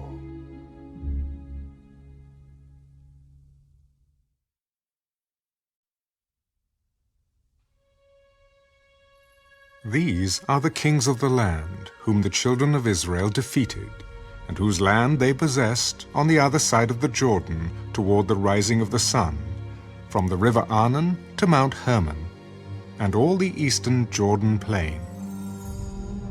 One king was Sihon, king of the Amorites, who dwelt in Heshbon, and ruled half of Gilead, from Aroer, which is on the bank of the river Arnon, from the middle of that river, even as far as the river Jabbok, which is the border of the Ammonites, and the eastern Jordan plain, from the sea of Kinnereth as far as the sea of Arabah, the Salt Sea, the road to Beth Jeshimoth, and southward below the slopes of Pisgah. The other king was Og, king of Bashan, and his territory, who was of the remnant of the giants, who dwelt at Ashtaroth and at Edrei, and reigned over Mount Hermon, over Salcah, over all Bashan, as far as the border of the Geshurites and the Maacathites, and over half of Gilead to the border of Sihon, king of Heshbon. These Moses, the servant of the Lord, and the children of Israel had conquered. And Moses, the servant of the Lord, had given it as a possession to the Reubenites, the Gadites, and half the tribe of Manasseh. And these are the kings of the country which Joshua and the children of Israel conquered on this side of the Jordan, on the west from Baal-Gad in the valley of Lebanon, as far as Mount Halak, and the ascent to Seir, which Joshua gave to the tribes of Israel as a possession according to their divisions, in the mountain country, in the lowlands, in the Jordan plain, in the slopes, in the wilderness, and in the south, the Hittites, the Amorites, the Canaanites, the Perizzites, the Hivites, and the Jebusites. The king of Jericho won, the king of Ai, which is beside Bethel, won, the king of Jerusalem won, the king of Hebron won, the king of Jarmuth won, the king of Lachish won, the king of Eglon won, the king of Gezer won, the king of Debir won, the king of Geder won, the king of Hormah won, the king of Arad won, the king of Libnah won, the king of Adullam won, the king of Makkedah won, the king of Bethel won, the king of Tappuah won, the king of Hepher won, the king of Aphek won, the king of Lasharon won, the king of Madon won, the king of Hazor won, the king of Shimron-Meron won, the king of Akshaph won, the king of Taanach won, the king of Megiddo won, the king of Kedesh won, the king of Jokneam in Carmel won, the king of Dor in the heights of Dor won, the king of the people of Gilgal won, the king of Tirzah won, all the kings 31.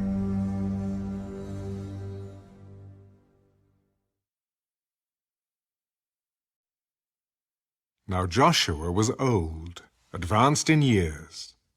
And the Lord said to him, You are old, advanced in years, and there remains very much land yet to be possessed.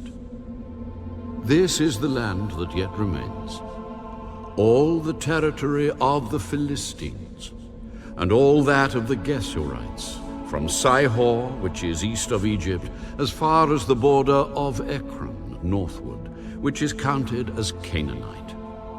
The 5 lords of the Philistines, the Gazites, the Ashdodites, the Ashkelonites, the Gittites, and the Ekronites, also the Avites.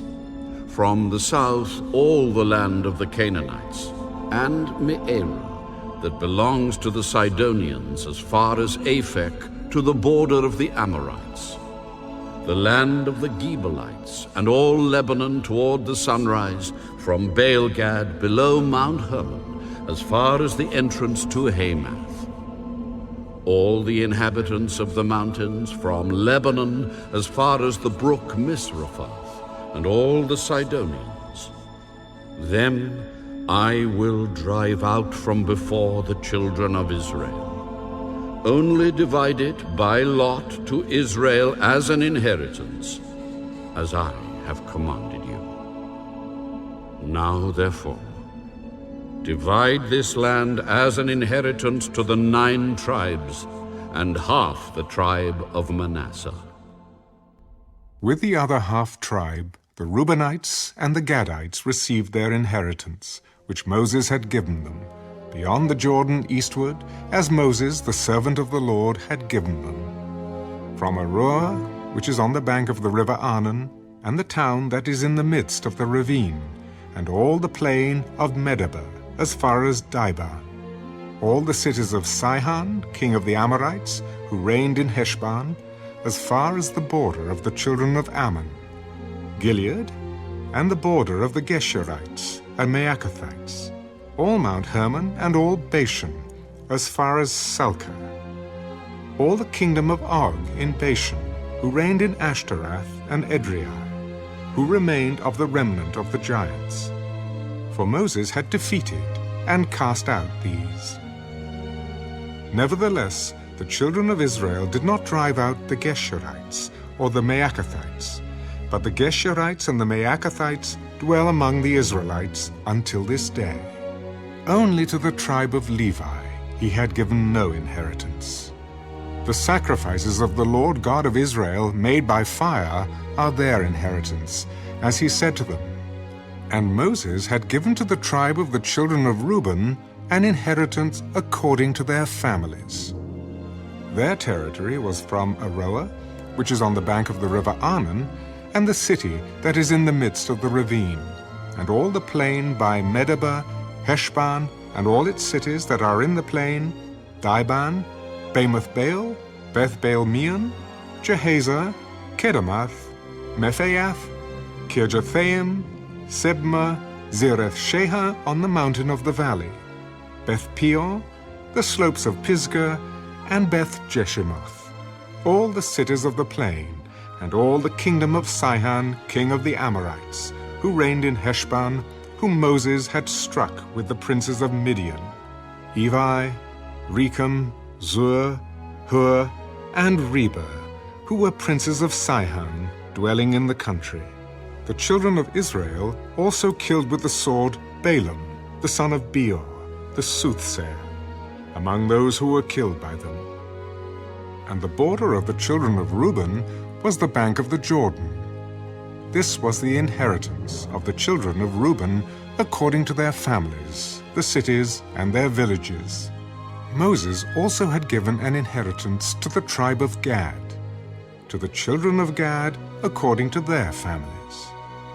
Their territory was Jazer, and all the cities of Gilead, and half the land of the Ammonites as far as Aroer, which is before Rabbah, and from Heshbon to Ramoth Mizpah and Betonim, and from Maonaim to the border of Debir, and in the valley of Beth Haram, Beth Nimrah, Succoth, and Zaphon, the rest of the kingdom of Sihon, king of Heshbon, with the Jordan as its border, as far as the edge of the Sea of Kinnereth, on the other side of the Jordan eastward. This is the inheritance of the children of Gad, according to their families, the cities and their villages. Moses also had given an inheritance to half the tribe of Manasseh. It was for half the tribe of the children of Manasseh according to their families. Their territory was from Maonaim, all Bashan, all the kingdom of Og, king of Bashan, and all the towns of Jair, which are in Bashan, 60 cities. Half of Gilead and Ashtaroth and Edrei, cities of the kingdom of Og in Bashan, were for the children of Machir, the son of Manasseh, for half of the children of Machir according to their families. These are the areas which Moses had distributed as an inheritance in the plains of Moab, on the other side of the Jordan, by Jericho eastward. But to the tribe of Levi, Moses had given no inheritance. The Lord God of Israel was their inheritance, as he had said to them.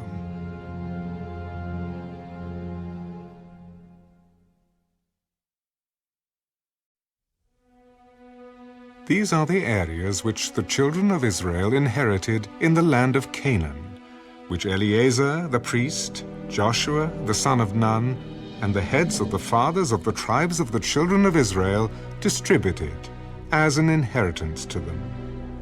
Their inheritance was by lot, as the Lord had commanded by the hand of Moses, for the 9 tribes and the half-tribe. For Moses had given the inheritance of the 2 tribes and the half-tribe on the other side of the Jordan, but to the Levites he had given no inheritance among them. For the children of Joseph were 2 tribes, Manasseh and Ephraim, and they gave no part to the Levites in the land, except cities to dwell in, with their common lands for their livestock and their property. As the Lord had commanded Moses, so the children of Israel did, and they divided the land. Then the children of Judah came to Joshua in Gilgal. And Caleb, the son of Jephunneh, the Kenizzite, said to him, You know the word which the Lord said to Moses, the man of God, concerning you and me in Kadesh Barnea. I was 40 years old when Moses, the servant of the Lord, sent me from Kadesh Barnea to spy out the land. And I brought back word to him as it was in my heart. Nevertheless, my brethren who went up with me made the heart of the people melt. But I wholly followed the Lord my God. So Moses swore on that day, saying, Surely the land where your foot has trodden shall be your inheritance and your children's forever, because you have wholly followed the Lord my God. And now, behold, the Lord has kept me alive, as he said, these 45 years, ever since the Lord spoke this word to Moses, while Israel wandered in the wilderness.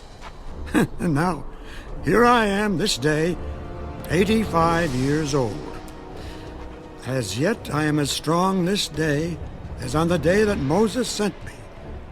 Just as my strength was then, so now is my strength for war, both for going out and for coming in. Now, therefore, give me this mountain of which the Lord spoke in that day, for you heard in that day how the Anakim were there, and that the cities were great and fortified. It may be that the Lord will be with me, and I shall be able to drive them out, as the Lord said. And Joshua blessed him, and gave Hebron to Caleb, the son of Jephunneh, as an inheritance. Hebron therefore became the inheritance of Caleb, the son of Jephunneh, the Kenizzite, to this day, because he wholly followed the Lord God of Israel. And the name of Hebron formerly was Kirjath-Arba. Arba was the greatest man among the Anakim. Then the land had rest from war.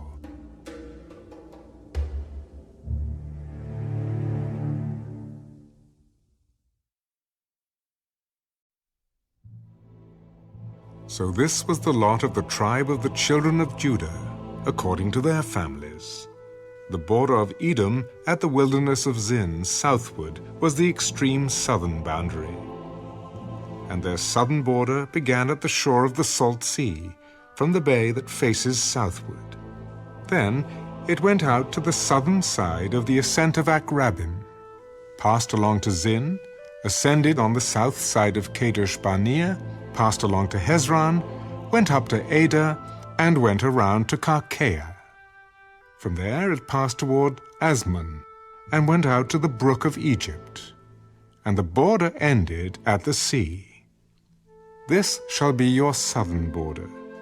The east border was the Salt Sea as far as the mouth of the Jordan, and the border on the northern quarter began at the bay of the sea at the mouth of the Jordan.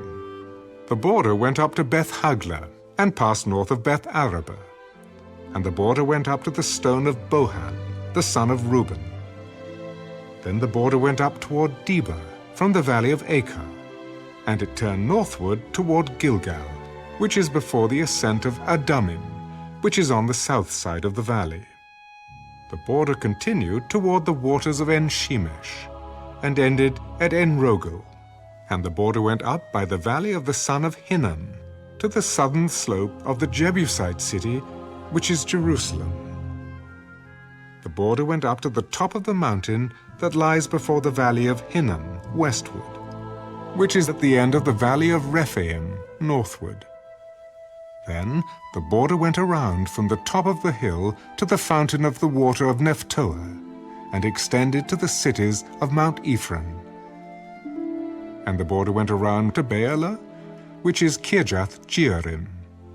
Then the border turned westward, from Baalah to Mount Seir, passed along the side of Mount Jearim on the north, which is Kesaland, went down to Beth Shemesh, and passed on to Timnah. and the border went out to the side of Ekron, northward. Then the border went around to Shikron, passed along to Mount Baalah, and extended to Jabneel, and the border ended at the sea. The west border was the coastline of the Great Sea. This is the boundary of the children of Judah all around, according to their families. Now to Caleb, the son of Jephunneh, he gave a share among the children of Judah according to the commandment of the Lord to Joshua, namely Kirjath Arba, which is Hebron. Arba was the father of Anak. Caleb drove out the 3 sons of Anak from there, Shishai, Ahiman, and Talmai, the children of Anak. Then he went up from there to the inhabitants of Debir. Formerly the name of Debir was Kirjath-Sepher. And Caleb said, He who attacks Kirjath-Sepher and takes it, to him I will give Achsah, my daughter, as wife. So Othniel, the son of Kenaz, the brother of Caleb, took it, and he gave him Achsah, his daughter, as wife. Now it was so, when she came to him, that she persuaded him to ask her father for a field. So she dismounted from her donkey, and Caleb said to her, What do you wish? Give me a blessing. Since you have given me land in the south, give me also springs of water. So he gave her the upper springs and the lower springs. This was the inheritance of the tribe of the children of Judah according to their families.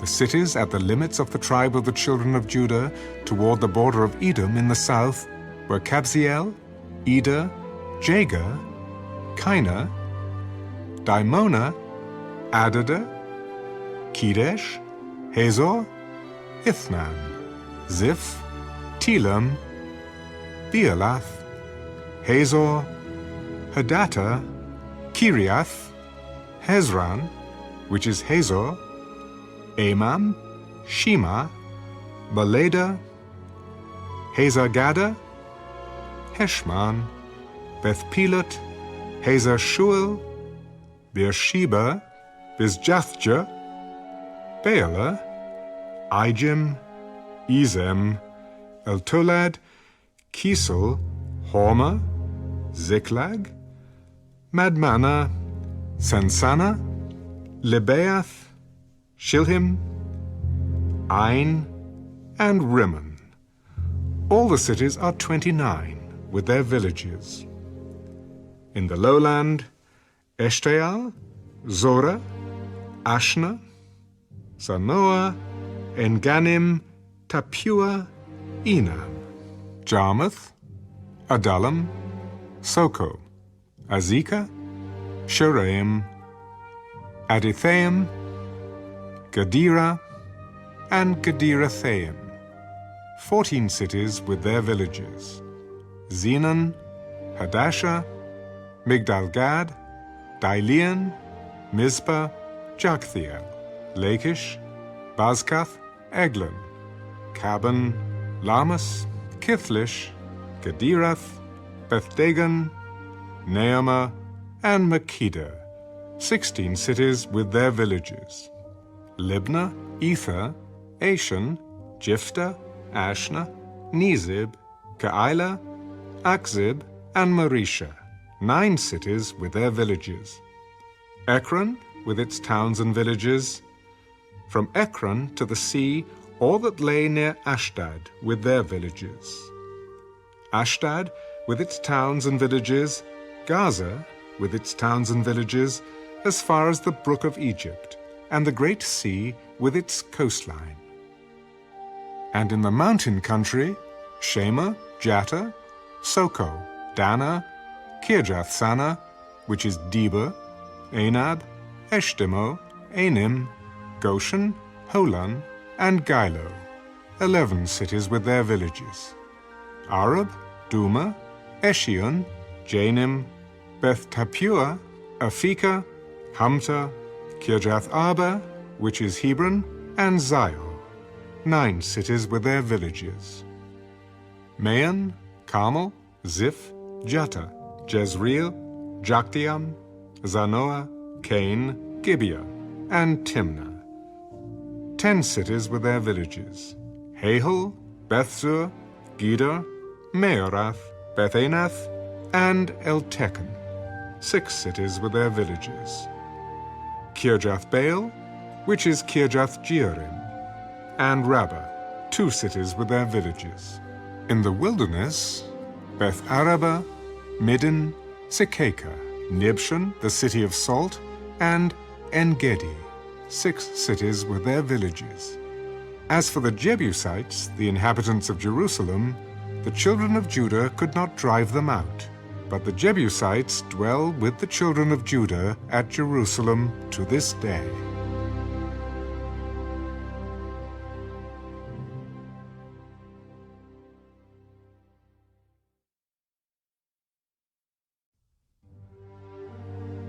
The lot fell to the children of Joseph from the Jordan by Jericho to the waters of Jericho on the east, to the wilderness that goes up from Jericho through the mountains to Bethel, then went out from Bethel to Luz, passed along to the border of the Archites at Atarath, and went down westward to the boundary of the Japhletites, as far as the boundary of Lower Beth-horon to Gezer, and it ended at the sea.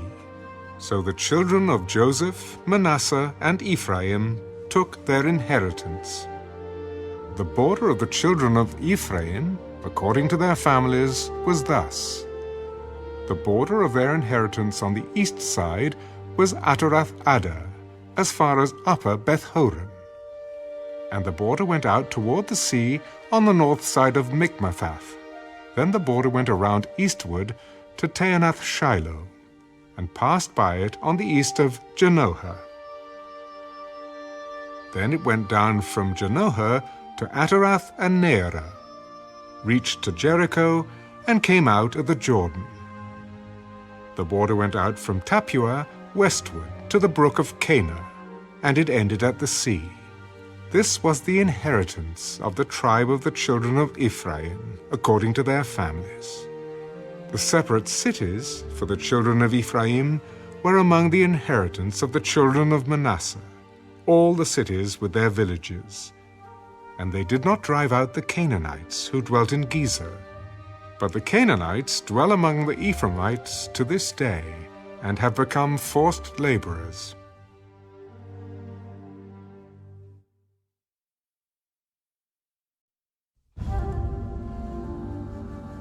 There was also a lot for the tribe of Manasseh, for he was the firstborn of Joseph. Namely, for Machir, the firstborn of Manasseh, the father of Gilead, because he was a man of war. Therefore he was given Gilead and Bashan. And there was a lot for the rest of the children of Manasseh, according to their families. For the children of Abiezer, the children of Helek, the children of Asriel, the children of Shechem, the children of Hepher, and the children of Shemida. These were the male children of Manasseh, the son of Joseph, according to their families. But Zelophehad, the son of Hepher, the son of Gilead, the son of Machir, the son of Manasseh, had no sons, but only daughters. And these are the names of his daughters: Mahlah, Noah, Haglah, Milcah, and Tirzah. And they came near before Eleazar the priest, before Joshua the son of Nun, and before the rulers. The Lord commanded Moses to give us an inheritance among our brothers. Therefore, according to the commandment of the Lord, he gave them an inheritance among their father's brothers. 10 shares fell to Manasseh, besides the land of Gilead and Bashan, which were on the other side of the Jordan, because the daughters of Manasseh received an inheritance among his sons. And the rest of Manasseh's sons had the land of Gilead. And the territory of Manasseh was from Asher to Mikmethath, that lies east of Shechem. And the border went along south to the inhabitants of En-Tappuah. Manasseh had the land of Tappuah. But Tappuah, on the border of Manasseh, belonged to the children of Ephraim. And the border descended to the brook Cana, southward to the brook. These cities of Ephraim are among the cities of Manasseh. The border of Manasseh was on the north side of the brook, and it ended at the sea. Southward it was Ephraim's, northward it was Manasseh's, and the sea was its border.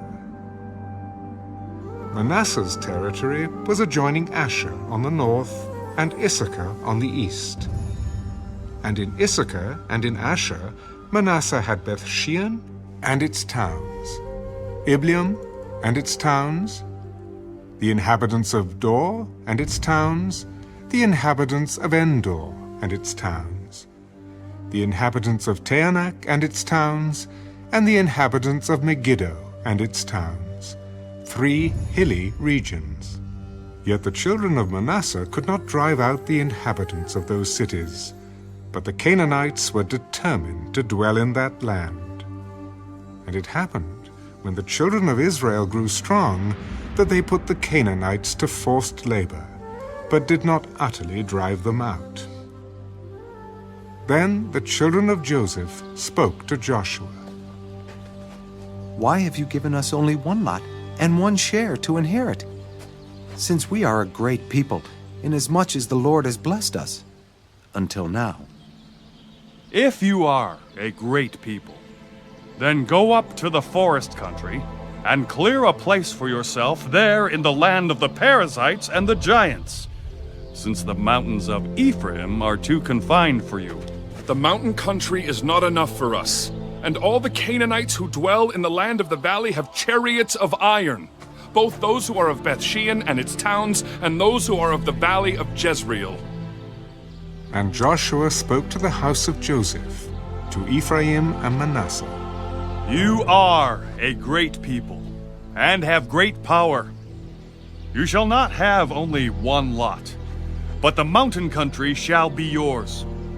Although it is wooded, you shall cut it down, and its farthest extent shall be yours.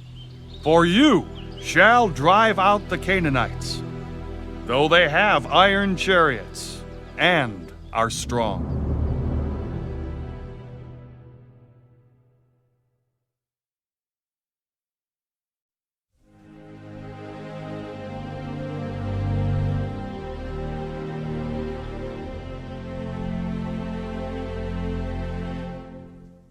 Now the whole congregation of the children of Israel assembled together at Shiloh, and set up the tabernacle of meeting there. And the land was subdued before them. But there remained among the children of Israel 7 tribes, which had not yet received their inheritance. Then Joshua said to the children of Israel, How long will you neglect to go and possess the land which the Lord God of your fathers has given you? Pick out from among you 3 men for each tribe, and I will send them. They shall rise and go through the land, survey it according to their inheritance, and come back to me. And they shall divide it into 7 parts. Judah shall remain in their territory on the south, and the house of Joseph shall remain in their territory on the north. You shall therefore survey the land in 7 parts, and bring the survey here to me, that I may cast lots for you here before the Lord our God. But the Levites have no part among you, for the priesthood of the Lord is their inheritance. And Gad, Reuben, and half the tribe of Manasseh have received their inheritance beyond the Jordan on the east, which Moses, the servant of the Lord, gave them. Then the men arose to go away, and Joshua charged those who went to survey the land.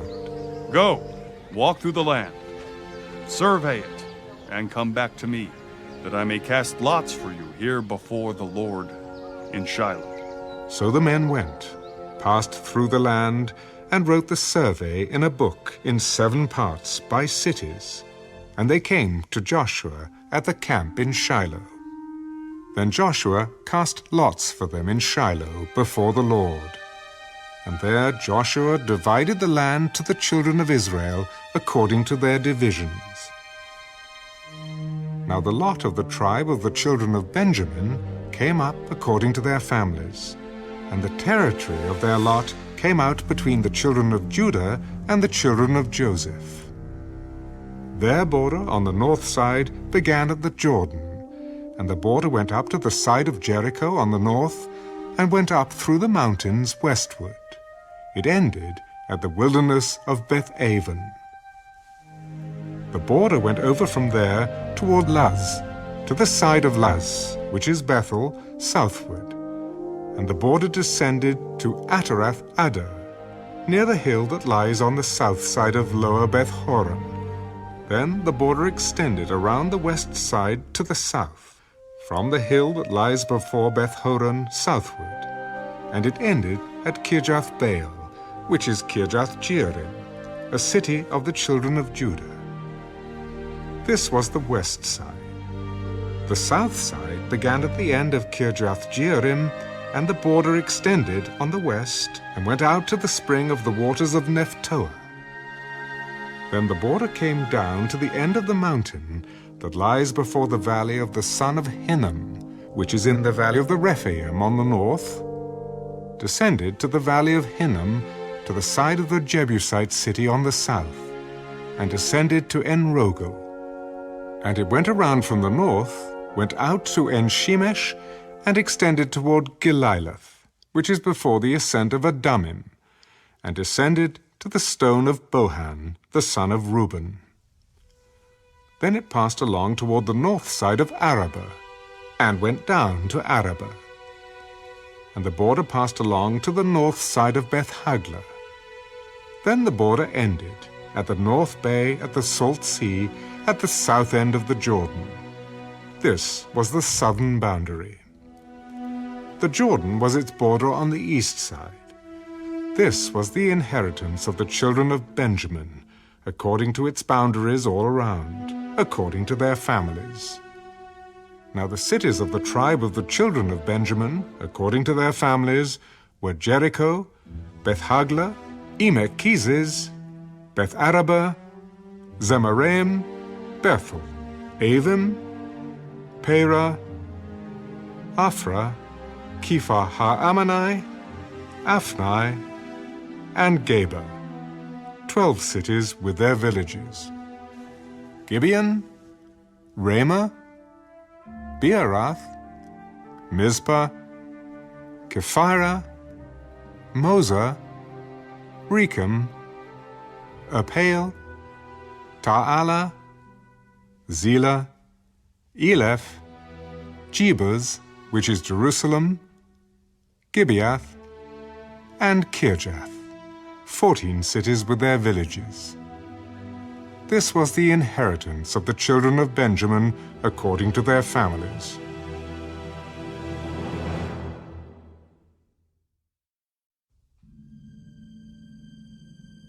The second lot came out for Simeon, for the tribe of the children of Simeon according to their families.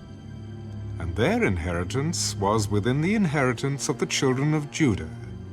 They had in their inheritance Beersheba, Sheba, Moleda, Hazar-shual, Bela, Ezem, El-tolad, Bethel, Hama, Ziklag, Beth-marcabath, Hazar-susa, Beth-lebaoth, and Sheruel, 13 cities and their villages, Ain, Rimmon, Ether, and Ashan, 4 cities and their villages, and all the villages that were all around these cities as far as Baalath-beer, Ramah of the south. This was the inheritance of the tribe of the children of Simeon, according to their families. The inheritance of the children of Simeon was included in the share of the children of Judah, for the share of the children of Judah was too much for them. Therefore the children of Simeon had their inheritance within the inheritance of that people. The third lot came out for the children of Zebulun, according to their families, and the border of their inheritance was as far as Sarid. Their border went toward the west, and to Maralah, went to Dabasheth, and extended along the brook that is east of Jokneam. Then from Sarid it went eastward toward the sunrise, along the border of Kisloth-Tabor, and went out toward Daberath, bypassing Japhiah. And from there it passed along on the east of Gath-Hepher, toward Eth-Kazin, and extended to Rimmon, which borders on Nea. Then the border went around it on the north side of Hanathon, and it ended in the valley of Jiphthahel. Included were Katath, Nahalal, Shimron, Idalah, and Bethlehem, 12 cities with their villages. This was the inheritance of the children of Zebulun, according to their families, these cities with their villages. The fourth lot came out to Issachar, for the children of Issachar according to their families. And their territory went to Jezreel and included Kesaloth, Shunem, Haphraim, Shion, and Naharath, Rabbith, Kishion, Abez, Remeth, En-Ganim, En-Haddah, and Beth-Pazez. And the border reached to Tabor, Shehazimah, and Beth-Shemesh. Their border ended at the Jordan, 16 cities with their villages. This was the inheritance of the tribe of the children of Issachar, according to their families, the cities, and their villages. The fifth lot came out for the tribe of the children of Asher, according to their families. And their territory included Helkath, Halai, Beaton, Akshaph, Alamelech, Amad, and Mishal. It reached to Mount Carmel westward, along the brook Shihor-Libnath. It turned toward the sunrise to Beth-Dagon, and it reached to Zebulun, and to the valley of Jiphtuel.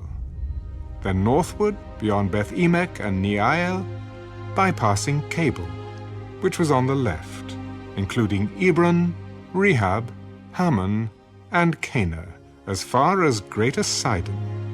And the border turned to Ramah, and to the fortified city of Tyre. Then the border turned to Hosah, and ended at the sea by the region of Akzib.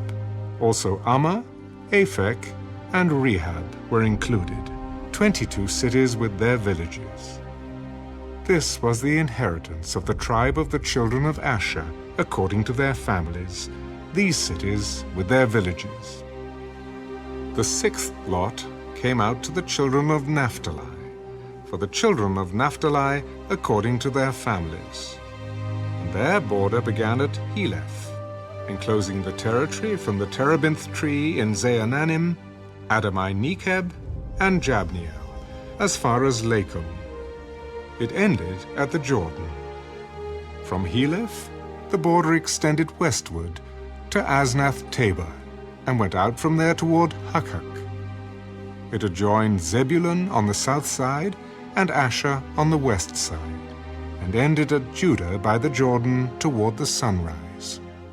And the fortified cities are Ziddim, Zer, Hamath, Rakkath, Kinnereth, Adamah, Ramah, Hazor, Kedesh, Edrei, and Hazor, Iron, Migdal-El, Horam, Beth-Anath, and Beth-Shemesh, 19 cities with their villages. This was the inheritance of the tribe of the children of Naphtali, according to their families, the cities, and their villages.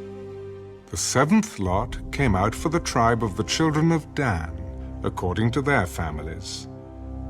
And the territory of their inheritance was Zorah, Eshtaol, Shemesh, Shealabin, Ajalon, Jethlah, Elon, Timnah, Ekron, Eltekah, Gibbethon, Baalath, Jehud, Beni-Berak, Gath-Rimmon, Mijakan, and Rakan, with the region near Joppa.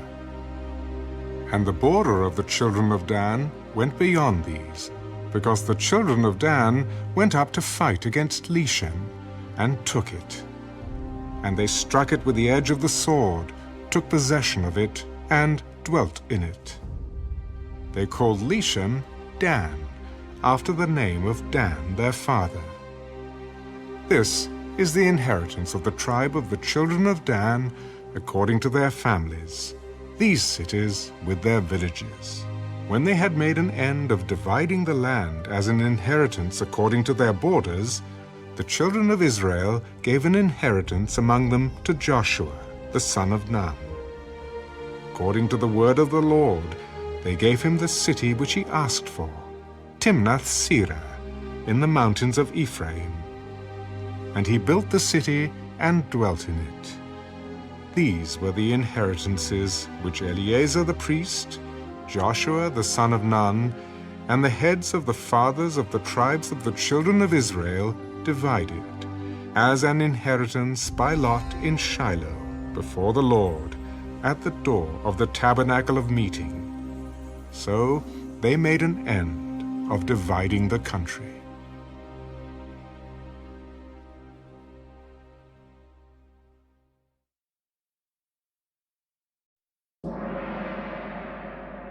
The Lord also spoke to Joshua.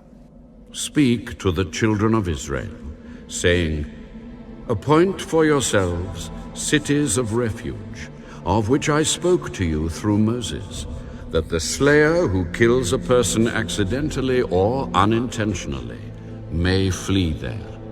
And they shall be your refuge from the avenger of blood. And when he flees to one of those cities, and stands at the entrance of the gate of the city, and declares his case in the hearing of the elders of that city, they shall take him into the city as one of them, and give him a place that he may dwell among them. Then, if the avenger of blood pursues him, they shall not deliver the slayer into his hand, because he struck his neighbor unintentionally, but did not hate him beforehand. And he shall dwell in that city until he stands before the congregation for judgment, and until the death of the one who is high priest in those days. Then the slayer may return and come to his own city and his own house, to the city from which he fled. So they appointed Kedesh in Galilee, in the mountains of Naphtali, Shechem in the mountains of Ephraim, and Kirjath-Arba, which is Hebron, in the mountains of Judah. And on the other side of the Jordan, by Jericho eastward, they assigned Bezer in the wilderness on the plain, from the tribe of Reuben, Ramoth in Gilead, from the tribe of Gad, and Golan in Bashan, from the tribe of Manasseh. These were the cities appointed for all the children of Israel, and for the stranger who dwelt among them, that whoever killed a person accidentally might flee there, and not die by the hand of the avenger of blood, until he stood before the congregation.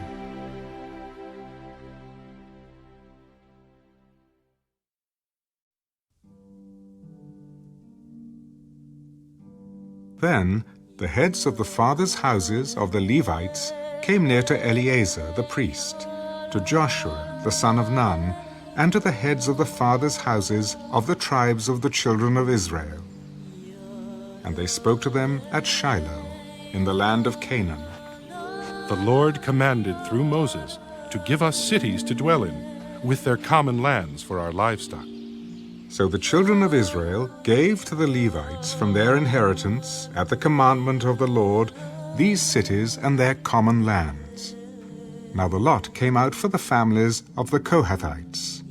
And the children of Aaron the priest, who were of the Levites, had 13 cities by lot, from the tribe of Judah, from the tribe of Simeon, and from the tribe of Benjamin. The rest of the children of Kohath had 10 cities by lot, from the families of the tribe of Ephraim, from the tribe of Dan, and from the half-tribe of Manasseh. And the children of Gershon had 13 cities by lot, from the families of the tribe of Issachar, from the tribe of Asher, from the tribe of Naphtali, and from the half-tribe of Manasseh in Bashan. The children of Merari, according to their families, had 12 cities from the tribe of Reuben, from the tribe of Gad, and from the tribe of Zebulun. And the children of Israel gave these cities with their common lands by lot to the Levites, as the Lord had commanded by the hand of Moses. So they gave from the tribe of the children of Judah and from the tribe of the children of Simeon these cities, which are designated by name, which were for the children of Aaron, one of the families of the Kohathites, who were of the children of Levi. For the lot was theirs first. And they gave them Kirjath Arba. Arba was the father of Anak, which is Hebron, in the mountains of Judah, with the common land surrounding it. But the fields of the city and its villages they gave to Caleb, the son of Jephunneh, as his possession. Thus to the children of Aaron the priest they gave Hebron with its common land, a city of refuge for the slayer, Libnah with its common land, Jattah with its common land, Eshtemoa with its common land, Holon with its common land, Debir with its common land, Ain with its common land, Jattah with its common land, and Beth Shemesh with its common land. 9 cities from those 2 tribes. And from the tribe of Benjamin, Gibeon with its common land, Geba with its common land, Anathoth with its common land, and Almon with its common land. 4 cities. All the cities of the children of Aaron, the priests, were 13 cities with their common lands. And the families of the children of Kohath, the Levites, the rest of the children of Kohath, even they had the cities of their lot from the tribe of Ephraim. For they gave them Shechem with its common land in the mountains of Ephraim, a city of refuge for the slayer, Gezer with its common land, Gibzaim with its common land, and Beth-horon with its common land, 4 cities. And from the tribe of Dan, Eltekeh with its common land, Gibbethon with its common land, Ajalon with its common land, and Gath-rimmon with its common land, 4 cities. And from the half-tribe of Manasseh, Tanakh with its common land, and Gath-rimmon with its common land, 2 cities. All the 10 cities with their common lands were for the rest of the families of the children of Kohath. Also to the children of Gershon, of the families of the Levites, from the other half-tribe of Manasseh, they gave Golan in Bashan with its common land, a city of refuge for the slayer, and Beeshterah with its common land, 2 cities. And from the tribe of Issachar, Kishion with its common land, Daberath with its common land, Jarmuth with its common land, and En-gannim with its common land, 4 cities. And from the tribe of Asher, Mishal with its common land, Abdan with its common land, Helkath with its common land, and Rehab with its common land, 4 cities. And from the tribe of Naphtali, Kedesh in Galilee with its common land, a city of refuge for the slayer, Hamath-dor with its common land, and Kartan with its common land, 3 cities. All the cities of the Gershonites, according to their families, were 13 cities with their common lands. And to the families of the children of Merari, the rest of the Levites, from the tribe of Zebulun, Jokneam with its common land, Carter with its common land, Dimnah with its common land, and Nahalal with its common land, 4 cities. And from the tribe of Reuben, Bezer with its common land, Jahaz with its common land, Kedemoth with its common land, and Mephaath with its common land, 4 cities. And from the tribe of Gad, Ramoth in Gilead with its common land, a city of refuge for the slayer, Mahanaim with its common land, Heshbon with its common land, and Jazer with its common land, 4 cities in all. So all the cities for the children of Merari, according to their families, the rest of the families of the Levites, were by their lot 12 cities. All the cities of the Levites within the possession of the children of Israel were 48 cities with their common lands. Every one of these cities had its common land surrounding it. Thus were all these cities. So the Lord gave to Israel all the land of which he had sworn to give to their fathers, and they took possession of it and dwelt in it. the Lord gave them rest all around, according to all that he had sworn to their fathers. And not a man of all their enemies stood against them. The Lord delivered all their enemies into their hand. Not a word failed of any good thing which the Lord had spoken to the house of Israel. All came to pass.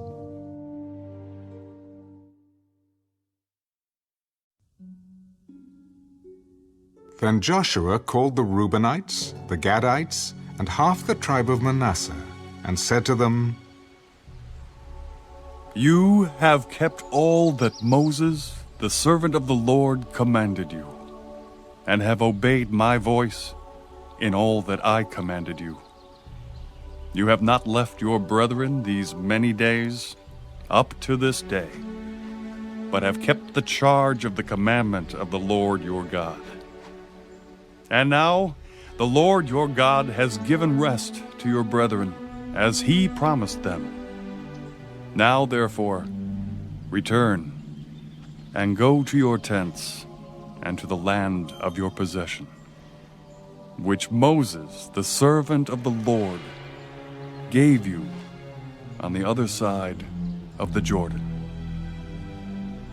But take careful heed to do the commandment and the law which Moses, the servant of the Lord, commanded you, to love the Lord your God, to walk in all his ways, to keep his commandments, to hold fast to him, and to serve him with all your heart and with all your soul.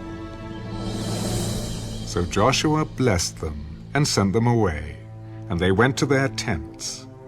Now to half the tribe of Manasseh Moses had given a possession in Bashan, but to the other half of it Joshua gave a possession among their brethren on this side of the Jordan westward.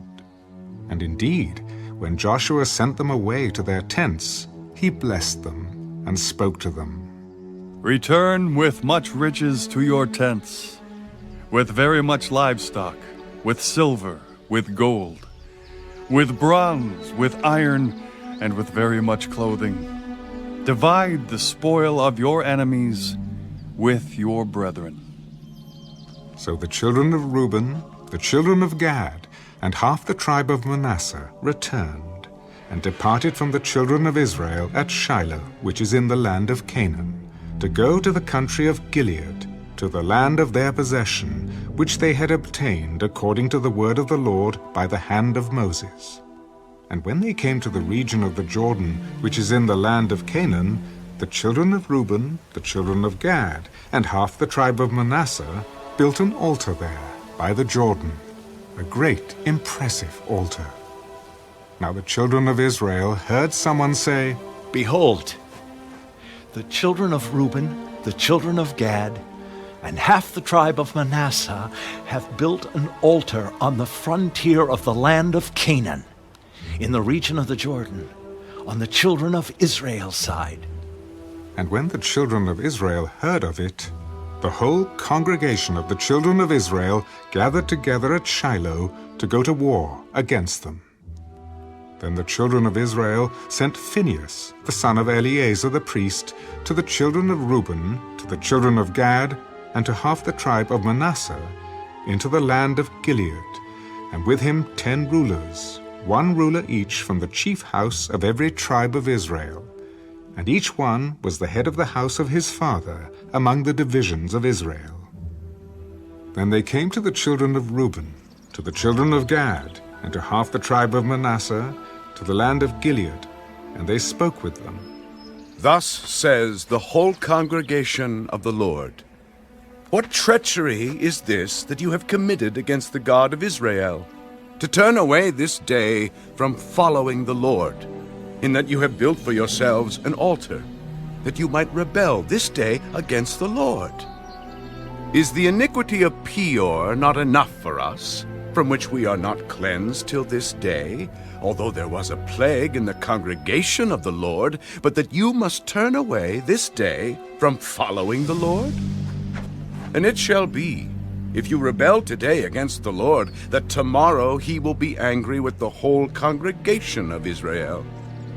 Nevertheless, if the land of your possession is unclean, then cross over to the land of the possession of the Lord, where the Lord's tabernacle stands, and take possession among us. But do not rebel against the Lord, nor rebel against us, by building yourselves an altar besides the altar of the Lord our God. Did not Achan, the son of Zerah, commit a trespass in the accursed thing, and wrath fell on all the congregation of Israel? And that man did not perish alone in his iniquity. Then the children of Reuben, the children of Gad, and half the tribe of Manasseh answered, and said to the heads of the divisions of Israel, The Lord God of gods, the Lord God of gods, he knows. And let Israel itself know. If it is in rebellion, or if in treachery against the Lord, do not save us this day. If we have built ourselves an altar to turn from following the Lord, or if to offer on it burnt offerings or grain offerings, or if to offer peace offerings on it, let the Lord himself require an account. But in fact, we have done it for fear, for a reason saying, in time to come, your descendants may speak to our descendants, saying, what have you to do with the Lord God of Israel? For the Lord has made the Jordan a border between you and us, you children of Reuben and children of Gad. You have no part in the Lord, so your descendants would make our descendants cease fearing the Lord. Therefore we said, let us now prepare to build ourselves an altar, not for burnt offering, nor for sacrifice, but that it may be a witness between you and us and our generations after us, that we may perform the service of the Lord before him with our burnt offerings, with our sacrifices, and with our peace offerings, that your descendants may not say to our descendants in time to come, you have no part in the Lord. Therefore we said that it will be when they say this to us, or to our generations in time to come, that we may say, here is the replica of the altar of the Lord which our fathers made, though not for burnt offerings nor for sacrifices, but it is a witness between you and us. Far be it from us that we should rebel against the Lord, and turn from following the Lord this day, to build an altar for burnt offerings, for grain offerings, or for sacrifices, besides the altar of the Lord our God, which is before his tabernacle. Now when Phinehas the priest and the rulers of the congregation, the heads of the divisions of Israel who were with him, heard the words that the children of Reuben, the children of Gad, and the children of Manasseh spoke, it pleased them. Then Phinehas, the son of Eleazar the priest, said to the children of Reuben, the children of Gad, and the children of Manasseh, This day we perceive that the Lord is among us, because you have not committed this treachery against the Lord. Now you have delivered the children of Israel out of the hand of the Lord. And Phinehas, the son of Eleazar the priest, and the rulers returned from the children of Reuben and the children of Gad from the land of Gilead to the land of Canaan, to the children of Israel, and brought back word to them. So the thing pleased the children of Israel, and the children of Israel blessed God. They spoke no more of going against them in battle, to destroy the land where the children of Reuben and Gad dwelt. The children of Reuben and the children of Gad called the altar Witness. For it is a witness between us that the Lord is God.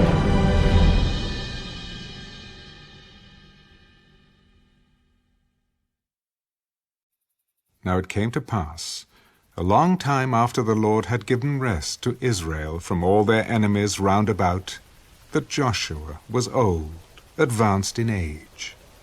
And Joshua called for all Israel, for their elders, for their heads, for their judges, and for their officers, and said to them, I am old, advanced in age. You have seen all that the Lord your God has done to all these nations because of you. For the Lord your God is he who has fought for you. See, I have divided to you by lot these nations that remain, to be an inheritance for your tribes, from the Jordan, with all the nations that I have cut off, as far as the great sea westward. And the Lord your God will expel them from before you, and drive them out of your sight. So you shall possess their land, as the Lord your God promised you. Therefore, be very courageous to keep and to do all that is written in the book of the law of Moses, lest you turn aside from it to the right hand or to the left, and lest you go among these nations, these who remain among you. You shall not make mention of the name of their gods, nor cause anyone to swear by them. You shall not serve them, nor bow down to them. But you shall hold fast to the Lord your God, as you have done to this day. For the Lord has driven out from before you great and strong nations. But as for you, no one has been able to stand against you to this day. One man of you shall chase 1,000, for the Lord your God is he who fights for you, as he promised you. Therefore, take careful heed to yourselves, that you love the Lord your God. Or else, if indeed you do go back and cling to the remnant of these nations, these that remain among you, and make marriages with them, and go into them, and they to you, know for certain that the Lord your God will no longer drive out these nations from before you, but they shall be snares and traps to you, and scourges on your sides, and thorns in your eyes, until you perish from this good land which the Lord your God has given you. Behold, this day I am going the way of all the earth, and you know in all your hearts and in all your souls that not one thing has failed of all the good things which the Lord your God spoke concerning you. All have come to pass for you. Not one word of them has failed. Therefore it shall come to pass that as all the good things have come upon you, which the Lord your God promised you, so the Lord will bring upon you all harmful things, until he has destroyed you from this good land which the Lord your God has given you. when you have transgressed the covenant of the Lord your God, which he commanded you, and have gone and served other gods, and bowed down to them, then the anger of the Lord will burn against you, and you shall perish quickly from the good land which he has given you.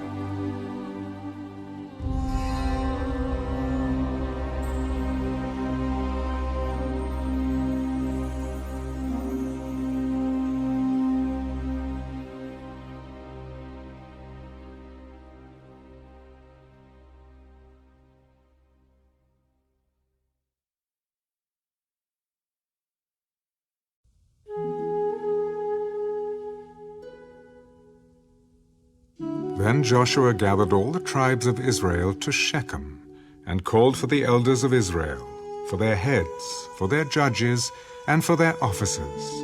And they presented themselves before God. And Joshua said to all the people, Thus says the Lord God of Israel, your fathers, including Terah, the father of Abraham, and the father of Nahor, dwelt on the other side of the river in old times, and they served other gods.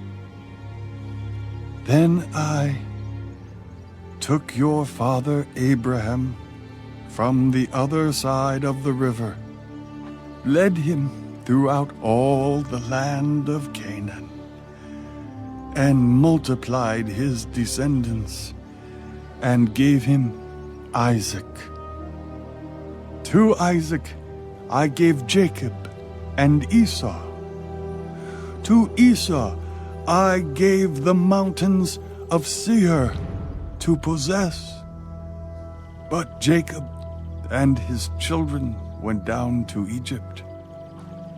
Also, I sent Moses and Aaron, and I plagued Egypt according to what I did among them. Afterward, I brought you out. Then I brought your fathers out of Egypt, and you came to the sea. And the Egyptians pursued your fathers with chariots and horsemen to the Red Sea. So they cried out to the Lord, and he put darkness between you and the Egyptians, brought the sea upon them, and covered them. And your eyes saw what I did in Egypt. Then you dwelt in the wilderness a long time. And I brought you into the land of the Amorites, who dwelt on the other side of the Jordan, and they fought with you. But I gave them into your hand, that you might possess their land, and I destroyed them from before you. Then Balak, the son of Zippor, king of Moab, arose to make war against Israel, and sent and called Balaam, the son of Beor, to curse you. But I would not listen to Balaam. Therefore he continued to bless you. So I delivered you out of his hand. Then you went over the Jordan and came to Jericho. And the men of Jericho fought against you. Also the Amorites, the Perizzites, the Canaanites, the Hittites, the Girgashites, the Hivites, and the Jebusites. But I delivered them into your hand.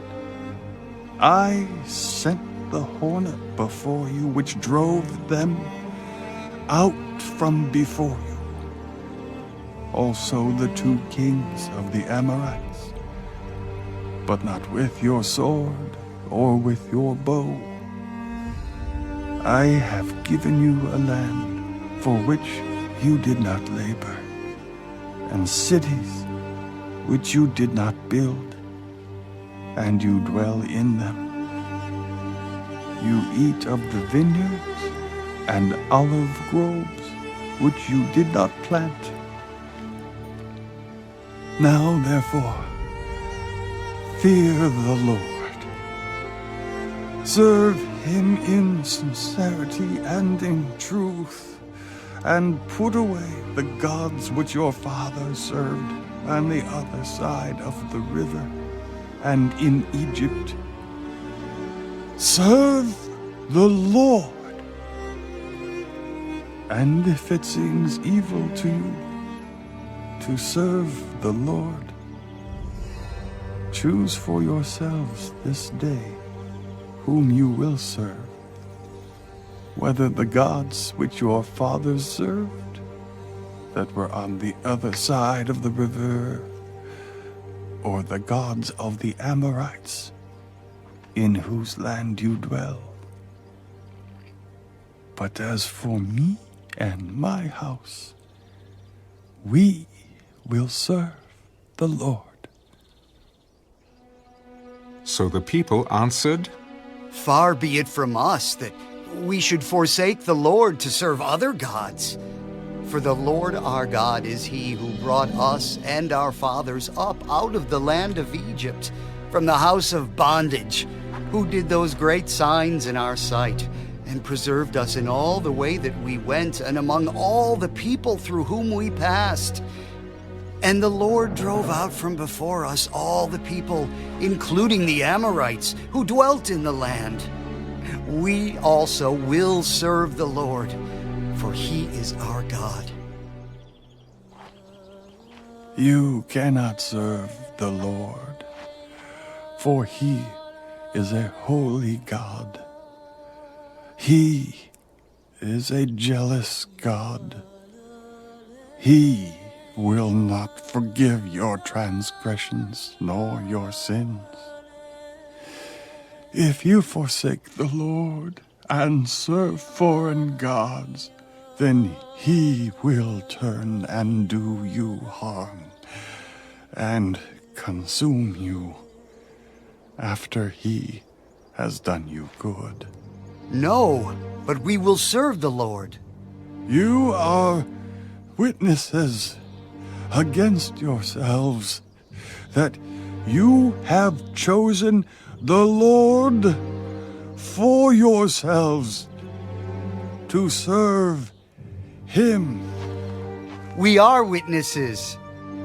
Now, therefore, put away the foreign gods which are among you, and incline your heart to the Lord God of Israel. The Lord our God we will serve, and his voice we will obey.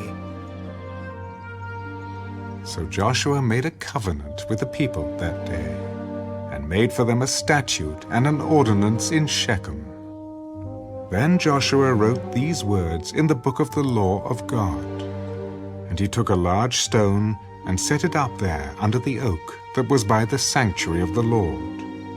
And Joshua said to all the people, Behold, this stone shall be a witness to us, for it has heard all the words of the Lord which he spoke to us.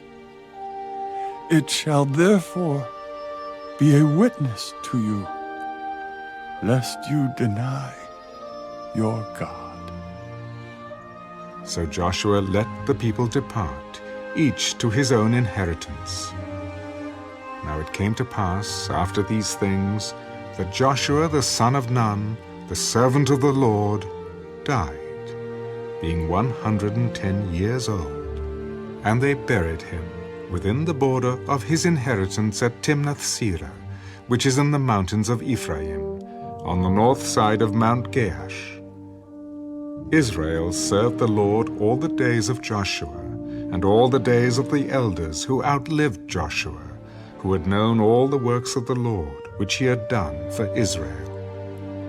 The bones of Joseph, which the children of Israel had brought up out of Egypt, they buried at Shechem, in the plot of ground which Jacob had bought from the sons of Hamor, the father of Shechem, for 100 pieces of silver, and which had become an inheritance of the children of Joseph.